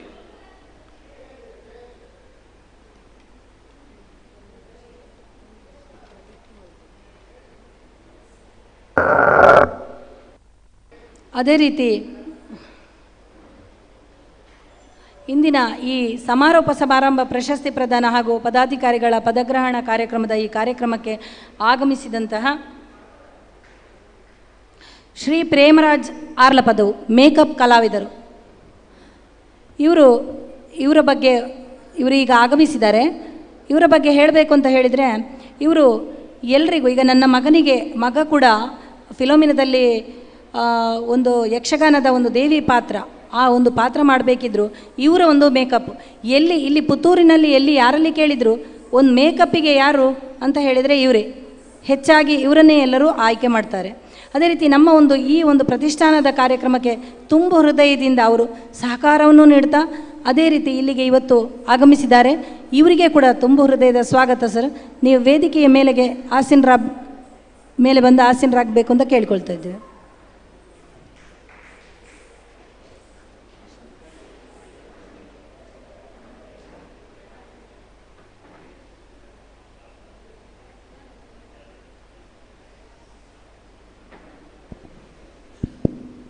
ಅಶ್ವಿನಿ ಅವರನ್ನು ನಾನು ಪ್ರಾರ್ಥಿಸಬೇಕು ಅಂತ ಕೇಳಿಕೊಳ್ತೇನೆ. ಈಗಾಗಲೇ ಅಪೂರ್ವ ಈಗಾಗಲೇ ಕವಿಗೋಷ್ಠಿಯನ್ನು ನಿರೂಪಿಸಿದಂತಹ, ಬಹಳ ಅಚ್ಚುಕಟ್ಟಾಗಿ ನಿರೂಪಿಸಿದಂತಹ ಅಪೂರ್ವ ಅವರಿಂದ ಈಗ ಪ್ರಾರ್ಥನೆ.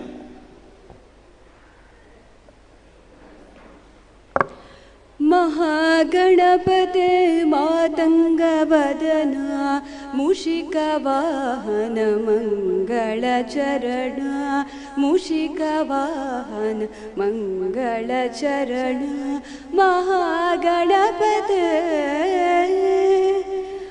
लंबोदरने लकुमीकरने अंबासुतने आदिपूजने लंबोदरने लकुमीकरने अंबासुतने आदिपूजने दशभुजरूपने दूर्वाप्रियने दशभुजरूपने दूर्वाप्रियने दुरित निवारण दीन रक्षण दुरित निवारण दीन रक्षण महागणपते मातंगवदन मूषिकवाहन मंगलचरण मूषिकवाहन मंगलचरण महागणपते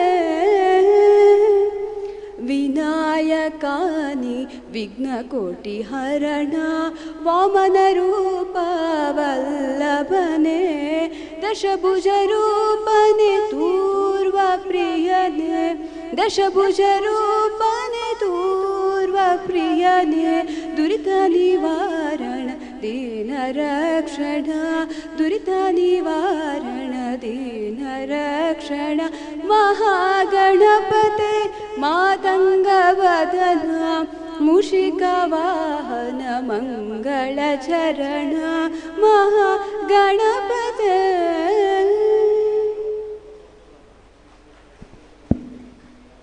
ಅಭಿನಂದನೆಗಳು ಅಪೂರ್ವ ಅವರಿಗೆ. ಪುತ್ತೂರಿನ ಮಹಾಲಿಂಗೇಶ್ವರ ದೇವಸ್ಥಾನ ನಮ್ಮ ಸೀಮೆಯ ದೇವಸ್ಥಾನ. ಸುಮಾರು 500 ವರ್ಷಗಳಿಗಿಂತಲೂ ಹೆಚ್ಚು ಇತಿಹಾಸ ಇರುವಂತಹ ಪ್ರಸಿದ್ಧ ಗಜಪೃಷ್ಠದ ದೇವಸ್ಥಾನ ಸುಮಾರು 4 ವರ್ಷಗಳ ಹಿಂದೆ ಜೀರ್ಣೋದ್ಧಾರಗೊಂಡಿತ್ತು. ಪ್ರಸ್ತುತ ಪುತ್ತೂರು ಮಹಾಲಿಂಗೇಶ್ವರ ದೇವಸ್ಥಾನದ ಆಡಳಿತ ಸಮಿತಿಯ ಅಧ್ಯಕ್ಷರಾಗಿ ಅತ್ಯಂತ ಮನೋಜ್ಞವಾಗಿ ತ್ರಿಕರಣಪೂರ್ವಕವಾಗಿ ದೇವಸ್ಥಾನದ ಎಲ್ಲ ಕಾರ್ಯಗಳಲ್ಲಿಯೂ ತನ್ನನ್ನು ತಾನು ತೊಡಗಿಸಿಕೊಂಡವರು, ಒಂದು ಹೊಸ ಆಯಾಮವನ್ನು ನಿರ್ಮಿಸಿದವರು ಶ್ರೀಯುತ ಮುಳಿಯ ಅವರು. ವೃತ್ತಿಯಲ್ಲಿ ಅವರು ಸ್ವರ್ಣೋದ್ಯಮಿ, ಅವರೊಬ್ಬ ಬಂಗಾರದ ಮನುಷ್ಯ.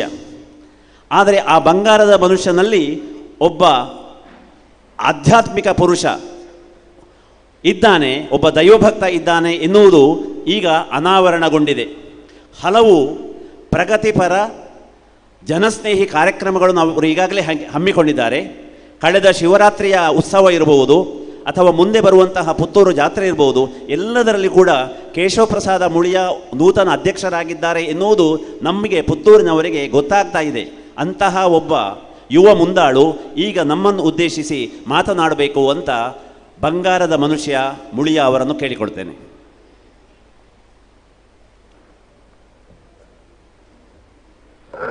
ಶ್ರೀಮಾಲಿಂಗೇಶ್ವರಾಯ ನಮಃ. ಅಜ್ಞಾನತಿಮಿರಾಂಧಸ್ಯ ಜ್ಞಾನಾಂಜನಶಲಾಕೆಯ ಚಕ್ಷುರ್ಮೀಲಿತಂ ಯೇನ ತಸ್ಮೈ ಶ್ರೀ ಗುರುವೇ ನಮಃ. ಶ್ರೀಗುರು ಶ್ರೀ ಗಣಪತಿಗೆ ನಮಸ್ಕರಿಸುತ್ತಾ ಸತ್ಯಶಾಂತ ಪ್ರತಿಷ್ಠಾನದ ಈ ಒಂದು ವಿಶೇಷ ಕಾರ್ಯಕ್ರಮ ಭಗವದ್ಗೀತಾ ವಿಶ್ವವೈಭವ ಕಾರ್ಯಕ್ರಮದ ಸಮಾರೋಪ ಸಮಾರಂಭದಲ್ಲಿ ವೇದಿಕೆಯಲ್ಲಿ ಉಪಸ್ಥಿತರಿರುವಂತಹ ಎಲ್ಲ ಗಣ್ಯರೇ, ಶಾಂತ ಪ್ರತಿಷ್ಠಾನದ ರವಿ ಕುಂಟಿನಿಯವರೇ, ಶಾಂತ ಕುಂಟಿನಿಯವರೇ, ಹಾಗೆ ಸಾಹಿತ್ಯ ಕೃಷಿಯಲ್ಲಿ ಸಾಹಿತ್ಯ ಸೇವೆಯಲ್ಲಿ ತಮ್ಮನ್ನು ತಾವು ತೊಡಗಿಸಿಕೊಂಡು ಈ ಸಾಹಿತ್ಯ ಕೃಷಿಯ ಮೂಲಕ ದೇಶವನ್ನು ಕಟ್ಟುವಂತಹ ರೀತಿಯಲ್ಲಿ ತೊಡಗಿಸಿಕೊಂಡು ಇಲ್ಲಿ ಇವತ್ತು ಈ ಒಂದು ಕಾರ್ಯಕ್ರಮವನ್ನು ಚೆಂದ ಕಾಣಿಸಿಕೊಡಲಿಕ್ಕೆ ವಿವಿಧ ಕಡೆಯಿಂದ ಬಂದಂತಹ ಎಲ್ಲ ಸಾಹಿತ್ಯ ಪ್ರೇಮಿಗಳೇ. ರವಿ ಕುಂಟಿನಿ ಮತ್ತು ಶಾಂತ ಕುಂಟಿನಿಯವರು ಈಗಾಗಲೇ ಅವರು ಹೇಳಿದಾಗೆ ನಮ್ಮ ಪರಿಚಯ ಇವತ್ತು ನಿನ್ನೆಯದಲ್ಲ. ಶಾಂತ ಕುಂಟಿನಿಯವರ ತಂದೆಯೇ ನಮ್ಮ ಆತ್ಮೀಯರು. ಆ ಸಂದರ್ಭದಿಂದ ಆನಂತರ ಕುಂಟಿನಿಯವರ ಕೈ ಚಳಕದಲ್ಲಿ ನಾವು ಬಹಳಷ್ಟು ಕಾರ್ಯಕ್ರಮಗಳನ್ನು ಮಾಡಿದಂಥವರು. ಒಳ್ಳೆಯ ಆಹಾರ, ಒಳ್ಳೆಯ ತಿಂಡಿ ತಿನಿಸುಗಳನ್ನು ನಮಗೆಲ್ಲ ನಮ್ಮ ಕಾರ್ಯಕ್ರಮಗಳಲ್ಲಿ ಉಣಬಡಿಸಿದವರು. ಅಂಥದ್ದೇ ಸಾಹಿತ್ಯ ಕೃಷಿಯಲ್ಲಿ ಸಾಹಿತ್ಯವನ್ನು ಒಡಮಡಿಸ್ತಾ ಇರುವವರು ಶಾಂತ ಕೊಂಡಿನಿಯವರು. ಈ ಒಂದು ಕಾರ್ಯಕ್ರಮದ ಮೂಲಕ ವಿವಿಧ ಜನರನ್ನು ಒಟ್ಟು ಸೇರಿಸ್ತಾ ಇದ್ದಾರೆ. ಈ ಸಂದರ್ಭದಲ್ಲಿ ನಾನೊಂದು ಮಾತನ್ನು ಉಲ್ಲೇಖ ಮಾಡಲಿಕ್ಕೆ ಇಚ್ಛೆಪಡುವುದೇನು ಏನಂತ ಹೇಳಿದರೆ, ಭಾರತದ ವಿಶೇಷತೆ ಅಂತೇಳಿ ಹೇಳಿದರೆ ಈ ಸಾಹಿತ್ಯ ಮತ್ತು ಈ ರೀತಿಯ ನಮ್ಮ ಸಾಂಸ್ಕೃತಿಕ ವಿಚಾರಗಳು ಬೇರೆಲ್ಲೂ ನಮಗೆ ಕಾಣಲಿಕ್ಕೆ ಸಿಗದಿದ್ದಂಥ ವಿಚಾರ ಅಂತ ಹೇಳಿದರೆ ಈ ಸಾಹಿತ್ಯ ಮತ್ತು ಸಾಂಸ್ಕೃತಿಕ ವಿವಿಧತೆಯಲ್ಲಿ ಏಕತೆ ಬರುವಂತಹ ವಿಚಾರ. ಈ ಒಂದು ನಮ್ಮ ದೇಶದ ವಿಶೇಷತೆಯನ್ನು ಇನ್ನೂ ಹೆಚ್ಚು ಮಾಡಲಿಕ್ಕೆ ಮಾಡುವಂತಹ ಈ ಕಾರ್ಯಕ್ರಮ, ಈಗ ಅವರೊಬ್ಬರಾಗಿ ಇದ್ದುಕೊಂಡು ಕೂಡ ಈ ಒಂದು ಕಾರ್ಯಕ್ರಮವನ್ನು ಮಾಡ್ತಾ ಇದ್ದಾರೆ. ಮುಂದೆ ಇಂಥವರು ಹಲವು ಜನ ಬರಲಿ, ಈ ಸಾಹಿತ್ಯ ಕಾರ್ಯಕ್ರಮಗಳು ಇನ್ನಷ್ಟು ಮೂಡಿ ಬರಲಿ ಅಂತೇಳಿ ಆಶಿಸ್ತಾ, ನಮ್ಮ ಮಹಾಲಿಂಗೇಶ್ವರ ದೇವಸ್ಥಾನದ ವತಿಯಿಂದ ಧಾರ್ಮಿಕ ಶಿಕ್ಷಣ, ಸಾಹಿತ್ಯ ವಿಷಯದಲ್ಲಿ ಸೇರಿಕೊಳ್ಳುವಂಥ ಕೆಲಸಗಳನ್ನು ಕೂಡ ನಾವು ಇತ್ತೀಚೆಗೆ ಮಾಡಿದ್ದೇವೆ. ಕಳೆದ ವರ್ಷ 3 ದಿವಸದ ಪುಸ್ತಕ ಮೇಳ ಕಾರ್ಯಕ್ರಮವನ್ನು ಮಹಾಲಿಂಗೇಶ್ವರ ಮಹಾಲಿಂಗೇಶ್ವರ ದೇವಸ್ಥಾನದ ಸಹಯೋಗದಲ್ಲಿ ಕಾರ್ಯಕ್ರಮವನ್ನು 3 ದಿವಸ ಐತಪ್ ನಾಯಕರ ಒಂದು ಲೀಡರ್ಶಿಪ್ನಲ್ಲಿ ಹಮ್ಮಿಕೊಂಡಿದ್ದೆವು. ಈಗ ನಮ್ಮವರೇ ಆದ ನಮ್ಮ ಸ್ನೇಹಿತರಾದ ಉಮೇಶ್ ನಾಯಕರವರು ನಮ್ಮೊಂದಿಗಿದ್ದಾರೆ. ಒಂದಷ್ಟು ವಿಚಾರಗಳನ್ನು ಈಗ ಕೂಡ ಅವರು ಪ್ರಸ್ತಾಪ ಮಾಡಿದರು. ಖಂಡಿತವಾಗಿ ನಾವು ಸಾಹಿತ್ಯ ಕೃಷಿಯಲ್ಲಿ ನಿಮ್ಮೊಂದಿಗಿದ್ದೇವೆ. ಯಾಕೆಂತೇಳಿದರೆ ಕನ್ನಡದ ಪ್ರಥಮ ಗದ್ಯ ಕಾವ್ಯ ಆದಂತಹ ಸೊಬಗಿನ ಬಳ್ಳಿ ಅದನ್ನು ಬರೆದವರು ಮುಳಿಯ ತಿಮ್ಮಪ್ಪಯ್ಯನವರು, ನನ್ನ ತಂದೆಯ ಅಜ್ಜ. ಹಾಗೆ ಪ್ರಥಮ ಕವಯತ್ರಿ ಮುಳಿಯ ಮೂಕಾಂಬಿಕಾ ಅಮ್ಮನವರು. ಅವರು ನನ್ನ ತಂದೆಯ ಅಜ್ಜಿ. ಹಾಗೆ ಈ ಎಲ್ಲ ಒಂದು ಬ್ಯಾಕ್ಗ್ರೌಂಡ್ ಇರೋದರಿಂದ ಸಾಹಿತ್ಯ ಸೇವೆಯಲ್ಲಿ ನಮ್ಮನ್ನು ಸಾಧ್ಯವಾದಷ್ಟು ತೊಡಗಿಸಿಕೊಳ್ತೇವೆ. ಮಹಾಲಿಂಗೇಶ್ವರ ದೇವಸ್ಥಾನದಲ್ಲಿ ಯಾಕೆಂದರೆ ಏನು ಹೇಳಿದ್ರೆ, ದೇವಸ್ಥಾನ ಅಂತ ಹೇಳುವಂಥದ್ದು ಹಿಂದೆ ಒಂದು ಕಾಲದಲ್ಲಿ ಧಾರ್ಮಿಕದೊಟ್ಟಿಗೆ ಸಾಮಾಜಿಕ ಶ್ರದ್ಧಾ ಸಾಮಾಜಿಕ ಕೇಂದ್ರವಾಗಿದ್ದಂಥದ್ದು. ಕಾಲಾಂತರದಲ್ಲಿ ಬ್ರಿಟಿಷರ ನಂತರ ಅವರು ನಮ್ಮನ್ನು ಒಡಿಬೇಕಿದ್ರೆ ಅಥವಾ ಆಳಬೇಕಿದ್ರೆ ದೇವಸ್ಥಾನದಿಂದ ಚಿಂತನೆಯನ್ನು ಸಮಾಜವನ್ನು ದೂರ ಮಾಡಿದರೆ ಆಡಲಿಕ್ಕೆ ಸಾಧ್ಯ ಆಗ್ತದೆ ಅಂತ ಹೇಳೋದಕ್ಕೋಸ್ಕರ ಧರ್ಮ ಬೇರೆ, ಸಂಸ್ಕೃತಿ ಬೇರೆ ಅಥವಾ ಸಾಹಿತ್ಯ ಬೇರೆ ಅಂತ ಹೇಳೋದನ್ನು ಮಾಡಿದರು. ಆದರೆ ಅದು ಒಟ್ಟು ಸೇರಿದರೆ ಖಂಡಿತವಾಗಿ ನಮ್ಮ ದೇಶ ಇನ್ನಷ್ಟು ವಿಶ್ವಗುರು ಆಗಲಿಕ್ಕೆ ಸಾಧ್ಯ ಆಗ್ತದೆ ಅಂತ ಹೇಳೋದನ್ನು ಹೇಳ್ತಾ, ಇಲ್ಲಿ ಇರುವಂಥ ಎಲ್ಲ ಹಿರಿಯರು, ಗಣ್ಯರು ಅವರೆಲ್ಲ, ಹರಿಕೃಷ್ಣ ಪುನರೂರವರು ಹಿರಿಯರು ಎಲ್ಲರೂ ಮಾಡಿದಂತಹ ಈ ಒಂದು ಕಾರ್ಯಕ್ರಮ ಸೇರಿದಂಥ ಇವತ್ತು ಕಾರ್ಯಕ್ರಮ ನಮ್ಮ ಧಾರ್ಮಿಕ ದತ್ತಿಯಲ್ಲಿ ನಮ್ಮ ಜೊತೆಯಲ್ಲಿರುವವರಿದ್ದಾರೆ. ಸೊ ಅವರೆಲ್ಲರೂ ಸೇರಿಕೊಂಡು ನಾವು ಇಂದು ಕಾರ್ಯಕ್ರಮವನ್ನು ಇನ್ನೂ ಮುಂದೆ ಚೆನ್ನಾಗಿ ಕೊಂಡೋಗುವಂತ ಹೇಳ್ತಾ, ಸತ್ಯ ಹಾಗೂ ರವಿ ಕುಂಟಿನಿಯವರಿಗೆ ಮತ್ತು ಶಾಂತ ಕುಂಟಿನಿಯವರಿಗೆ ಈ ಕಾರ್ಯಕ್ರಮದಲ್ಲಿ ಶುಭ ಹಾರೈಸುತ್ತಾ, ಜಾತ್ರೆ ಜಸ್ಟ್ ಇನ್ನು ಮುಂದೆ ಇದೆ, ಕೆಲವೇ ದಿವಸಗಳಲ್ಲಿದೆ. ಅದರ ತಯಾರಿ ಕೆಲವು ಸಭೆಗಳು ಈಗ ನಡೆಸಲಿಕ್ಕಿರೋದರಿಂದ ನಾನು ಸ್ವಲ್ಪ ಮುಂದೆ ಹೋಗಬೇಕಾಗ್ತದೆ. ಅದಕ್ಕೋಸ್ಕರ ತಮ್ಮೆಲ್ಲರ ಕ್ಷಮೆ ಕೇಳುತ್ತಾ ಈ ಕಾರ್ಯಕ್ರಮ ಮತ್ತೊಮ್ಮೆ ಶುಭ ಹಾರೈಸುತ್ತಾ ನನ್ನ 2 ಮಾತುಗಳು ಮುಗಿಸ್ತೇನೆ. ವಂದನೆಗಳು. ಪುತ್ತೂರು ಜಾತ್ರೆಗೆ ಒಂದು ಹೊಸ ಆಯಾಮವನ್ನು ಕೊಡ್ತಾ ಇದ್ದಾರೆ ಮುಳಿಯರ ನೇತೃತ್ವದಲ್ಲಿ. ಜಾತ್ರೆಯಲ್ಲಿ ಸಂತೆ ಹಾಕುವಂಥ ಪ್ರತಿಯೊಬ್ಬನಿಗೂ ಒಂದು ಐಡೆಂಟಿಟಿ ಕಾರ್ಡು, ಅವರಿಗೊಂದು ನೇಮಕಾತಿ ಆದೇಶ, ಎಲ್ಲ ಪ್ರತಿಯೊಂದು ಕೂಡ ಅತ್ಯಂತ ಅಚ್ಚುಕಟ್ಟಾಗಿ ನಮ್ಮ ಹಿಂದುತ್ವದ ಭಾವನೆ ಏನುಂಟೋ ಅದಕ್ಕೆ ಅನುಗುಣವಾಗಿ ಶ್ರೀಯುತ ಮುಳಿಯರು ಮಾಡ್ತಾ ಇದ್ದಾರೆ. ಅವರಿಗೆ ಅಭಿನಂದನೆಗಳು. ಅವರನ್ನು ನಾವೀಗ ಬೀಳ್ಕೊಡ್ತಾ ಇದ್ದೇವೆ. ಧನ್ಯವಾದಗಳು. ಮೊನ್ನೆ ಶಿವರಾತ್ರಿ ಉತ್ಸವದಲ್ಲಿ ಅಷ್ಟಾವಧಾನ ಸೇವೆ, ಮಹಾಲಿಂಗೇಶ್ವರ ದೇವರು ವಸಂತ ಕಟ್ಟೆಯಲ್ಲಿ ಕುಳಿತಾಗ ಅವರ ಎದುರು ಅಷ್ಟಾವಧಾನ ಸೇವೆಯನ್ನು ಕೂಡ ಆರಂಭಿಸಿದಂತಹ ಕೀರ್ತಿಗೆ ಶ್ರೀಯುತ ಮುಳಿಯರು ಪಾತ್ರ ಆಗ್ತಾರೆ. ನಾಡ್ದು ಕೂಡ ಜಾತ್ರೆಯಲ್ಲಿ ಅಷ್ಟಾವಧಾನ ಸೇವೆ ಇದೆ. ಮಾತ್ರವಲ್ಲ, ಸಾಹಿತ್ಯ ಸಂಸ್ಕೃತಿಕ ಸಂಬಂಧಪಟ್ಟಂತಹ ವಿವಿಧ ಚಟುವಟಿಕೆಗಳನ್ನು ಅವರು ಹಮ್ಮಿಕೊಂಡಿದ್ದಾರೆ. ಅವರಿಗೆ ಈ ಕಾರ್ಯದಲ್ಲಿ ತೊಡಗಿಸಿಕೊಳ್ಳುವುದಕ್ಕೆ ಆ ಭಗವಂತ ಸರ್ವ ರೀತಿಯ ಸಾಮರ್ಥ್ಯವನ್ನು ಕೊಡಲಿ ಅಂತ ನಿಮ್ಮೆಲ್ಲ ಪರವಾಗಿ ಪ್ರಾರ್ಥಿಸ್ತಾ, ಮುಂದೆ ಯುಗ ಪುರುಷ ಎನ್ನುವುದು ನಮಗೆಲ್ಲ ಯಕ್ಷಗಾನ ಪ್ರಿಯರಿಗೆ ತುಂಬ ಅಚ್ಚುಮೆಚ್ಚಾದ ಹೆಸರು ಅಂತ ಕಾಣ್ತದೆ. ಸ್ವಾಮೀಜಿ ಬರ್ತಾ ಇದ್ದಾರೆ ಅಂತ ಕಾಣ್ತದೆ. ಅವರನ್ನು ಸ್ವಾಗತಿಸೋಣ.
ಸತ್ಯಶಾಂತ ಪ್ರತಿಷ್ಠಾನ ರಿಜಿಸ್ಟರ್ಡ್ 257 ಉಪ್ಪಿನಂಗಡಿ ಭಗವದ್ಗೀತಾ ವಿಶ್ವವೈಭವ ಹಾಗೂ ಪ್ರಶಸ್ತಿ ಪ್ರದಾನ ಸಮಾರೋಪ ಸಮಾರಂಭ. ಈ ಕಾರ್ಯಕ್ರಮಕ್ಕೆ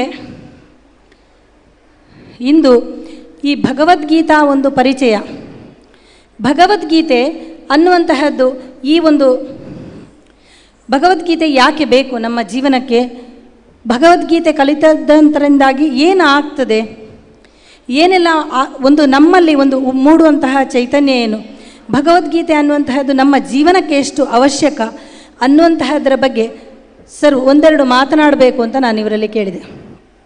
ಆಗ ಪ್ರೀತಿಯಿಂದ ಒಪ್ಪಿಕೊಂಡ್ರು, ಆಯಿತು ನಾನು ಬರ್ತೇನೆ ಅಂತ ಹೇಳಿ.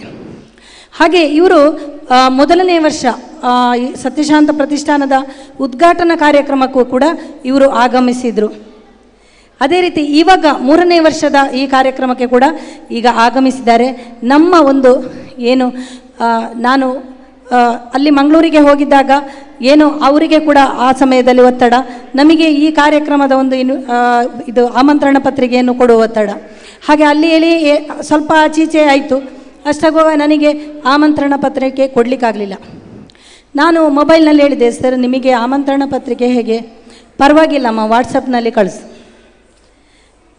ಯಾಕಂದರೆ ಈ ಥರ ನಮಗೆ ಕಾರ್ಯಕ್ರಮ ಮಾಡುವಾಗ ಇವರ ಇದು ಉದಾರತನ, ಇಂತಹ ಉದಾರತನ ತೋರಿದಂತಹ ಕಟೀಲಿನ ಶ್ರೀ ಕಮಲಾದೇವಿ ಪ್ರಸಾದ ಅಸ್ರಣ್ಣ ಆನುವಂಶಿಕ ಅರ್ಚಕರು ಶ್ರೀ ಕ್ಷೇತ್ರ ಕಟೀಲ ಇವರು ಇಂದು ಈ ಕಾರ್ಯಕ್ರಮಕ್ಕೆ ಆಗಮಿಸಿದ್ದಾರೆ. ಇವರಿಗೆ ನಮ್ಮ ಸತ್ಯಶಾಂತ ಪ್ರತಿಷ್ಠಾನದ ಸಂಸ್ಥೆಯಿಂದ ಸುಸ್ವಾಗತ. ಇವರಿಗೆ ಸೌರಭ ಕುಂಟಿನಿ ಇವರು ವೀಳ್ಯದೆಲೆ ಅಡಿಕೆಯನ್ನು ನೀಡಬೇಕು ಅಂತ ಕೇಳಿಕೊಳ್ತಾ ಇದ್ದೀವಿ.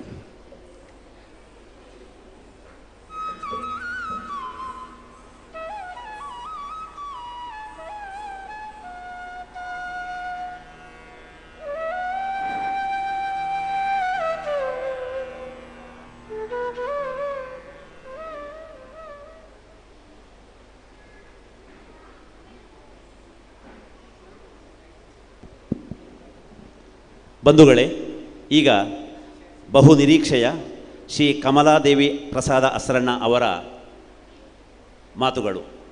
ನಾವೆಲ್ಲ ಅವರ ಮತ್ತೆ ಹಾಗಾದರೆ ನಾನು ಈಗಾಗಲೇ ನಿಮ್ಮ ಆಗಮನಕ್ಕಿಂತ 1 ಸೆಕೆಂಡ್ ಮೊದಲು ಹೇಳಿದ್ದೆ, ಉದ್ಘೋಷಣೆ ಮಾಡಿದ್ದೆ. ಯುಗಪುರುಷ ಅಂತ ಹೇಳುವಾಗ ನನಗೆ ಚರ್ಮವಾದ್ಯ ಕೇಳಿದಾಗ ನೀವು ಬಂದಿರಿ ಅಂತ ಗೊತ್ತಾಯಿತು. ಹಾಗೆ ನಾನು ಅಲ್ಲಿಗೆ ನಿಲ್ಲಿಸಿದೆ. ಈಗ ಭುವನಾಭಿರಾಮ ಉಡುಪ, ಯುಗಪುರುಷ ಖ್ಯಾತಿಯ ಭುವನಾಭಿರಾಮ ಉಡುಪ ಅವರು ನಮ್ಮನ್ನು ಉದ್ದೇಶಿಸಿ ಮಾತಾಡಬೇಕಂತ ಕೇಳ್ತಿದ್ದೆ. ಸತ್ಯಶಾಂತ ಪ್ರತಿಷ್ಠಾನ ಶಾಂತ ಸಭಾಭವನದಲ್ಲಿ ನಡೆಯುವಂಥ ಭಗವದ್ಗೀತಾ ವಿಶ್ವ ವೈಭವ ಹಾಗೂ ಪ್ರಶಸ್ತಿ ಪ್ರದಾನ ಸಮಾರೋಪ ಸಮಾರಂಭದ ಸಂದರ್ಭ ವೇದಿಕೆಯವರ ಪೂಜಾ ಆಸರಣರವರೇ, ಹರಿಕೃಷ್ಣ ಪುನರೂರವರೇ, ಅರ್ತಿಗಜ್ಜವರೇ, ನಮ್ಮ ಪುತ್ತೂರು ತಾಲೂಕು ಸಾಹಿತ್ಯ ಪರಿಷತ್ನ ಅಧ್ಯಕ್ಷರೇ, ಪ್ರದೀಪ್ರವರೇ, ಇಂದು ಸನ್ಮಾನಗೊಳ್ಳಲಿರುವಂಥ ಎಲ್ಲ ಗಣ್ಯರೇ ಸೇರಿರುವಂಥ ಬಂಧುಗಳೇ, ಆದಿತ್ಯವಾರದ ದಿವಸ ಈ ಹೊತ್ತಲ್ಲಿ ಕೂಡ ಇಷ್ಟು ಮಂದಿಯನ್ನು ಸೇರಿಸುವಂಥ ಒಂದು ಒಳ್ಳೆಯ ಕಾರ್ಯಕ್ರಮದಲ್ಲಿ ನೀವೆಲ್ಲ ಒಟ್ಟು ಸೇರುವಂಥ ಕಾರ್ಯಕ್ರಮವನ್ನು ಶಾಂತಾರವರಿಲ್ಲಿ ಮಾಡಿದ್ದು ನಮಗೆಲ್ಲರಿಗೂ ಸಂತೋಷ ಉಂಟು ಮಾಡುವಂಥ ಕಾರ್ಯಕ್ರಮವಾಗಿ ಮೂಡಿದೆ ಅಂತೇಳಿ ಸಂತೋಷ ಪಡ್ತಾ ಇದ್ದೇನೆ. ಯಾಕಂತೇಳಿದ್ರೆ ನಾವು ಈಗಾಗಲೇ ಕೂತ್ಕೊಂಡು ಮಾತಾಡೋದು, ಜನ ಸೇರಿಸುವಂಥದ್ದು ಭಾಳ ಕಷ್ಟ. ಕಾರ್ಯಕ್ರಮ ಎಷ್ಟೋ ಮಾಡ್ಬೋದು, ಆದರೆ ಜನ ಸೇರಿಸುವಂಥದ್ದು ಭಾಳ ಕಷ್ಟ. ಎಲ್ಲರೂ ಟಿ ವಿಯ ಮುಂದೆ ಬೇರೆ ಬೇರೆ ಸೀರಿಯಲ್ ಮತ್ತೊಂದು ಇನ್ನೊಂದು ನೋಡೋದ್ರಲ್ಲಿ ಉತ್ಸುಕರಾಗಿದ್ದಾರೆ ಹೊರತು ಸಾಹಿತ್ಯ ಕಾರ್ಯಕ್ರಮವಾಗಲಿ, ಕವಿಗೋಷ್ಠಿಗಳು ಇಂಥ ಕಾರ್ಯಕ್ರಮ ಸೇರುವುದೇ ಭಾಳ ಕಡಿಮೆ. ಆದರೂ ಕೂಡ ಆದಿತ್ಯವಾರ ದಿವಸ ಈ ಸಾಯಂಕಾಲ ಸಂದರ್ಭದಲ್ಲಿ ಇಂತಹ ಕಾರ್ಯಕ್ರಮ ಭಾಳ ಒಳ್ಳೆಯ ರೀತಿಯಲ್ಲಿ ನಡೆಯುತ್ತೆ ಅಂತ ಹೇಳಿಕೆ ಭಾಳ ಸಂತೋಷ ಆಗ್ತಾ ಉಂಟು. ಶಾಂತ ಹಾಗೂ ರವಿ ಕುಂಟಿನಿಯವರು ಕಳೆದ 3 ವರ್ಷಗಳಿಂದ ಈ ಪ್ರತಿಷ್ಠಾನವನ್ನು ಆರಂಭಿಸಿ ಈಗಾಗಲೇ ಹೇಳಿದಂತೆ ಪೂಜಾ ಆಸರಣರು, ಹರಿಕೃಷ್ಣ ಪುನರು ಈ ಕಾರ್ಯಕ್ರಮ ನಿರಂತರವಾಗಿ ಬರ್ತಾ ಇದ್ದಾರೆ ಅಂತೇಳಿ ಹೇಳಿದರು. ಕಾರ್ಯಕ್ರಮ ಮಾಡ್ಬೋದು, ಕವಿಗಳನ್ನು ಸೇರಿಸ್ಬೇಕು. ಕವಿಗಳು ತುಂಬ ಜನ ಬರೆಯುವವರಿದ್ದಾರೆ, ಕವಿತೆ ಬರೆಯುವವರಿದ್ದಾರೆ, ಕಥೆಗಾರರಿದ್ದಾರೆ, ಸಾಹಿತಿಗಳಿದ್ದಾರೆ, ತುಂಬ ಜನ ಇದ್ದಾರೆ. ಆದರೆ ಒಟ್ಟು ಸೇರಿಸುವಂತಹ ಕಾರ್ಯಕ್ರಮ ಯಾರು ಮಾಡಬೇಕು? ಸಂಘಟಕರು ಮಾಡಬೇಕು. ಅವರಲ್ಲಿದ್ದಂಥ ಯಾವ ಒಂದು ಬರೆಯುವಂಥ ಕವನ ಇರ್ಬೋದು ಅಥವಾ ಸಾಹಿತ್ಯದ ಯಾವುದೇ ರೀತಿಯ ಕೃಷಿ ಇರ್ಬೋದು, ಬೆಳಕಿಗೆ ಬರಬೇಕಾದ್ರೆ ಇಂತಹ ಸಂಘಟಕರಿದ್ದರೆ ಮಾತ್ರ ಸಾಹಿತ್ಯದ ಒಂದು ಕ್ಷೇತ್ರದ ಆ ಒಂದು ಅವರ ಬೆಳವಣಿಗೆ ಖಂಡಿತವಾಗಿ ಆಗ್ತದೆ. ಮಾತ್ರವಲ್ಲದೆ ಸಮಾಜದಲ್ಲಿ ಬೇರೆ ಬೇರೆ ರೀತಿಯಲ್ಲಿ ಸೇವೆ ಸಲ್ಲಿಸುವಂಥ ವ್ಯಕ್ತಿಗಳಿದ್ದಾರೆ. ಆ ವ್ಯಕ್ತಿಗಳು ಕೂಡ ಅವರು ಒಂದು ವೇದಿಕೆ ಬರಬೇಕಾದ್ರೆ ಅವರಿಗೆ ಗೌರವ ಸಿಗಬೇಕಾದ್ರೆ ಇಂಥ ಸಂಘಟನೆಗಳು ಒಳ್ಳೆಯ ರೀತಿಯ ಕಾರ್ಯಕ್ರಮ ಮಾಡಿದರೆ ಮಾತ್ರ ಹಲವು ಜನಕ್ಕೆ ಅವರ ಪ್ರತಿಭೆಗಳನ್ನು ಗುರುತಿಸಿದಾಗ್ತದೆ, ಅವರನ್ನು ಗೌರವಿಸಿದಾಗಂತೆ ಆಗ್ತದೆ ಅಂತ ಹೇಳಲಿಕ್ಕೆ ನಾನು ಭಾಳ ಇಷ್ಟಪಡ್ತಾ ಇದ್ದೇನೆ. ವೇದಿಕೆಯಲ್ಲಿ ಮತ್ತಷ್ಟು ಗಣ್ಯರಿದ್ದಾರೆ, ಅವರು ಮಾತಾಡಲಿಕ್ಕೆ ಆರ್ಥಿಕಜ್ಜೆ ಅಂತ ಪುಣ್ಯಾತ್ಮರಿದ್ದಾರೆ. ನಾನು ಕೆಲವು ಸಲ ಎಣಿಸೋದುಂಟು, ನಮ್ಮ ಯುಗಪುರುಷ ಪತ್ರಿಕೆಯವರಿಗೆ ಹೋಗ್ತಾ ಉಂಟು. ಎಲ್ಲಿವರೆಗೆ ಅಂತ ಹೇಳಿದರೆ ಇಂತಹ ಬರಹ ಇಂತಹ ಇದರಲ್ಲಿ ನಿಮ್ಮ ಪತ್ರಿಕೆಯಲ್ಲಿ ಬಂದಿದೆ. ಒಬ್ಬರು ಪುಣ್ಯಾತ್ಮರು ಒಂದು ಕವನವನ್ನು ಬರೆದು ಕಳಿಸಿದರು. ನಾನು ಆ ಕವನವನ್ನು ಪ್ರಕಟಿಸಿದೆ. ಅವರು ಬರೋಡದಲ್ಲಿರುವವರು. ನಾನು ಎಣಿಸಿದೆ ಇದು ನಮ್ಮಲ್ಲಿ ಪ್ರಥಮವಾಗಿ ಪ್ರಕಟವಾಗುವುದು ಅಂತೇಳಿ. ಆದರೆ ಆ ಪುಣ್ಯಾತ್ಮ ಉಡುಪುರ ಈ ಕೃತಿ ಕವನ ಯಾವುದುಂಟು ಇಂತಹ ಪತ್ರಿಕೆಯಲ್ಲಿ ಇಂತಹ ಪುಟದಲ್ಲಿ ಬಂದಿದೆ, ದಯವಿಟ್ಟು ನಿಮ್ಮ ಬರಹಗಾರರಿಗೆ ತಿಳಿಸಿ ಅಂತ ಹೇಳಿದಂತಹ ಮಾತನ್ನು ಹೇಳಿದವರು ಶ್ರೀಯುತ ಅರ್ತಿಕಜ್ಜೆಯವರು. ಕೂಡಲೇ ಅವರಿಗೆ ಆ ವಿಷಯವನ್ನು ತಿಳಿಸಿದೆವು. ಅರ್ತಿಕಜ್ಜರಂಥ ಪುಣ್ಯಾತ್ಮರು ನಮ್ಮ ಜೊತೆ ಇರುವಾಗ ಹರಿಕೃಷ್ಣ ಪುನೂರಂಥವರು ಸಾಹಿತ್ಯ ಪರಿಷತ್ತಿನ ನಮ್ಮ ರಾಜ್ಯದ ಒಬ್ಬ ಅಧ್ಯಕ್ಷನಾಗಿದ್ದುಕೊಂಡು ನಮ್ಮ ಜಿಲ್ಲೆಯವರಾಗಿದ್ದುಕೊಂಡು ಸಾಹಿತ್ಯದ ಯಾವುದೇ ಒಂದು ರೀತಿಯ ಪ್ರಕಟಣೆ ಇರ್ಬೋದು, ಮಾತ್ರವಲ್ಲದೆ ಯಾವುದೇ ಒಂದು ಪುಡಿಗಾಸನ್ನು ಕೂಡ ತೆಗೊಳ್ಳದೆ ಸಿಗುವಂಥ ಭತ್ತ ಇರ್ಬೋದು, ಮತ್ತೊಂದು ಇರ್ಬೋದು, ಇನ್ನೊಂದು ಯಾವುದನ್ನು ತೆಗೊಳ್ಳದೆ ಸಾಹಿತ್ಯದ ದತ್ತಿನಿಧಿಗಳನ್ನು ಸ್ಥಾಪಿಸಿ ಬೇರೆ ಬೇರೆ ರೀತಿಗಳನ್ನು ಕಾರ್ಯಕ್ರಮವನ್ನು ಏರ್ಪಡಿಸಿ ಕೇವಲ ಏರ್ಪಡಿಸುವುದು ಮಾತ್ರವಲ್ಲ ತನ್ನಿಂದ ಆದಷ್ಟು ಸಹಕಾರ ನೀಡಿದಂಥ ಪುಣ್ಯಾತ್ಮ ಹರಿಕೃಷ್ಣ ಪುನೂರವರು ನಮ್ಮ ಜೊತೆಯಲ್ಲಿದ್ದಾರೆ. ಮಾತ್ರ ಪೂಜ್ಯರಾದ ಆಸರಣರವರು ಕಟೀಲ್ನಂಥ ಆ ಒಂದು ಕ್ಷೇತ್ರದಲ್ಲಿ ದೇವತಾ ಕಾರ್ಯವನ್ನು ನಿರಂತರವಾಗಿ ಮಾಡಿ ನಮ್ಮ ಜೊತೆಗೆ ಇಂದು ನಮ್ಮನ್ನೆಲ್ಲ ಹರಸಲಿದ್ದಾರೆ. ಅಂಥ ಪುಣ್ಯಾತ್ಮ ಇರುವಾಗ ನಿಮ್ಮ ಈ ಸತ್ಯಶಾಂತ ಪ್ರತಿಷ್ಠಾನ ಖಂಡಿತವಾಗಿಯೂ ಮುಂದಕ್ಕೆ ಒಳ್ಳೆಯ ರೀತಿಯ ಕಾರ್ಯಕ್ರಮ ನಿರಂತರ ಮಾಡುವಂಥ ಆ ಶಕ್ತಿ ನಿಮಗೆ ದೇವರು ಕರುಣಿಸಲಿ. ಎಷ್ಟೋ ಮಂದಿ ಕವಿಗಳಿಗೆ ಸಾಹಿತಿಗಳಿಗೆ ಅವಕಾಶ ಸಿಗಲಿ, ಪ್ರತಿಭೆಗಳಿಗೆ ಗೌರವ ಮಾಡುವಂಥ ಒಂದು ಒಳ್ಳೆಯ ಅವಕಾಶ ನಿಮಗೆಲ್ಲರಿಗೂ ಸಿಗಲಿ ಅಂತೇಳಿ ಶುಭ ಹಾರೈಸಿದ ನಾನು ಎರಡು ಮಾತನ್ನು ಮುಗಿಸ್ತೇನೆ. ಜೈ ಹಿಂದ್, ಜೈ ಕರ್ನಾಟಕ.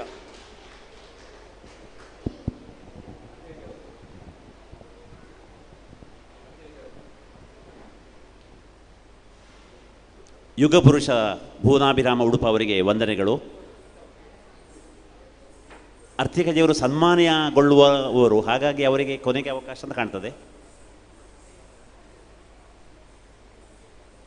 ಮುಂದೆ ನಾವು ಸ್ವಾಮಿಗಳ ಮಾತನ್ನು ಕೇಳುವುದಕ್ಕಿಂತ ಮುಂಚಿತವಾಗಿ ಸ್ವಾಮಿಗಳು ಬರ್ತಾ ಇದ್ದಾರೆ, ಅವರು ದಾರಿಯಲ್ಲಿದ್ದಾರೆ. ಇನ್ನೊಂದು ಅರ್ಧ ಮುಕ್ಕಾಲು ಗಂಟೆಯಲ್ಲಿ ನಮ್ಮೊಂದಿಗೆ ಸೇರಿಕೊಳ್ತಾರೆ. ಹಾಗಾಗಿ ನಾವು ನಮ್ಮ ಇವತ್ತಿನ ಪ್ರಧಾನ ವಿಚಾರ ಭಗವದ್ಗೀತೆಯ ಬಗ್ಗೆ ಪೂರ್ವಾಹ್ನದಲ್ಲಿ ನಾವು ಒಂದು ಒಳ್ಳೆಯ ಉಪನ್ಯಾಸ ಕೇಳಿದ್ದೇವೆ. ಈಗ ಮತ್ತೊಮ್ಮೆ ಕಟೀಲು ದೇವಿಯ ಸೇವೆ ಸಲ್ಲಿಸುತ್ತಿರುವಂತಹ ಶ್ರೀ ಕಮಲಾದೇವಿ ಪ್ರಸಾದ ಅಸರಣ ಅವರು ಆನುವಂಶಿಕ ಅರ್ಚಕರು, ಶ್ರೀ ಕ್ಷೇತ್ರ ಕಟೀಲು ನಮ್ಮ ದಕ್ಷಿಣ ಕನ್ನಡ ಜಿಲ್ಲೆಯ ಒಂದು ಅತ್ಯಂತ ಪ್ರಸಿದ್ಧವಾದ ಆರಾಧ್ಯ ಕೇಂದ್ರ. ಈಗ ನಮ್ಮನ್ನು ಉದ್ದೇಶಿಸಿ ಶ್ರೀ ಕಮಲಾದೇವಿ ಪ್ರಸಾದ ಅಸರಣ ಅವರು ಮಾತನಾಡಬೇಕು ಅಂತ ಕೇಳಿಕೊಳ್ತೇನೆ.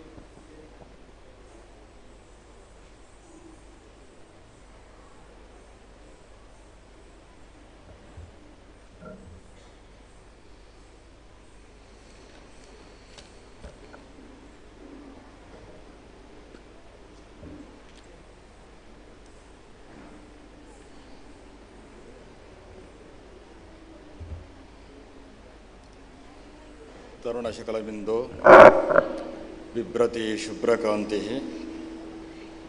ಕುಚಭರ ನಮಿತಾಂಗಿ ಸನ್ನಿಷಣ್ಣ ನಿಶಾಬ್ದೆ ನಿಜಕರ ಕಮಲೋದ್ಯತ್ ಲೇಖನಿ ಪುಸ್ತಕಶ್ರೀ ಸಕಲ ವಿಭವ ಸಿದ್ಧ್ಯೈ ಪಾತು ವಾಗ್ದೇವತಾನಃ ಭವತಿ ಯದನುಭಾವಾತ್ ಏಡಮುಕೋಪಿ ವಾಗ್ಮಿ ಜಡಮತಿರಪಿ ಜಂತುಃ ಜಾಯತೆ ಪ್ರಾಜ್ಞಮೂಲಿಃ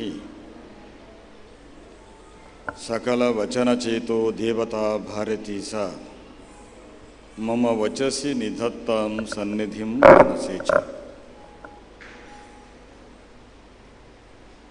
ನಮ್ಮ ಆರಾಧ್ಯ ದೇವರಾದಂತಹ ಕಟೀಲು ದುರ್ಗಾಪರಮೇಶ್ವರಿಯ ವಂದಿಸುತ್ತಾ ಈ ಉಪ್ಪಿನಂಗಡಿ ಪರಿಸರದ ಎಲ್ಲ ಆ ಮಹಾಲಿಂಗೇಶ್ವರನಿಗೆ ಎಲ್ಲ ದೇವರುಗಳಿಗೆಲ್ಲ ನಮಿಸುತ್ತಾ ವೇದಿಕೆಯಲ್ಲಿ ಆಸೀನರಾಗಿರತಕ್ಕಂತಹ ಎಲ್ಲ ಗಣ್ಯರೇ, ಎದುರುಗಡೆ ಇರತಕ್ಕಂಥ ನನ್ನ ಆಧ್ಯಾತ್ಮ ಬಂಧುಗಳೇ,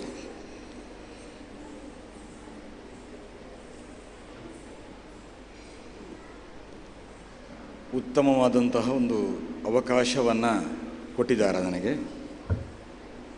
ಎಲ್ಲ ಕಡೆ ನಾವು ಹೋಗುವಂಥದ್ದು ಆಶೀರ್ವಚನಕ್ಕಾಗಿ, ಆಶೀರ್ವಚನ ಆಸರಣ್ಣರು ಅಂತ. ಆದರೆ ಇವತ್ತು ಅದು ಭಿನ್ನವಾದಂತಹ ಒಂದು, ಯಾಕಂದರೆ ಭಗವದ್ಗೀತೆಯ ಪರಿಚಯ ಎಂಬಂತಹ ವಿಷಯದಲ್ಲಿ ಮಾತಾಡಲಿಕ್ಕೆ ನನ್ನನ್ನು ಕರೆದಿದ್ದಾರೆ.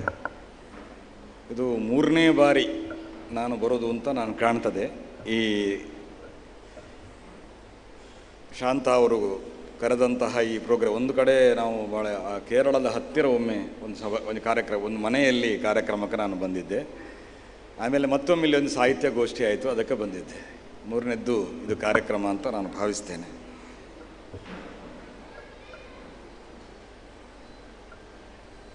ದಾಸರು ಒಂದು ಮಾತು ಹೇಳಿದರು, ರಾಮಕೃಷ್ಣರು ಮನೆಗೆ ಬಂದರು ಬಾಗಿಲ ತೆರೆಯಿರಿ ಅಂತ. ಯಾಕೆ ರಾಮಕೃಷ್ಣರು ಬೇರೆ ಅವತಾರಗಳ ಹೆಸರನ್ನು ಹೇಳದೆ ರಾಮಕೃಷ್ಣರ ಬಗ್ಗೆ ಮಾತ್ರ ಯಾಕೆ ಹೇಳ್ತಾರೆ ಅಂತಂದರೆ, ಜನಮಾನಸದ ಹತ್ತಿರ, ಸಮಾಜದ ಹತ್ತಿರ ಬಂದಂತಹ 2 ವಿಶಿಷ್ಟ ಅವತಾರಗಳೆಂದರೆ ರಾಮ ಮತ್ತು ಕೃಷ್ಣ. ಜನರ ಹತ್ತಿರ ಬಂದಂತಹ ದೇವರ ಹತ್ತಿರ ಬಹಳ ಎಲ್ರಿಗೂ ಅತ್ಯಂತ ವಿಶಿಷ್ಟವಾದಂತಹ ಒಂದು ಭಾವ ಇರುತ್ತದೆ. ಹಾಗಾಗಿ ರಾಮಾವತಾರ ಮತ್ತು ಕೃಷ್ಣಾವತಾರದ ಬಗ್ಗೆ ನಮಗೆ ಇವತ್ತಿಗೂ ಕೂಡ ಜನಮಾನಸದಲ್ಲಿ ಆ ದೇವರ ಬಗ್ಗೆ ಬಹಳವಾದಂತಹ ವೈಶಿಷ್ಟ್ಯವನ್ನು ನಾವು ಕಾಣ್ತೇವೆ.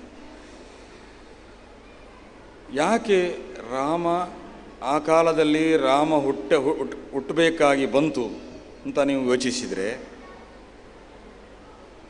ರಾಮನ ಪೂರ್ವದ ಇತಿಹಾಸಗಳನ್ನು ತೆಗೆದು ದೊಡ್ಡ ದೊಡ್ಡ ರಾಜರು ಬಂದರು ಅಂತ ಹೇಳ್ತಾರೆ. ರಘು, ಅಜ, ದಿಲೀಪ ಮೊದಲಾದಂಥ ಅನೇಕ ರಾಜರು ಸೂರ್ಯವಂಶದಲ್ಲಿ ಆಳಿದರು, ದೊಡ್ಡ ದೊಡ್ಡ ಕೀರ್ತಿ. ಅದರಿಂದಾಗಿ ರಘುವಂಶ ಅಂತ ಹೆಸರು ಗಳಿಸಿತು ಅಂತ. ಆದರೆ ಆ ರಾಮನ ಅವರ ಕಾಲದಲ್ಲಿ ರಾವಣನ ಅಟ್ಟಹಾಸವನ್ನು ತೆಗಿಲಿಕ್ಕೆ ಯಾವ ರಾಜರಿಂದಲೂ ಆಗಲಿಲ್ಲ, ಅಥವಾ ಅದಕ್ಕೆ ಪ್ರಯತ್ನವೇ ಮಾಡಲಿಲ್ಲ. ರಾಮನ ತಂದೆಯಾದರೂ ದಶರಥ ಇದ್ದ. ಆ ಸಂದರ್ಭ 10 ದಿಕ್ಕುಗಳಿಗೆ ರಥವನ್ನು ಕಳಿಸಿ ದೇವಾಸುರ ಸಂಗ್ರಾಮದಲ್ಲಿ ಭಾಗವಹಿಸಿದ್ದ ಅಂತ ಹೇಳ್ತಾರೆ. ರಾವಣ ಆಗಲೂ ಇದ್ದ, ಅವನ ಅಸ್ತಿತ್ವವೂ ಇತ್ತು. ಕೇವಲ ಲಂಕೆಯಲ್ಲಿ ಮಾತ್ರ ರಾವಣ ಅಸ್ತಿತ್ವ ಉಂಟು ಅಂತ ಮಾತ್ರ ಅಲ್ಲ, ನಮ್ಮ ಭಾರತವನ್ನು ವ್ಯಾಪಿಸಿತ್ತು.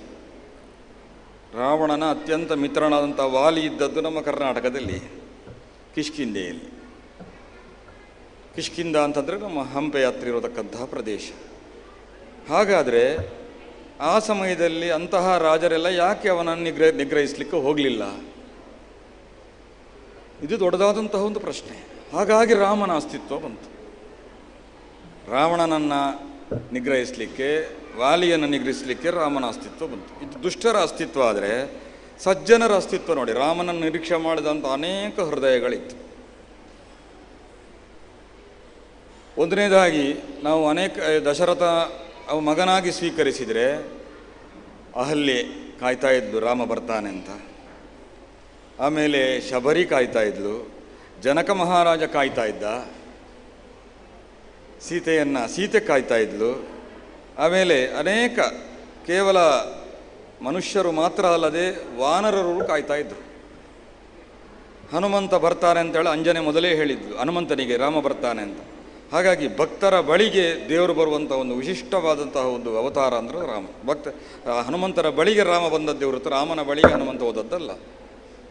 ಈ ರೀತಿಯಾಗಿ ಪ್ರತಿಯೊಬ್ಬರ ಹತ್ತಿರವೂ ಹೋಗಿ ಅವರನ್ನು ಜಾಗೃತಿಗೊಳಿಸಿದಂತಹ ಒಂದು ಕೀರ್ತಿ ಇದ್ದಿರೋದು ರಾಮನಿಗೆ ಅಂತ ನಾವು ಪ್ರಪ್ರಥಮವಾದಂತಹ ಅವತಾರ. ಜನರ ಹತ್ತಿರ ಬಂದು ಇರತಕ್ಕಂಥದ್ದು. ವಾನರರಂದರೆ ಮಂಗಗಳು ಅಂತ ಅರ್ಥ ಅಲ್ಲ, ಜನರು. ವನ ನರರೇ ವಾನರರಾದದ್ದು. ಅವರಲ್ಲಿ ಒಂದು ದುಷ್ಟವಾದಂಥ ಆಚಾರ ಇತ್ತು. ಅದನ್ನು ಸರಿಪಡಿಸ್ಲಿಕ್ಕೋಸ್ಕರ ರಾಮ ಅದನ್ನೆಲ್ಲ ಸರಿಪಡಿಸುತ್ತಾ ಲಂಕೆಗೆ ಬಂದ. ಲಂಕೆಯಲ್ಲಿ ಆ ರಾಕ್ಷಸಾಧಿಪತ್ಯವನ್ನು ದೂರೀಕರಿಸಿ, ಆ ರಾಕ್ಷಸತ್ವವನ್ನು ದೂರೀಕರಿಸಿ ರಾಕ್ಷಸರನ್ನು ಹಾಗೆ ಉಳಿಸಿದ ವಿಭೀಷಣ ಅಂತವರನ್ನು ಪ್ರತಿಷ್ಠಾಪಿಸಿ ಬಂದ. ಕೊನೆಗೆ ರಾಮ ರಾಜ್ಯ ಹೇಗೆ ಇರಬೇಕು ಅಂತ ಲೋಕಕ್ಕೆ ತೋರಿಸಿಕೊಟ್ಟ. ಇವತ್ತಿಗೂ ಕೂಡ ರಾಮರಾಜ್ಯ ಅಂತ. ಆಗ ರಾಜಾರಾಮನಾಗಿ ಬೆಳೆದದ್ದು ಅವನ ನಡೆ ನಮಗೆ ಇವತ್ತಿಗೂ ಕೂಡ ಆದರ್ಶ ಅಂತ. ಯಾಕಂದರೆ ರಾಮಾದರ್ಶ ಇವತ್ತಿಗೂ ಕೂಡ ನಮಗೆ ಆದರ್ಶ. ನಮಗೆ ಭಾರತಕ್ಕೆ ಒಂದು ಆದರ್ಶ ಅಂತಿದ್ರೆ ಅದು ರಾಮನ ಆದರ್ಶ ಅಂತ. ಆದರ್ಶವೇ ಇಂಗ್ಲೀಷಲ್ಲಿ ಅಡ್ರೆಸ್ ಅಂತ ಆದದ್ದು. ಆದರ್ಶ ಅಡ್ರೆಸ್ ಭಾರತಕ್ಕೆ ಅದನ್ನು ಇಂಗ್ಲೀಷಲ್ಲಿ ಅಡ್ರೆಸ್ ಅಂದರೆ ವಿಳಾಸಕ್ಕೆ ಬಳಸಿಕೊಂಡ್ರು. ನಮ್ಮ ಭಾರತದ ವಿಳಾಸ ಅಂದರೂ ರಾಮನ ವ್ಯಕ್ತಿತ್ವವೇ ಭಾರತದ ವಿಳಾಸ ಅಂತ ನಾವು ಹೇಳ್ಬೋದು. ಅಂತಹ ಉತ್ತಮವಾದಂತಹ ಒಂದು ನಡೆಯನ್ನು ಇವತ್ತಿಗೂ ಕೂಡ ರಾಮನ ನಡೆ ಅಂತಲೇ ಜೀವನದಲ್ಲಿ ರಾಮನ ನಡೆ ಒಂದು ವೈವಾಹಿಕ ಜೀವನದಲ್ಲಿ ಹೇಗಿರಬೇಕು, ರಾಜನಾಗಿ ಹೇಗಿರಬೇಕು ಎಂಬುದನ್ನು ತೋರಿಸಿಕೊಟ್ಟವ ರಾಮ. ಆಮೇಲೆ ಕೃಷ್ಣನ ಅಸ್ತಿತ್ವ. ಈಗ ನೋಡಿ, ಕೃಷ್ಣ ಅವತಾರ ಆಗಿ ಬರಬೇಕಿದ್ರೆ ಯಾಕೆ ಕೃಷ್ಣ ಅವತಾರ ಆಗಿ ಬರಬೇಕು? ಆ ಕಾಲದಲ್ಲಿ ಚಂದ್ರವಂಶ ಬಹಳ ಬೆಳೆದು ನಿಂತದ್ದು. ಭೀಷ್ಮರಂತಹ ದೊಡ್ಡದಾದ ಯಾರನ್ನೂ ಎದುರಿಸತಕ್ಕಂತಹ ಭೀಷ್ಮರಂತಹ ಯೋಧರಿದ್ದರು. ಆದರೆ ಅವರಿರುವಾಗಲೇ ನರಕಾಸುರ, ಜರಾಸಂಧ, ಕಂಸ, ಬಕಾಸುರ ಮೊದಲಾದ ಅನೇಕ ದುಷ್ಟರಿದ್ದರೂ ಕೂಡ ಅವರು ಯಾರನ್ನು ನಿಗ್ರಹಿಸಲಿಕ್ಕೆ ಹೋಗಲಿಲ್ಲ. ಭೀಷ್ಮರಲ್ಲಿ ಸಾಮರ್ಥ್ಯ ಇರಲಿಲ್ವೋ? ಯಾಕೆ ನರಕಾಸುರ ಅಷ್ಟೂ ಜನರನ್ನು, ನರಕಾಸುರ ಹೆಣ್ಣು ಮಕ್ಕಳನ್ನು ಅವ ಬಂಧನದಲ್ಲಿರುವಾಗ ಯಾಕೆ ನರಕಾಸುರನ್ನು ಭೀಷ್ಮರು ನಿಗ್ರಹಿಸಲಿಕ್ಕೆ ಹೋಗಲಿಲ್ಲ? ಭೀಷ್ಮರು ಅತಿ ದೊಡ್ಡ ಯೋಧ ಅಂತ ಹೇಳಿದ್ದಾರೆ. ದೇವಲೋಕದಲ್ಲಿ ಕಲಿತು ಬಂದಂತಹ ದೊಡ್ಡ ಯೋಧರು ಅಂತ ಹೋಗಲಿಲ್ಲ. ನರಕಾಸುರನ ಹಾಗೆ ಇದ್ದ. ಜರಾಸಂಧ ಅನೇಕ ರಾಜರನ್ನು ಸೆರೆಮನೆಯಲ್ಲಿ ಬಂಧಿಸಿ ಅವರನ್ನು ನಾಳ್ದು ನರಮೇಧ ಮಾಡಲಿಕ್ಕೆ ಹೊರಡುವುದು ಅಂತ ಅವನ ತೀರ್ಮಾನ ಇತ್ತು. ಅವರನ್ನು ನಿಗ್ರಹಿಸಿಲ್ಲ. ಕಂಸ ದೊಡ್ಡದಾದಂತಹ ಗೋಹಂತಕವ, ಆ ಕಾಲದ ದೊಡ್ಡ ಗೋಹಂತಕ ಕಂಸ. ಅಂತಹ ಕಂಸನನ್ನು ನಿಗ್ರಹಿಸಲಿಕ್ಕೂ ಹೋಗಲಿಲ್ಲ. ಆಗ ಕೃಷ್ಣನ ಅವಶ್ಯಕತೆ ಬಿತ್ತು. ಕೃಷ್ಣ ಬಂದ ಕೂಡಲೇ ಗೋವುಗಳನ್ನು ರಕ್ಷಿಸಬೇಕು ಅಂತ ಪ್ರಪ್ರಥಮವಾಗಿ ಸೆರೆಮನೆಯಿಂದ ಹೊರಟದ್ದವ ಗೋವುಗಳ ಬಳಿಗೆ, ಗೋಪಾಲಕರ ಬಳಿಗೆ. ಗೋಪಾಲಕರು ಅಂತ ಹೇಳಲಿಲ್ಲ, ಆಗ ದನ ಕಾಯುವವರು ಅಂತ ಇಷ್ಟೇ ಇದ್ದದ್ದು ಹೆಸರು, ಗೋಪಾಲಕ ಅಂತ ಹೆಸರೇ ಇರಲಿಲ್ಲ. ಗೋಪಾಲಕ, ಗೋವುಗಳು ಅಂತ ಹೆಸರು ಬಂದದ್ದು. ಆಮೇಲೆ ಅವರ ಆ ರೀತಿಯಾದಂಥ ಉತ್ತಮವಾದಂತಹ ಹೆಸರು ಬಂದದ್ದೇ ಅವು ಹೋದ ಮೇಲೆ. ಭಾಗವತದಲ್ಲಿ ಬಹಳವಾಗಿ ವರ್ಣನೆ ಮಾಡ್ತಾರೆ ಕೃಷ್ಣನ ವ್ಯಕ್ತಿತ್ವವನ್ನು. ಆ ಸಂದರ್ಭದಲ್ಲಿ ಆ ಗೋಪಾಲಕರೊಳಗಿರತಕ್ಕಂತಹ ಅವನ ಸ್ನೇಹ ಯಾವ ರೀತಿ ಇತ್ತು ಅಂತ. ವ್ರಜ ಎಂಬುದು ಹೆಸರಿತ್ತಂತೆ ಮೊದಲು, ನಂದಗೋಕುಲ ಅಂತ ಹೆಸರಿರಲಿಲ್ಲ, ವ್ರಜ ಅಂತ ಇತ್ತು ಆ ಜಾಗಕ್ಕೆ. ನಂದಗೋಕುಲ ಅಂತ ಹೆಸರಾದದ್ದು ಕೃಷ್ಣ ಹೋದ ಮೇಲೆ. ನಂದನಿಗೂ ಯಾವ ಸ್ಥಾನಮಾನವೂ ಇರಲಿಲ್ಲ. ಅವೊಬ್ಬ ಗೋಪಾಲಕರ ಒಡೆಯ ಆದರೂ ಕೂಡ ಅವನಿಗೆ ಸ್ಥಾನಮಾನ ಇರಲಿಲ್ಲ. ಕೃಷ್ಣನಿಂದಾಗಿ ಅವರಿಗೆ ಸ್ಥಾನಮಾನ ಬಂತು. ಈ ರೀತಿಯಾಗಿ ಅಂಥವರ ನಿಗ್ರಹಿಸಲಿಕ್ಕಾಗಿ ಕೃಷ್ಣ ಹೊರಟ. ಕೇವಲ ಕೃಷ್ಣ ರಾಜನಾಗಿ ಇರದೆ, ರಾಜನಾಗಿ ಅವು ಇರಲೇ ಇಲ್ಲ, ರಾಜನಾಗಿ ಏನು ಮಾಡಬೇಕು ಅದನ್ನೆಲ್ಲ ಮಾಡಿದ್ದಾನೆ. ಹಾಗಾಗಿ ಆ ಕಾಲದಲ್ಲಿ ಕೃಷ್ಣನು ಆ ದುಷ್ಟರ ನಿಗ್ರಹದೊಂದಿಗೆ ಅವು ಸಾಧಿಸಿದ ಅತ್ಯಂತ ದೊಡ್ಡದಾದಂತಹ ಸಾಧನೆ ಅಂದರೆ ಅದು ಅರ್ಜುನನಿಗೆ ಮಾಡಿದ ಉಪದೇಶ. ಹಾಗಾಗಿ ನಮ್ಮ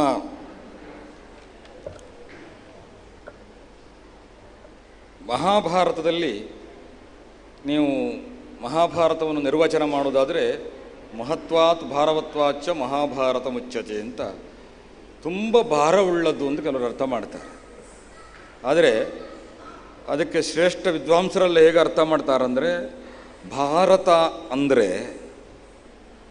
ಬಾ ಅಂದರೆ ಜ್ಞಾನ, ಭಾ ಅಂದರೆ ಜ್ಞಾನ, ಪ್ರಭೆ ಅಂದರೆ ಜ್ಞಾನ ಬಂದದ್ದು ಭಾ ದೀಪ್ತವು ಅಂತ ಧಾತು.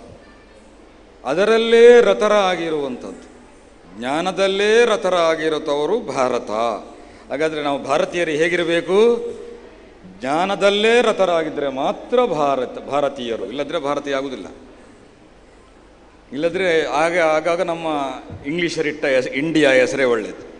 ನಾವು ಭಾರತೀಯರು ಅಂತ ನಾವು ಹೇಳಿಕೊಳ್ಬೇಕಿದ್ರೆ ಯಾವತ್ತೂ ನಮ್ಮಲ್ಲಿ ಜ್ಞಾನ ಶೂನ್ಯತ್ವ ಬಂದರೆ ನಮಗೆ ಭಾರತೀಯರು ಅಂತ ಹೆಸರು ಬರುವುದೇ ಇಲ್ಲ. ಹಾಗಾಗಿ ಜ್ಞಾನದಲ್ಲೇ ರಥವಾದದ್ದು ಭಾರತ. ಅಂತಹ ಜ್ಞಾನವನ್ನೇ ಕೊಡ್ತಕ್ಕಂಥ ಅತ್ಯಂತ ಶ್ರೇಷ್ಠವಾದ ಗ್ರಂಥ ಆದ್ದರಿಂದ ಮಹಾಭಾರತ.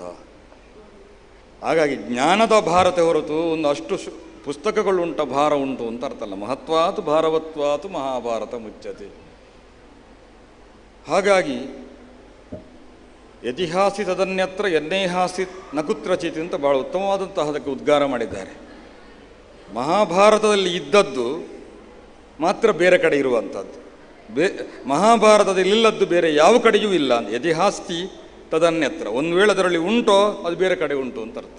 ಪ್ರತಿಯೊಬ್ಬರು ಕೂಡ ಯಾವ ಕವಿಗಳೇ ಆಗಲಿ, ಕಾಳಿದಾಸ ಮೊದಲನೇ ಯಾವ ಕವಿಗಳೇ ಆಗಲಿ ಮಹಾಭಾರತದ ಅದನ್ನು ಆಧಾರ ಇಟ್ಟುಕೊಂಡೇ ತನ್ನ ಕಥೆಯನ್ನು ವೃದ್ಧಿ ಮಾಡಿದ್ದು.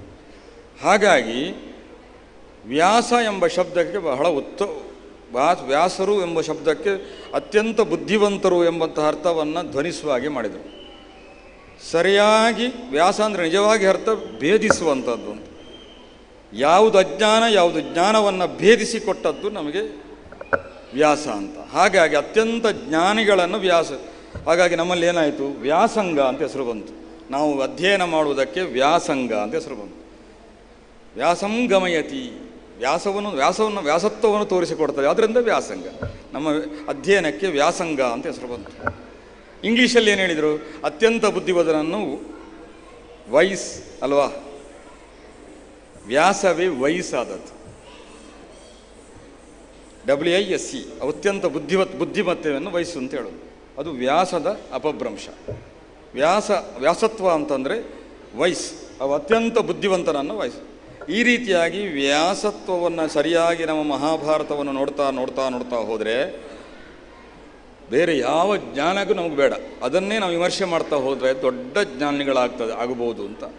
ಹಾಗಾಗಿ ವ್ಯಾಸಂಗ ಅಂದರೆ ನಾವು ಎಜುಕೇಷನಿಗೆ ವ್ಯಾಸಂಗ ಮಾಡಿದರು, ವ್ಯಾಸರ ಬಗ್ಗೆ ತಿಳ್ಕೊಂಡ್ರು. ಆ ಎಜುಕೇಷನಲ್ಲಿ ವ್ಯಾಸಂಗ ಏನು, ವ್ಯಾಸರ ಬಗ್ಗೆ ಏನು ತಿಳ್ಕೊಳ್ಳೋದಿಲ್ಲ, ಆದರೆ ಇವತ್ತು ಹೇಳ್ತೇವೆ ನಾವು ವ್ಯಾಸಂಗ ಅಂತ. ಇಂತಹ ಉತ್ತಮವಾದಂತಹ ಸಾಧನೆಯನ್ನು ಮಾಡಿದ್ದು ವ್ಯಾಸರು ನಮಗೆ ಅತ್ಯಂತ ಶ್ರೇಷ್ಠತ್ವವನ್ನು ಕೊಟ್ಟು ಹೋದರು. ಅದರಲ್ಲಿ ಇಡೀ ಮಹಾಭಾರತವಲ್ಲೇ ದೊಡ್ಡದಾದಂತಹ ಒಂದು ಜ್ಞಾನ, ಅದರಲ್ಲಿ ಭಗವದ್ಗೀತೆ ಬರುವಂಥದ್ದು. ಅದರಲ್ಲಿ ಅತ್ಯಂತ ಶ್ರೇಷ್ಠವಾದಂಥ 2 ಘಟ್ಟಗಳನ್ನು ವಿಮರ್ಶಕರು ಹೇಳ್ತಾರೆ. ಒಂದು ಭಗವದ್ಗೀತೆಯ ಘಟ್ಟ, ಇನ್ನೊಂದು ವಿಷ್ಣು ಸಹಸ್ರನಾಮದ ಘಟ್ಟ ಅಂತ. ಎರಡೂ ಕೂಡ ಅತ್ಯಂತ ಶ್ರೇಷ್ಠವಾದಂತಹ ಪ್ರಸಂಗಗಳು, ಎರಡೂ ಕೂಡ ಅತ್ಯಂತ ಶ್ರೇಷ್ಠವಾದಂತಹ ಜ್ಞಾನವನ್ನು ಕೊಡತಕ್ಕಂತಹ ಪ್ರಸಂಗಗಳು ಅಂತ. ಜ್ಞಾನ ಅಂದರೆ ನೀವು ಹೇಳಿಸಿದಾಗ ಅಷ್ಟೊಂದು ದೇವರ ಜ್ಞಾನ, ದೇವರು ಹಾಗೆ ಹೀಗೆ ಅಂತ ಆ ಜ್ಞಾನ ಮಾತ್ರ ಅಲ್ಲ, ಯಾವ ರೀತಿ ಜೀವನವನ್ನು ನಡೆಸುವುದು, ಜೀವನ ಧರ್ಮವನ್ನು ತೋರಿಸಿಕೊಂಡಂತಹ ಏಕೈಕ ಒಂದು ಇದಿದ್ದರೆ ಅದು ಭಗವದ್ಗೀತೆ ಅಂತ ಎಲ್ಲರೂ ಅದನ್ನು ಇದು ಮಾಡಿದರು ನೋಡಿ. ಹಾಗಾಗಿ ಭಾರತೇ ಗೀತಿಕಾ ವರ, ಭಾರತದಲ್ಲಿ ಗೀತೆ ಎಂಬುದು ಅತ್ಯಂತ ಶ್ರೇಷ್ಠವಾದದ್ದು. ನೋಡಿ, ಅನೇಕ ಗೀತೆಗಳನ್ನು ನಾವು ಪುರಾಣದಲ್ಲಿ ಕಾಣ್ತೇವೆ. ಒಂದು ಗೋಪಿ ಗೀತೆ ಅಂತ ಉಂಟು, ಆಮೇಲೆ ಇದು ಉದ್ಧವ ಗೀತೆ, ರುದ್ರಗೀತೆ, ಹೀಗೆ ಈ ರೀತಿ. ಆದರೆ ಅದಕ್ಕೆಲ್ಲ ಒಂದು ಆ ವ್ಯಕ್ತಿಯ ಗೋಪಿಗಳು ಹೇಳತಕ್ಕಂತಹ ಮಾತು ಅದು ಗೋಪಿಗೀತೆ ಅಂತ ಆಯಿತು. ಉದ್ಧವನಿಗೆ ಮತ್ತೆ ಭಾಗವತದಲ್ಲಿ ಉಪದೇಶ ಮಾಡಲಿಕ್ಕುಂಟು ಕೃಷ್ಣ, ಅದು ಉದ್ಧವ ಗೀತೆ ಅಂತ ಆಯಿತು. ಆದರೆ ಇಲ್ಲಿ ಅರ್ಜುನ ಗೀತೆ ಅಂತ ಆಗಲಿಲ್ಲ, ಅರ್ಜುನನಿಗೆ ಉಪದೇಶ ಮಾಡಿದರು, ಅರ್ಜುನ ಗೀತೆ ಅಂತ ಆಗಲಿಲ್ಲ, ಭಗವದ್ಗೀತೆ ಅಂತ ಇದಕ್ಕೆ ಭಗವಂತನೇ ಹೇಳಿದ್ದು ಅಂತ ಹೇಳಿದರೆ ಉಕ್ತ ಅಂತ ಆಗ್ಬೋದಿತ್ತು, ಗೀತಾ ಅಂತ ಯಾಕೆ? ಈಗ ಅಲ್ಲಿ ಉಕ್ತಮ್ ಭಗವತ ಉಕ್ತಮ್ ಅಂತ ಹೇಳ್ಬೋದಿತ್ತು ಅಷ್ಟೇ, ಗೀತಾ ಅಂದರೆ ಯಾಕೆ? ನಮ್ಮ ಮಾತನ್ನು ನಮ್ಮನ್ನು ತನೋತಿ ವಿಸ್ತಾರ ಮಾಡೋದು. ಗೀಮ್ ಅಂದರೆ ಮಾತು, ಗೀರ್ವಾಣಿ ಅಂತ ನಾವು ಹೇಳ್ತೇವೆ. ಗೀ ಅಂದರೆ ಮಾತನ್ನು ತನೋತಿ, ನಮ್ಮ ಮಾತು ನಾವು ಮಾತಾಡಲಿಕ್ಕೆ ನಮ್ಮನ್ನು ಅದನ್ನು ವಿಸ್ತಾರ ಮಾಡ್ತಾ ಹೋದರೆ ಅದು ಗೀತಾ ಅಂತ ಆಗುತ್ತೆ. ಹಾಗೆ ಈ ಭಗವದ್ಗೀತೆಯನ್ನು ನೀವು ಅಭ್ಯಸಿಸಿದರೆ ಇಡೀ ಉಪನಿಷತ್ತಿನ ಸಾರವೇ ಅದರಲ್ಲಿ ಅಡಕವಾಗಿದೆ. ಹಾಗಾಗಿ ಏನಾಯಿತು, ಭಗವದ್ಗೀತಾ, ಉಪನಿಷತ್ ಶಬ್ದ ಸಂಸ್ಥೆಯಲ್ಲಿ ಸ್ತ್ರೀಲಿಂಗ, ಹಾಗಾಗಿ ಭಗವದ್ಗೀತಾ ಇದು ನಮ್ಮ ಈ ಭಗವದ್ಗೀತೆ ನೀವು ಅಭ್ಯಾಸ ಮಾಡ್ತಾ ಹೋದರೆ ನಿಮ್ಮ ಮಾತುಗಳೇ ನಿಮಗೆ ಅಭಿವೃದ್ಧಿಯನ್ನು ಕೊಡ್ತದೆ. ಹಾಗಾಗಿ ಗೀತಾ ಆಯಿತು. ಅರ್ಜುನನಿಗೆ ಮಾಡಿದಂತಹ ಉಪದೇಶ ಗೀತಾ ಆಯಿತು. ಆ ಗೀತೆಯನ್ನು ನಾವು ಅಭ್ಯಸಿಸಿದರೆ ನಾವು ದೊಡ್ಡದಾದಂತಹ ನಮ್ಮ ಮಾತು ಅಭಿವೃದ್ಧಿ ಆಗ್ತಾ ಹೋಗ್ತದೆ, ದೊಡ್ಡ ಜ್ಞಾನಿಗಳಾಗ್ತವೆ. ವಿವೇಕಾನಂದರು ಇದೇ ಜ್ಞಾನವನ್ನು ಇಟ್ಟುಕೊಂಡೇ ಪರದೇಶಕ್ಕೆ ಹೋದದ್ದು. ಹಾಗಾಗಿ ಇಲ್ಲಿ ಇವತ್ತಿಗೂ ಕೂಡ ನಿಮಗೆ ಅಮೆರಿಕಕ್ಕೆ ಹೋದರೆ ಭಗವದ್ಗೀತೆ ಗೊತ್ತುಂಟಾ, ಭಾಗವತ ಗೊತ್ತುಂಟಾ ಅಂತ ಹೇಳಿದರೆ ಅಲ್ಲಿಯವರೆಗೆ ಬಹಳವಾದಂತಹ ಹೆಮ್ಮೆ ಅವನ ಮೇಲೆ. ಗೋವಿಂದಾಚಾರ್ಯ ಒಂದು ಕಡೆ ಹೇಳಿದರು ಒಂದು ಭಾಷಣದಲ್ಲಿ, ಏನಂದರೆ ಅವರು ಅಮೆರಿಕಕ್ಕೆ ಹೋಗುವಾಗ ಅವರಿಗೆ ಅದು ಜ್ಞಾನ ಅಂತ. ಫ್ಲೈಟ್ನಿಂದ ಇಳಿಯುವಾಗ 2 ಸೂಟ್ ಕೇಸ್ ಇತ್ತಂತೆ ಅವ್ರಿಗೆ, ತುಂಬ ಒಂದು 15-20 ದಿವಸದ ಅದಿತ್ತು, 2 ಸೂಟ್ ಕೇಸ್ ಇತ್ತು ಅವರಲ್ಲಿ. ಅದನ್ನು ಎತ್ಕೊಂಡು ಬರುವಾಗ ಸ್ವಲ್ಪ ಅವರಿಗೆ ಇದಾಯಿತು. ಒಬ್ಬ ಹಾರಿಕೊಂಡು ಬಂದಂತೆ, ಏನು ನೀವು ಇಂಡಿಯಾದಿಂದ ಬಂದ ಡ್ರೆಸ್ ಆಗಿತ್ತು, ಇಂಡಿಯಾದಿಂದ ಬಂದ ಹಾಗೆ ಡ್ರೆಸ್ ಇಡುವಾಗ ಅವ್ರ ಹತ್ರ ಹೇಳಿದ್ರಂತೆ, ನೀನು ಇಲ್ಲಿಂದ ಭಾರತದಿಂದ ಬಂದದ್ದು. ಹೌದು. ನಿಮಗೆ ಭಾಗವತ ಗೊತ್ತುಂಟಾ, ಭಗವದ್ಗೀತೆ ಗೊತ್ತುಂಟ ಅಂತ ಕೇಳಿದ್ರಂತೆ. ಹೌದು ಮಾರೆ, ಅದಕ್ಕೆ ನಾನು ಪ್ರವಚನ ಮಾಡಲಿಕ್ಕೆ ಬಂದದ್ದು ಅಂತ ಹೇಳಿದರೆ ಆ ಅಮೇರಿಕದವ ಅದನ್ನು 2 ಸುಟ್ಕೇಸನ್ನು ತೆಕ್ಕೊಂಡು ಅವನೇ ಎತ್ತಿಕೊಂಡು ಅವರು ಹೋಗೋ ಜಾಗದವರೆಗೆ ಇಟ್ಕೊಂಡು ಬಂದಂತೆ. ಅಷ್ಟು ಗೌರವ ಉಂಟು ಇವತ್ತಿಗೂ ಕೂಡ ನಮಗೆ. ಭಾಗವತ ನೋಡಿ, ಅದು ಪುನಃ ಭಗವತ್ ಸಂಬಂಧವಾದಂಥ ಸರಿಯಾದ ಜ್ಞಾನವನ್ನು ಕೊಡತಕ್ಕಂತಹ ಪುರಾಣ. ಅದೊಂದು ಭಗವದ್ಗೀತೆಯು ಹಾಗೆ ಸರಿಯಾಗಿ ಜ್ಞಾನವನ್ನು ಕೊಡುವಂಥದ್ದು. ಹಾಗಾಗಿ ಅದರ ಬಗ್ಗೆ ನಮಗೆ ಜ್ಞಾನ ಇದ್ದರೆ ಇವತ್ತಿಗೆ ನಮಗೆ ಭಾರತದಿಂದ ಜಾಸ್ತಿ ಸಮ್ಮಾನ ನಿಮಗೆ ಪರದೇಶದಲ್ಲೇ ಆಗ್ತದೆ. ಅಷ್ಟು ಅದಕ್ಕೆ ಮಹತ್ವ ಉಂಟು. ಯಾಕಂದರೆ ಅದನ್ನು ನಮಗೆ ಇಂಟರ್ಪ್ರಿಟೇಷನ್ ಮಾಡಲಿಕ್ಕೆ ಗೊತ್ತಿರಬೇಕು ಮಾತ್ರ. ನಾವು ಕನ್ನಡವನ್ನು ಸಂಸ್ಕೃತವನ್ನು ಇಟ್ಟುಕೊಂಡು ಅಮೆರಿಕಕ್ಕೆ ಹೋಗ್ಲಿಕ್ಕೆ ಆಗೋದಿಲ್ಲ. ಸರಿಯಾದ ಇಂಗ್ಲೀಷ್ ಜ್ಞಾನವನ್ನು ಇಟ್ಟುಕೊಂಡು ಆ ಇಂಗ್ಲೀಷಲ್ಲಿ ಅದನ್ನು ನಮಗೆ ವಿಸ್ತರಿಸಲಿಕ್ಕೆ ಬಂದರೆ ಇಡೀ ಅಷ್ಟೇ ಜ್ಞಾನದಿಂದ ಬಹಳ ದೊಡ್ಡದಾದಂತಹ ಜ್ಞಾನಿ ಅಂತ ನಾವು ಎಣಿಸ್ಕೊಳ್ಬೋದು. ಅಷ್ಟು ಉತ್ತಮವಾದಂತಹ ಸಂಗತಿ ಇದೆ. ಅದು ಇನ್ನೊಂದು ಅನುಭವವನ್ನು ಎಲ್ಲರೂ ಕೇಳಿರ್ಬೋದು. ಅದನ್ನು ಒಬ್ಬ ಮನಃಶಾಸ್ತ್ರಜ್ಞ, ಅವರ ಗೋವಿಂದಾಚಾರ್ಯ ತನ್ನ ಅನುಭವವನ್ನು ಹೇಳಿದ್ದು. ಮನಃಶಾಸ್ತ್ರಜ್ಞ ಒಬ್ಬ ಇದ್ದಂತೆ, ಹೆಚ್ಚಿನವರು ಕೇಳಿರ್ಬೋದು ಅದನ್ನು. ಇದರಲ್ಲಿ ಆ ಮನಃಶಾಸ್ತ್ರಜ್ಞ ಅವ ಕ್ರಿಶ್ಚಿಯನ್. ಅವನ ಬಳಿ ಹೋಗುವಾಗ ಅವರಿಗೊಂದು ಅನುಭವ ಆಯಿತಂತೆ. 2 ಫಟ ಇತ್ತಂತೆ. ಒಂದು ದೊಡ್ಡ ಯೇಸು ಕ್ರಿಸ್ತನ ಫಟ, ಒಂದು ದೊಡ್ಡ ಕೃಷ್ಣನ ಫಟ ಮನಃಶಾಸ್ತ್ರಜ್ಞ ಒಳಗೆ ಅವನ ಇದರಲ್ಲಿ ಕ್ಲಿನಿಕಲ್ಲಿ ಇತ್ತಂತೆ. ಗೋವಿಂದಾಚಾರ್ಯ ಕೇಳಿದ್ರು, ಅದು ಯಾಕೆ ಮಾರಾಯ, ನೀನು ಅದು ನಿನ್ನ ದೇವ್ರಿಗೆ ಸರಿ ಇದು ಯೇಸು ಕ್ರಿಸ್ತ ಸರಿ, ಕೃಷ್ಣನ ಫಟ ಯಾಕೆ ಇಟ್ಟದ್ದು ಅಂದರೆ, ಯುದ್ಧರಂಗದಲ್ಲಿ ವಿಷಾದಕ್ಕೊಳಗಾದಂತಹ ಅರ್ಜುನನ ಆ ಮನೋಭಾವವನ್ನು ಒಂದು ಕ್ಷಣದಲ್ಲಿ ಬದಲಾಯಿಸಿದ ಒಂದು ಅತ್ಯಂತ ಶ್ರೇಷ್ಠ ವ್ಯಕ್ತಿ ನನಗೆ ಕಂಡದ್ದು ಕೃಷ್ಣ. ಹಾಗಾಗಿ ನಾನು ಇಟ್ಟಿದ್ದೇನೆ, ಅಷ್ಟು ದೊಡ್ಡದಾದಂತಹ ವಿಗ್ರಹವನ್ನು ಇಟ್ಟಿದ್ದೇನೆ. ಹಾಗಾಗಿ ಒಂದು ಮನಃಶಾಸ್ತ್ರಜ್ಞ, ಒಂದು ಮನಸ್ಸಿಗೆ ಅಷ್ಟು ಪಕ್ಕ ಒಂದು ಪರಿಪಕ್ವತೆಯನ್ನು ಕೊಡತಕ್ಕಂತಹ ಒಂದು ಗ್ರಂಥ ಇದ್ದರೆ ಅದು ಭಗವದ್ಗೀತೆ ಅಂತ ಒಬ್ಬ ಕ್ರಿಶ್ಚಿಯನ್ ಗೋವಿಂದಾಚಾರ್ಯಗೆ ಅಲ್ಲಿ ಹೇಳಿದಂತೆ. ಇದು ದೊಡ್ಡದಾದಂತಹ ಸಾಧನೆ ಅಂತ. ಯಾಕಂದರೆ ಅಲ್ಲಿ ಇವತ್ತಿಗೂ ಕೂಡ ಅಷ್ಟು ಅದನ್ನು ಭಗವದ್ಗೀತೆಯನ್ನು ವಿಮರ್ಶಿಸ್ತಾರೆ, ಅದನ್ನು ಇಂಗ್ಲೀಷಲ್ಲಿ ಟ್ರಾನ್ಸ್ಫರ್ ಮಾಡ್ತಾರೆ. ಅದರ ಬಗ್ಗೆ ಇನ್ನೂ ಅನೇಕ ಸಂಶೋಧನೆಗಳನ್ನು ಮಾಡುವಂಥ ಕುತೂಹಲ ಅಲ್ಲಿ ಉಂಟು. ಹಾಗಾಗಿ ಇವತ್ತಿಗೂ ಅಲ್ಲಿ ಗೌರವ ಉಂಟು. ಯಾಕೆ ನಾನು ಹೇಳಿದಾಗ ಗೀಂ ತನೋತಿ, ನಮ್ಮ ಮಾತನ್ನು ವಿಸ್ತಾರ ಮಾಡ್ತದೆ. ವಿಸ್ತಾರ ಮಾಡಬೇಕು ನಮ್ಮ ಮಾತಿನ ಬಗ್ಗೆ, ಇನ್ನಷ್ಟು ಅದರಲ್ಲಿ ಹುಡುಕುವಷ್ಟು, ಇನ್ನೊತ್ತೇವು ಅದರಲ್ಲಿ ಎಷ್ಟು ಸಂಶೋಧಿಸೋ ಅಷ್ಟು ತೆಗೆಯುವಂತಿರಬೇಕು. ಅದಕ್ಕೆ ಕೊನೆ ಇರಬಾರದು. ಅಂತಹ ಒಂದು ಇದಿದ್ರೆ ಅದು ಭಗವದ್ಗೀತೆ. ಹಾಗಾಗಿ ಬೇರೆ ವ್ಯಕ್ತಿಯ ಹೆಸರಿಡದೆ ದೇವರ ಹೆಸರನ್ನೇ ಭಗವದ್ಗೀತೆ ಅಂತ ಅದಕ್ಕೆ ಹೆಸರು. ಭಗವತ ಅಂದರೆ ದೇವರ ಹೆಸರನ್ನೇ ಇಟ್ಟು ಭಗವದ್ಗೀತಾ ಅಂತ ಅದನ್ನು ಬಹಳ ಉತ್ತಮವಾಗಿ ಅದನ್ನು ವ್ಯಾಖ್ಯಾನ ಮಾಡಿದರು. ಮತ್ತು ಎಷ್ಟು ಸುಂದರವಾಗಿ ಉಂಟು ಅಂತಂದರೆ ನೋಡಿ, ಗೋವಿಂದಾಚಾರ್ಯದನ್ನು ನಾನು ಹೆಚ್ಚಾಗಿ ಗೋವಿಂದಾಚಾರ್ಯರ ಬಗ್ಗೆ ಗೋವಿಂದಾಚಾರ್ಯ ವಿಮರ್ಶಿಸಿದಷ್ಟು ನಮ್ಮ ಈ ತುಳುನಾಡಿನಲ್ಲಿ ಬೇರೆ ಯಾರು ಅಷ್ಟು ವಿಮರ್ಶೆ ಮಾಡಲಿಲ್ಲ. ಇದಕ್ಕೆ ಬೇರೆಯವರು ದೊಡ್ಡ ದೊಡ್ಡ ವಿದ್ವಾಂಸರು ಇದ್ದಾರೆ, ಇಲ್ಲ ಅಂತಲ್ಲ. ಗೋವಿಂದಾಚಾರ್ಯ ಒಂದು ಹೇಳಿದರು. ಇದನ್ನು ನಮ್ಮ ಮಧ್ವಾಚಾರ್ಯ ಒಂದು ಕಡೆ ಹೇಳಿದರು. ಏನು ಅಂತಂದರೆ, ಸಂಖ್ಯಾಶಾಸ್ತ್ರ ಅಂತಂದರೆ ಸಾಂಖ್ಯ ಶಬ್ದಕ್ಕೆ ಉತ್ತಮವಾದಂತಹ ಒಂದು ವ್ಯಾಖ್ಯಾನ ಕೊಟ್ಟರು. ಹೇಗೆಂತಂದರೆ, ಶುದ್ಧಾತ್ಮ ತತ್ವವಿಜ್ಞಾನಂ ಸಾಂಖ್ಯಮಿದ್ಯಬೀಯತೆ, ಉತ್ತಮವಾದಂತಹ ಆತ್ಮವಿಜ್ಞಾನವನ್ನು ನಾವು ಸಾಂಖ್ಯ ಅಂತ ಹೇಳೋದು. ಗೀತೆಯಲ್ಲೊಂದು ಮಾತು ಬರ್ತದೆ ನೋಡಿ, ಏಷಾ ಅಭಿಹಿತೆ ಸಾಂಖ್ಯೆ ಬುದ್ಧಿಯೋಗೆ ಇಮಾಂ ಶೃಣು. ನಾನು ನಿನಗೆ ಸಾಂಖ್ಯಾಶಾಸ್ತ್ರವನ್ನು ಹೇಳಿದ್ದೇನೆ, ಇದನ್ನು ಬುದ್ಧಿಯೋಗದಲ್ಲಿ ತಿಳಿ. ಇದು ಗೀತೆಯಲ್ಲಿ ಹೇಳ್ತಕ್ಕಂಥ ಮಾತು. ಏನಿದು ಸಾಂಖ್ಯ, ಇದೇನು ಆತ್ಮವಿಜ್ಞಾನವನ್ನು ಕೊಡ್ತದೆ ಅಂತ ಹೇಳಿದರೆ ಅದಕ್ಕೆ ಬಹಳ ಉತ್ತಮವಾದಂತಹ ವ್ಯಾಖ್ಯಾನವನ್ನು ಕೊಟ್ಟವರು ಗೋವಿಂದಾಚಾರ್ಯರು. ಏನು ಅಂತಂದರೆ 7 ಮತ್ತು 18 2 ಸಂಖ್ಯೆಯನ್ನು ವಿಸ್ತಾರ ಮಾಡ್ತದೆ ಈ ಸಂಖ್ಯೆ ಅಂತ. ಏನಿದು 7, ಏನಿದು 18? ಎಷ್ಟೊತ್ತು ಮಾತಾಡ್ಬೋದು ಇವರೇ? ಎಷ್ಟೊತ್ತು ಮಾತಾಡ್ಬೋದು?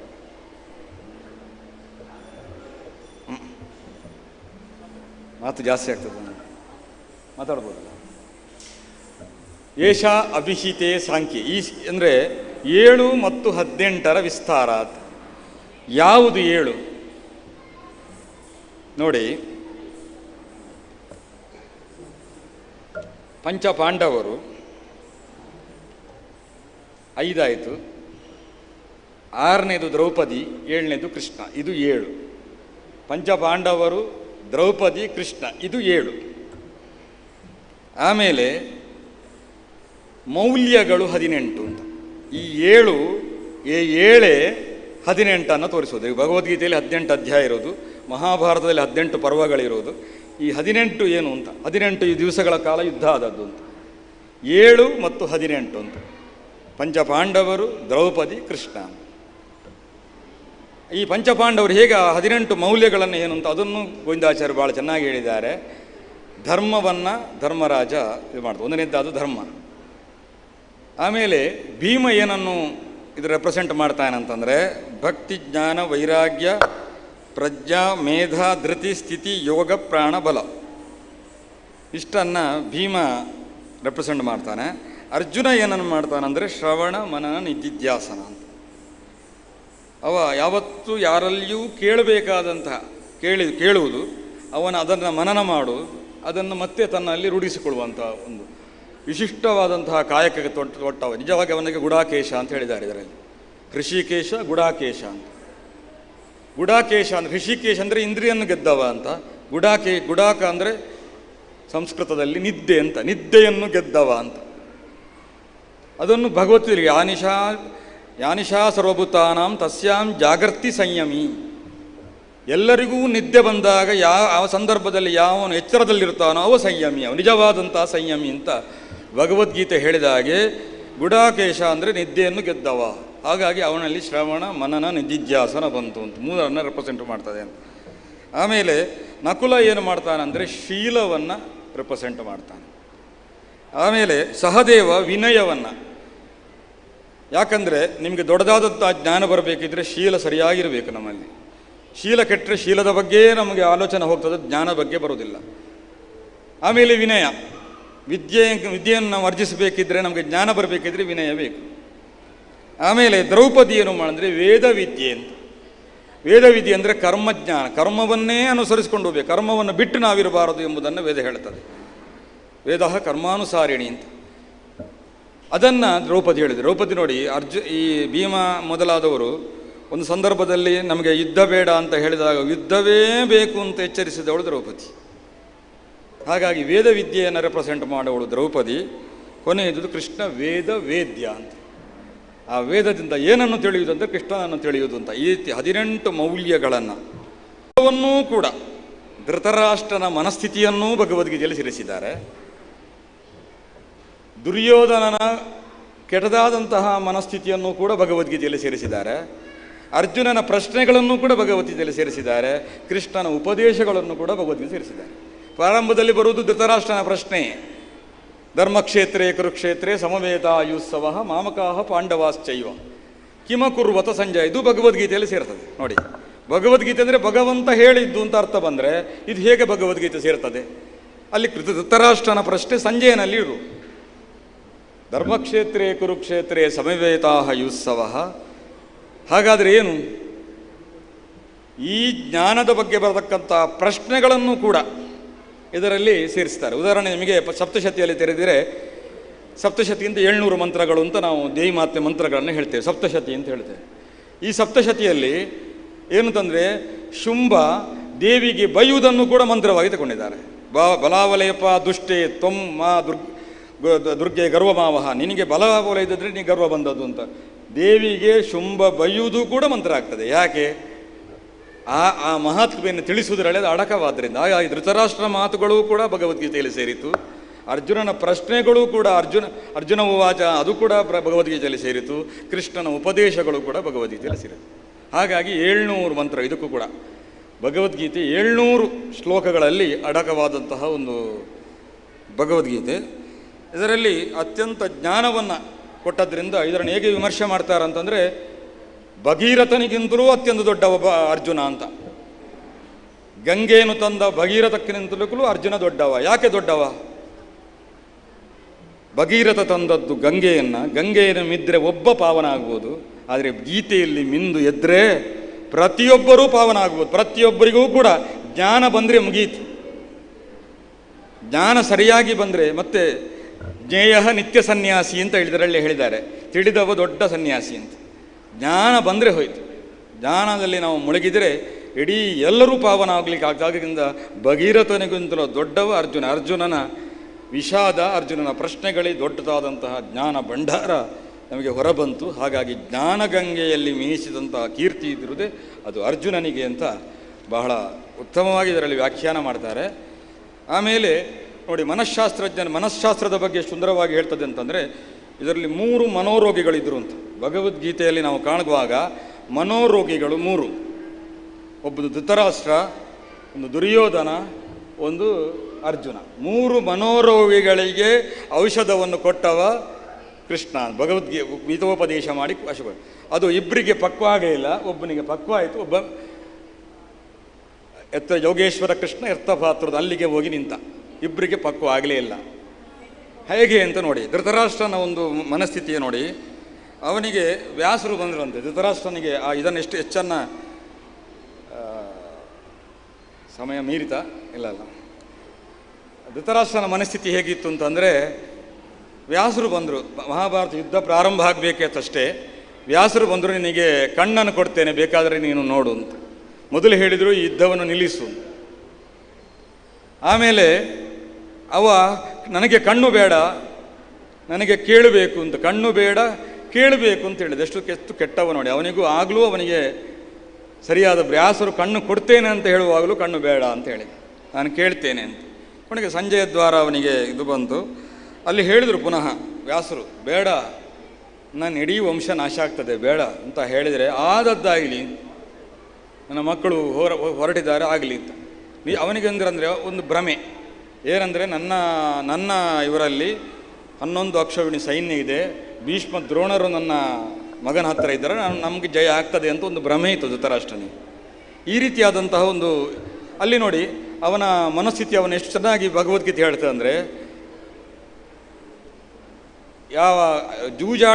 ಧರ್ಮರಾಯ ಜೂಜಾಡಲಿಕ್ಕೆ ಬಂದದ್ದು ದೊಡ್ಡಪ್ಪ ಹೇಳಿದ್ದಾರೆ ಎಂಬ ದೊಡ್ಡಪ್ಪನಿಗೆ ಪರಮ ಗೌರವ ಕೊಟ್ಟು, ದೊಡ್ಡಪ್ಪ ಅಂದರೆ ನನ್ನ ತಂದೆಯ ಸ್ಥಾನದಲ್ಲಿದ್ದಾರೆ ಅಂತ. ಆದರೆ ಧೃತರಾಷ್ಟ್ರನಿಗೆ ಆ ಭಾವ ಇರಲಿಲ್ಲ. ಬರಲಿ ಬರಲಿ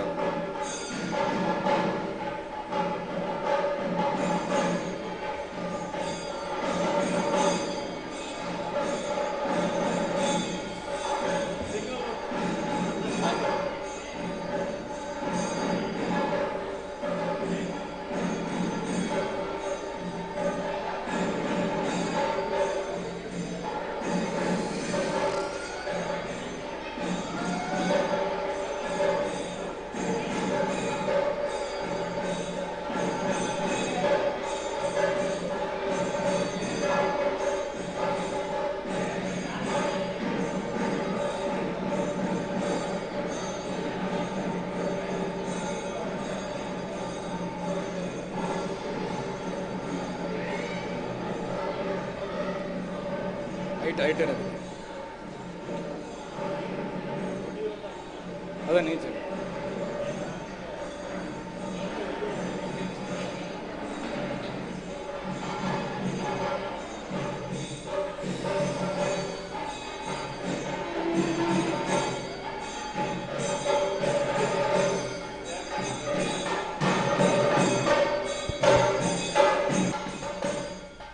ಒಡಿಯೂರು ಸ್ವಾಮೀಜಿ ಬರ್ತಾ ಇದ್ದಾರೆ, ಅವರನ್ನು ನಾವು ಸ್ವಾಗತಿಸೋಣ.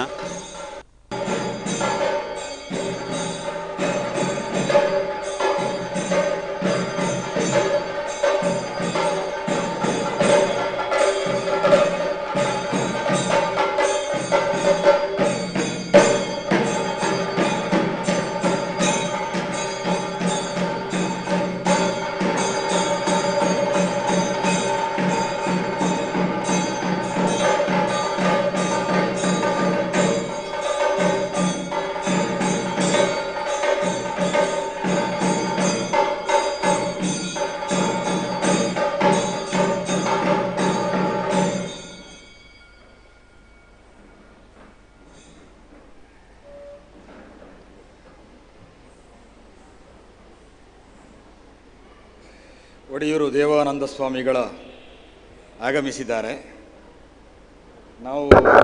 ನಾವು ಬಂದದ್ದು ದೇವಾನಂದ, ದೇವರು ಹೇಗೆ ಆನಂದವನ್ನು ಕೊಡ್ತಾರೆ ಅಂತ ಎಂಬ ವಿಷಯಕ್ಕೆ ಬಂದದ್ದು ನಾವು. ಹಾಗಾಗಿ ಆನಂದ ಅಂದರೆ ಸಂತೋಷ ಅಂತಲ್ಲ, ಸಂತೋಷದ ಪರಾಕಾಷ್ಠತೆ ಅಂತ. ಕೊನೆಯ ಆನಂದವನ್ನು ನಮ್ಮ ದೇವಾನಂದ ಸ್ವಾಮಿಗಳು ಸಮಾಜಮುಖಿಯಾಗಿ ತಮ್ಮನ್ನು ತೋರಿಸಿಕೊಂಡು ದೇವಾನಂದತ್ವವನ್ನು ಲೋಕಮುಖಕ್ಕೆ ತೋರಿಸಿಕೊಟ್ಟಂಥ ಸ್ವಾಮಿಗಳಲ್ಲಿ ಒಬ್ಬರು. ಹಾಗಾಗಿ ಅಂತಹ ಉಪಸ್ಥಿತಿಯನ್ನು ಗೌರವಿಸುತ್ತಾ ಭಗವದ್ಗೀತೆಯ ಪರಿಚಯ ಅಂತ ಸ್ವಾಮೀಜಿಗಳೇ ನಮಗೆ ವಿಷಯ ಕೊಟ್ಟಿದ್ದಾರೆ.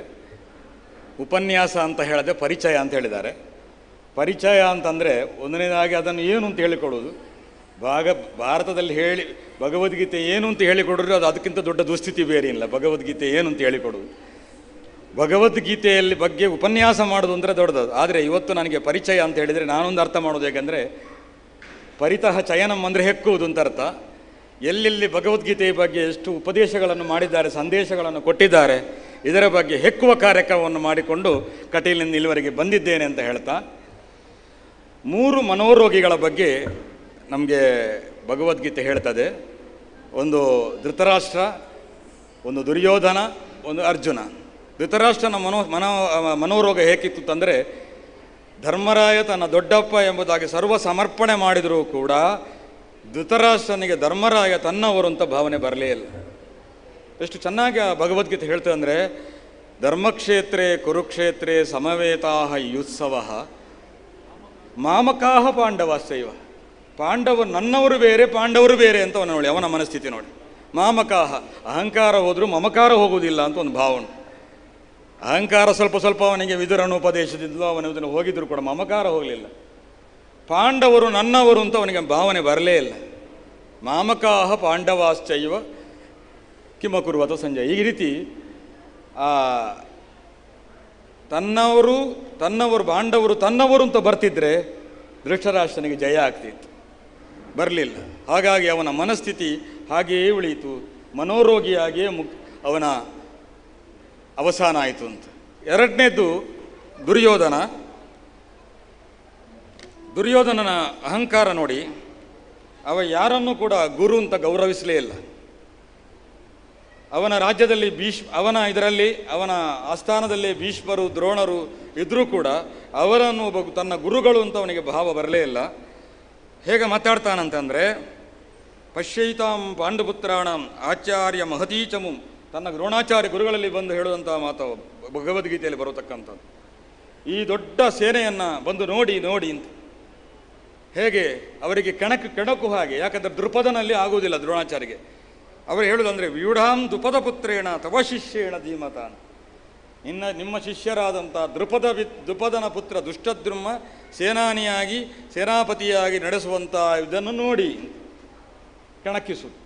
ಯುದ್ಧ ಪ್ರಾರಂಭವಾದಾಗ ಅವರಲ್ಲಿ ತಮ್ಮ ದೈನ್ಯವನ್ನು ತೋರಿಸಿಕೊಂಡು ನಮಗೆ ಜಯಿಸಿಕೊಡಬೇಕು ಅಂತ ಹೇಳದೆ ದ್ರುಪದ ಪುತ್ರನಿಂದ ನಡೆಸತಕ್ಕಂಥ ಸೇನೆಯನ್ನು ನೋಡಿ. ಎಂತಹ ಒಂದು ಕೀಳು ಮನೋಭಾವ ದುರ್ಯೋಧನದು. ಆಮೇಲೆ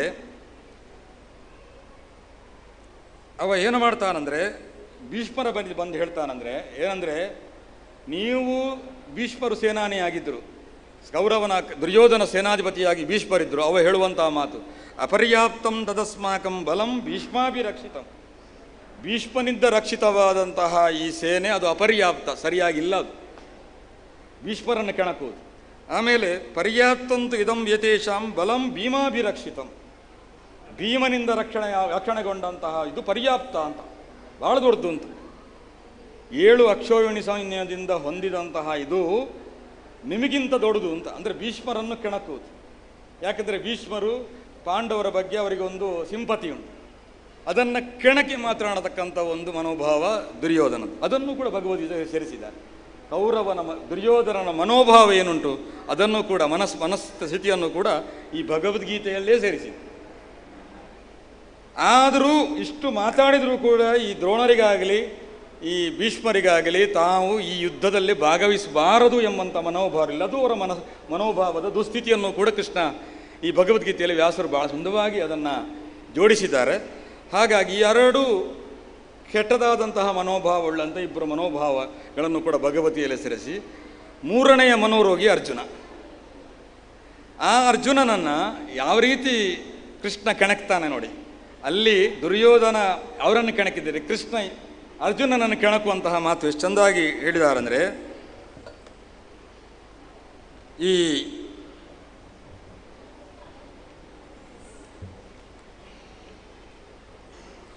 ಪಶ್ಯೈತಾಂ ಕುರೂನ್. ಈ ಕುರುಗಳನ್ನು ನೋಡುವಂತ. ನಿಜವಾಗಿ ಪಾಂಡವರು ಕೂಡ ಕುರುವಂಶದಲ್ಲೇ ಬಂದವರು. ಅರ್ಜುನನಿಗೆ ತಾನು ಕೌರವ ಎಂಬಂಥ ಭಾವನೆ ಬರಬೇಕೆಂಬ ದೃಷ್ಟಿಯಿಂದಲೇ ಕೌರವರಂದರೆ ಕುರುವಂಶದಲ್ಲಿ ಹುಟ್ಟಿದವರು ಅಂತ. ಈ ಕುರುವಂಶದಲ್ಲಿ ತಾವೂ ಹುಟ್ಟಿದವರು ಎಂಬಂಥ ಭಾವ ಇಲ್ಲದಿದ್ದರೆ ಇದರಲ್ಲಿ ಯಕ್ಷಗಾನದಲ್ಲಿ ತೋರಿಸ್ತಾರೆ, ಯಾವುದು ಅವ ಸುಖಿ ಎಂದು ಕೇಳಿದರೆ ಸಾಕು ಅಂತ. ಕುರುರಾಯ ಸುಖಿ ಎಂದು ಕೇಳಿದರೆ ಸಾಕು ಅಂತ ಧರ್ಮರಾಯ ಹೇಳು. ಧರ್ಮರಾಯ ಕುರುರಾಯ ಅಲ್ವಾ? ಕುರುರಾಯ ಸುಖಿ ಎಂದು ಕೇಳಿದರೆ ಸಾಕು. ಹಾಗಾದ್ರೆ ಧರ್ಮರಾಯ ಕುರುರಾಯ ಅಲ್ವಾ? ಅವರಿಗೆ ಒಂದು ರೀತಿಯ ಭಾವ, ನಾವು ದೇವಾಂಶ ಸಂಬುತ್ತರು, ನಾವು ಕುರುವಂಶದಲ್ಲಿ ಹುಟ್ಟಿದವರಲ್ಲ. ಹಾಗಾದ್ರೆ ಇವರೇ ಯಾರು? ವ್ಯಾಸರಿಗೆ ಹುಟ್ಟಿದವರು ಯಾರು? ಪಾಂಡು ಆಗಲಿ ಧೃತರಾಷ್ಟ್ರ ಆಗಲಿ. ಈ ರೀತಿಯಾದಂತಹ ಒಂದು ತಾವು ಕೌರವರಲ್ಲ, ಕೌರವರು ಅವರು ಎಂಬಂಥ ಭಾವ ಇವರಿಗೂ ಇತ್ತು. ಹಾಗಾಗಿ ಅವರ ಭಾವವನ್ನು ಕೆಣಕೆ ಮಾತಾಡಬೇಕು ಅಂತ ಕೃಷ್ಣ ಏನು ಮಾಡಿದರೆ, ಪಶ್ಯೇತಾಂಗ್ ಕುರುನಿತಿ, ಕುರುಗಳನ್ನು ನೋಡೋದು. ಹಾಗಾದರೂ ಅರ್ಥ ಆಗಬೇಕಿತ್ತು, ನೀವು ಕೌರವರು, ನಿಮಗೆ ಸಿಗಬೇಕಾದ್ದನ್ನು ಅವರು ದೋಚ್ತಾ ಇದ್ದಾರೆ, ಅದಕ್ಕಾಗಿ ನೀವು ಅದಕ್ಕೆ ಹೋರಾಡಲಿ. ಆ ರೀತಿಯ ಭಾವ ಬರಲಿಲ್ಲ ಅವನಿಗೆ. ಎದುರಲ್ಲಿ ನೋಡುವಾಗ ಅವನ ಗುರುಗಳು, ಅವನ ಮಕ್ಕಳು, ಇವರ ಮೊಮ್ಮಕ್ಕಳು, ಇದೆಲ್ಲ ಅವನ ಭಾವ ಬಂತು. ಅವನಿಗೆ ವಿಷಾದ ಬಂತು. ವಿಷಾದ ಬಂದದ್ದು ಒಳ್ಳೆಯದಾಯಿತು. ನಮಗೆ ಇವತ್ತು ಭಗವದ್ಗೀತೆಯನ್ನು ಸಿಕ್ಕಿದ್ದು ಅರ್ಜುನನಿಗೆ ವಿಷಾದ ಬಂದದ್ರಿಂದಾಗಿ. ಅರ್ಜುನಿಗೆ ವಿಷಾದ ಬರದಿದ್ದರೆ ಯುದ್ಧ ಮುಂದುವರಿಯುತ್ತಿತ್ತು, ಯುದ್ಧ ಆಗ್ತಿತ್ತು.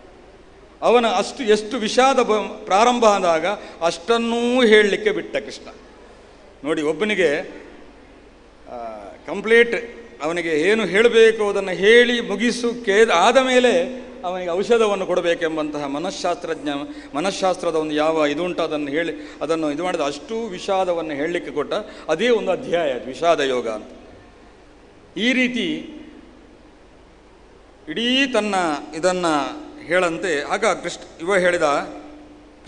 ಕೃಷ್ಣ ಹೇಳಿದ, ನಿನ್ನಂತೆ ಭೀಷ್ಮರು ತರ್ಕಿಸ್ತಾರ? ಈಗ ನೀವು ಮಕ್ಕಳಲ್ವ, ನೀ ಭೀಷ್ಮರು ತರ್ಕಿಸೋದಿಲ್ಲ, ದ್ರೋಣರು ತರ್ಕಿಸೋದಿಲ್ಲ, ಕೃಪರು ತರ್ಕಿಸೋದಿಲ್ಲ, ನೀನು ಮಾತ್ರ ತರ್ಕ ಯಾಕೆ? ನಿಮಗೆ ನನ್ನವರು, ನನ್ನ ಗುರುಗಳು, ಅವರಿಗೆ ಆ ಭಾವ ಬರುವುದಿಲ್ವ? ನನ್ನ ಮೊಮ್ಮಕ್ಕಳು, ಆ ಭಾವ ನಿನಗೆ ಬರುವುದಿಲ್ಲ. ಈ ರೀತಿ ಅವನನ್ನು ಹೇಳ್ತಾ ಕೊನೆಗೆ ಹೇಳ್ತಾನೆ, ಕೃಷ್ಣ ಹೇಳ್ತಾನೆ, ಯೋಗಸ್ಥ ಕುರು ಕರ್ಮಾಣಿ ಸಂಗಂ ತ್ಯಕ್ತ್ವಾ ಧನಂಜಯ ಸಿದ್ಧೋ ಸಮೋಭೂತ್. ಹಾಗಾದರೆ ಯೋಗವನ್ನು ಮಾಡು. ಯೋಗದ ಬಗ್ಗೆ ಸರಿಯಾದಂತಹ ವ್ಯಾಖ್ಯಾನ ಕೊಟ್ಟದಿರೋದು ಭಗವದ್ಗೀತೆ, ಬೇರೆ ಯಾವುದೂ ಕೂಡ ಯೋಗದ ಬಗ್ಗೆ ಒಳ್ಳೆ. ನಮ್ಮಲ್ಲಿ ಯೋಗ ಅಂದರೆ ಚಿತ್ತವೃತ್ತಿ ನಿರೋಧ, ಇದನ್ನು ಮಾತ್ರ ನಾವು ಪತಂಜಲಿ ಹೇಳಿದದನ್ನು ಮಾತ್ರ ಯೋಗ ಅಂತ ಹೇಳ್ತೇವೆ. ಅದು ಮಾತ್ರ ಯೋಗ ಅಲ್ಲ. ಸಮತ್ವಂ ಯೋಗ ಉಚ್ಯತೆ. ಎಲ್ಲವನ್ನೂ ಸಮವಾಗಿ ಕಾಣತಕ್ಕಂಥ ಒಂದು ಮನೋಭಾವ ಇದ್ದರೆ ಅದು ಯೋಗ.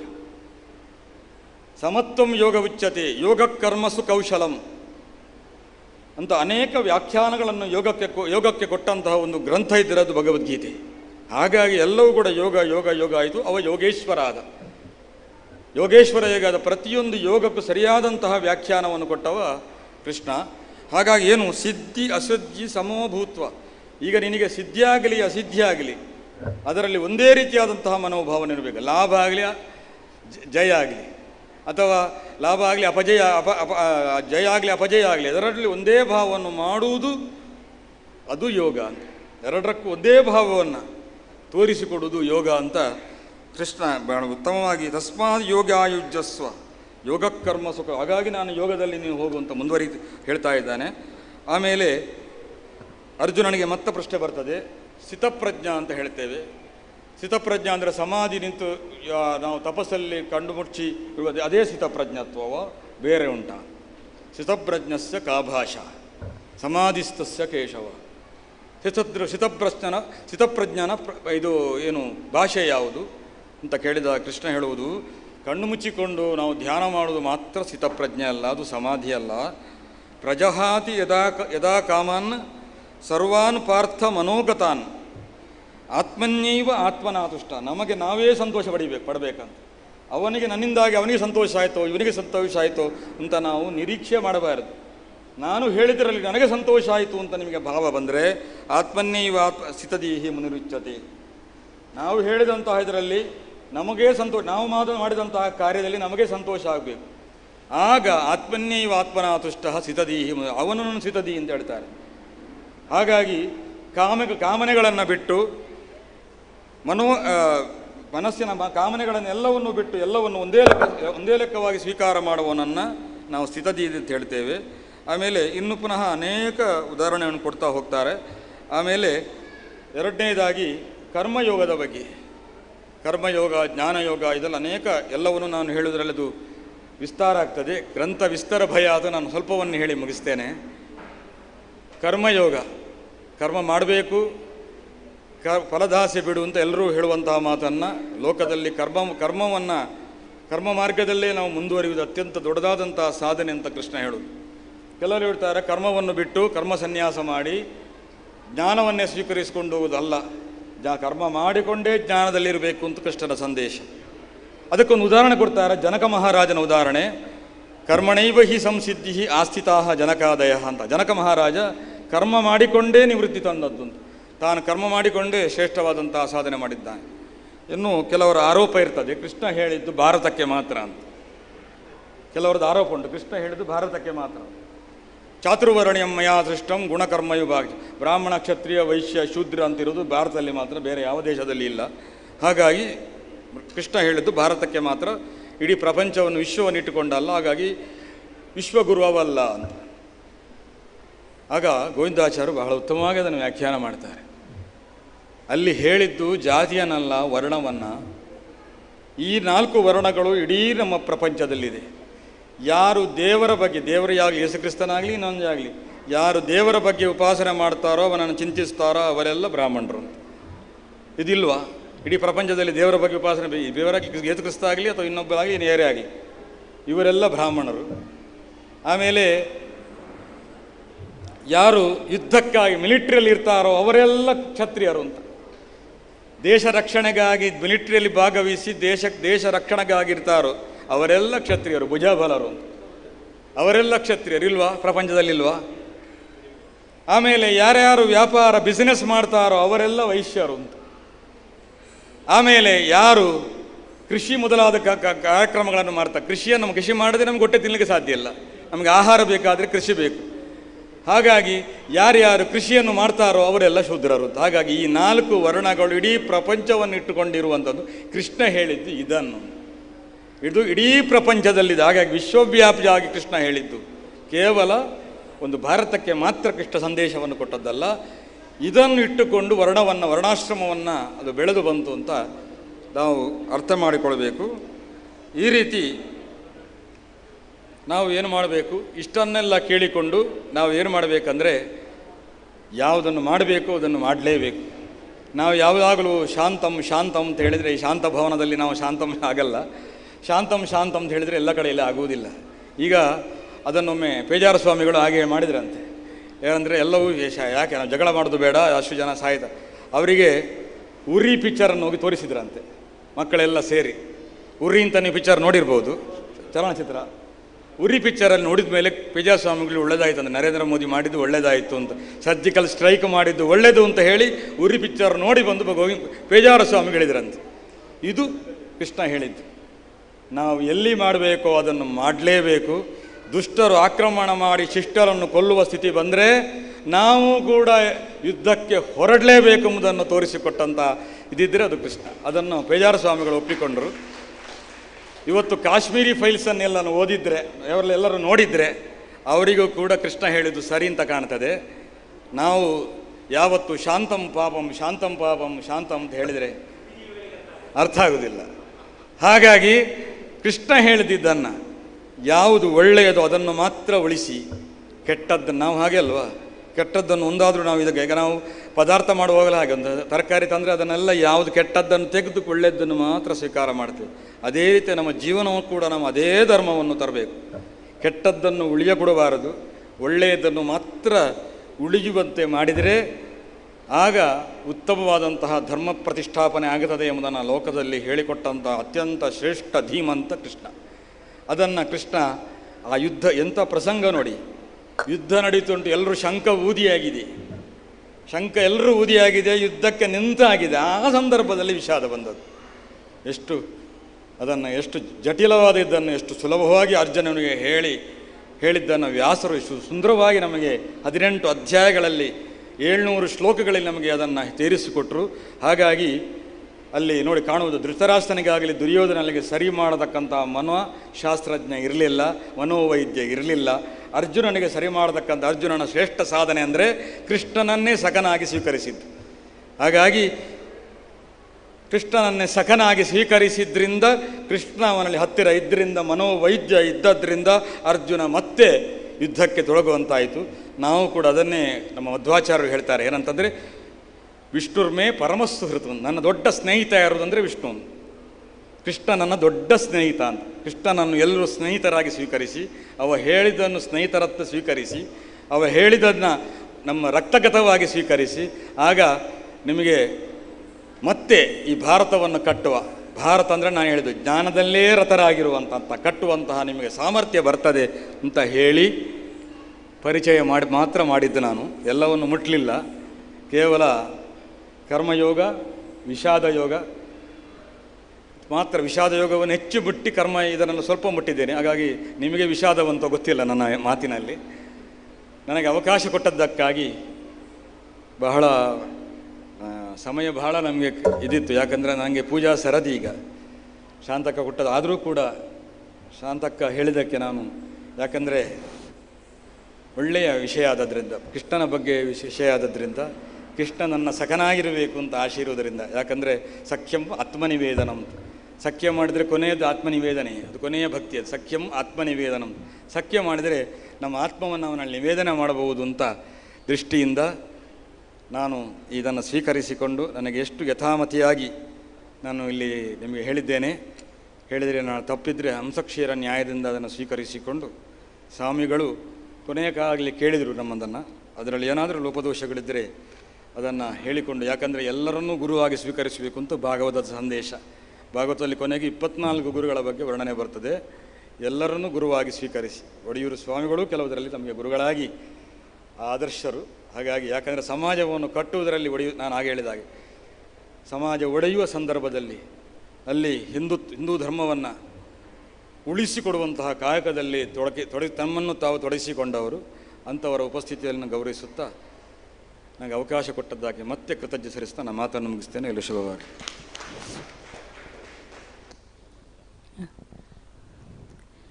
ಶ್ರೀ ಕಮಲಾದೇವಿಯ ಪ್ರಸಾದ ಅಸರಣ್ಣ, ಅನುವಂಶಿಕ ಅರ್ಚಕರು, ಶ್ರೀ ಕ್ಷೇತ್ರ ಕಟೀಲು. ಇವರಿಗೆ ಭಗವದ್ಗೀತಾ ಪರಿಚಯದ ಬಗ್ಗೆ ನಾವು ಯಾಕೆ ಆಯ್ಕೆ ಮಾಡಿದೆವು ಅಂತ ಹೇಳಿದರೆ, ನಮಗೆ ನಿಜವಾದ ಒಂದು ಸರಿಯಾದ ಭಗವದ್ಗೀತೆಯ ಪರಿಚಯ ಇದುವರೆಗೆ ಆಗಲಿಲ್ಲ. ಯಾಕೆಂದರೆ ಬಾಯ್ ಹರ್ಟ್ ಮಾಡಲಿಕ್ಕೆ ಮಾತ್ರ ಗೊತ್ತಿದೆ. ಭಗವದ್ಗೀತೆಯ ಶ್ಲೋಕ ಏನಿದೆ ಆ ಒಂದು ಸ್ಪರ್ಧೆಗಾಗಿ ಒಂದು ಬಾಯ್ ಹರ್ಟ್ ಮಾಡ್ತೇವೆ. ಆದರೆ ಸರಿಯಾದ ಭಗವದ್ಗೀತಾ ಪರಿಚಯ ಅನ್ನುವಂತಹದ್ದು ನಿಮ್ಮಿಂದಲೇ ನಮಗೆ ಈಗ ಇಷ್ಟು ಹೊತ್ತು ಆಯಿತು. ಈ ಒಂದು ಏನು ಇದರಲ್ಲಿ ಈ ಒಂದು ವಾಕ್ಯ ಹಾಕದಿದ್ದರೆ ನಮಗೆ ಇಷ್ಟು ಹೊತ್ತು ನಿಮ್ಮ ಒಂದು ಮಾತುಗಳನ್ನು ಕೇಳಲಿಕ್ಕೆ ಸಾಧ್ಯ ಆಗ್ತಿರಲಿಲ್ಲ ಅನ್ನುವಂತಹ ಒಂದು ದೃಷ್ಟಿಯಿಂದ ನಿಮಗೆ ತುಂಬ ಹೃದಯದ ಧನ್ಯವಾದಗಳು.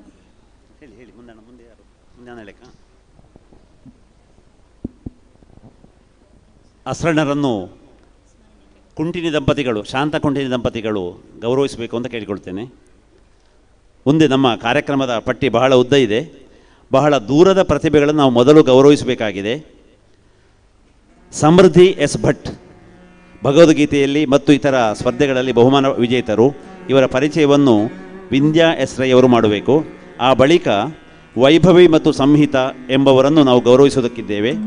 ಈಗ ವಿಂದ್ಯಾ ಎಸ್ ರೈ ಅವರು ಸಮೃದ್ಧಿ ಎಸ್ ಭಟ್ ಅವರನ್ನು ಪರಿಚಯಿಸಬೇಕು ಮತ್ತು ಸನ್ಮಾನ ಮಾಡಬೇಕು.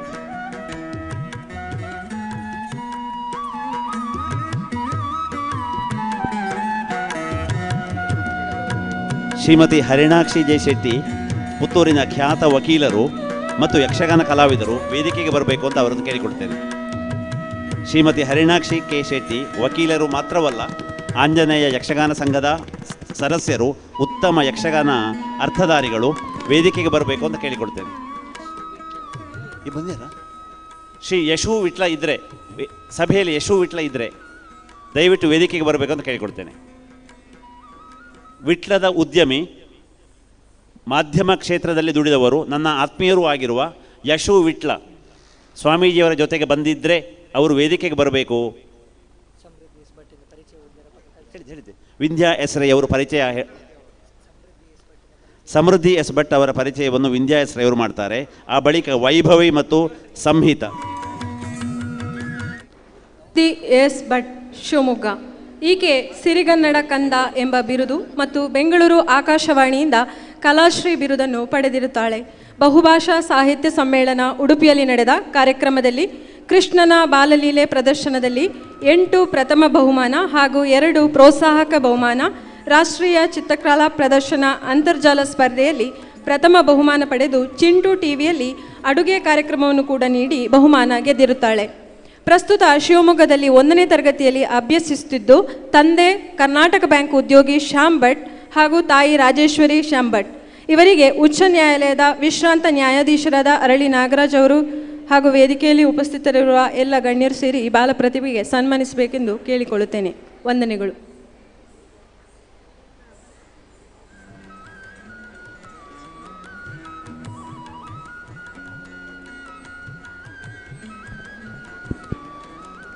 ವೈಭವಿ ಮತ್ತು ಸಂಹಿತಾ ಇವರು ಕೂಡ ಬಹುಮಾನ ಪಡೆದುಕೊಳ್ಬೇಕು, ವೇದಿಕೆಗೆ ಬರಬೇಕು. ಭಗವದ್ಗೀತೆಯಲ್ಲಿ ಬಹುಮಾನ ವಿಜೇತರು ಯಾರಾದರೂ ದೂರದ ಊರಿನವರು ಬಹುಮಾನ ಪಡೆಯೋದಕ್ಕೆ ಬಾಕಿ ಇದ್ದರೆ ನಮಗೆ ಇಲ್ಲಿ ತಿಳಿಸಬೇಕು. ದೂರದ ಊರಿನವರು ಬಹುಮಾನ ಪಡೆಯೋದಕ್ಕೆ ಬಾಕಿ ಇದ್ದರೆ ತಿಳಿಸಬೇಕು. ಈಗ ವೈಭವಿ ಮತ್ತು ಸಂಹಿತಾ ಅನುಕ್ರಮವಾಗಿ ಭಗವದ್ಗೀತೆಯಲ್ಲಿ ಬಹುಮಾನ ಪಡೆದವರು. ಅಂತೆ ಯಶು ವಿಟ್ಲ ಸ್ವಾಮೀಜಿಯವರ ಪರಿವಾರದಲ್ಲಿ ಬಂದ ಯಶು ವಿಟ್ಲ ಇದ್ದರೆ ಅವರು ವೇದಿಕೆಗೆ ಬರಬೇಕು ಅಂತ ಕೇಳಿಕೊಳ್ತೇನೆ.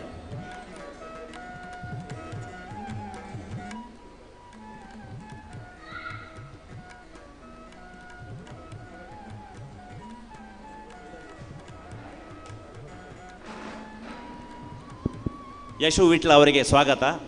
ದಯವಿಟ್ಟು ವೇದಿಕೆಯನ್ನು ಅಲಂಕರಿಸಬೇಕು ಅಂತ ಕೇಳಿಕೊಳ್ತೇನೆ.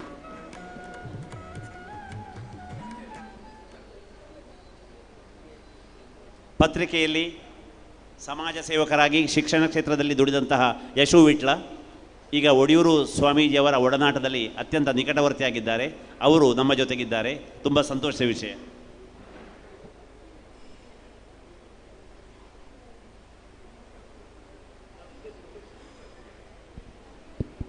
ನಾವು ಕಾರ್ಯಕ್ರಮದಲ್ಲಿ ಸ್ವಲ್ಪ ಬದಲಾವಣೆಗಳನ್ನು ಮಾಡ್ತಾ ಇದ್ದೇವೆ. ಆಗ ನಾವು ಕವಿಗೋಷ್ಠಿ ಮಾಡಿದ್ದೆವು. ಆ ಕವಿಗೋಷ್ಠಿಯಲ್ಲಿ ಭಾಗವಹಿಸಲಿಕ್ಕೆ ಆಗದಂತಹ, ದೂರದಿಂದ ಬರುವಾಗ ವಿಳಂಬವಾದಂತಹ 2 ಕವಿಗಳನ್ನು ನಾವು ಅನುಕ್ರಮವಾಗಿ ಕರೀತೇವೆ. ಮೊದಲು ಡಾಕ್ಟರ್ ವಾಣಿಶ್ರೀ ಕಾಸರಗೋಡು, ದಯವಿಟ್ಟು ನಿಮ್ಮ ಕವನವನ್ನು ವಾಚನ ಮಾಡಬೇಕು ಅಂತ ಕೇಳಿಕೊಡ್ತೇನೆ.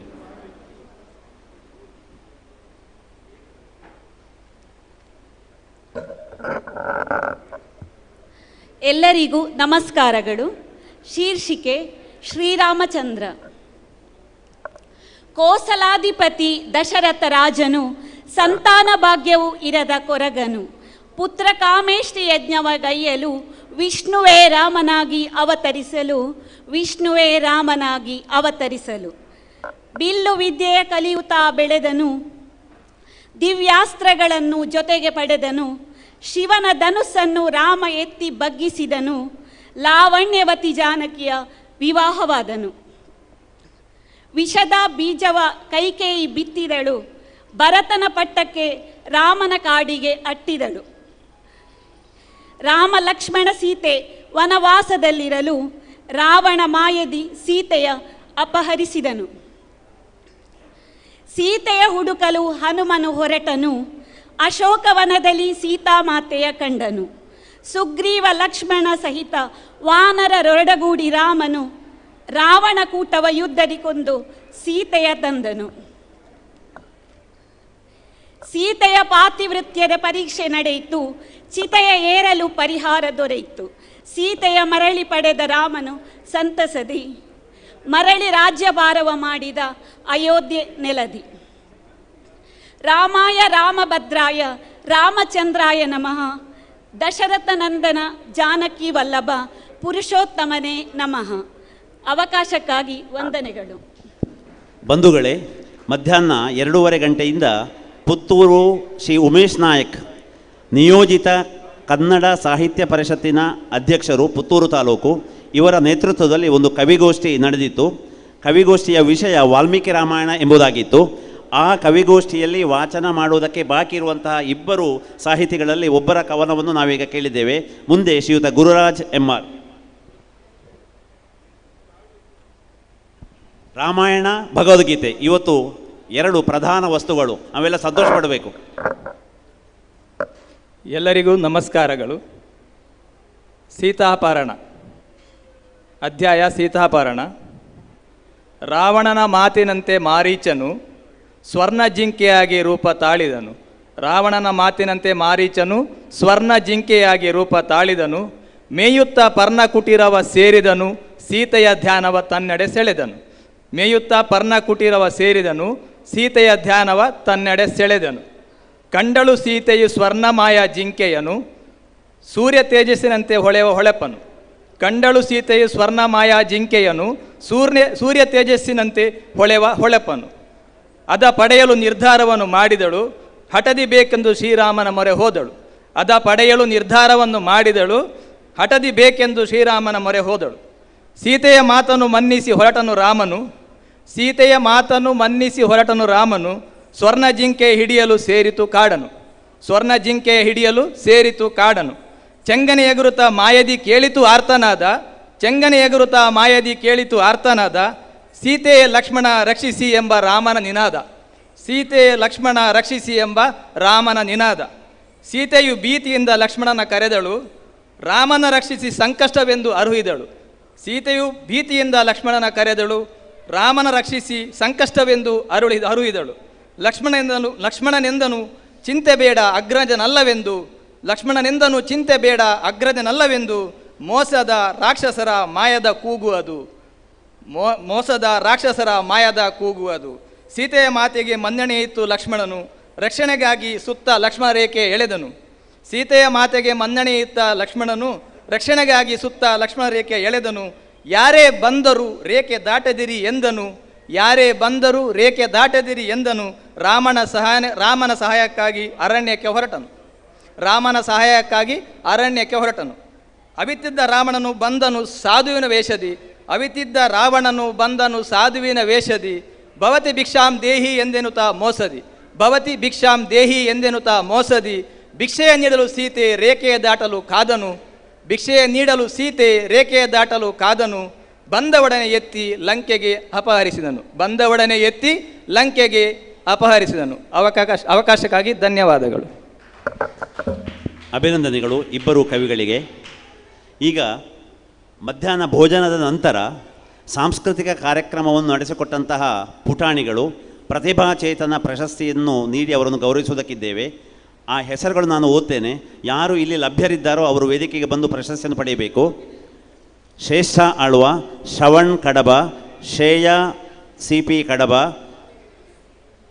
ಸೂರ್ಯಪ್ರಕಾಶ್ ತಿಪಟೂರು, ಸುನಿಧಿ S ಅಜಕಾರು, ಲಾಲಿತ್ಯ ಬೇಲೂರು, ಅರ್ಚನಾ S ಸಂಪ್ಯಾಡಿ, ನಿರೀಕ್ಷಾ ವಿಟ್ಲ, ಚುಕ್ಕಿ ವಿಟ್ಲ, ವೈಷ್ಣವಿ ಉಜಿರೆ. ಈಗ ನಾನು ಹೆಸರಿಸಿದ ಪ್ರತಿಭೆಗಳಲ್ಲಿ ಯಾರು ಈಗ ಉಪಸ್ಥಿತರಿದ್ದಾರೋ ಅವರು ವೇಗವಾಗಿ ಬಂದು ಪ್ರಶಸ್ತಿಗಳನ್ನು ಸ್ವೀಕರಿಸಬೇಕು ಅಂತ ಕೇಳಿಕೊಳ್ತೇನೆ.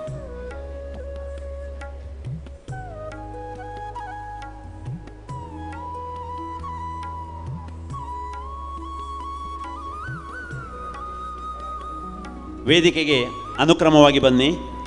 ಶ್ರೇಷ್ಠ ಆಳ್ವ ಶ್ರವಣ್ ಕಡಬ, ಶ್ರೇಯಾ PC ಕಡಬ, ಸೂರ್ಯಪ್ರಕಾಶ್ ತಿಪಟೂರು, ಸುನಿಧಿ S ಅಜಕಾರು, ಲಾಲಿತ್ಯ ಬೇಲೂರು, ಅರ್ಚನಾ S ಸಂಪ್ಯಾಡಿ, ನಿರೀಕ್ಷಾ ವಿಟ್ಲ, ಚುಕ್ಕಿ ವಿಟ್ಲ, ವೈಷ್ಣವಿ ಉಜಿರೆ. ಈಗ ಬಂದಿರುವುದು ಶ್ರವಣ್. ಎಸ್, ಈಗ ವೇದಿಕೆಯಲ್ಲಿರುವ ಪ್ರತಿಭೆ ಶ್ರವಣ್. ಆ ಬಳಿಕ ಶ್ರೇಷ್ಠ ಆಳ್ವ,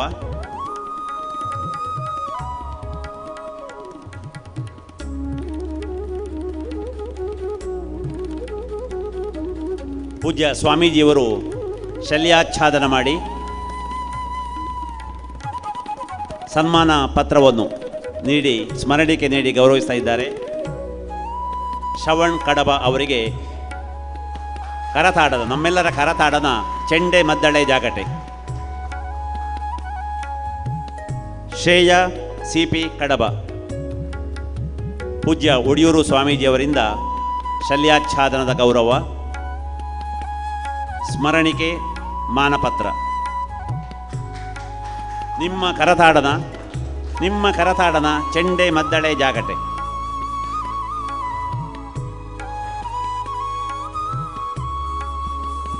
ಸುನಿಧಿ S ಅಜಕಾರು, ಆ ಬಳಿಕ ಲಾಲಿತ್ಯ ಬೇಲೂರು, ಅರ್ಚನಾ ಎಸ್ ಸಂಪ್ಯಾಡಿ, ನಿರೀಕ್ಷಾ ವಿಟ್ಲ, ಚುಕ್ಕಿ ವಿಟ್ಲ, ವೈಷ್ಣವಿ ಉಜಿರೆ.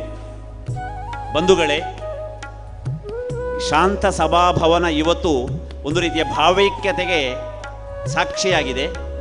ಪೂರ್ವಾನ್ನ ಹರೇಕಳ ಹಾಜಬ್ಬರಿಗೆ ಇಲ್ಲಿ ಗೌರವ ಸಂದಾಯವಾಗಿತ್ತು. ಅಕ್ಷರ ಸಂತ ಗುಣಗ್ರಾಹಿಯಾದಂತಹ ಈ ಸಂಸ್ಥೆ ಎಲ್ಲ ಸಮಾಜದ ಗಣ್ಯರನ್ನು ಗೌರವಿಸ್ತಾ ಇದೆ. ಇದು ಅತ್ಯಂತ ಒಂದು ಧನಾತ್ಮಕವಾದಂತಹ ಕೆಲಸ. ಪೂಜ್ಯ ಒಡಿಯೂರು ಸ್ವಾಮೀಜಿಯವರು ಈ ಪ್ರತಿಭೆಗಳನ್ನು ಗೌರವಿಸ್ತಾ ಇದ್ದಾರೆ. ಶ್ರೀ ಕಮಲಾದೇವಿ ಪ್ರಸಾದ ಅಸ್ರಣ್ಣ ಇದಕ್ಕೆ ಸಾಕ್ಷಿ ಆಗ್ತಾ ಇದ್ದಾರೆ. ವೇದಿಕೆಯಲ್ಲಿರುವ ಎಲ್ಲ ಗಣ್ಯರು ಈ ಗೌರವಕ್ಕೆ ಸಾಕ್ಷಿಗಳಾಗ್ತಾ ಇದ್ದಾರೆ. ನಮ್ಮ ಚರ್ಮಚಕ್ಷುಗಳು ಈ ಪ್ರತಿಭೆಗಳನ್ನು ಪ್ರೋತ್ಸಾಹಿಸುವುದರ ಮೂಲಕ ನಾವು ಕೂಡ ಧನ್ಯರಾಗ್ತಾ ಇದ್ದೇವೆ.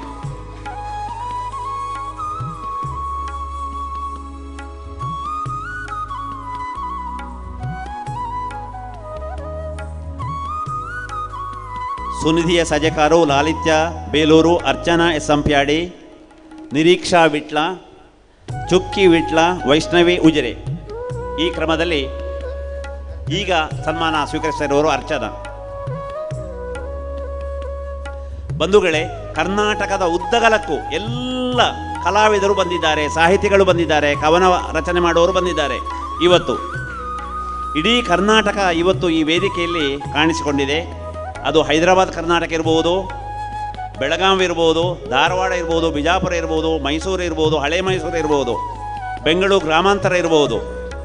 ಇಡೀ ಕರ್ನಾಟಕ ಇವತ್ತು ಇಲ್ಲಿ ಪ್ರತಿನಿಧಿಸಲ್ಪಟ್ಟಿದೆ ಎನ್ನುವುದು ನಮಗೆ ತುಂಬ ಹೆಮ್ಮೆಯ ವಿಷಯ.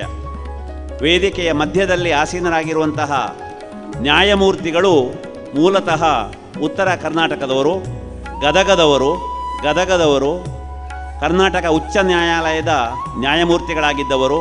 ಅವರು ಬರೆದಂತಹ ಪುಸ್ತಕ ದೇಶದ ಚಿತ್ತ ಯುವಜನರತ್ತ ಎನ್ನುವುದು ಇವತ್ತು ಇಲ್ಲಿ ಬಿಡುಗಡೆಗೊಂಡಿತ್ತು. ಅದರ ಆವೃತ್ತಿಗಳಲ್ಲಿ ಒಂದು ಬಹಳ ಬೇಡಿಕೆ ಇದ್ದಾಗ ಹೊಸ ಆವೃತ್ತಿಗಳು ಮುದ್ರಣಗೊಳ್ತವೆ. ದೇಶದ ಚಿತ್ತ ಯುವಜನರತ್ತ ಎನ್ನುವ ಅವರ ಕೃತಿ ಇವತ್ತು ಇಲ್ಲಿ ಅನಾವರಣಗೊಂಡಿತ್ತು. ಒಬ್ಬ ಮಹಿಳಾ ಸಾಹಿತಿಯಾಗಿ ಸಮಾಜವನ್ನು ಪ್ರೀತಿಸುವ ಶಾಂತ ಕುಂಟಿನಿಯವರು 3ನೆಯ ವರ್ಷದ ಈ ಕಾರ್ಯಕ್ರಮವನ್ನು ಹಮ್ಮಿಕೊಂಡಿದ್ದಾರೆ. ಅವರ ಪತಿದೇವರು, ಅವರ ಕುಟುಂಬದವರು, ಅವರ ಮಕ್ಕಳು, ಅವರ ಬಂಧುಗಳು, ಅವರ ಅಭಿಮಾನಿಗಳೆಲ್ಲ ಕರ ಜೋಡಿಸಿದ್ದಾರೆ. ನಿಮ್ಮೆಲ್ಲರ ಕರತಾಡನ ಈ ಪ್ರತಿಭೆಗಳನ್ನು ಪ್ರೋತ್ಸಾಹಿಸ್ತಾ ಇದೆ. ಭಾರತೀಯ ಕಲೆಗಳಿಗೆ ನಾವು ಪ್ರೋತ್ಸಾಹ ಕೊಡೋಣ. ನಮ್ಮ ಧರ್ಮ, ನಮ್ಮ ವೇದ, ನಮ್ಮ ಸಂಸ್ಕೃತಿ, ನಮ್ಮ ಆಚಾರ ವಿಚಾರಗಳು, ನಮ್ಮ ಉಪಾಸನಾ ವಿಧಾನಗಳು, ಇದನ್ನೆಲ್ಲ ನಾವು ಬೆಂಬಲಿಸೋಣ. ಭಗವದ್ಗೀತೆ ಇಷ್ಟ ಆಗದೇ ಇರುವುದು ಬುದ್ಧಿಜೀವಿಗಳಿಗೆ ಮಾತ್ರ.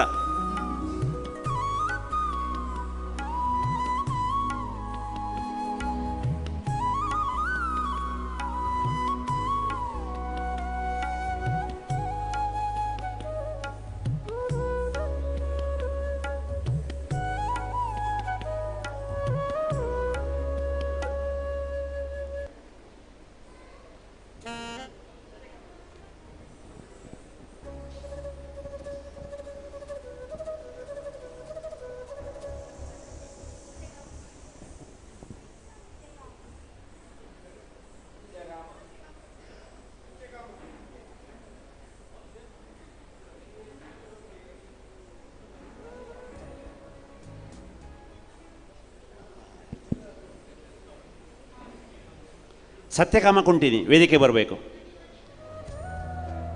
ಸತ್ಯಕಾಮ ಕುಂಟಿನಿ.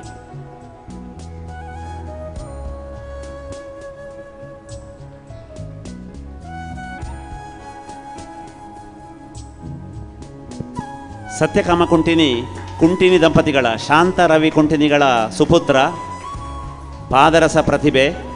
ಇವತ್ತಿನ ಕಾರ್ಯಕ್ರಮದಲ್ಲಿ ನಿನ್ನೆಯಿಂದ ತಾನು ತೊಡಗಿಸಿಕೊಂಡಿದ್ದಾನೆ. ನೇಪಥ್ಯದಲ್ಲಿ ದುಡಿದಿದ್ದಾನೆ. ಬೆಳೆಯುವ ಸಿರಿ ಮೊಳಕೆಯಲ್ಲಿ ಅಂತ ಶ್ರುತಪಡಿಸಿದ್ದಾನೆ. ಅವನಿಗೆ ಅಭಿನಂದನೆಗಳು. ಅಂದರೆ ಮೊನ್ನೆ ನಾನು ಇದು ಗುರುಗಳ ಭೇಟಿಗೆ ಹೋದಾಗ ಇದನ್ನು ಮುಂದೆ ನೆಕ್ಸ್ಟ್ ನಡೆಸುವವರು ಯಾರು ಅಂತ ಒಂದು ಹೇಳೋಂಥ ಒಂದು ಪ್ರಶ್ನೆಯನ್ನು ಹಾಕಿದರು. ನನ್ನ ಜೊತೆಗೆ ಈ 600 ಮಕ್ಕಳು ಏನು ಒಂದು ಕಾಂಪಿಟೇಷನ್ ಇಡುವಾಗ ಪ್ರತಿಯೊಂದಕ್ಕೂ ನನ್ನ ಜೊತೆಗೆ ಅಮ್ಮ ಆ ಟೈಪು ಕಂಪ್ಯೂಟರ್ನಲ್ಲಿ ಟೈಪ್ ಮಾಡೋದ್ರಿಂದ ಹಿಡಿದು ಪ್ರತಿಯೊಂದು ವಿಷಯಕ್ಕೂ ಸೇರಿದ್ದು ನನಗೆ ಇಷ್ಟು ಸಣ್ಣ ಆದರೂ ಅವನನ್ನು ಇಟ್ಟುಕೊಂಡು ನಾನು ಈ ಕೆಲಸವನ್ನು ಮಾಡಿದ್ದೇನೆ ಅಂದರೆ ಅದಕ್ಕೋಸ್ಕರ ಅವನಿಗೆ ಈ ಒಂದು ಸನ್ಮಾನವನ್ನು ಇಡ್ತಾ ಇದ್ದಿರೋದು. ಸತ್ಯಕಾಮನಿಗೆ ಅಭಿನಂದನೆಗಳು. ಅಮ್ಮ ಅಪ್ಪನ ಆಶೀರ್ವಾದದ ಶ್ರೀರಕ್ಷೆ, ಗುರುಗಳ ಶ್ರೀರಕ್ಷೆ ನಿನಗೆ ಸದಾ ಇರಲಿ. ಮುಂದೆ ವೇದಿಕೆಯ ಅಲ್ಲಿ ಕೆಲವು ಕಲಾವಿದರಿದ್ದಾರೆ, ಅವರನ್ನು ಗುರುತಿಸುವ ಗೌರವಿಸುವ ಒಂದು ಕಾರ್ಯಕ್ರಮ. ಮೊದಲಾಗಿ ಶ್ರೀ BK ಮಾಧವರಾವ್ ಕುಂಚಕಲೆ, ಆ ಬಳಿಕ ಮಾಧ್ಯಮ ಕಲಾರತ್ನ ಪ್ರಶಸ್ತಿಗೆ ಭಾಜನರಾದಂಥ ಡಾಕ್ಟರ್ ಶೇಖರ ಅಜಕಾರು, ಸಾಹಿತ್ಯ ಪ್ರಶಸ್ತಿಗೆ ಭಾಜನರಾದಂತಹ ಬಹುಮುಖ ಪ್ರತಿಭಾ ಸಂಪನ್ನ ಶ್ರೀ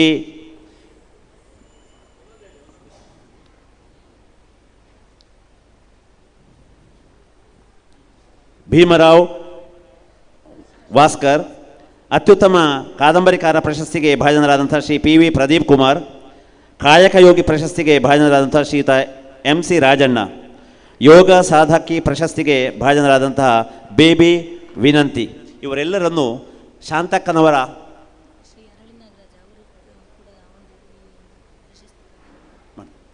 ಇವರೆಲ್ಲರನ್ನು ನಾವು ಈಗ ಗೌರವಿಸ್ತಾ ಇದ್ದೇವೆ. ಈ ಪ್ರಶಸ್ತಿಗಳನ್ನು ಶ್ರೀಯುತ ಅರಳಿ ನಾಗರಾಜ್ ಅವರ ಪುಸ್ತಕ ಇವತ್ತು ಬೆಳಗ್ಗೆ ಬಿಡುಗಡೆಗೊಂಡಿತ್ತು. ಕರ್ನಾಟಕ ಉಚ್ಚ ನ್ಯಾಯಾಲಯದ ನ್ಯಾಯಮೂರ್ತಿಗಳಾಗಿ ಇದ್ದವರು, ಸಾಹಿತ್ಯ ಪ್ರೇಮಿ ಅವರು. ಈ ಪ್ರತಿಭೆಗಳನ್ನು ಗೌರವಿಸಬೇಕು ಅಂತ ಕೇಳಿಕೊಡ್ತೇನೆ.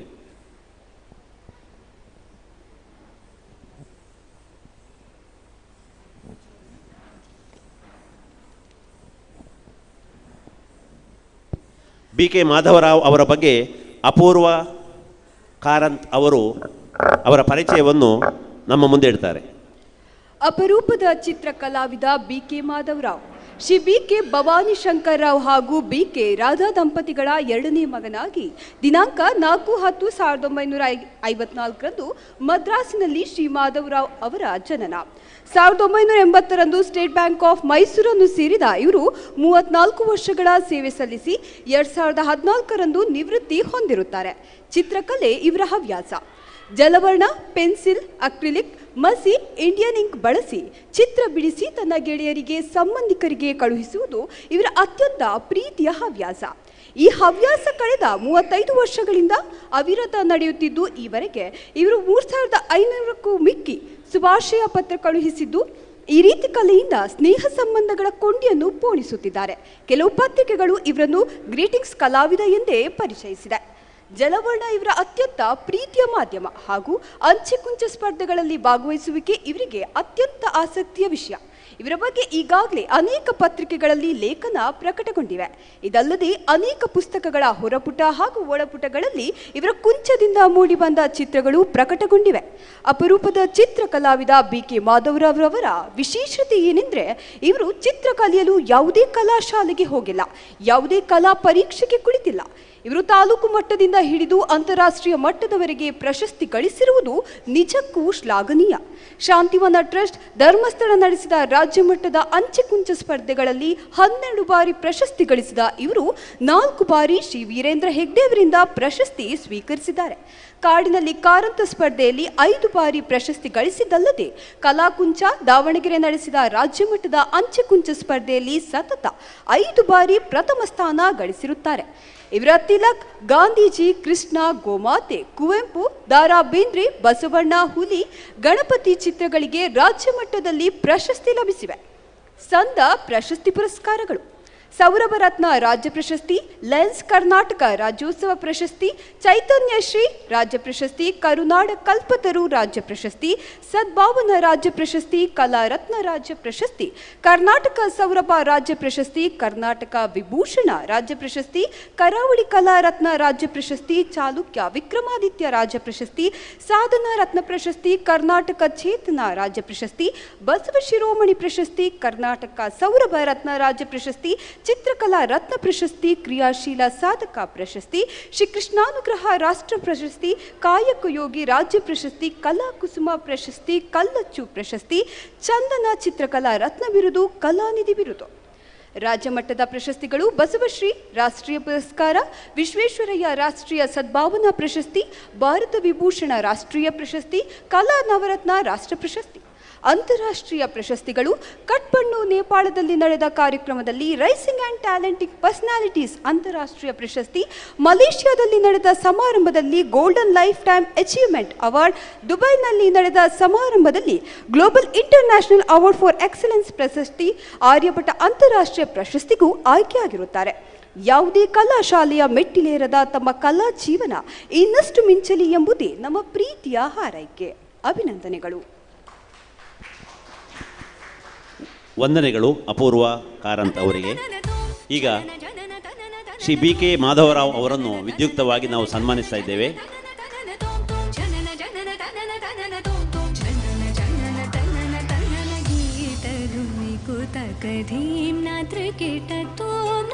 ನ್ಯಾಯಮೂರ್ತಿ ಅರಳಿ ನಾಗರಾಜ್, ನ್ಯಾಯಮೂರ್ತಿ ಅರಳಿ ನಾಗರಾಜ್ ಅವರು ಶಲ್ಯಾಚ್ಛಾದನ ಮಾಡಿ ಸನ್ಮಾನ ಪತ್ರ ನೀಡಿ ಸ್ಮರಣಿಕೆ ನೀಡಿ ಚಿತ್ರ ಕಲಾವಿದರಾದಂಥ ಶ್ರೀಯುತ ಬಿ ಕೆ ಮಾಧವರಾವ್ ಅವರನ್ನು ಗೌರವಿಸ್ತಾ ಇದ್ದಾರೆ. ವೇದಿಕೆಯಲ್ಲಿರುವ ಎಲ್ಲ ಗಣ್ಯರು ಸಾಥ್ ನೀಡ್ತಾ ಇದ್ದಾರೆ. ನಿಮ್ಮೆಲ್ಲರ ಕರತಾಡನ, ಮತ್ತೊಮ್ಮೆ ಕರತಾಡನ, ಚೆಂಡೆ, ಮದ್ದಳೆ, ಜಾಗಟೆ, ಚಕ್ರತಾಳ. ವಂದನೆಗಳು. ಪ್ರಶಸ್ತಿ ಸ್ವೀಕರಿಸಿದವರಿಗೆ ಅಭಿನಂದನೆಗಳು. ಮುಂದಿನ ಸರದಿ ಡಾಕ್ಟರ್ ಶೇಖರ ಅಜಕಾರು ಇವರದ್ದು. ಇವರ ಪರಿಚಯವನ್ನು ಮಾಡುವವರು ಶಾಂತ ಪುತ್ತೂರು, ವೃತ್ತಿಯಲ್ಲಿ ಶಿಕ್ಷಕಿ, ಪ್ರವೃತ್ತಿಯಲ್ಲಿ ಸಾಹಿತಿ. ಶ್ರೀಯುತ ಡಾಕ್ಟರ್ ಶೇಖರ ಅಜಕಾರು ಅವರ ಹುಟ್ಟುಹಬ್ಬ ಇವತ್ತು ಎನ್ನುವುದು ನಮಗೆ ತುಂಬ ಸಂತೋಷದ ವಿಷಯ. ಅವರ ಹುಟ್ಟುಹಬ್ಬದಂದೇ ಅವರು ಶಾಂತ ಸಭಾಭವನದಲ್ಲಿ ಶಾಂತ ಪ್ರತಿಷ್ಠಾನದಿಂದ ಸನ್ಮಾನ ಪಡೀತಾ ಇದ್ದಾರೆ. ಅವರ ಪರಿಚಯ ಮಾಡುವುದಕ್ಕೆ ಶಾಂತ ಪುತ್ತೂರು ಸಿದ್ಧರಾಗಿದ್ದಾರೆ. ದಯವಿಟ್ಟು ಆರಂಭಿಸಿ ಮೇಡಮ್. ವೇದಿಕೆಯಲ್ಲಿ ಉಪಸ್ಥಿತರಿರುವಂತಹ ಪೂಜ್ಯರಿಗೂ ಗಣ್ಯರೆಲ್ಲರಿಗೂ ನನ್ನ ಪ್ರೀತಿಪೂರ್ವಕ ನಮನಗಳು. ಮಾಧ್ಯಮ ಕಲಾರತ್ನ ಪ್ರಶಸ್ತಿಯನ್ನು ಸ್ವೀಕರಿಸುತ್ತಿರುವಂತಹ ಡಾಕ್ಟರ್ ಶೇಖರ್ ಅಜಕಾರು ಅವರು ಟೈಮ್ಸ್ ಆಫ್ ಕುಡ್ಲದ ತುಳುವ ಮಾಧ್ಯಮ ಸಿರಿ, ಪ್ರೆಸ್ ಕ್ಲಬ್ ಕೌನ್ಸಿಲಿನ ಮಾಧ್ಯಮ ಸೇವಾ ರತ್ನ, ಹೂಗಾರ ಮಾಧ್ಯಮ ಪ್ರಶಸ್ತಿ ಸಹಿತ ಮಾಧ್ಯಮ ಸೇವೆಗೆ 50ಕ್ಕೂ ಹೆಚ್ಚು ಗೌರವಗಳನ್ನು ಪಡೆದಿರುವವರು. ಕರ್ನಾಟಕ ಮಲ್ಲ, ಜನವಾಹಿನಿ, ಕುಂದಪ್ರಭ, ಕನ್ನಡಪ್ರಭ, ಉಷಾಕಿರಣ, ಡೈಜಿವಲ್.com ಮಾಧ್ಯಮಗಳಲ್ಲಿ ವಿವಿಧ ಪ್ರಮುಖ ಹುದ್ದೆಗಳನ್ನು ನಿರ್ವಹಿಸಿ ಸೈ ಎನಿಸಿಕೊಂಡಿರುವ ಹಿರಿಯ ಪತ್ರಕರ್ತರು. 12 ಅಖಿಲ ಕರ್ನಾಟಕ ಬೆಳದಿಂಗಳ ಸಾಹಿತ್ಯ ಸಮ್ಮೇಳನ, 23 ಆದಿ ಗ್ರಾಮೋತ್ಸವ, 5 ಅಂಗನವಾಡಿ ಮಕ್ಕಳ ಮೇಳ, 8 ಕರ್ನಾಟಕ ಮಿನಿ ಚಿತ್ರೋತ್ಸವಗಳ ಸಂಘಟಕರು.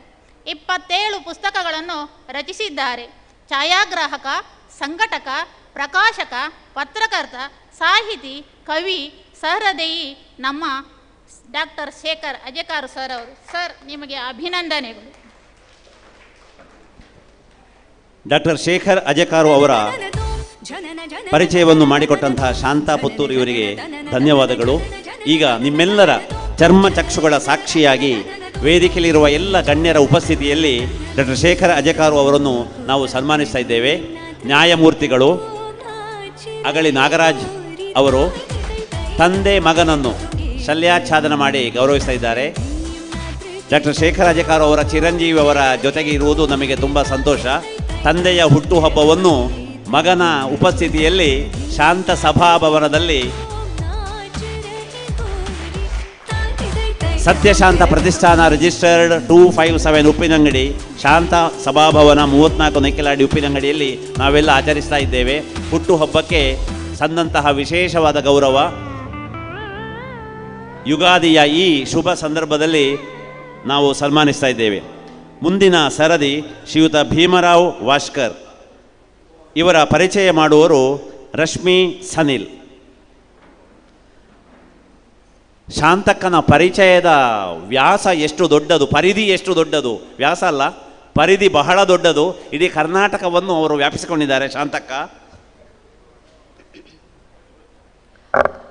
ಬಹುಮುಖ ಪ್ರತಿಭಾ ಪ್ರಶಸ್ತಿಯನ್ನು ಪಡೆಯುತ್ತಿರುವಂತಹ ಎಚ್ ಭೀಮರಾವ್ ವಾಷರ್ ಕೋಡಿಹಾಲ ಇವರು ಗಾಯಕ, ಕವಿ, ಕತೆಗಾರ, ಸಂಘಟಕ, ಚಿತ್ರ ನಿರ್ದೇಶಕ, ಕಿರುಚಿತ್ರ ನಿರ್ಮಾಪಕ, ಚಲನಚಿತ್ರ ನಿರ್ದೇಶಕ, ಜ್ಯೋತಿಷಿ, ಚಿತ್ರನಟ, ಒಟ್ಟಾರೆ ಹೇಳುವುದಾದರೆ ಬಹುಮುಖ ಪ್ರತಿಭೆ. ಇವರಿಗೆ 5 ಸಾಹಿತ್ಯ ಕೃತಿಗಳನ್ನು ಇವರು ಬರೆದಿದ್ದಾರೆ. ಹಾಗೆಯೇ ಇವರ ಗಾಯನದಲ್ಲಿ ಹಾಗೂ ಸಾಹಿತ್ಯದಲ್ಲಿ ಹಲವಾರು ವಿಸಿಡಿಗಳು ಹಾಗೂ ಡಿವಿಡಿಗಳು ಮೂಡಿಬಂದಿವೆ. 3 ಭಕ್ತಿಗೀತೆಗಳು, 1 ಭಾವಗೀತೆ, 3 ಮ್ಯೂಸಿಕ್ ಆಲ್ಬಮ್, 3 ಕಿರುಚಿತ್ರ, 2 ಚಲನಚಿತ್ರ ಹಾಗೂ 1 ಸಾಕ್ಷ್ಯಚಿತ್ರ ಕೂಡ ಬಿಡುಗಡೆಯಾಗಿದೆ. ಇವರ ಜೊತೆ ಪ್ರಸಿದ್ಧ ಗಾಯಕರಾದ BR ಛಾಯಾ, ಅನುರಾಧ ಭಟ್, ನಂದಿತಾ, ಅಜಯ್ ವಾರಿಯರ್, ಶ್ರೀನಿವಾಸ್ ಅಲ್ಲದೆ ಇವರ ಸಹೋದರರಾದ ನಾಗೇಶ್ ವಾಸ್ಟರ್ ಮತ್ತು ವಿಠಲ್ ವಾಸ್ಟರ್ ಹಾಡಿರುತ್ತಾರೆ. 2015ರಲ್ಲಿ ಅಂತಾರಾಷ್ಟ್ರೀಯ ಸಂಸ್ಥೆಯಾದ JCI ಸುಳ್ಯ ಪಯಸ್ವಿನಿ ಘಟಕದ ಅಧ್ಯಕ್ಷರಾಗಿ ಸೇವೆ ಸಲ್ಲಿಸಿರುತ್ತಾರೆ. ಆಕಾಶವಾಣಿಯಲ್ಲಿ ಇವರ ಕವನ ವಾಚನ ಮತ್ತು ಗೀತೆಗಳು ಸಂಗೀತದೊಂದಿಗೆ ಪ್ರಸಾರವಾಗಿವೆ. 10 ವರ್ಷದ ಹಿಂದೆ ಸ್ಥಾಪಿಸಿದ ಚಂದನ ಸಾಹಿತ್ಯ ವೇದಿಕೆಯ ಸಂಘಟನೆಯನ್ನು ನಡೆಸಿಕೊಂಡು ಬರುತ್ತಿದ್ದಾರೆ. ಈ ಸಂಸ್ಥೆಯಿಂದ ಸುಮಾರು 150ಕ್ಕೂ ಹೆಚ್ಚು ಅಧಿಕ ವಿವಿಧ ಸಾಧಕರಿಗೆ ಪ್ರಶಸ್ತಿಗಳನ್ನು ನೀಡಿ ಸನ್ಮಾನವನ್ನು ಮಾಡಿ ಗೌರವಿಸಿದ್ದಾರೆ. ಚಂದನ ಚಾನೆಲ್ನಲ್ಲಿ ಬೆಳಿಗ್ಗೆ ಪ್ರಸಾರವಾಗುವ ಬೆಳಗು ಕಾರ್ಯಕ್ರಮದಲ್ಲಿ ಇವರ ಸಂದರ್ಶನ ಕಾರ್ಯಕ್ರಮ 77 ದೇಶಗಳಲ್ಲಿ ಏಕಕಾಲದಲ್ಲಿ ಪ್ರಸಾರವಾಗಿವೆ. ಇವರ ಸಾಹಿತ್ಯ ಚಿತ್ತಾರದ ಕೌದಿ 50 ಕಥಾ ಸಂಕಲನ ಪುಸ್ತಕಗಳನ್ನು ತಟ್ ಅಂತ ಹೇಳಿ ಕಾರ್ಯಕ್ರಮದಲ್ಲಿ ಬಹುಮಾನವಾಗಿ ನೀಡಿರುತ್ತಾರೆ. ಇವರು ನಿರ್ದೇಶನ ಮಾಡಿದ ಅನುಮಾನ ಕಿರುಚಿತ್ರ ಯೂಟ್ಯೂಬ್ನಲ್ಲಿ 5 ಲಕ್ಷಕ್ಕೂ ಹೆಚ್ಚು ಅಧಿಕ ಜನ ನೋಡಿ ಪ್ರೋತ್ಸಾಹಿಸಿರುತ್ತಾರೆ. ಇವರು ಒಟ್ಟು 3 ರಾಜ್ಯ ಪ್ರಶಸ್ತಿ, 11 ರಾಜ್ಯ ಪ್ರಶಸ್ತಿ, 3 ಜಿಲ್ಲಾ ಪ್ರಶಸ್ತಿ ಹಾಗೂ 150ಕ್ಕೂ ಅಧಿಕ ಸನ್ಮಾನಗಳನ್ನು ಪಡೆದಿರುತ್ತಾರೆ. 200ಕ್ಕೂ ಅಧಿಕ ಕವಿಗೋಷ್ಠಿಗಳಲ್ಲಿ ಭಾಗವಹಿಸಿರುತ್ತಾರೆ. ಸತತವಾಗಿ 10 ವರ್ಷಗಳಿಂದಲೂ ಮಡಿಕೇರಿ ದಸರಾ ಬಹುಭಾಷಾ ಕವಿಗೋಷ್ಠಿಯಲ್ಲಿ ಮರಾಠಿ ಕವನ ವಾಚನ ಮಾಡುತ್ತಾ ಬಂದಿರುತ್ತಾರೆ. ಇವರಿಗೆ ರವೀಂದ್ರನಾಥ ಟಾಗೋರ್ ರಾಷ್ಟ್ರ ಪ್ರಶಸ್ತಿ, ರಾಷ್ಟ್ರಕವಿ ಕುವೆಂಪು ಪ್ರಶಸ್ತಿ, ಕರ್ನಾಟಕ ರಾಜ್ಯೋತ್ಸವ ಭೂಷಣ ಪ್ರಶಸ್ತಿ, ಬಸವಚೇತನ ಪ್ರಶಸ್ತಿ, ಇನ್ನೂ ಹಲವಾರು ಪ್ರಶಸ್ತಿಗಳು ಬಂದಿವೆ. ಇವರು ಸೇವೆ ಸಲ್ಲಿಸುತ್ತಿರುವ ಸಂಘ ಸಂಸ್ಥೆಗಳು ಚಂದನ ಸಾಹಿತ್ಯ ವೇದಿಕೆ ಸುಳ್ಯ, ಇದರ ಅಧ್ಯಕ್ಷರಾಗಿರುತ್ತಾರೆ. ಲಾಲ್ ಬಹದ್ದೂರ್ ಶಾಸ್ತ್ರಿ ಸಾಂಸ್ಕೃತಿಕ ಮತ್ತು ಕಲಾ ಸಂಘ ಸುಳ್ಯ, ಇದರ ಅಧ್ಯಕ್ಷರಾಗಿರುತ್ತಾರೆ. ಮಾನವರು ಸಹೋದರರು ಸೌಹಾರ್ದ ವೇದಿಕೆ ದಕ್ಷಿಣ ಕನ್ನಡ ಜಿಲ್ಲೆ, ಇದರ ಕಾರ್ಯಾಧ್ಯಕ್ಷರಾಗಿರುತ್ತಾರೆ. ಅಖಿಲ ಕರ್ನಾಟಕ ಗೋಂದಳಿ ಸಮಾಜ ವಲಯಾಧ್ಯಕ್ಷರಾಗಿರುತ್ತಾರೆ. JCI ಸುಳ್ಯ ಪಯಸ್ವಿನಿ, ಇದರ ಪೂರ್ವಾಧ್ಯಕ್ಷರಾಗಿರುತ್ತಾರೆ. ಕೇಂದ್ರ ಕನ್ನಡ ಸಾಹಿತ್ಯ ಪರಿಷತ್ ಬೆಂಗಳೂರು, ಇದರ ಅಜೀವ ಸದಸ್ಯರು ಆಗಿರುತ್ತಾರೆ. ಹಾಗೆಯೇ ಕವಿವೃಕ್ಷ ಸಾಹಿತ್ಯ ಬಳಗ ದಕ್ಷಿಣ ಕನ್ನಡ ಜಿಲ್ಲೆಯ ಗೌರವಾಧ್ಯಕ್ಷರು ಕೂಡ ಆಗಿದ್ದಾರೆ. ಅಮರೇಶ್ವರ ಮಹಾತ್ಮೆ ಚಲನಚಿತ್ರ, ಸಾಹಸಿ ಮಕ್ಕಳು ಚಲನಚಿತ್ರ, ಲುಂಗಿ ಚಲನಚಿತ್ರ, ಪೇಪರ್ ದೋಣಿ, ಕೋಡಿಹಾಳ ಚಿತ್ತಾರದ ಕೌದಿ, ಗಿಲ್ಕಿ ಮತ್ತು ಪರಿವರ್ತನೆ ಚಿತ್ರಗಳಲ್ಲಿ ಪೋಷಕ ನಟನಾಗಿ ನಟಿಸಿರುತ್ತಾರೆ. ಪರಿವರ್ತನೆ, ಕೋಡಿಹಾಳ ಚಿತ್ತಾರದ ಕೌದಿ ಮತ್ತು ಅನುಮಾನ ಚಿತ್ರಗಳನ್ನು ನಿರ್ದೇಶನ ಮಾಡಿರುತ್ತಾರೆ. ಹಾಗೆ ಮಡಿಕೇರಿ ದಸರಾ ಕವಿಗೋಷ್ಠಿಯಲ್ಲಿ ಸತತ 10 ವರ್ಷಗಳಿಂದ ಕವನ ವಾಚನವನ್ನು ಮಾಡಿರುತ್ತಾರೆ. ಇವರಿಗೆ ನಮ್ಮ ಪರವಾಗಿ ಹಾರ್ದಿಕ ಅಭಿನಂದನೆಗಳು. ಅಭಿನಂದನೆಗಳು ರಶ್ಮಿ ಸನ್ನಿಲ್ ಅವರಿಗೆ. ಶ್ರೀಯುತರನ್ನು ಸ್ವಾಮೀಜಿ ಮತ್ತು ಅಸ್ರಣ್ಣರು ಜಂಟಿಯಾಗಿ ಸ್ವಾಮೀಜಿಗಳು ಮತ್ತು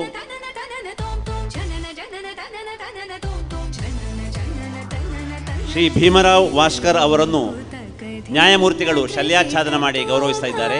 ವೇದಿಕೆಯಲ್ಲಿರುವ ಎಲ್ಲ ಗಣ್ಯರು ಅವರಿಗೆ ಬೆಂಬಲ ನೀಡ್ತಾ ಇದ್ದಾರೆ. ಸನ್ಮಾನ ಪತ್ರ ಸ್ಮರಣಿಕೆ ನೀಡಿ ಬಹುಮುಖ ಪ್ರತಿಭೆಯ ಶ್ರೀ ಭೀಮರಾವ್ ವಾಷ್ಕರ್, ಇವರದು ಭೀಮ ಪ್ರತಿಭೆ, ಇವರ ಪ್ರತಿಭೆ ಭೀಮ ಪ್ರತಿಭೆ.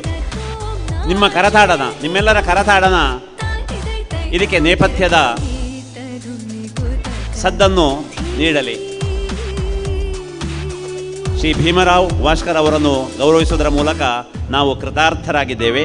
ಮುಂದಿನ ಸರದಿ ಶ್ರೀ PV ಪ್ರದೀಪ್ ಕುಮಾರ್. ಶ್ರೀ PV ಪ್ರದೀಪ್ ಕುಮಾರ್ ಅವರು ಕಾದಂಬರಿಗಾರರು. ಅತ್ಯುತ್ತಮ ಕಾದಂಬರಿಕಾರ ಪ್ರಶಸ್ತಿಗೆ ಇವರು ಭಾಜನರಾಗಿದ್ದಾರೆ. ಇವರ ಪರಿಚಯವನ್ನು ಪ್ರಜ್ಞಾ ಕುಲಾಲ್ ನಡೆಸಿಕೊಡ್ಬೇಕು ಅಂತ ಕೇಳಿಕೊಡ್ತೇನೆ.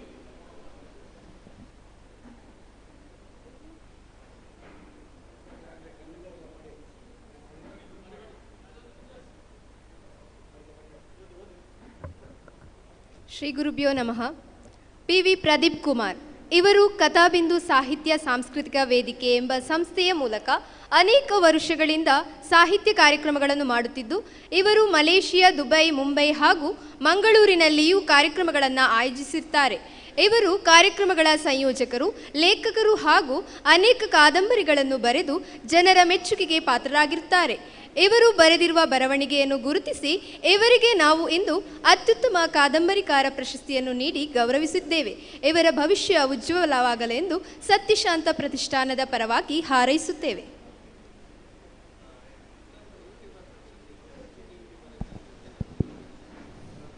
ಶ್ರೀಯುತ ಪಿ.ವಿ. ಪ್ರದೀಪ್ ಕುಮಾರ್ ಅವರನ್ನು ಗೌರವಿಸ್ತಾ ಇದ್ದೇವೆ. ಶಲ್ಯಾಚ್ಛಾದನ, ಸನ್ಮಾನ ಪತ್ರ ಮತ್ತು ಸ್ಮರಣಿಕೆ ನೀಡಿ ಕಾದಂಬರಿ ಕ್ಷೇತ್ರದಲ್ಲಿ ಇವರಿಗೆ ಗೌರವ ಸಲ್ಲಿಸ್ತಾ ಇದ್ದೇವೆ. ಶ್ರೀಯುತ ಆದಿತ್ಯರಾವ್ ಮುಂಬೈ ಇವರು ಗೀತೆಯ ಬಹುಮಾನವನ್ನು ಪಡೆಯುವುದಕ್ಕೆ ವೇದಿಕೆಗೆ ಬರಬೇಕು ಅಂತ ಕೇಳಿಕೊಳ್ತಾ ಇದ್ದೇವೆ. ಆದಿತ್ಯರಾವ್ ಮುಂಬೈ ಗೀತಾ ಕಂಠಪಾಠಕ್ಕೆ ಸಂಬಂಧಪಟ್ಟಂತಹ ಬಹುಮಾನ ಕೊಡುವುದಕ್ಕೆ ಬಾಕಿಯಾಗಿದೆ. ದಯವಿಟ್ಟು ವೇದಿಕೆಗೆ ಬರಬೇಕು ಅಂತ ಕೇಳಿಕೊಳ್ತೇವೆ.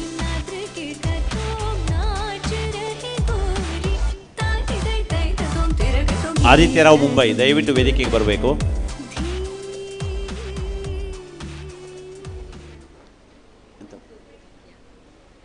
ಆದಿತ್ಯರಾವ್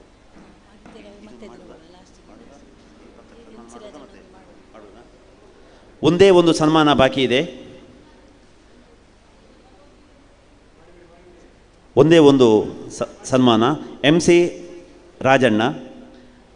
ರಾಜಣ್ಣ ಇವರು ಸಾಹಿತ್ಯ ಕ್ಷೇತ್ರದಲ್ಲಿ ಕಾಯಕ ಯೋಗಿ ಪ್ರಶಸ್ತಿಗೆ ಭಾಜನರಾಗಿದ್ದಾರೆ. ಇವರ ಪರಿಚಯವನ್ನು ಮತ್ತೊಮ್ಮೆ ಪ್ರಜ್ಞಾ ಕುಲಾಲ್ ನಡೆಸಿಕೊಡ್ಬೇಕು ಅಂತ ಅವರನ್ನು ಕೇಳಿಕೊಳ್ತೇನೆ.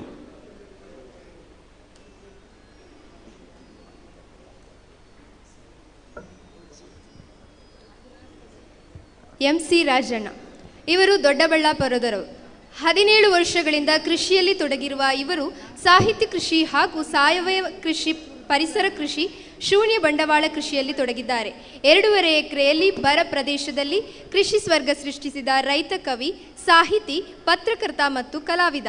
ಯಾವ ಬೆಳೆ ಹೇಗೆ ಬರುತ್ತದೆ ಎಂಬುದರ ಆಧಾರದಲ್ಲಿ, ಬೆಳೆಯ ಮಧ್ಯದಲ್ಲಿ ಹೊಂದಿಕೆಯಾಗಿ ಬೆಳೆಯುತ್ತದೆ ಎನ್ನುವುದರ ಆಧಾರದ ಮೇಲೆ ಮಿಶ್ರ ಬೆಳೆ ಬೆಳೆದು ಯಶಸ್ವಿಯಾಗಿದ್ದಾರೆ. 20 ಜಿಲ್ಲೆಗಳ ಕವಿಗೋಷ್ಠಿಯಲ್ಲಿ ಕವನ ವಾಚನ ಮಾಡಿದ್ದಾರೆ. ಇವರಿಗೆ ಇಂದು ನಾವು ಕಾಯಕಯೋಗಿ ಪ್ರಶಸ್ತಿ ನೀಡಿ ಗೌರವಿಸುತ್ತಿದ್ದೇವೆ. ಇವರ ಮುಂದಿನ ಭವಿಷ್ಯ ಉಜ್ವಲವಾಗಲೆಂದು ಸತ್ಯಶಾಂತ ಪ್ರತಿಷ್ಠಾನ ಪರವಾಗಿ ಹಾರೈಸುತ್ತೇವೆ. ಎಂ.ಸಿ. ರಾಜಣ್ಣ ಅವರ ಕ್ಷೇತ್ರ ಎಷ್ಟು ದೊಡ್ಡದು ಎನ್ನುವುದನ್ನು ನಾನು ಅವರ ಪ್ರಶಸ್ತಿಗಳನ್ನು ನೋಡಿ ಅಚ್ಚರಿಗೊಂಡೆ. ಅವರೊಂದು ಫೈಲ್ ತಂದಿದ್ದಾರೆ. ಅವರು ಮಾಡದ ಕೆಲಸ ಇಲ್ಲ. ಕೃಷಿಕರೂ ಹೌದು, ಕಾಯಕ ಯೋಗಿಯೂ ಹೌದು. ಅವರಿಗೆ ನಮ್ಮೆಲ್ಲರ ಶುಭಾಶಯಗಳು. ಶಲ್ಯಾಚ್ಛಾದನ, ಸನ್ಮಾನ ಪತ್ರ, ಸ್ಮರಣಿಕೆ ನೀಡಿ ಗೌರವ. ಬೇಬಿ ವಿನಂತಿ ವೇದಿಕೆಗೆ ಬರಬೇಕು. ಬೇಬಿ ವಿನಂತಿ ಯೋಗ ಕ್ಷೇತ್ರದಲ್ಲಿ ಸಾಧನೆ ಮಾಡಿದವಳು ವೇದಿಕೆಗೆ ಬರಬೇಕು ಅಂತ ಕೇಳಿಕೊಳ್ತೇನೆ. ಬೇಬಿ ವಿನಂತಿ ವೇದಿಕೆಗೆ ಬರಬೇಕಾಗಿ ವಿನಂತಿ. ಯೋಗ ಕ್ಷೇತ್ರದಲ್ಲಿ ಸಾಧನೆ ಮಾಡಿದ ಬೇಬಿ ವಿನಂತಿಯವರು ವೇದಿಕೆಗೆ ಬರಬೇಕೆಂದು ವಿನಂತಿ. ಸ್ವಾಮೀಜಿಯವರಿಂದ ಆಶೀರ್ವಾದ ಪಡಿತಾ ಇದ್ದಾರೆ ತಾಯಿ ಮಗಳು. ಯೋಗ ಕ್ಷೇತ್ರದಲ್ಲಿ ಮಾಡಿದ ಸಾಧನೆಗಾಗಿ ಅವರಿಗೆ ಗೌರವ.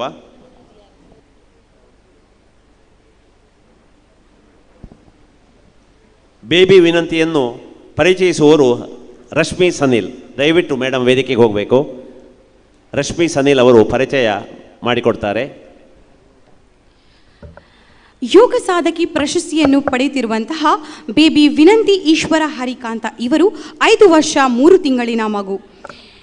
ಯೋಗಾಸನದಲ್ಲಿ 100ಕ್ಕೂ ಹೆಚ್ಚು ಭಂಗಿಗಳನ್ನು ಮಾಡುವುದು ಹಾಗೂ ಉಷ್ಟ್ರಾಸನವನ್ನು 5 ನಿಮಿಷ 13 ಸೆಕೆಂಡುಗಳ ಕಾಲ ತಟಸ್ಥವಾಗಿ ಹಿಡಿದು ಇಂಡಿಯಾ ಬುಕ್ ಆಫ್ ರೆಕಾರ್ಡ್ನಲ್ಲಿ ಹೊಸ ದಾಖಲೆಯನ್ನು ತನ್ನ 4 ವರ್ಷ 11ನೇ ತಿಂಗಳಿನಲ್ಲಿ ಸಾಧನೆ ಮಾಡಿರುತ್ತಾರೆ. ಇವರಿಗೆ ಒಟ್ಟು 21 ಪ್ರಶಸ್ತಿಗಳು ಲಭಿಸಿವೆ. ಇಂಡಿಯಾ ಬುಕ್ ಆಫ್ ರೆಕಾರ್ಡ್ ಪ್ರಶಸ್ತಿ, ಭಾವಕಲಾ ಫೌಂಡೇಶನ್ ಫ್ಯಾನ್ಸಿ ಡ್ರೆಸ್ ಆನ್ಲೈನ್ ಸ್ಪರ್ಧೆಯಲ್ಲಿ ಪ್ರಥಮ ಸ್ಥಾನ, talented kids Basanta Panchami fancy dress online ಸ್ಪರ್ಧೆಯಲ್ಲಿ ದ್ವಿತೀಯ ಸ್ಥಾನ. 7ನೇ ಅಂತಾರಾಷ್ಟ್ರೀಯ ಯೋಗ ದಿನದ ಅಂಗವಾಗಿ ದಕ್ಷಿಣ ಕನ್ನಡ ಜಿಲ್ಲಾಡಳಿತ ನಡೆಸಿದ ಆನ್ಲೈನ್ ಕಾರ್ಯಕ್ರಮದಲ್ಲಿ ಭಾಗವಹಿಸಿ ಅಭಿನಂದನಾ ಪ್ರಶಸ್ತಿ, Apeksha welcare trust and virtual mega celebration international yoga day online ಸ್ಪರ್ಧೆಯಲ್ಲಿ ಭಾಗವಹಿಸಿ ಪ್ರಶಸ್ತಿ ಹಾಗೂ ಇನ್ನೂ 30ಕ್ಕೂ ಹೆಚ್ಚಿನ ಆನ್ಲೈನ್ ಸ್ಪರ್ಧೆಯಲ್ಲಿ ಭಾಗವಹಿಸಿ ಪ್ರಶಸ್ತಿಗಳನ್ನು ಪಡೆದಿರುತ್ತಾರೆ. ಇವರಿಗೆ ನಮ್ಮ ವೇದಿಕೆಯ ಪರವಾಗಿ ಅಭಿನಂದನೆಗಳು.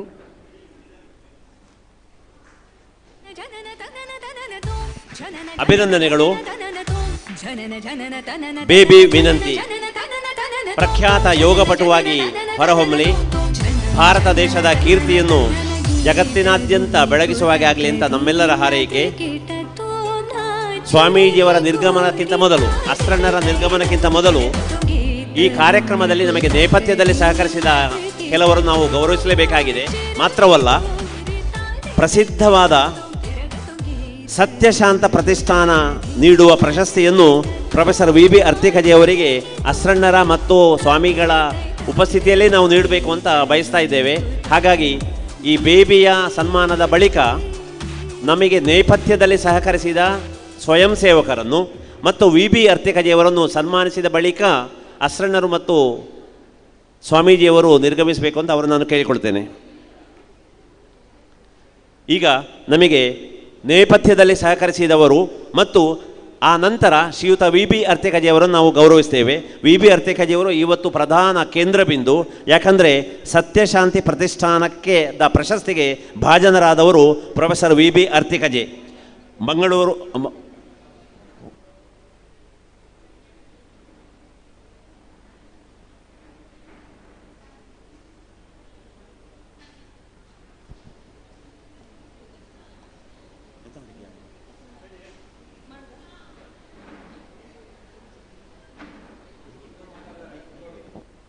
ಈಗ ಸ್ವಾಮೀಜಿಯವರ ಆಶೀರ್ವಚನ.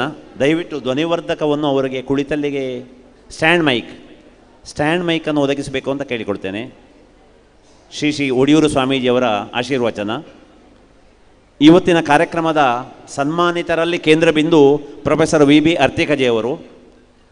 ವಿವೇಕಾನಂದ ಮಹಾವಿದ್ಯಾಲಯದಲ್ಲಿ ಗರಿಷ್ಠ ವರ್ಷದ ಸೇವೆ ಸಲ್ಲಿಸಿ ಪತ್ರಿಕೋದ್ಯಮಿಯಾಗಿ, ಚುಟುಕು ಸಾಹಿತಿಯಾಗಿ, ಪುತ್ತೂರಿನ ಎಲ್ಲ ಸಾಹಿತ್ಯ ಸಾಂಸ್ಕೃತಿಕ ಚಟುವಟಿಕೆಗಳ ತೊಡಗಿಸಿಕೊಂಡಂತಹ ಹಿರಿಯರು ವಿ ಬಿ ಅರ್ತಿಕಜೆ. ಅವರು ಈ ವರ್ಷದ ಸತ್ಯಶಾಂತಿ ಪ್ರತಿಷ್ಠಾನದ ಬಹುಮಾನ ಗೌರವಕ್ಕೆ ಅವರು ಭಾಜನರಾಗಿದ್ದಾರೆ. ಸತ್ಯಶಾಂತ ಪ್ರತಿಷ್ಠಾನ ಪ್ರಶಸ್ತಿಗೆ ಅವರು ಭಾಜನರಾಗಿದ್ದಾರೆ. ಅವರ ಗೌರವಿಸುವುದಕ್ಕಿಂತ ಮುಂಚಿತವಾಗಿ ಒಡಿಯೂರು ಸ್ವಾಮೀಜಿಯವರ ಆಶೀರ್ವಚನ.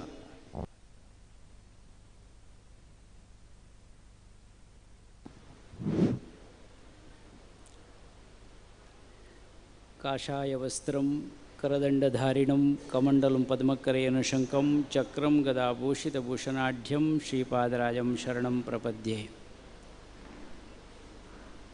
ಆಂಜನೇಯಮತಿಪಾಟಲಾನನಂ ಕಾಂಚನಾದ್ರಿಕಮನೀಯ ವಿಗ್ರಹಂ ಪಾರಿಜಾತತರುಮೂಲವಾಸಿನಂ ಭಾವಯಾಮಿ ಪವಮಾನನಂದನಂ.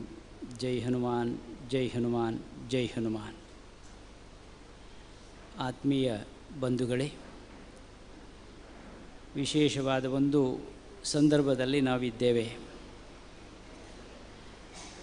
ಭಗವದ್ಗೀತೆ ಅನ್ನುವಂಥ ವಿಚಾರದಲ್ಲಿ ಒಳ್ಳೆಯ ಒಂದು ಪರಿಚಯವನ್ನು ನಮ್ಮ ಮುಂದಿಟ್ಟರು ಅಸ್ರಣ್ಣವರು.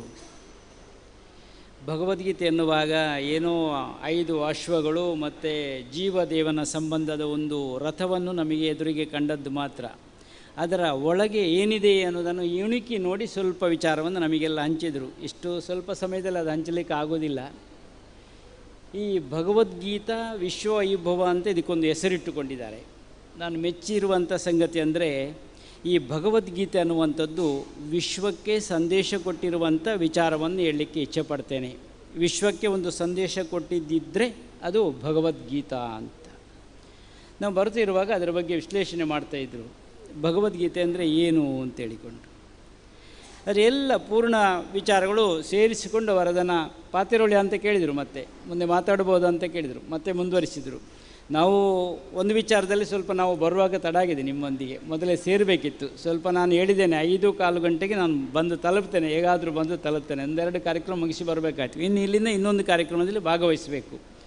ಒತ್ತಡ ಇದ್ದರೂ ಕೂಡ ಈ ಶಾಂತಕ್ಕನ ಒಂದು ಕರೆ ಇದೆ ನೋಡಿ, ಅದು ಅಂತರಂಗದ ಕರೆ ಅಂತ ನಾನು ತಿಳ್ಕೊಂಡಿದ್ದೇನೆ. ಅದು ಒಳದನಿಯಿಂದ ಬಂದಿದೆ. ಹಾಗಾಗಿ ಆ ಪ್ರೀತಿ ಇಟ್ಟು ಕರೆಯುವಾಗ ನಾನು ಇಲ್ಲಿ ಸೇರಿಕೊಂಡಿದ್ದೇನೆ. ನನಗೂ ಸಂತಸ ಆಗಿದೆ. ಇಲ್ಲಿ ಏನು ಅಂತಂದರೆ, ಈ ಆಮಂತ್ರಣದಲ್ಲಿ ಕೊನೆಯ ಒಂದು ಪುಟದಲ್ಲಿ ಬರೆದಿದ್ದಾರೆ, ಊಟ ಮತ್ತು ಒಂದಷ್ಟು ಕಾಪಿಗೆಲ್ಲ ವ್ಯವಸ್ಥೆ ಮಾಡಿದ್ದಾರೆ. ಇದು ಯಾಕೆ ಹೇಳ್ತೇನೆ ಅಂತಂದರೆ, ಈ ಒಂದು ವೇದಿಕೆಯಲ್ಲಿ 2 ವಿಚಾರಗಳು ಸಂಪನ್ನ ಆಗಿದೆ. ಒಂದು ಜ್ಞಾನ ಪ್ರಸಾರ ಆಗಿದೆ, ಇನ್ನೊಂದು ದೈಹಿಕವಾಗಿ ಹಸಿವಿಗೆ ಬೇಕಾಗಿರುವಂಥ ಆಹಾರವೂ ಕೂಡ ಒದಗಿದೆ, ಪ್ರತಿಭೆಗಳ ಅನಾವರಣವೂ ಕೂಡ ಆಗಿದೆ. ಇಲ್ಲಿ ಒಂದು ಸಾಹಿತ್ಯ ವಿಚಾರದಲ್ಲಿ ಇಷ್ಟೊಂದು ರೀತಿಯಲ್ಲಿ ಮಾಡಬಹುದು ಅಂತ ತೋರಿಸಿಕೊಟ್ಟಂಥ ಈ ಪ್ರತಿಷ್ಠಾನದವರಿಗೆ ನಾನು ಅಭಿನಂದನೆ ಹೇಳಲಿಕ್ಕೆ ಇಚ್ಛೆಪಡ್ತೇನೆ. ಆಶೀರ್ವಾದ ಪೂರ್ವಕವಾಗಿ ಆರಾಧ್ಯ ದೇವರನ್ನು ಪ್ರಾರ್ಥನೆ ಮಾಡಿಕೊಳ್ಳುತ್ತೇವೆ. ಇವತ್ತು ಜಗತ್ತಿಗೆ ಬೇಕಾಗಿರುವಂಥ ಸಂದೇಶ ಅಂದರೆ ಭಗವದ್ಗೀತೆ ಸಂದೇಶವೇ. ಭಗವದ್ಗೀತೆ ಅನ್ನುವಂಥದ್ದು ಅದಕ್ಕೆ ಹೇಳ್ತಾರೆ ಧರ್ಮಕ್ಷೇತ್ರೇ ಕುರುಕ್ಷೇತ್ರೇ ಅಂತ ಶುರು ಆಗ್ತದೆ ಭಗವದ್ಗೀತೆ. ಮತ್ತು ಕೊನೆಯಾಗೋದು ಎಲ್ಲಿ ಗೊತ್ತಾ ನಿಮಗೆ? ಕ್ಷೇತ್ರೇ ಕ್ಷೇತ್ರೇ ಧರ್ಮಂ ಕುರು. ಇದು ಅರ್ಥ ಆದರೆ ಎಲ್ಲವೂ ತಿಳಿದಂತೆ ಅಂತ. ಈ ಒಂದು ಸಂದರ್ಭದಲ್ಲಿ ನಾವು ಹೇಳಬೇಕಾಗಿರುವಂಥದ್ದು, ನಾನು ದೀರ್ಘವಾಗಿ ಮಾತಾಡಲಿಕ್ಕೆ ಮನಸ್ಸು ಮಾಡೋದಿಲ್ಲ, ಇದರ ಬಗ್ಗೆ ಎಲ್ಲರೂ ವಿಚಾರವನ್ನು ಇಲ್ಲಿ ಹಂಚಿಕೊಂಡಿದ್ದಾರೆ. ನಮಗೆ ಅದರ ಸಾರ ಏನು ಅಂತ ಒಂದು ಸಲ ಸಿಕ್ಕಿದರೆ ಸಾಕು, ನಮಗೆ ಅದನ್ನು ಅನುಭವಿಸಬೇಕಾದ್ದು ಅಷ್ಟೇ. ನಾನು ಬರ್ತಿರುವಾಗ ಆನಂದ ಅನ್ನುವಂಥ ಒಂದು ಶಬ್ದವನ್ನು ಉಲ್ಲೇಖ ಮಾಡಿದರು. ಆನಂದ ಅಂತ, ಆನಂದ ಅನ್ನುವಂಥದ್ದು ಅದು ಆಧ್ಯಾತ್ಮವೇ, ಅದು ಆಧ್ಯಾತ್ಮ. ಆನಂದ ಅಂದರೆ ಅದು ಆಧ್ಯಾತ್ಮ.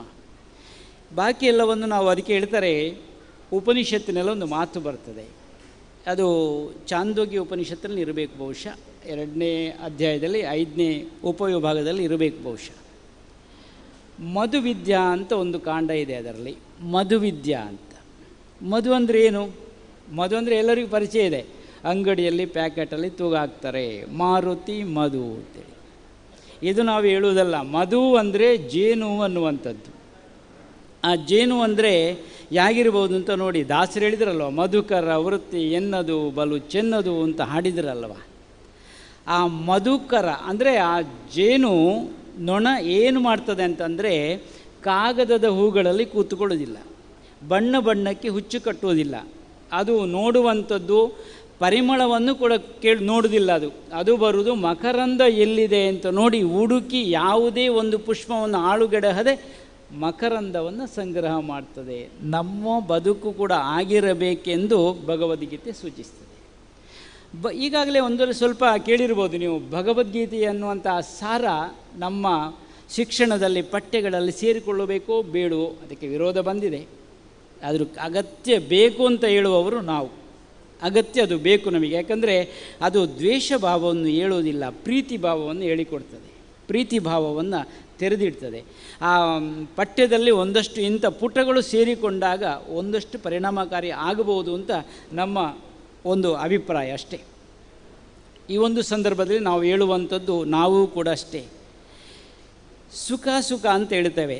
ಈ ಸಾಹಿತಿಗಳೆಲ್ಲ ವಿಚಾರಗಳನ್ನು ಕೇಳುವಾಗ ಒಂದು ಮಾತು ನೆನಪಾಯಿತು, ಚಾಗದ ಭೋಗ ದಕ್ಕರದ ಗೇಯದ ಗೊಟ್ಟಿಯ ಅಲಂಪು ಇಂಪುಗಳಿಗೆ ಮಾದ ಮಾನವರಾಗಿ ಪುಟ್ಟಲೆ ಮೇನ್ ಕೋಗಿಲೆಯಾಗಿ ಪುಟ್ಟೋದು ನಂದನದೊಲ್ ಬನವಾಸಿ ದೇಶದೊಳು ಅಂತ ಒಂದು ಮಾತು ಕೇಳ್ತದೆ. ಆರು ಅಂಕುಶ ಮಿಟ್ಟೊಡಂ ನೆನೆಯುವುದೆನ್ನ ಮನಂ ಬನವಾಸಿ ದೇಶಮಂ ಅಂತ ಆಡಿದ್ರಲ್ವ ಕವಿಗಳು. ಅರ್ಥ ಆಗಬೇಕಲ್ವ, ನಮ್ಮಲ್ಲಿ ತ್ಯಾಗ ಮನೋಭಾವನೆ ಇಲ್ಲದಿದ್ದರೆ ಹೇಗೆ ನಮಗೆ ಶಾಂತಿ ಲಭ್ಯವಾಗುವಂಥದ್ದು? ಇಲ್ಲಿ ಹೆಸರಿಟ್ಟಿದ್ದಾರೆ ಶಾಂತ ಸಭಾಭವನದಲ್ಲಿ.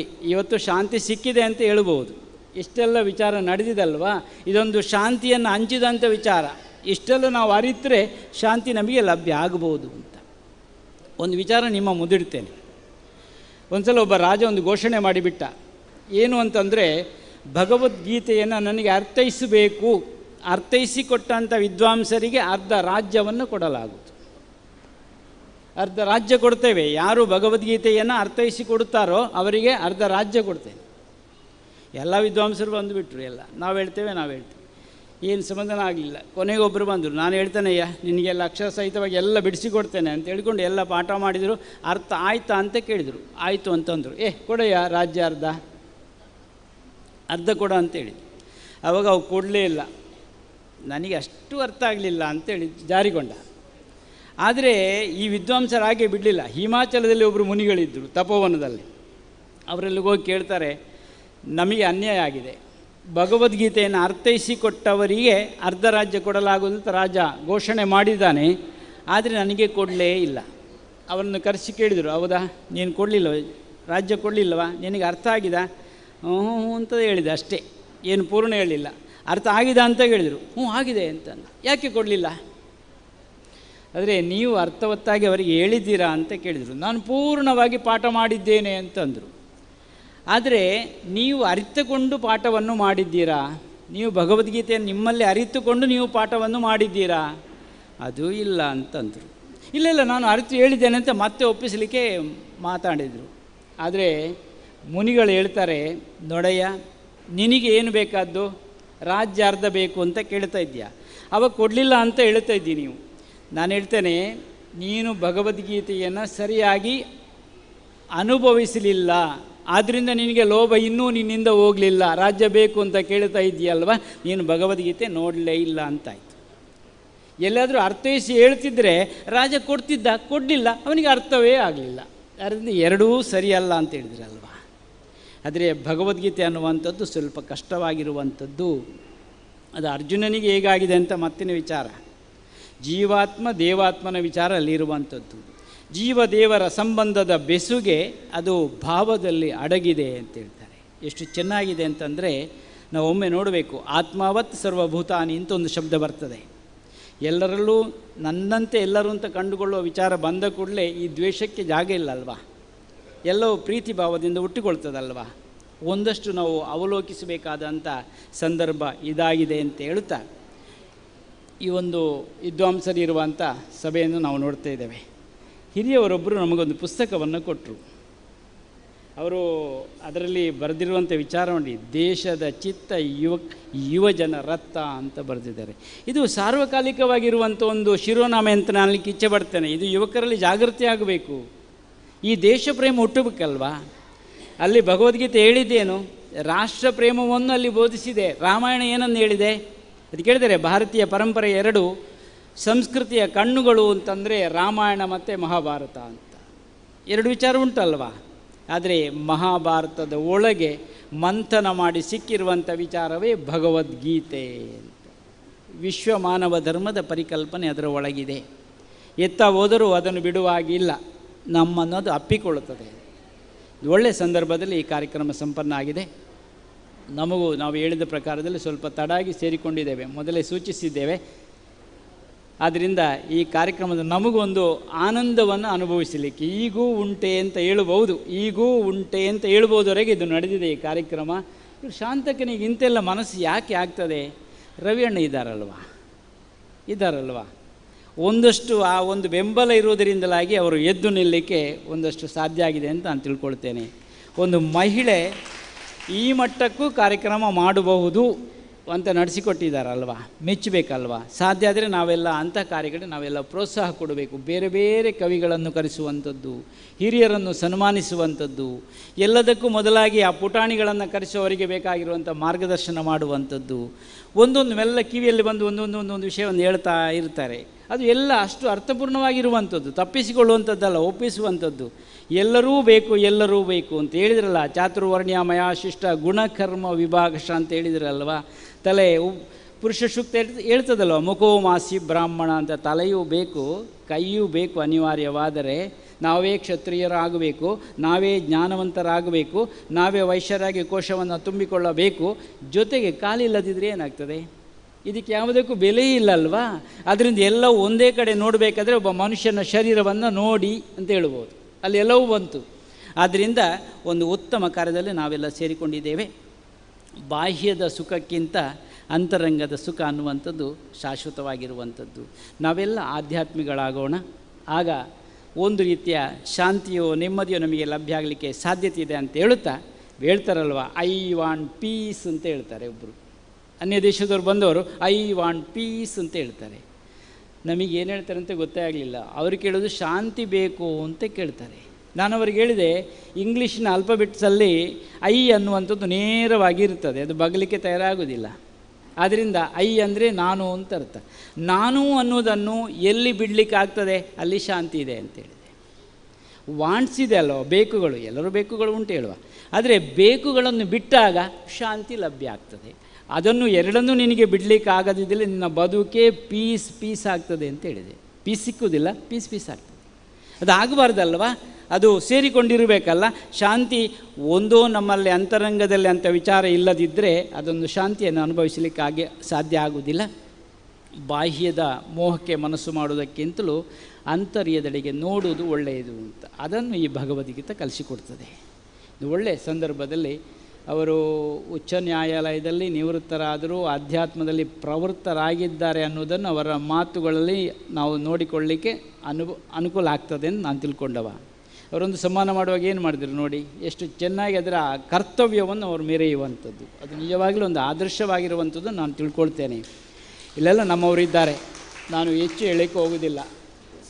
ಕನ್ನಡದ ಬಗ್ಗೆ ಆಗಲಿ ಈಗ ಹೇಳುವರು ದಾನಿ ಸ್ವಾಮಿಲೆ ತುಳುಟದಲ್ಲ ಪಾತ್ರ ಜರ ಮಾತ್ರ ಕನ್ನಡನೇ ಕೊಣಪತ್ತಾರೆ ದಾನೆ ತುಳುತೇರು ಒಯ್ತು ಜರ ನಿಕ್ಲು ಅಂತ ಕೇಳ್ಬೋದು. ಈಗ ಕೇಳ್ತಾರೆ ಅವರು ಪಣ್ಲೆ ತುಳುಟದಾನೆ ಪಂತ ಜರ ಅಂತ. ಆದರೆ ಅಷ್ಟು ಅಭಿಮಾನ ಅವರಿಗೆ, ಮಾತೃಭಾಷೆ ಬಗ್ಗೆ ಅಷ್ಟು ಅಭಿಮಾನ ಇದೆ.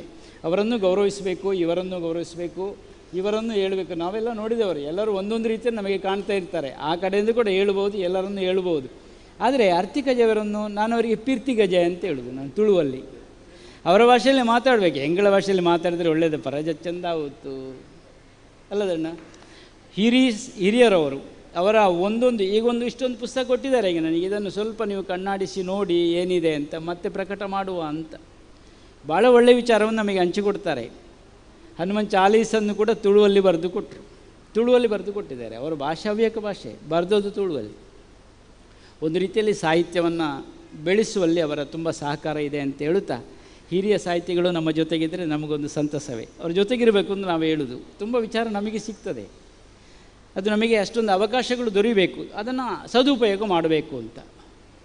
ನಮ್ಮ ರಾಮಚಂದ್ರಣ್ಣ ಅದರ ಬಗ್ಗೆ ಈಗ ಅವರು ಹೇಳುವಾಗ ಒಂದೊಂದು ಗ್ಯಾಪನ್ನು ಬಿಡುವುದಿಲ್ಲ ನೋಡಿ, ತುಂಬಿಸುವ ಕೆಲಸ ಮಾಡ್ತಾರೆ. ಅಲ್ಲಲ್ಲೇ ತುಂಬಿಸುವ ಕೆಲಸ, ಎಲ್ಲಿ ಗ್ಯಾಪ್ ಇಲ್ಲ ನೋಡಿ, ಎಲ್ಲವನ್ನು ಒಂದು ತುಂಬಿಸಿ ಬಿಡ್ತಾರೆ. ಅದು ಉಪನ್ಯಾಸಕರ ಕೆಲಸ ನೋಡಿ, ಅಷ್ಟೊಂದು ಚಾಕಚಕ್ಯತೆಯನ್ನು ಬೆಳೆಸಿಕೊಂಡು ಹೋಗುವಂತ ನಮಗೆ ತುಂಬ ಸಂತಸ ಆಗಿದೆ ಅಂತ ಹೇಳುತ್ತಾ ಒಂದು ವಚನವನ್ನು ಹೇಳ್ತೇನೆ.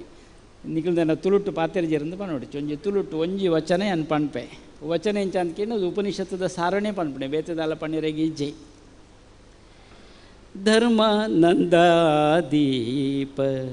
ಧರ್ಮನಂದಾದೀಪ ಭಕ್ತಿ ಭಾಮಿತೋ ದೆಣ್ಣೆ ಆಜರೆಗೆ ಬಲ್ಲಿ ಕತ್ತಲೆದ ಸುಳಿ ಕರಿದು ಬಲ್ಪುದಡೆ ನಡ ಪೆರೆಗೆ ಅಸತ್ಯದ ಗುರಿ ಬುಡುದು ಸತ್ಯನೋ ನಾಡೆರೆಗೆ ಮರಣೊಡ್ದು ಅಮೃತತ್ವದ ಪೊರ್ಲ ಚಾವಡಿಗೆ ಬೊಲ್ಪು ಕೊರ್ಪಿಂಚಿ ಸಾನದಿಗೆ ನಿಲಿಕೆ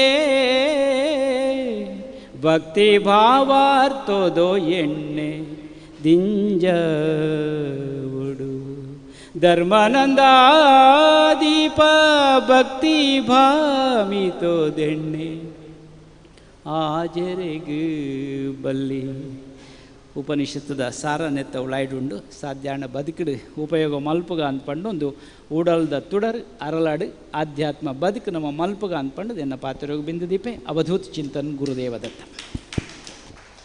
ಸ್ವಾಮೀಜಿಗಳ ಪಾದಾರವಿಂದಗಳಿಗೆ ಸಾಷ್ಟಾಂಗ ಪ್ರಣಾಮಗಳು. ಸತ್ಯಶಾಂತ ಪ್ರತಿಷ್ಠಾನದ 3ನೇ ವರ್ಷದ ಈ ವಾರ್ಷಿಕೋತ್ಸವದ ಕಾರ್ಯಕ್ರಮಕ್ಕೆ ನೇಪಥ್ಯದಲ್ಲಿ ಸಹಕರಿಸಿದವರು ಹಲವರಿದ್ದಾರೆ, ಅಳಿಲ ಸೇವೆ ಮಾಡಿದವರಿದ್ದಾರೆ.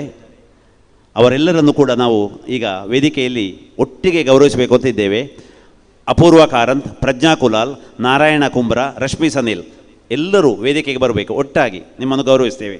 ಆ ಬಳಿಕ ನೇಪಥ್ಯದಲ್ಲಿ ಸಹಕರಿಸಿದ ದಿಲೀಪ್ ವೇದಿಕ್ ಕಡಬ, ಭಾವನಾ ಎಸ್, ಅಶ್ವಿತಾ ಎ, ಸನ್ವಿತ್, ಸ್ಕಂದ, ಸಮರ್ಥ, ಮಹೇಶ್ ಪೆರಿಯಡ್ಕ, ಜಯರಾಮಯ್ಯನ್, ಸತೀಶ, ಸುರೇಶ, ದಿನೇಶ, ಶಾಂತಪುತ್ತೂರು, ವಿಂಧ್ಯ ಇವರನ್ನು ನಾವು ಗೌರವಿಸ್ತೇವೆ. ಎಲ್ಲರೂ ವೇದಿಕೆಗೆ ಬರಬೇಕು. ನಮ್ಮ ಈ ಕಾರ್ಯಕ್ರಮಕ್ಕೆ ಬೆಳಕು ತೋರಿಸ್ತಾ ಇರುವವರು ನಮ್ಮ ಮಾಧ್ಯಮದ ಮಿತ್ರರು ಸುದ್ದಿ ಚಾನೆಲ್, ಕಹಳೆ ನ್ಯೂಸ್, ಸುದ್ದಿ ಚಾನೆಲ್ ಮತ್ತು ಕಹಳೆ ನ್ಯೂಸ್ ಇವರಿಗೆ ನಾವು ಆಭಾರಿಗಳಾಗಿದ್ದೇವೆ. ಇವರ ಸಿಬ್ಬಂದಿ ವರ್ಗಕ್ಕೆ ನಾವು ತುಂಬ ವಂದನೆಗಳನ್ನು ಸಲ್ಲಿಸ್ತಾ ಇದ್ದೇವೆ. ಶ್ರೀಯುತ ಜಯ ಪೆರಾಜೆ ಅವರು ನಮ್ಮ ಜೊತೆಗಿದ್ದಾರೆ, ಅವರಿಗೆ ಕೂಡ ನಾವು ಧನ್ಯವಾದಗಳನ್ನು ಸಮರ್ಪಿಸ್ತಾ ಇದ್ದೇವೆ. ಶ್ರೀಯುತ ಜಯ ಪೆರಾಜೆ, ಸುದ್ದಿ ಚಾನೆಲ್, ಕಹಳೆ ನ್ಯೂಸ್ ಇವರೆಲ್ಲರಿಗೂ ಕೂಡ ನಾವು ಆಭಾರಿಗಳಾಗಿದ್ದೇವೆ. ಈಗ ನಾವು ಗೌರವಿಸ್ತಾ ಇರುವವರು ಅಪೂರ್ವ ಕಾರಂತ್, ಪ್ರಜ್ಞಾ ಕುಲಾಲ್, ನಾರಾಯಣ ಕುಂಬ್ರ, ರಶ್ಮಿ ಸನಿಲ್ ಇವರಿಗೆಲ್ಲ ಸ್ವಲ್ಪ ದೂರ ಹೋಗಬೇಕಾಗಿದೆ. ಹಾಗಾಗಿ ಅವರನ್ನು ನಾವು ಈಗ ಮೊದಲಾಗಿ ಕರೀತಾ ಇದ್ದೇವೆ. ಅವರ ಜೊತೆಯಲ್ಲಿ ನಾಲ್ವರು ವೇದಿಕೆಗೆ ಬನ್ನಿ ಒಟ್ಟಿಗೆ. ಅಪೂರ್ವ ಕಾರಂತ್, ಪ್ರಜ್ಞಾ ಕುಲಾಲ್, ನಾರಾಯಣ ಕುಂಬರ, ರಶ್ಮಿ ಸನಿಲ್ ಬನ್ನಿ ವೇದಿಕೆಗೆ.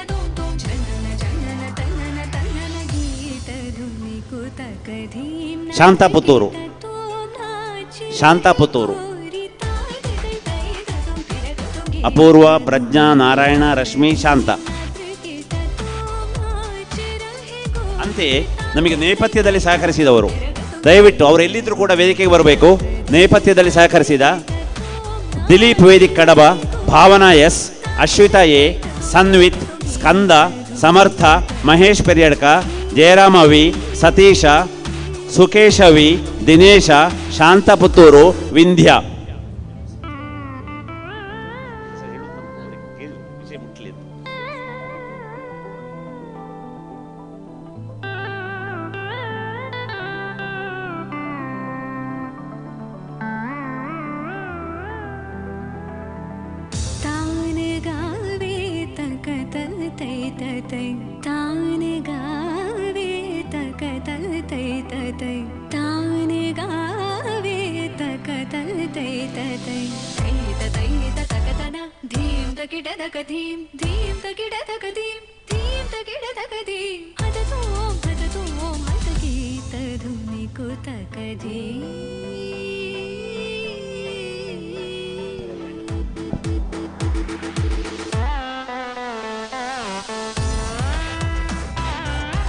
ದಿಲೀಪ್ ವೇದಿಕ್, ಭುವನ ಎಸ್, ಸತ್ಯಕಾಮ, ಅಶ್ವಿತ್, ಸನ್ವಿತ್, ಸ್ಕಂದ, ಸಮರ್ಥ, ಜಯರಾಮಯ್ಯು, ಸತೀಶ್, ಸುಕೇಶಯ್ಯು, ದಿನೇಶ್, ಇವರೆಲ್ಲ ಈ ಕಾರ್ಯಕ್ರಮ ಒಂದು ಒಳ್ಳೆ ರೀತಿಯಲ್ಲಿ ಮೂಡಿ ಬರಬೇಕಂತ ಹೇಳಿದರೆ ಇವರ ಸಹಕಾರ ಇಲ್ಲದೆ ಈ ಕಾರ್ಯಕ್ರಮ ಇಷ್ಟು ಒಳ್ಳೆ ರೀತಿಯಲ್ಲಿ ಮೂಡಿ ಬರಲಿಕ್ಕೆ ಸಾಧ್ಯವೇ ಇರ್ತಿರ್ಲಿಲ್ಲ.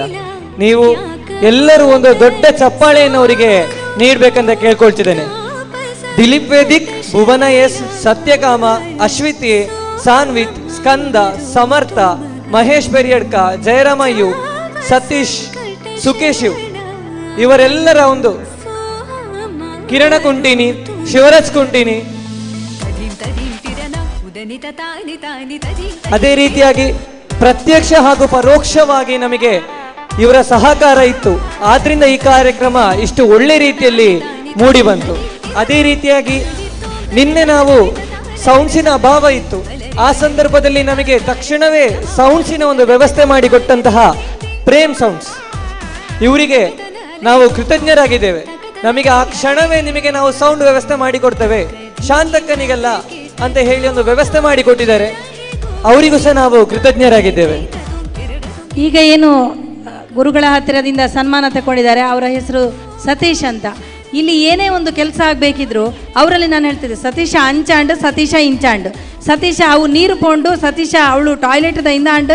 ಅಯ್ಯೋ ಅವರಿಗೆ ಮೊನ್ನೆಯಿಂದ ಎಷ್ಟು ಉಪದ್ರ ಕೊಟ್ಟಿದ್ದೇನೆ ಅಂತ ಇಲ್ಲ. ನಾನು ಪ್ರತಿಯೊಂದು ಕೆಲಸಕ್ಕೂ ನಾನು ಸತೀಶ ಅಂಚಿಬಲ, ಸತೀಶ ಇಂಚಿಬಲ ಇದು ಕರೆದೆ ನೋಡಿ.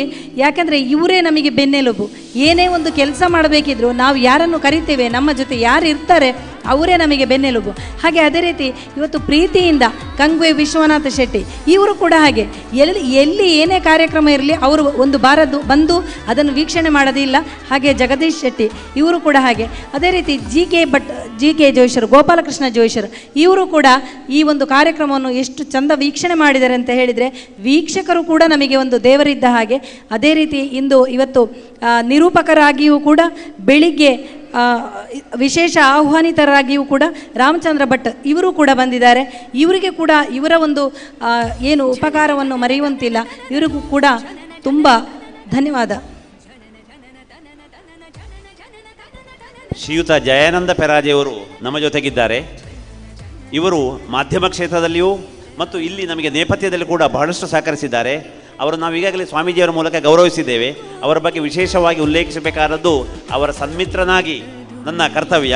ಶ್ರೀಯುತ ಜಯಾನಂದ ಪೆರಾಜೆಯವರಿಗೆ ಒಮ್ಮೆ ಎಲ್ಲರೂ ಕರತಾಡನ, ದಯವಿಟ್ಟು ಒಮ್ಮೆ ಎದ್ದಿದ್ರು. ಜಯಾನಂದ ಪೆರಾಜೆಯವರು ದೂರದ ಪೆರಾಜೆ, ಸುಳ್ಳೆ ಪೆರಾಜೆಯಿಂದ ಬಂದಿದ್ದಾರೆ, ಅಭಿನಂದನೆಗಳು. ಅಂತೆಯೇ ಮಾಧ್ಯಮ ಕ್ಷೇತ್ರದಲ್ಲಿ ಸುದ್ದಿ ಚಾನೆಲ್ ಮತ್ತು ಕಹಳೆ ನ್ಯೂಸ್ ಇದರ ಮಾಲಕರಿಗೆ ಇದರ ಸಿಬ್ಬಂದಿ ವರ್ಗಕ್ಕೆ ನಾವು ಆಭಾರಿಗಳಾಗಿದ್ದೇವೆ.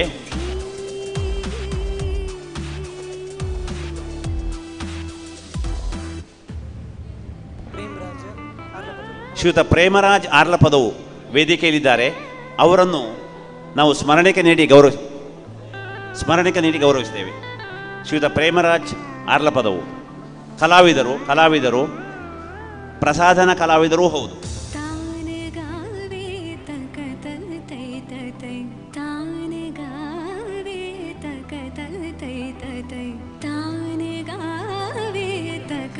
ಶ್ರೀಯುತ ಪ್ರೇಮರಾಜ್ ಆರ್ಲಪದವು ಬಹುಮುಖಿ ಕಲಾವಿದರು, ಪ್ರಸಾಧನ ಕ್ಷೇತ್ರದಲ್ಲಿ ಸಿದ್ಧಹಸ್ತರು. ಶ್ರೀಯುತ ಪ್ರೇಮರಾಜ್ ಆರ್ಲಪದವು ಅವರನ್ನು ಸ್ವಾಮೀಜಿಯವರು ಅಭಿನಂದಿಸ್ತಾ ಇದ್ದಾರೆ ಶಲ್ಯಾಚ್ಛಾದನ ಮಂತ್ರಾಕ್ಷತೆ ನೀಡಿ.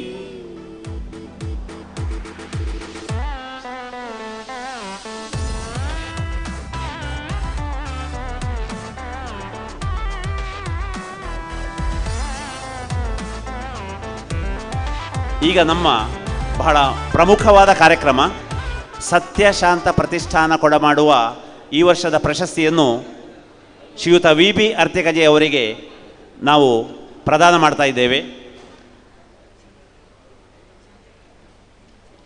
ಸತ್ಯಶಾಂತ ಪ್ರತಿಷ್ಠಾನ ರಿಜಿಸ್ಟರ್ 257 ಉಪ್ಪಿನಂಗಡಿ, ಶಾಂತ ಸಭಾಭವನ 34 ನೆಕ್ಕಿಲಾಡಿ ಉಪ್ಪಿನಂಗಡಿ. ಇವರು ಕೊಡಮಾಡುವ ಈ ವರ್ಷದ ಪ್ರಶಸ್ತಿ ಶ್ರೀಯುತ ವಿ.ಬಿ. ಅರ್ತಿಕಜೆ ಅವರಿಗೆ. ಶ್ರೀಯುತ ವಿ.ಬಿ.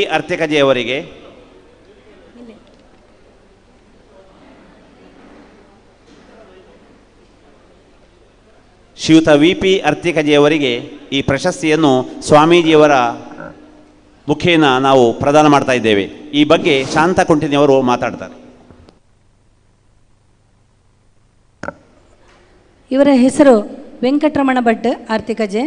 ಜನನ 29/6/1943. ಹುಟ್ಟೂರು ಅರ್ತಿಕಜೆ ಪಡವನ್ನೂರು ಗ್ರಾಮ, ಪುತ್ತೂರು ತಾಲೂಕು, ದಕ್ಷಿಣ ಕನ್ನಡ ಜಿಲ್ಲೆ. ತಾಯಿ ಸಾವಿತ್ರಿ ಅಮ್ಮ, ತಂದೆ ಸೂರಂಬೈಲು ಶಂಬಟ್ಟ. ಶಿಕ್ಷಣ ಶ್ರೀ ಗಜಾನನ ಹಿರಿಯ ಪ್ರಾಥಮಿಕ ಶಾಲೆ ಈಶ್ವರಮಂಗಲ ESLC-ವರೆಗೆ 1951ರಿಂದ 58. ನಂತರ ಸಂತ ಫಿಲೋಮಿನಾ ಪ್ರೌಢಶಾಲೆ ಪುತ್ತೂರು SSLC-ವರೆಗೆ 1958ರಿಂದ 61. ಸಂತ ಫಿಲೋಮಿನಾ ಕಾಲೇಜು PUCಯಿಂದ BA-ವರೆಗೆ 1961ರಿಂದ 65. ಐಚ್ಛಿಕ ಇತಿಹಾಸ ಮತ್ತು ಕನ್ನಡ ಭಾಷಾ ವಿಷಯಗಳಲ್ಲಿ ಪ್ರಥಮ ರ್ಯಾಂಕ್ ಹಾಗೂ ಸ್ವರ್ಣ ಪದಕಗಳೊಂದಿಗೆ BA 1965ರಲ್ಲಿ ಮೈಸೂರಿನ ಮಾನಸ ಗಂಗೋತ್ರಿಯಲ್ಲಿ ಸ್ನಾತಕೋತ್ತರ ಶಿಕ್ಷಣ 1966ರಿಂದ 68. ಇತಿಹಾಸ MA-ಯಲ್ಲಿ ಪ್ರಥಮ ರ್ಯಾಂಕ್ ಹಾಗೂ ಸ್ವರ್ಣ ಪದಕ ಪ್ರಾಪ್ತಿ 1968. ಹಿಂದಿ ಭಾಷೆಯಲ್ಲಿ ರಾಷ್ಟ್ರಭಾಷಾ ವಿಶಾರದ 1964ರಲ್ಲಿ. ಇವರ ಉದ್ಯೋಗ ಪುತ್ತೂರಿನ ಸಂತ ಫಿಲೋಮಿನಾ ಪ್ರೌಢಶಾಲೆಯಲ್ಲಿ ಶಿಕ್ಷಕರಾಗಿಯೂ 1965ರಿಂದ 66. ಪುತ್ತೂರಿನ ವಿವೇಕಾನಂದ ಕಾಲೇಜಿನಲ್ಲಿ ಇತಿಹಾಸ ಪ್ರಾಧ್ಯಾಪಕರಾಗಿಯೂ ಹಾಗೂ ವಿಭಾಗ ಮುಖ್ಯಸ್ಥರಾಗಿಯೂ 1968ರಿಂದ 2001. ನಿವೃತ್ತಿ ಇವರದ್ದು ಜೂನ್ 30, 2001. ಇವರು ರಚಿಸಿದ ಪಠ್ಯಪುಸ್ತಕಗಳು ಕರ್ನಾಟಕ ರಾಜ್ಯದ ಪದವಿ ಪೂರ್ವ ವಿದ್ಯಾರ್ಥಿಗಳಿಗಾಗಿ ಗ್ಲಾನ್ಸಸ್ ಎಟ್ ವರ್ಲ್ಡ್ ಹಿಸ್ಟ್ರಿ 1973ರಲ್ಲಿ, glances at Indian history 1973, outlines of world history 1995ರಲ್ಲಿ, a textbook of Karnataka history 1989ರಲ್ಲಿ, ಪ್ರಪಂಚದ ಇತಿಹಾಸ 1992. ಈ ಪುಸ್ತಕಗಳು 1973ರಿಂದ 2000 ತನಕ ಪಠ್ಯವಾಗಿವೆ. ಸಾಹಿತ್ಯ ಕೃತಿಗಳು ನಾದಪೂಜೆ, ಅಪರೂಪ, ಅನನ್ಯ ಸಾಧಕ, ಜೇನಹನಿ, ಹೀಗೊಂದು ವೃತ್ತಾಂತ, ಮಾರ್ದನಿ, ಹಾಸೋಲ್ಲಾಸ, ಬೋಳಂತಕೋಡಿ, ಈಶ್ವರಭಟ್ಟ, 108 ನೆನಪುಗಳು. ಪತ್ರಿಕೋದ್ಯಮದಲ್ಲಿ ವರದಿಗಾರರಾಗಿ ನವಭಾರತ, ಪ್ರಜಾವಾಣಿ, ಹೊಸದಿಗಂತ, ಕನ್ನಡ ಜನ ಅಂತರಂಗ, ಹಾಗೆ ಅಂಕಣಕಾರರಾಗಿ ಹೊಸದಿಗಂತ, ಕನ್ನಡ ಜನಾಂತರಂಗ, ಕರಾವಳಿ ಅಲೆಗಳಲ್ಲಿ ಮಾರ್ದನಿ, ಹೊಸದಿಗಂತದಲ್ಲಿ ಬುಕ್ ರಿವ್ಯೂ, ದ ಕೆನರಾ ಟೈಮ್ನಲ್ಲಿ ಹವ್ಯಕರಂಗ, ನಗೆಮಿಂಚು, ಪುತ್ತೂರಿನ ಸುದ್ದಿ ಬಿಡುಗಡೆಯಲ್ಲಿ ಚಿಂತನಗಾಥ, ಕರಾವಳಿ ಅಲೆಯಲ್ಲಿ ಅಂತೆಯೇ ಸಾಹಿತ್ಯ ಸಂಸ್ಕೃತಿ ಸಂಘಟಕರಾಗಿಯೂ, ಅದೇ ರೀತಿ ಪುತ್ತೂರು ಕರ್ನಾಟಕ ಸಂಘದ ಕಾರ್ಯದರ್ಶಿಗಳಾಗಿ, ಪುತ್ತೂರು ಕನ್ನಡ ಸಾಹಿತ್ಯ ಪರಿಷತ್ ಅಧ್ಯಕ್ಷರಾಗಿಯೂ ಹಾಗೂ ವಿವೇಕಾನಂದ ಕಾಲೇಜು ಕನ್ನಡ ಸಂಘದ ಅಧ್ಯಕ್ಷರಾಗಿಯೂ, ಫಿಲೋಮಿನಾ ಕಾಲೇಜು ಕನ್ನಡ ಸಂಘದ ಸಕ್ರಿಯ ಸದಸ್ಯರಾಗಿಯೂ, ಪುತ್ತೂರು ನಾಡಹಬ್ಬ ಸಮಿತಿಯ ಸದಸ್ಯರು, ಸ್ಮಾರಕ ಉಪನ್ಯಾಸ, ರಾಮಾಯಣ, ಮಹಾಭಾರತ, ಭಾಗವತ, ಉಪನಿಷತ್ ಸ್ಥಾಪಕ ಪೋಷಕರಾಗಿಯೂ, ಮಕ್ಕಳಿಗಾಗಿ ಪುತ್ತೂರಿನಲ್ಲಿ ಸಾಹಿತ್ಯ ಸೌರಭ ಕಾರ್ಯಕ್ರಮದ ಪ್ರೇರಕ ಪೋಷಕರಾಗಿ ಪುತ್ತೂರು ತಾಲೂಕಿನ ಚುಟುಕು ಸಾಹಿತ್ಯ ಪರಿಷತ್ತಿನ ಅಧ್ಯಕ್ಷರಾಗಿಯೂ ಗೌರವಾಧ್ಯಕ್ಷರಾಗಿಯೂ ಮನೆ ಮನೆಗೆ ಊರಿಂದೂರಿಗೆ ಪುಸ್ತಕ ಪ್ರಸಾರ ಮಾರಾಟ ಅಭಿಯಾನ, ಅದೇ ರೀತಿ ಉದಯೋನ್ಮುಖರಿಗೆ ಪ್ರೋತ್ಸಾಹ ನೆರವು. ಇತರ ಚಟುವಟಿಕೆಗಳು ಪುತ್ತೂರು ಪತ್ರಕರ್ತರ ಸಂಘದ ಸ್ಥಾಪಕಾಧ್ಯಕ್ಷರು, ಫಿಲೋಮಿನಾ ಕಾಲೇಜ್ ಹಳೆ ವಿದ್ಯಾರ್ಥಿ ಸಂಘದ ಸ್ಥಾಪಕಾಧ್ಯಕ್ಷರಾಗಿ, ಮಂಗಳೂರು ವಿವಿ ಇತಿಹಾಸ ಪ್ರಾಧ್ಯಾಪಕರ ಸಂಘದ ಸ್ಥಾಪಕ ಕಾರ್ಯದರ್ಶಿಯಾಗಿ, ಬಳಕೆದಾರರ ವೇದಿಕೆ ಇದರ ಅಧ್ಯಕ್ಷರಾಗಿ, ಪುತ್ತೂರು ಪುರಸಭೆಯೊಂದಿಗೆ ಕುಡಿಯುವ ನೀರಿಗಾಗಿ ಚುಟುಕು ಚಳವಳಿ, ಶಿಷ್ಯಾಭಿನಂದನಾ ರೂವಾರಿ, 12 ವಿದ್ಯಾಸಂಸ್ಥೆಗಳಿಗೆ ತಲಾ 2000 ಮೌಲ್ಯದ ಉತ್ತಮ ಪುಸ್ತಕಗಳ ಕೊಡುಗೆ, ಹೆತ್ತವರ ಸ್ಮರಣೆಯೊಂದಿಗೆ ರಾಮಾಯಣ ಪ್ರಚಾರಕ್ಕಾಗಿ ಕುಮಾರವ್ಯಾಸ ಕೃತ ಸಂಕ್ಷೇಪ ರಾಮಾಯಣದ ಪ್ರಕಟಣೆ 5000 ಪ್ರತಿ. ಇವರಿಗೆ ಸಂದ ಗೌರವಗಳು: ಪುತ್ತೂರು ತಾಲೂಕು 7ನೇ ಕನ್ನಡ ಸಾಹಿತ್ಯ ಸಮ್ಮೇಳನದ ಸಮ್ಮಾನ, ಅಡ್ಡಿನಡಕ ಸ್ಮೃತಿ ಪ್ರಕಾಶನ ವತಿಯಿಂದ ಬಂಟ್ವಾಳ ತಾಲೂಕಿನ ಕಲ್ಲಂಗಳದಲ್ಲಿ ಸನ್ಮಾನ, ಕೋಲ್ಯದ ಮುಕಾಂಬಿಕಾ ಸನ್ನಿಧಿಯಲ್ಲಿ ಶ್ರೀ ರಮಾನಂದ ಸ್ವಾಮೀಜಿಯವರಿಂದ ಸನ್ಮಾನ, ಉತ್ತರ ಕನ್ನಡ ಜಿಲ್ಲಾ ಹೊನ್ನವರದಲ್ಲಿ ಹವಿಗನ್ನಡ ಸಾಹಿತ್ಯ ಸಮ್ಮೇಳನದಲ್ಲಿ ಹವ್ಯಕ ಕೃತಿ ರಚನೆಗಾಗಿ ಸನ್ಮಾನ, ಸುರತ್ಕಲ್ ದಕ್ಷಿಣ ಕನ್ನಡ ಜಿಲ್ಲೆ ಇಲ್ಲಿ 5ನೇ ಚುಟುಕು ಸಾಹಿತ್ಯ ಸಮ್ಮೇಳನದ ಅಧ್ಯಕ್ಷರಾದಾಗ, ಉಡುಪಿಯಲ್ಲಿ 74ನೇ ಅಖಿಲ ಭಾರತ ಕನ್ನಡ ಸಾಹಿತ್ಯ ಸಮ್ಮೇಳನದಲ್ಲಿ, ಪುತ್ತೂರು ತಾಲೂಕು 12ನೇ ಸಾಹಿತ್ಯ ಸಮ್ಮೇಳನದ ಅಧ್ಯಕ್ಷರಾದಾಗ, ವಸುಧಾ ಪ್ರತಿಷ್ಠಾನದ ಹೇಮಂತ ಉತ್ಸವದಲ್ಲಿ ಡಾಕ್ಟರ್ ತಾಳ್ತಜಿಯವರಿಂದ ಸನ್ಮಾನ, ಕೋಲ್ಯ ಸ್ವಾಮೀಜಿಯವರಿಂದ ಸಾಹಿತ್ಯ ರತ್ನ ಪ್ರಶಸ್ತಿ 2008ರಲ್ಲಿ, ಕಾಂತಾವರ ಕನ್ನಡ ಸಂಘ ನಾಡಿಗೆ ನಮಸ್ಕಾರದಿಂದ ಸನ್ಮಾನ, ವಿಕಟಾನಂದ ನಾದಪ್ರಿಯ, ಪುಸ್ತಕಪ್ರಿಯ, ರಂಗಪ್ರಿಯ ಇವರ ಸಾಹಿತ್ಯದ ಕಾವ್ಯನಾಮಗಳು. ದಾಸರ ಪದಗಳ ಕೀರ್ತನೆಗಳ ಸಂಕಲನ ನಾದಪೂಜೆ, ಭಾಮಿನಿ ಷಟ್ಪದಿಯಲ್ಲಿ ಶ್ರೀರಾಮಾಶ್ವಮೇಧಂ, ಶಾರದಾ ಶತಕಂ, ಹವ್ಯಕ ಭಾಷಾ ಚುಟುಕು, ಜೇನಹನಿ, ಪತ್ರಾವು, ಜೀವನ ಚರಿತ್ರೆ, ಅನನ್ಯ ಸಾಧಕ ಇವುಗಳನ್ನು ಬಿಡುಗಡೆಗೊಳಿಸಿರುತ್ತಾರೆ. ಹನುಮಾನ್ ಚಾಲೀಸ ಇದನ್ನು ಇತ್ತೀಚೆಗೆ ಕನ್ನಡಕ್ಕೆ ಭಾಷಾಂತರಿಸಿ ಬರೆದಿರುತ್ತಾರೆ. ವೃತ್ತಿಯಲ್ಲಿ ಪ್ರಾಧ್ಯಾಪಕರಾಗಿಯೂ ಪತ್ರಕರ್ತರಾಗಿಯೂ ಸಾಹಿತಿಗಳಾಗಿಯೂ ಕವಿಗಳಾಗಿಯೂ ವಿಮರ್ಶಕರಾಗಿಯೂ ಹಾಗೆ ಸಂಘಟಕರಾಗಿಯೂ ಸೇವೆ ಸಲ್ಲಿಸಿ ಈಗಲೂ ತಮ್ಮ ಬರವಣಿಗೆಯನ್ನು ಮುಂದುವರಿಸುತ್ತಾ ತುಂಬು ಸಂಸಾರದ ಜೀವನವನ್ನು ತಮ್ಮ ಬಾಳ ಸಂಗಾತಿಯಾದ ಇವರ ಎಲ್ಲ ಕೆಲಸಗಳಲ್ಲೂ ಶ್ರೀಮತಿ ಭಾಗ್ಯಲಕ್ಷ್ಮಿ ಇವರೊಂದಿಗೆ ಜೀವನ ಸಾಗಿಸುತ್ತಾ ಇಲ್ಲಿಗೆ ಬಂದಿದ್ದಾರೆ. ಹೌದು, ತಮ್ಮ ಮಗ, ಸೊಸೆ, ಮಗಳು, ಅಳಿಯ, ಸಹೋದರರು, ಮೊಮ್ಮಕ್ಕಳನ್ನು ಜೀವನದಲ್ಲಿ ಹೊಂದಿ ಸಂತಸದ ಜೀವನವನ್ನು ಪಡೆದಿರುತ್ತಾರೆ. ಇವರಿಗೆ ಆ ದೇವರು ಇನ್ನೂ ಹೆಚ್ಚಿನ ರೀತಿಯಲ್ಲಿ ಆಯಸ್ಸು, ಆರೋಗ್ಯ, ತುಂಬು ಸಂಸಾರದ ಜೀವನ ನಡೆಸುವ ಯೋಗ ಭಾಗ್ಯ ಹಾಗೂ ಕಾರ್ಯನಿರ್ವಹಿಸುವ ಉತ್ಸಾಹ ಕೊಡಲೆಂದು ಕೇಳಿಕೊಳ್ಳುತ್ತಾ ನಮ್ಮ ಸತ್ಯಶಾಂತ ಪ್ರತಿಷ್ಠಾನ ವತಿಯಿಂದ ನಿಮಗದು ಈ ಸತ್ಯಶಾಂತ ಪ್ರತಿಷ್ಠಾನ ಪ್ರಶಸ್ತಿಯನ್ನು ನೀಡುತ್ತಿದ್ದೇವೆ. ಶ್ರೀಯುತ ಅರ್ತಿಕಜೆಯವರ ಶ್ರೀಮತಿಯವರು ಬಂದಿದ್ದಾರೆ, ಎದುರಿನ ಸಾಲಿನಲ್ಲಿದ್ದಾರೆ. ಅವರನ್ನು ವೇದಿಕೆ ಕರೆಯೋಣವೇ?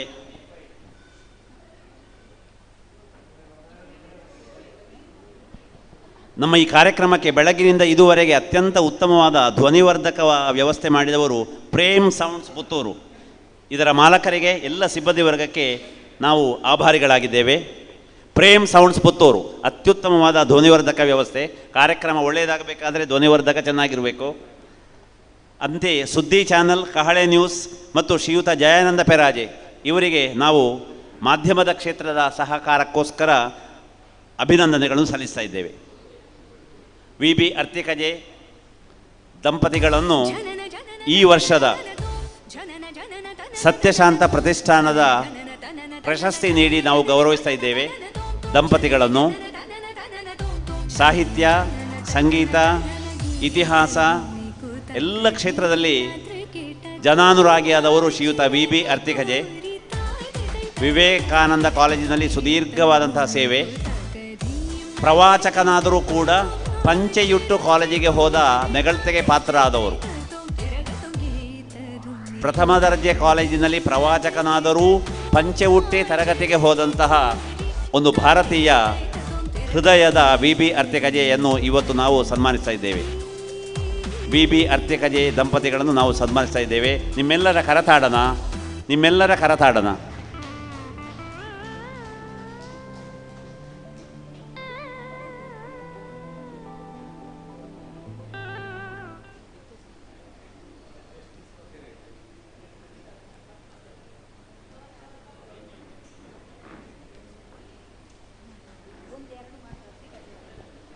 ಅರ್ತಿಕಜೆಯವರು ಮಾತಾಡ್ತಾರಾ?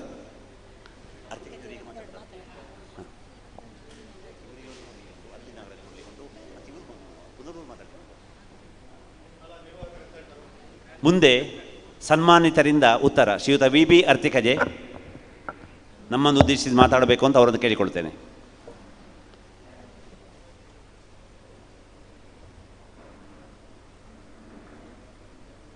ಈಗ ತಾನೇ ನಮ್ಮನ್ನು ಆಶೀರ್ವದಿಸಿ ಪ್ರೀತಿಯಿಂದ ಹರಸಿದ ಒಡಿಯೂರಿನ ಶ್ರೀಗಳೇ ಮತ್ತು ವೇದಿಕೆಯ ಮೇಲಿರುವ ಹರಿಕೃಷ್ಣ ಪುನರೂರು ಹಾಗೂ ಇತರ ಎಲ್ಲ ಗಣ್ಯರೇ, ನನ್ನ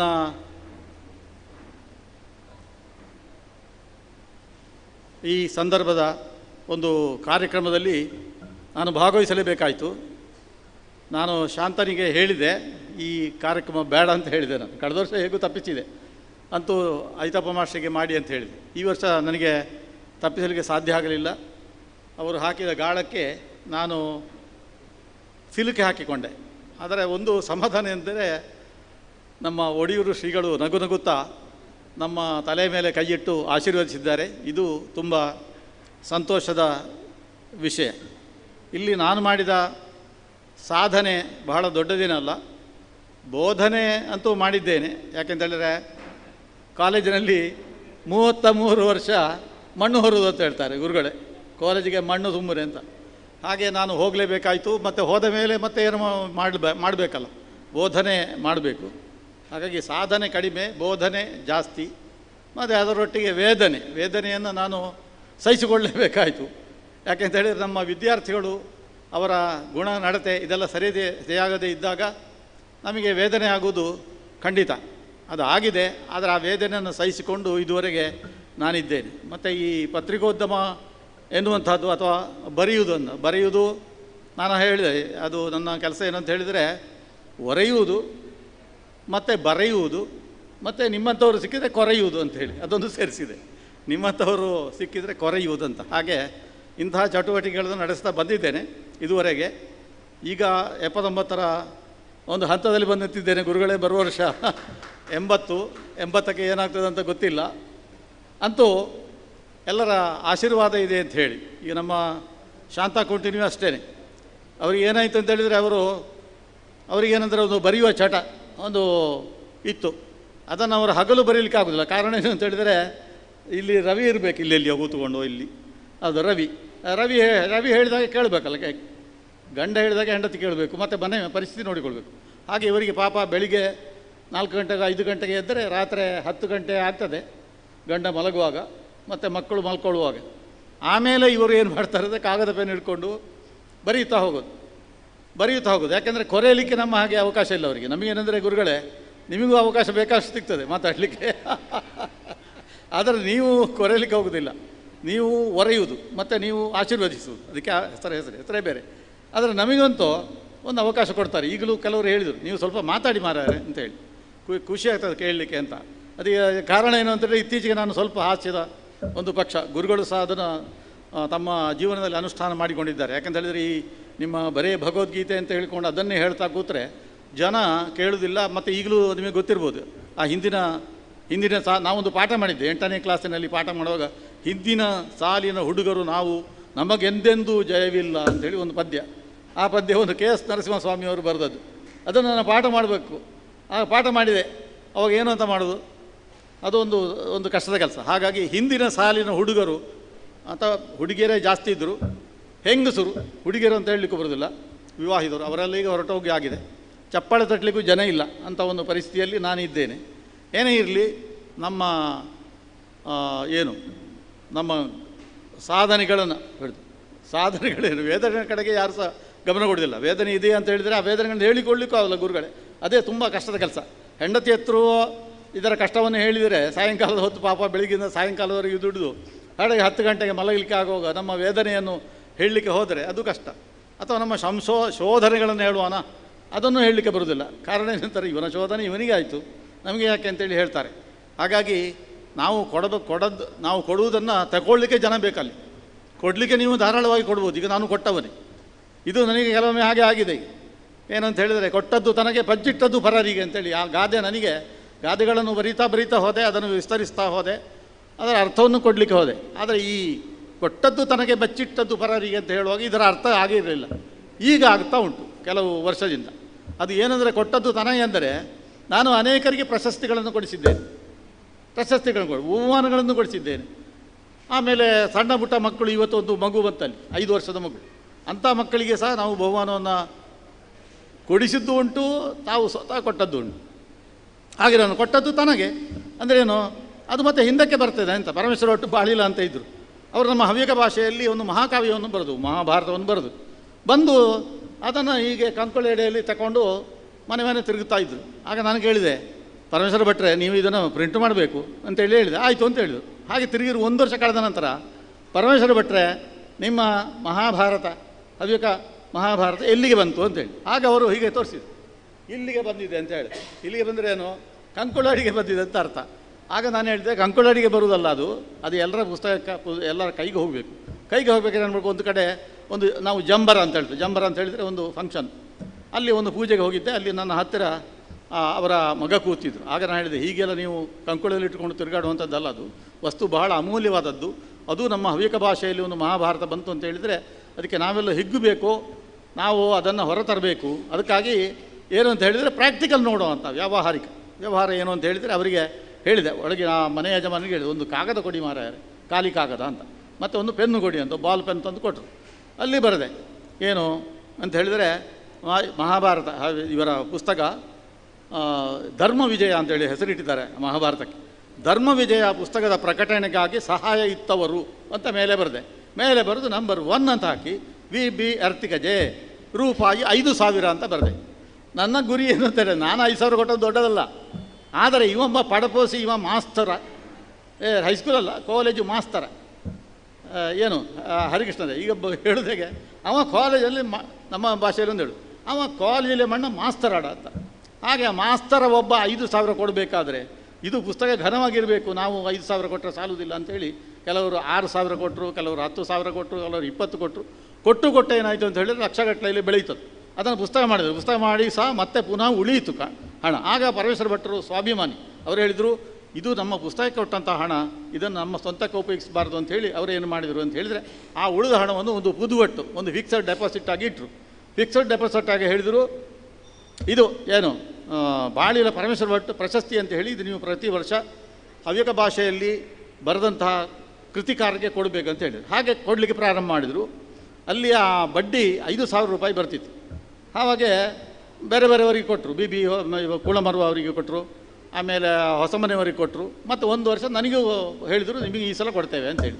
ಮತ್ತು ನನ್ನ ತಮ್ಮನಿಗೆ ಸಹ ಕೊಟ್ಟಿದ್ದಾರೆ. ಹಾಗೆ ಹೋಗಿ ಆಗ ಫಲತಾಂಬೂಲ ಎಲ್ಲ ಕೊಟ್ಟು ಅದರೊಟ್ಟಿಗೆ ಒಂದು ಕವರ್ ಇತ್ತು. ಆ ಕವರನ್ನು ಬಿಡಿಸಿ ಮನೆಗೆ ಬಂದು ನೋಡಿದೆ. ಎಷ್ಟು ಗೊತ್ತುಂಟು ನಮಗೆ, 5000 5,000 ರೂಪಾಯಿ ಇತ್ತು. ನಾನು ಕೊಟ್ಟದ್ದೆಷ್ಟು, 5,000 ರೂಪಾಯಿ. 5,000 ರೂಪಾಯಿ ನನಗೆ ಬಂತು. ಕೊಟ್ಟದ್ದು ತನಗೆ, ಬಚ್ಚಿ ಇಟ್ಟದ್ದು ಪರರಿಗೆ ಅಂತ. ಹಾಗೆ ನನಗೆ ಮಾತ್ರ ಅಲ್ಲ, ನನ್ನ ತಮ್ಮನಿಗೆ ಕೊಟ್ಟಿದ್ದಾರೆ. ಆ ಹೇಳಿದ್ರು, ನಿಮ್ಮ ತಮ್ಮನಿಗೆ ಈ ಸಲ ಕೊಡ್ತೇವೆ ಅಂತೇಳಿ, ಬರೋಬರಿ ಅಂತ ಹೇಳಿದೆ. ಹಾಗಾಗಿ ನಿಮಗೆ ಒಂದು ಏನಂತ ಹೇಳಿ, ಇಲ್ಲಿ ಏನು ಕಾರ್ಯಕ್ರಮಕ್ಕೆ ಬಂದು ಹೋಗಿ ಉಳಿದವರು ಯಾರಾದರೂ ಇದ್ದಾರೆ, ಹ್ಯಾಂಡ್ಫುಲ್ ಅಂತ ಹೇಳ್ತಾರೆ. ಈಗ ಲೆಕ್ಕ ಮಾಡಿದರೆ ಒಂದು 20-25 ತಲೆ ಸಿಕ್ಕಬಹುದು ನಮಗೆ. ಆ ತಲೆಯನ್ನು ನಮ್ಮ ಕಡೆಗೆ ಕೊಟ್ಟಿದ್ದೀರೋ, ಅಥವಾ ನೀವು ಇನ್ನು ವಾಪಸ್ ಹೋಗೋದು ಹೇಗೆ, ರಿಕ್ಷಾ ಹಿಡಿಯೋದೋ, ಬಸ್ ಹಿಡಿಯೋದೋ, ಅಥವಾ ಬೇರೆಯವರಿಗೆ ದಮ್ಮೆ ಹಾಕೋದೋ, ಈಗೆಲ್ಲ. ನನಗೆ ಅದೊಂದು ಧೈರ್ಯ ಏನು ಅಂತ ಹೇಳಿದರೆ, ನಮ್ಮ ಶಿಷ್ಯ ಇಲ್ಲೇ ಇದ್ದಾರೆ, ಉಮೇಶ್ ನಾಯಕ್ ಅವರು, ಪುತ್ತೂರಿನ ಕನ್ನಡ ಸಾಹಿತ್ಯ ಪರಿಷತ್ತಿನ ಅಧ್ಯಕ್ಷರು. ಅವರು ನನ್ನ ಅಧ್ಯಕ್ಷರನ್ನು ಯಾಕೆ ಮಾಡಿದ್ದಾರೆ, ನನಗೂ ವಾಹನ ಇಲ್ಲ. ನಮ್ಮ ಮೊದಲಿನ ಈಗಿನ ಮೊನ್ನೆ ಅಧ್ಯಕ್ಷರಾಗಿದ್ದವರು ಐತಪ್ಪ ನಾಯ್ಕ, ಅವರಿಗೂ ವಾಹನ ಇಲ್ಲ. ಆವಾಗ ನಾವು ಯಾಕೆ ಇವರನ್ನು ಮಾಡಿದ್ದೇವೆ ಅಂತ ಹೇಳಿದರೆ, ಅವರು ನಮ್ಮನ್ನು ಬಿಟ್ಟು ಹೋಗೋದಿಲ್ಲ. ಸರ್ ನೀವು ಬರಬೇಕು, ಈಗ ನನ್ನ ಹತ್ರ ಕಿವಿಯಲ್ಲಿ ಹೇಳಿದರು. ಹಾಗೆ ನಾನೀಗ ಧೈರ್ಯದಿಂದ ಸ್ವಲ್ಪ ಮಾತಾಡೋದು, ಇಲ್ಲದ್ರೆ ನನಗೆ ಧೈರ್ಯ ಬರ್ತಾ ಇಲ್ಲ. ಯಾಕೆ, ಉಪ್ಪಿನಂಗಡಿಯಿಂದ ಪುತ್ತೂರಿಗೆ ಹೋಗಬೇಕಾದ್ರೆ ಗುರುಗಳೇ ಇಲ್ಲಿಂದ ಹೆಚ್ಚಿಲ್ಲ 10-12 ಕಿಲೋಮೀಟರ್ ಇರೋದು. ಆದರೆ ರಾತ್ರಿ ಹೊತ್ತು ವಾಹನ ಸಿಕ್ಕುವುದು ಕಷ್ಟ. ಹಾಗಾಗಿ ಅಂಥ ಒಂದು ಪರಿಸ್ಥಿತಿ ಇದೆ. ಹಾಗಾಗಿ ನಾವು ಅವರಿಗೆ ಕೊಟ್ಟದ್ದು ನಮಗೆ ವಾಪಸ್ ಬರ್ತೇವೆ ಅಂತ. ಈ ಕುಂಟಿನಿಯವರ ಕಥೆ ಅಲ್ಲಿ ಮಧ್ಯದಲ್ಲಿ ನಿಂತಿತ್ತು. ಅವರು ರಾತ್ರಿ ಹೊತ್ತು ಇದನ್ನು ಬರೆಯುವುದಂತೆ. ಬರೆದಾಗ ನಮ್ಮ ರವಿ ಆಚೆಗೆ ಹೋದರು. ಇದು ಎಂಥದ್ದು ನನಗೆ ಬರ್ತದೆ ಅಂತ ಹೇಳಿಕ್ಕೆ ಅವರಿಗೆ ಒಂತಾಯ್ತು. ಹಾಗೆ ಅವರು ಜಾರಿಯರು ಅಲ್ಲೆಲ್ಲಿ ಇರ್ಬೋದು ಈಗ ಅಂತ ಅವರು ಕೇಳಿಸಿಕೊಳ್ತಾರೆ. ಇಲ್ಲಂದರೆ ಅವರ ಮಗಳಿದ್ದಾಳೆ. ಅದು ಏನಂದರೆ, ನಿಮಗೂ ಅದು ಸರಿ ಗೊತ್ತಿರ ವಿಷಯ. ಅದಂದರೆ ಏನು ಅಂತೇಳಿ, ಇವರು ರಾತ್ರಿ ಹೊತ್ತು ಏನೋ ಬೆರೀತಾ ಇದ್ದಾಳೆ. ಇವಳಿಗೆ ಏನು ಅಂತಾರೆ, ಸ್ವಲ್ಪ ಮೆಂಟಲ್ ಕೇಸು ಅಂತ ಹೇಳಿ ಅವರನ್ನು ಆಸ್ಪತ್ರೆಗೆ ಕರ್ಕೊಂಡು ಹೋದರು. ಮತ್ತು ಕಡೆಗೆ ಜೋಯಿಸ್ ಹತ್ರ ಹೋದ್ರು. ಪ್ರಾಬ್ಲಮ್ ಸಾಲ್ವ್ ಆಯಿತು. ಅದೇನಂದರೆ ಕೃಷ್ಣಮೂರ್ತಿ ಅಂತೇಳಿ ಇಲ್ಲಿ ಕೂತಿದ್ರು. ಈಗ ಅವರು ಸಹ ಮನೆಯ ಕಡೆಗೆ ಹೋಗಿರ್ಬೋದು. ಆಗ ಅವರು ಏನು ಹೇಳಿದರು ಅಂದರೆ, ಇದು ಹಾಗಲ್ಲ, ಇದಕ್ಕೆ ವೈದ್ಯರು ಯಾರು ಅಂತ ಹೇಳಿದರೆ ಒಬ್ಬರು ಇದ್ದಾರೆ ಪುತ್ತೂರಿನಲ್ಲಿ ಇದಕ್ಕೆ ಮದ್ದು ಮಾಡುವವರು. ಅವರು ಯಾರು ಅಂತಾರೆ VB ಅರ್ತಿಗಜೆ. ಹಾಗೆ ಅವರಲ್ಲಿ ಹೋಗಿ ಅಂತೇಳಿ ಈ ಕುಂಟಿನಿಯನ್ನು ನಮ್ಮ ಕಡೆಗೆ ಬಂತು. ಆ ಗಡ್ಡ ಸಹ ಒಟ್ಟಿಗೆ ಬಂದಿತ್ತು. ಎಂತ ಮಾಡೋದು ಮಾವ, ಏನಾದರೂ ಒಂದು ಮಾಡಿ ಅಂತೇಳಿ, ಏನಾದರೂ ಒಂದು ಮಾಡಿ ಹೇಳಿ, ಏನಾದರೂ ಒಂದು ಮಾಡೋದಂಥದ್ದು. ಇದು ಕವನ ನಾನು ಓದಿ ನೋಡಿದೆ. ಗುರುಗಳೇ ಒಳ್ಳೆ ಕವನಗಳನ್ನು ಬರೀತಾರೆ ಇವರು. ಅವರು ಅದನ್ನು ಹೇಳಿದೆ, ಎಲ್ಲವನ್ನು ಮಾಡೋದಲ್ಲ, ಕೆಲವನ್ನು ಆರಿಸಿ ಮಾಡುವ ಅಂತೇಳಿ ಅದಕ್ಕೊಂದು ಮುನ್ನೋಡಿ ಎಲ್ಲ ಬರೆದು ಹೀಗೆ ಹೋಗಿ ಅಂತೇಳಿ ಅದು ಪುಸ್ತಕ ಆಯಿತು. ಒಂದು ಆಯಿತು, ಅದರ ಬಿಡುಗಡೆಗೂ ನಾನೇ ಏರ್ಪಾಡು ಮಾಡಿದೆ. ಎರಡನೇದಾಯಿತು, ಅದಕ್ಕೂ ನಾನೇ ಏರ್ಪಾಡು ಮಾಡಿದೆ. ಆಮೇಲೆ ಹೇಳಿದೆ, ಅಮ್ಮ ನಾನು ಇನ್ನೂ ನಿನಗೆ ಯಾವುದು ಇದೆಲ್ಲ ಈ ಕೆಲಸ ಮಾಡಿದಲ್ಲ, ಇದನ್ನು ನೀನೇ ಮಾಡು ಅಂತ ಹೇಳಿ.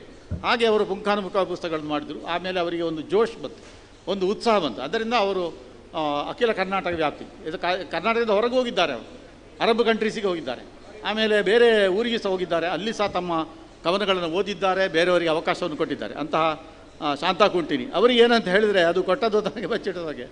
ಅಂದರೆ ಇವರು ಉಪಕಾರ ಯಾರು ಮಾಡಿದಾರೋ ಅವರಿಗೆ ಪ್ರತ್ಯುಪಕಾರ ಮಾಡಬೇಕು ಅಂತ ಇರುವುದು. ಅದು ಹೀಗೆ ಮಾಡಬೇಕಂತ ಏನಿಲ್ಲ, ನಮಸ್ಕಾರ ಕೊಟ್ಟರು ಸಾಕತ್ತೆ, ಥ್ಯಾಂಕ್ ಯು ವೆರಿ ಮಚ್ ಅಂದರೆ.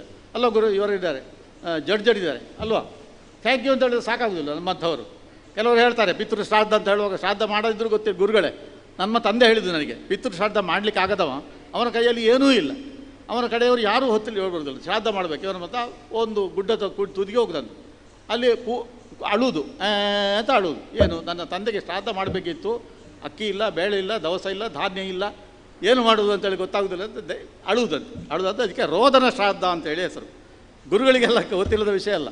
ಆ ವಿಷಯವನ್ನು ನಾನು ಈಗ ಯಾಕೆ ತಂದಿದ್ದೇನೆಂದರೆ, ಹಾಗೆ ಆಗುವಂಥ ಸಾಧ್ಯತೆಗಳು ಜಾಸ್ತಿ.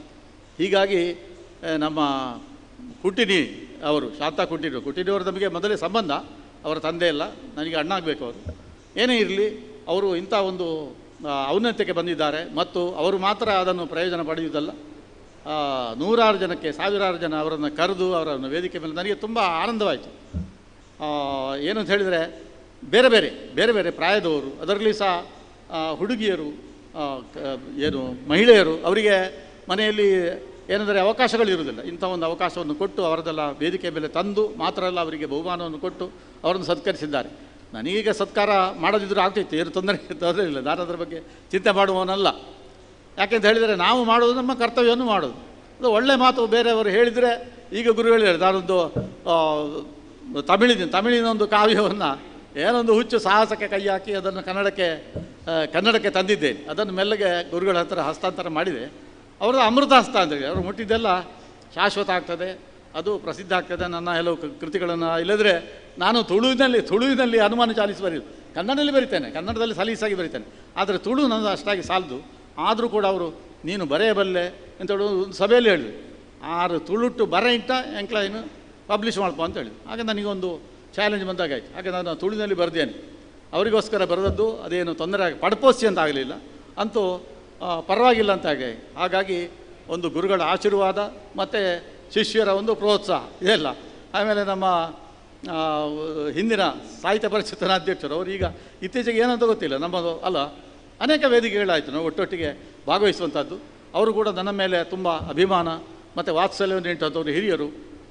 ಹಾಗೆ ಯುಗಪುರುಷದವರು ಸಹ, ಯುಗಪುರುಷ ಅಂತ ಹೇಳೋ ಒಂದು ಒಳ್ಳೆಯ ಹೆಸರು ಕೂಡ 75 ವರ್ಷದಿಂದ ಆ ಪತ್ರಿಕೆ ನಡೆಸ್ತಾ ಬಂದವರು. ಅವರು ಸಹ ನಮ್ಮ ಬಗ್ಗೆ ಒಳ್ಳೆಯ ಅಭಿಪ್ರಾಯವನ್ನು ಪಟ್ಟಿದ್ದಾರೆ.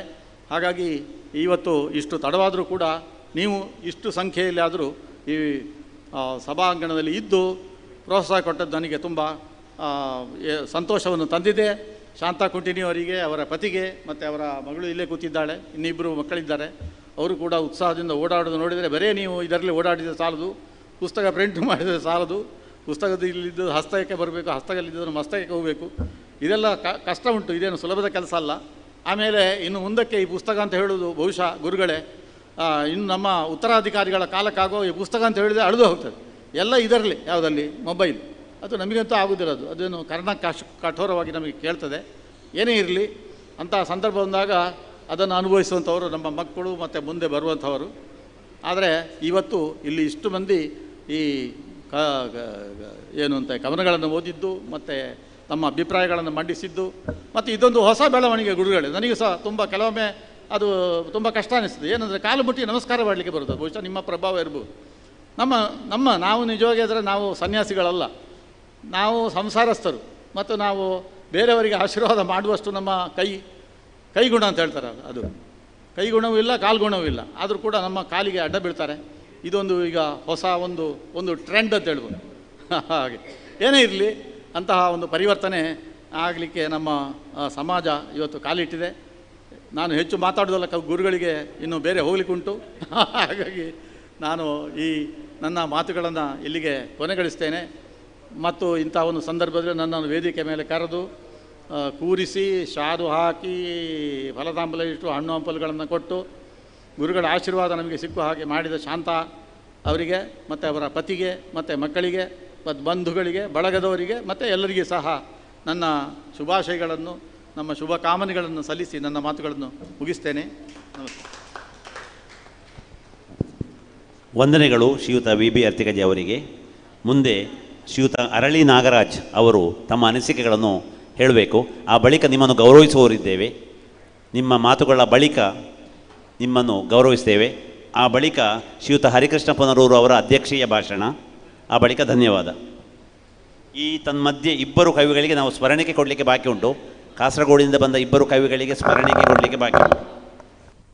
ಓಂ ಶ್ರೀ ಗುರು ಬಸವಲಿಂಗಾಯ ನಮಃ.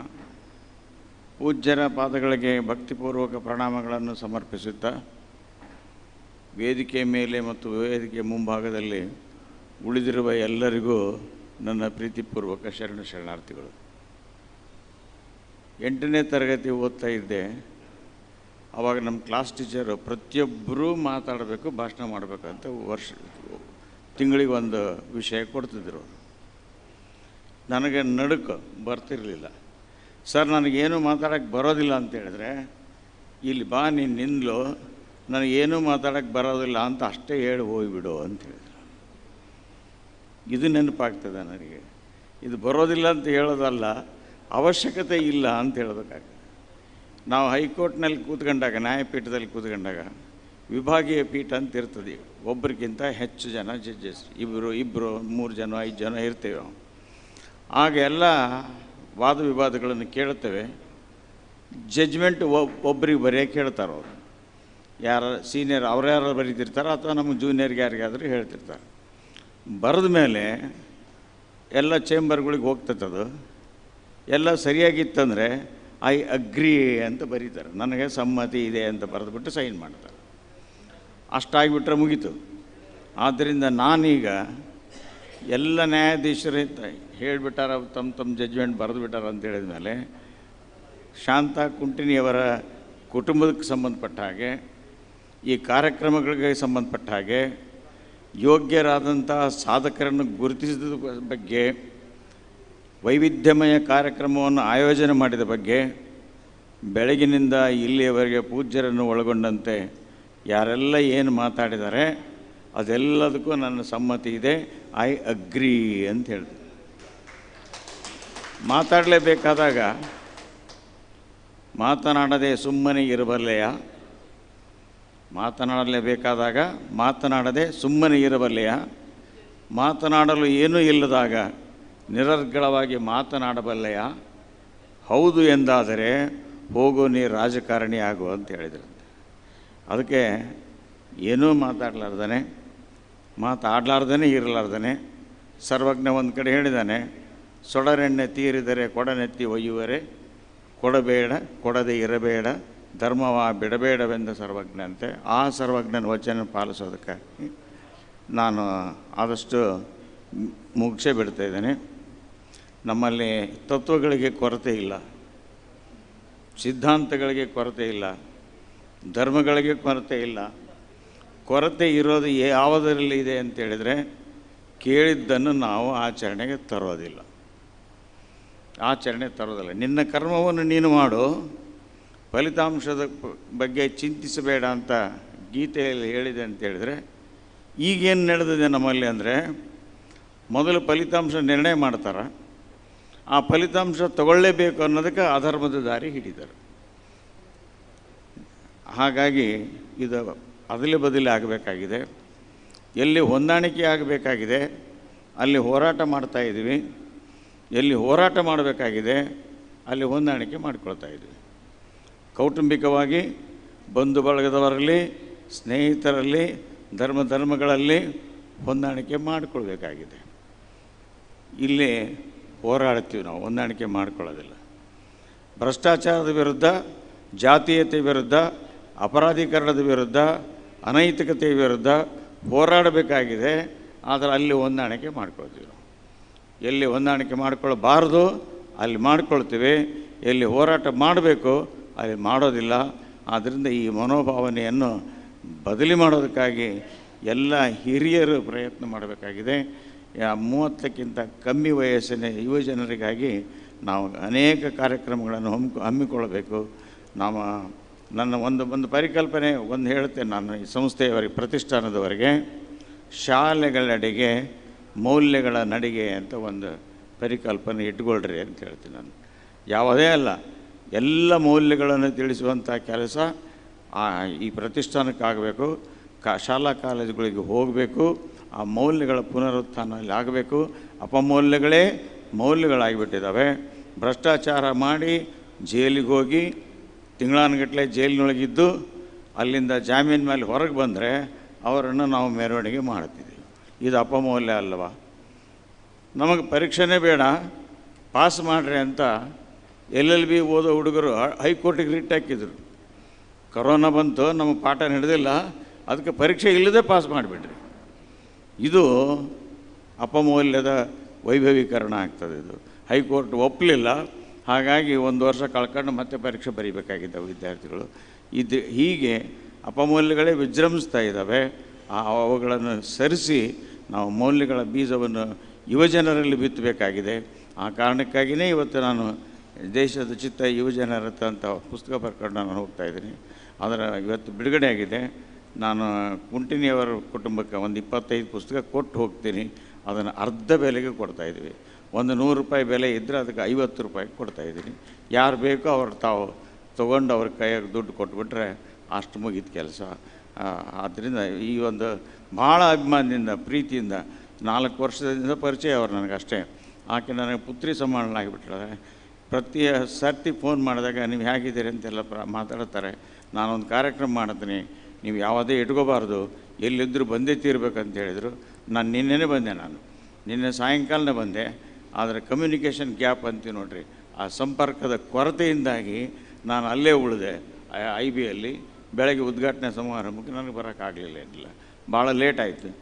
ತಡ ಮಾಡಿ ಬರಲಿಲ್ಲ ಅಂದಮೇಲೆ ಫೋನ್ ಮಾಡಿದರು, ನೀವು ಬರಲೇ ಇಲ್ಲಲ್ಲ ಅಂತ ಹೇಳಿದ್ರು. ಅವ್ರು ಯಾರನ್ನೋ ಹೇಳಿದ್ರಂತೆ IBಗೆ ಹೋಗಿ ಸಾಹೇಬ್ರನ್ನ ಕರ್ಕೊಂಡು ಬಾ ಅಂಥೇಳಿ. ಅವ್ರು ಮರ್ತರೋ ಬಿಟ್ಟರೋ ಏನಾಯಿತೋ ಏನೋ, ಒಟ್ಟು ಬರೋಕ್ಕಾಗಲಿಲ್ಲ. ಏನಿಲ್ಲ, ತಡ ಮಾಡಿ ಬಂದಿದ್ದಕ್ಕೂ ಭಾಳಷ್ಟು ಸಂತೋಷ ಆಯಿತು. ಒಂದು ಗಂಟೆ ಲೇಟಾಗಿ ಬಂದೆ ನಾನು ಅಷ್ಟೇ. ಭಾಳಷ್ಟು ಇಂಥ ಅರ್ಥಪೂರ್ಣವಾದ ಕಾರ್ಯಕ್ರಮ ಮಾಡಿದ್ದಕ್ಕಾಗಿ ಅವ್ರನ್ನ ಮತ್ತೊಮ್ಮೆ ಅಭಿನಂದಿಸಿ ನನ್ನ 4 ಮಾತುಗಳನ್ನು ಮುಗಿಸ್ತೇನೆ. ಎಲ್ಲರಿಗೂ ಶರಣಾರ್ಥಿ. ದೂರದ ಗದಗದ ಗಂಗಾವತಿಯ ಶ್ರೀಯುತ ಅರಳಿ ನಾಗರಾಜ್ ಮತ್ತು ಕುಂಟಿನಿಯವರು ನೇಪಾಳ ಪ್ರವಾಸ ಮಾಡಿದ್ದರ ಫಲಶ್ರುತಿಯಾಗಿ ಈ ಒಂದು ಲಾಭ ನಮಗೆ ಆಗಿದೆ. ಮುಂದೆ ಶ್ರೀಯುತರಿಗೆ ಸನ್ಮಾನ. ಶ್ರೀಯುತ ಅರಳಿ ನಾಗರಾಜ್ ಅವರಿಗೆ ಸನ್ಮಾನ. ಆ ಬಳಿಕ ಹರಿಕೃಷ್ಣ ಪೊನ್ನರೂರು ಅವರ ಅಧ್ಯಕ್ಷೀಯ ಭಾಷಣ. ಕರ್ನಾಟಕ ಉಚ್ಚ ನ್ಯಾಯಾಲಯದ ವಿಶ್ರಾಂತ ನ್ಯಾಯಮೂರ್ತಿ ಶ್ರೀಯುತ ಅರಳಿ ನಾಗರಾಜ್, ದೂರದ ಗದಗದ ಗಂಗಾವತಿಯವರು, ಈಗ ನಮ್ಮವರೇ, ಈಗ ನಮ್ಮ ಉಬಾರಿನವರು, ಸ್ಮರಣಿಕೆ ನೀಡಿ ಶಲ್ಯಾಚ್ಛಾದನ ಮಾಡಿ ಉಡಿಯೂರು ಸ್ವಾಮೀಜಿಯವರು ಗೌರವಿಸ್ತಾ ಇದ್ದಾರೆ ಅರಳಿ ನಾಗರಾಜ್ ಅವರನ್ನು. ಶ್ರೀಯುತ ಹರಿಕೃಷ್ಣ ಪೊನ್ನರೂರು, ಭುವನಾಭಿರಾಮ ಉಡುಪ ಮತ್ತು ವೇದಿಕೆಯಲ್ಲಿರುವ ಎಲ್ಲ ಗಣ್ಯರು ಇದಕ್ಕೆ ಸಾಕ್ಷಿಗಳಾಗ್ತಾ ಇದ್ದಾರೆ. ಈಗ ಅಧ್ಯಕ್ಷೀಯ ಭಾಷಣಕ್ಕೆ ನಮ್ಮ ಮುಂದೆ ಶ್ರೀಯುತ ಹರಿಕೃಷ್ಣ ಪೊನ್ನರೂರು. ಇಬ್ಬರು ಕವಿಗಳನ್ನು ನಾವು ಗೌರವಿಸುವುದಕ್ಕೆ ಬಾಕಿ ಉಂಟು. ಶಾಂತಕ ನೆನಪಿರಲಿ.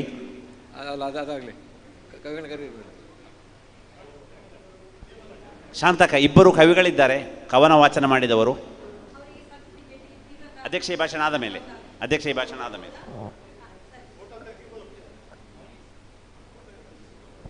ಕರಿಬೇಕಾ? ಪೂಜ್ಯ ಗುರುಗಳಿಗೆ ವಂದಿಸುತ್ತಾ, ವೇದಿಕೆಯಲ್ಲಿ ಗಣ್ಯರ ಆತ್ಮೀಯ ಬಂಧುಗಳೇ, ಭಗವದ್ಗೀತೆಯ ಬಗ್ಗೆ ಧರ್ಮೋ ರಕ್ಷಿತ ಹೇಳ್ತಾರೆ. ಧರ್ಮವನ್ನು ರಕ್ಷಣೆ ಮಾಡಬೇಕಾದ್ರೆ ಧರ್ಮದ ಬಗ್ಗೆ ತಿಳಿದುಕೊಳ್ಬೇಕಾದ್ರೆ ಅದಕ್ಕೆಲ್ಲ ಅವಕಾಶ ಬೇಕು. ಇವತ್ತಿನ ಮಕ್ಕಳಿಗೆ ಧರ್ಮದ ಬಗ್ಗೆ ಗೊತ್ತೇ ಇಲ್ಲ. ಯಾಕೆಂತ ಹೇಳಿದರೆ ವಿದ್ಯೆ ಕಲಿಯುವುದು, ಉದ್ಯೋಗಕ್ಕೆ ಹೋಗೋದು ಪರರಾಷ್ಟ್ರಕ್ಕೆ, ಅಂಥ ಪರಿಸ್ಥಿತಿ ಆಗಿದೆ. ಇದರ ಬಗ್ಗೆ ಸ್ವಲ್ಪ ಕೆಲಸ ಮಾಡಿದವರು ಸ್ವರ್ಣವಲ್ಲಿ ಸ್ವಾಮಿಗಳು. ಶಾಲೆಯಲ್ಲಿ ಇದರ ಬಗ್ಗೆ ವಿಶೇಷವಾಗಿ ಪಾಠದಲ್ಲಿ ನಾನು ಸೇರಿಸಿಕೊಳ್ಳುವಂಥ ಕೆಲಸ ಮಾಡಿದರು. ಆದರೆ ಭಾರತದಲ್ಲಿ ಜಾತ್ಯತೀತ ಅಂತ ಹೇಳಿಕೊಂಡು ಇದರಿಂದಾಗಿ ಮುಂದುವರಿಸಲಿಕ್ಕೆ ಸಾಧ್ಯ ಆಗದೆ ಹೋಯಿತು ಅಂಥ ಒಂದು ಪರಿಸ್ಥಿತಿ. ಯಾಕೆಂತ ಹೇಳಿದರೆ ಇದು ಹಿಂದೂ ದೇಶ, ಹಿಂದೂಗಳಿಗೆ ಇಲ್ಲಿ ಗೌರವ ಇಲ್ಲದ ಒಂದು ಪರಿಸ್ಥಿತಿ ಬಂದು ಹೋಯಿತು. ಆದರೂ ಕೂಡ ಇವತ್ತು ಅವರು ಇಲ್ಲಿ ಒಂದು ಒಳ್ಳೆಯ ಕಾರ್ಯಕ್ರಮವನ್ನು ಮಾಡಿ ಒಂದಷ್ಟು ಭಗವದ್ಗೀತೆಗೆ ಜಾಗೃತಿ ಹುಟ್ಟಿಸುವಂಥ ಕೆಲಸ ಮಾಡಿದ್ದಾರೆ. ಯಾಕಂದರೆ ಸ್ಪರ್ಧೆಯಲ್ಲಿ ಭಾಗವಹಿಸುವವರು ಸ್ವಲ್ಪ ಆದರೂ ಓದಲೇಬೇಕಲ್ಲ. ಸ್ವಲ್ಪ ಜನಕ್ಕೆ ಇದು ಆಯಿತು, ಅದರಿಂದಾಗಿ ಸ್ವಲ್ಪ ಅದರ ಬಗ್ಗೆ ತಿಳ್ಕೊಳ್ಳಿಕ್ಕೆ ಸಾಧ್ಯ ಆಯಿತು. ಈ ಧಾರ್ಮಿಕ ಪ್ರಜ್ಞೆ ಮೂಡದಿದ್ದರೆ ದೇಶ ಉಳಿಯುವುದಿಲ್ಲ, ಕುಟುಂಬವೂ ಬದುಕುವುದಿಲ್ಲ ಅಂಥ ಪರಿಸ್ಥಿತಿ ಇದೆ. ಆದ್ದರಿಂದ ಇದರ ಬಗ್ಗೆ ವಿಶೇಷ ಆಸಕ್ತಿ ವಹಿಸಿ ಕೆಲಸ ಮಾಡಿದ್ದಾರೆ. ದೇವರು ಅವರವರ ಕುಟುಂಬಕ್ಕೆ ಒಳ್ಳೆಯದು ಮಾಡಲಿ. ಸತ್ಯಶಾಂತ ಪ್ರತಿಷ್ಠಾನದ ಮುಖಾಂತರ ಧರ್ಮ ಜಾಗೃತಿ ಮಾಡುವಂಥ ಕೆಲಸ ಮಾಡ್ತಾ ಇದ್ದಾರೆ. ಅವರಿಗೆ ಗುರುಗಳ ಆಶೀರ್ವಾದ ಹಾಗೆ ಸಮಾಜದ ಎಲ್ಲರ ಒಂದು ಸಹಕಾರ ಇರಲಿ ಅಂತ ಹೇಳ್ತಾ ಕಾರ್ಯಕ್ರಮಕ್ಕೆ ಶುಭ ಹಾರೈಸ್ತಾ ಇದ್ದೇನೆ. ನಮಸ್ಕಾರ.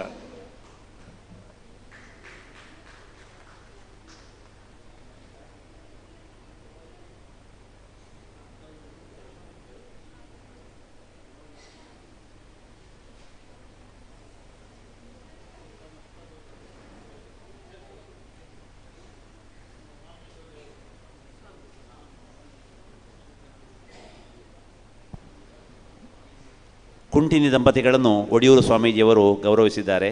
ನಾವು ಕೃತಾರ್ಥತೆಯ ಭಾವವನ್ನು ಪಡೆದಿದ್ದೇವೆ. ಎಂತ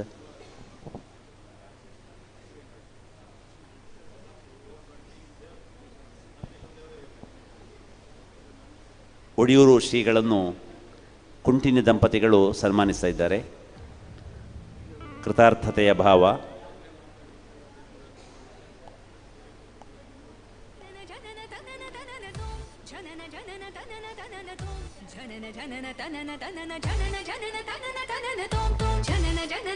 ಕುಂಟಿನಿ ದಂಪತಿಗಳನ್ನು ಶಲ್ಯಾಚ್ಛಾದನ ಮಾಡುವುದರ ಮೂಲಕ ಒಡಿಯೂರು ಸ್ವಾಮೀಜಿಯವರು ಗೌರವಿಸ್ತಾ ಇದ್ದಾರೆ.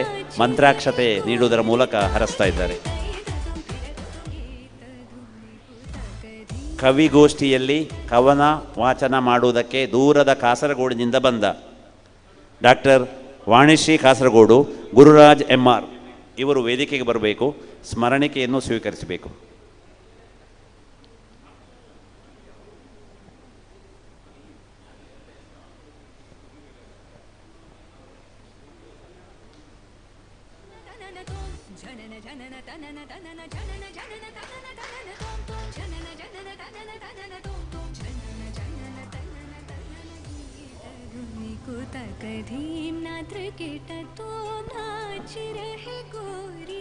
ರವಿ ಕುಂಟಿನಿ, ಶಾಂತ ಕುಂಟಿನಿ.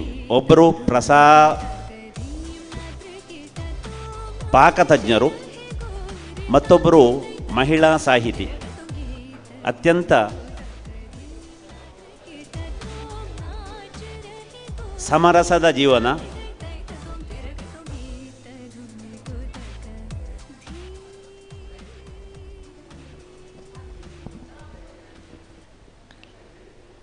ಕಾಸರಗೋಡಿನಿಂದ ಬಂದ ಕವಿಗೋಷ್ಠಿ ಕಾರ್ಯಕ್ರಮಕ್ಕೆ ಗುರುರಾಜ MR ಹಾಗೂ ಡಾಕ್ಟರ್ ವಾಣಿಶ್ರೀ ಕಾಸರಗೋಡು ಇವರಿಗೆ ಸ್ಮರಣಿಕೆಯನ್ನು ನೀಡಬೇಕಾಗಿ ಶ್ರೀ ಪೂಜ್ಯರಲ್ಲಿ ಕೇಳಿಕೊಳ್ಳುತ್ತಿದ್ದೇವೆ.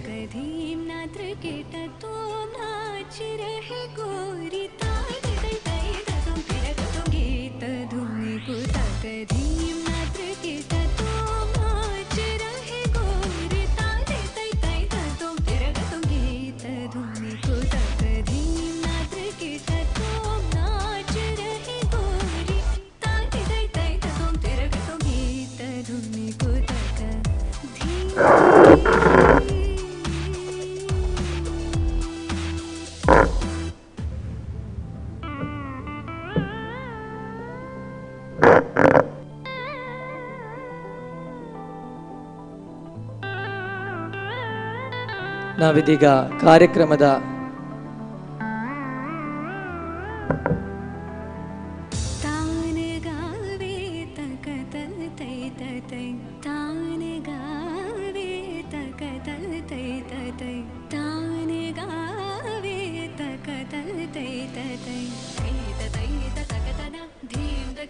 ಧೀಂ ಧೀಂ ಧೀಂ ಧೀಂ ಧೀಂ ಧೀಂ ಧೀಂ ಧೀಂ ಧೀಂ ಕವಿಗೋಷ್ಠಿ ಅಧ್ಯಕ್ಷರಿಗೆ ಶಾಲನ್ನು ನೀಡಿ ಗೌರವಿಸಬೇಕಾಗಿ ಪರಮ ಪೂಜ್ಯರಲ್ಲಿ ಕೇಳಿಕೊಳ್ಳುತ್ತಿದ್ದೇನೆ.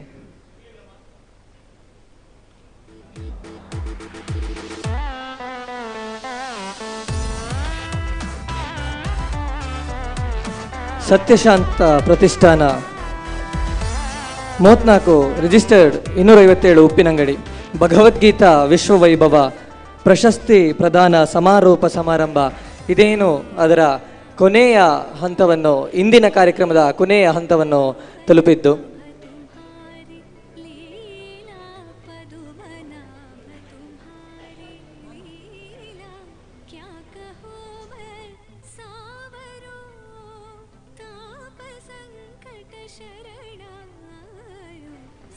ಇಂದಿನ ಸಮಾರೋಪ ಸಮಾರಂಭ ಪ್ರಶಸ್ತಿ ಪ್ರದಾನ ಹಾಗೂ ಪದಾಧಿಕಾರಿಗಳ ಪದಗ್ರಹಣ ಕಾರ್ಯಕ್ರಮಕ್ಕೆ ಅಧ್ಯಕ್ಷರಾಗಿ ಬಂದಿರುವಂತಹ ಶ್ರೀಕೃಷ್ಣ ಹರಿಕೃಷ್ಣ ಪುನರೂರು ಇವರಿಗೆ ಶಾಲನ್ನು ನೀಡಿ ಗೌರವಿಸಬೇಕಾಗಿ ಪೂಜ್ಯರಲ್ಲಿ ಕೇಳಿಕೊಳ್ಳುತ್ತಿದ್ದೇನೆ.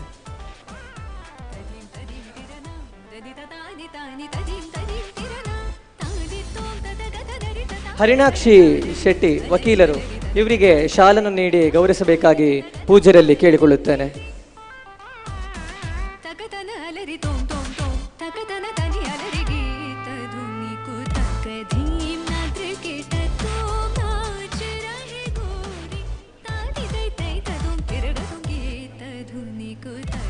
ವೇದಿಕೆಯಲ್ಲಿ ಉಪಸ್ಥಿತಿರುವ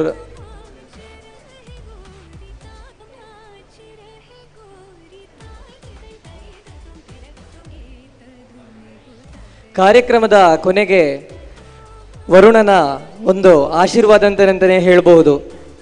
ಇದೀಗ ಮಳೆಯ ಒಂದು ಸುರಿಮಳೆ ಬರ್ತಿರುವಂಥದ್ದು. ನಮ್ಮ ಕಾರ್ಯಕ್ರಮಕ್ಕೆ ಒಂದು ಪ್ರತಿ ವರ್ಷ ನಾವು ಯಾವುದೇ ಕಾರ್ಯಕ್ರಮ ಮಾಡಿದ್ರು ಆ ಕಾರ್ಯಕ್ರಮದ ಕೊನೆಗೆ ಒಂದು ವರುಣನ ಒಂದು ಆಶೀರ್ವಾದ ಇದ್ದೇ ಇರ್ತದೆ.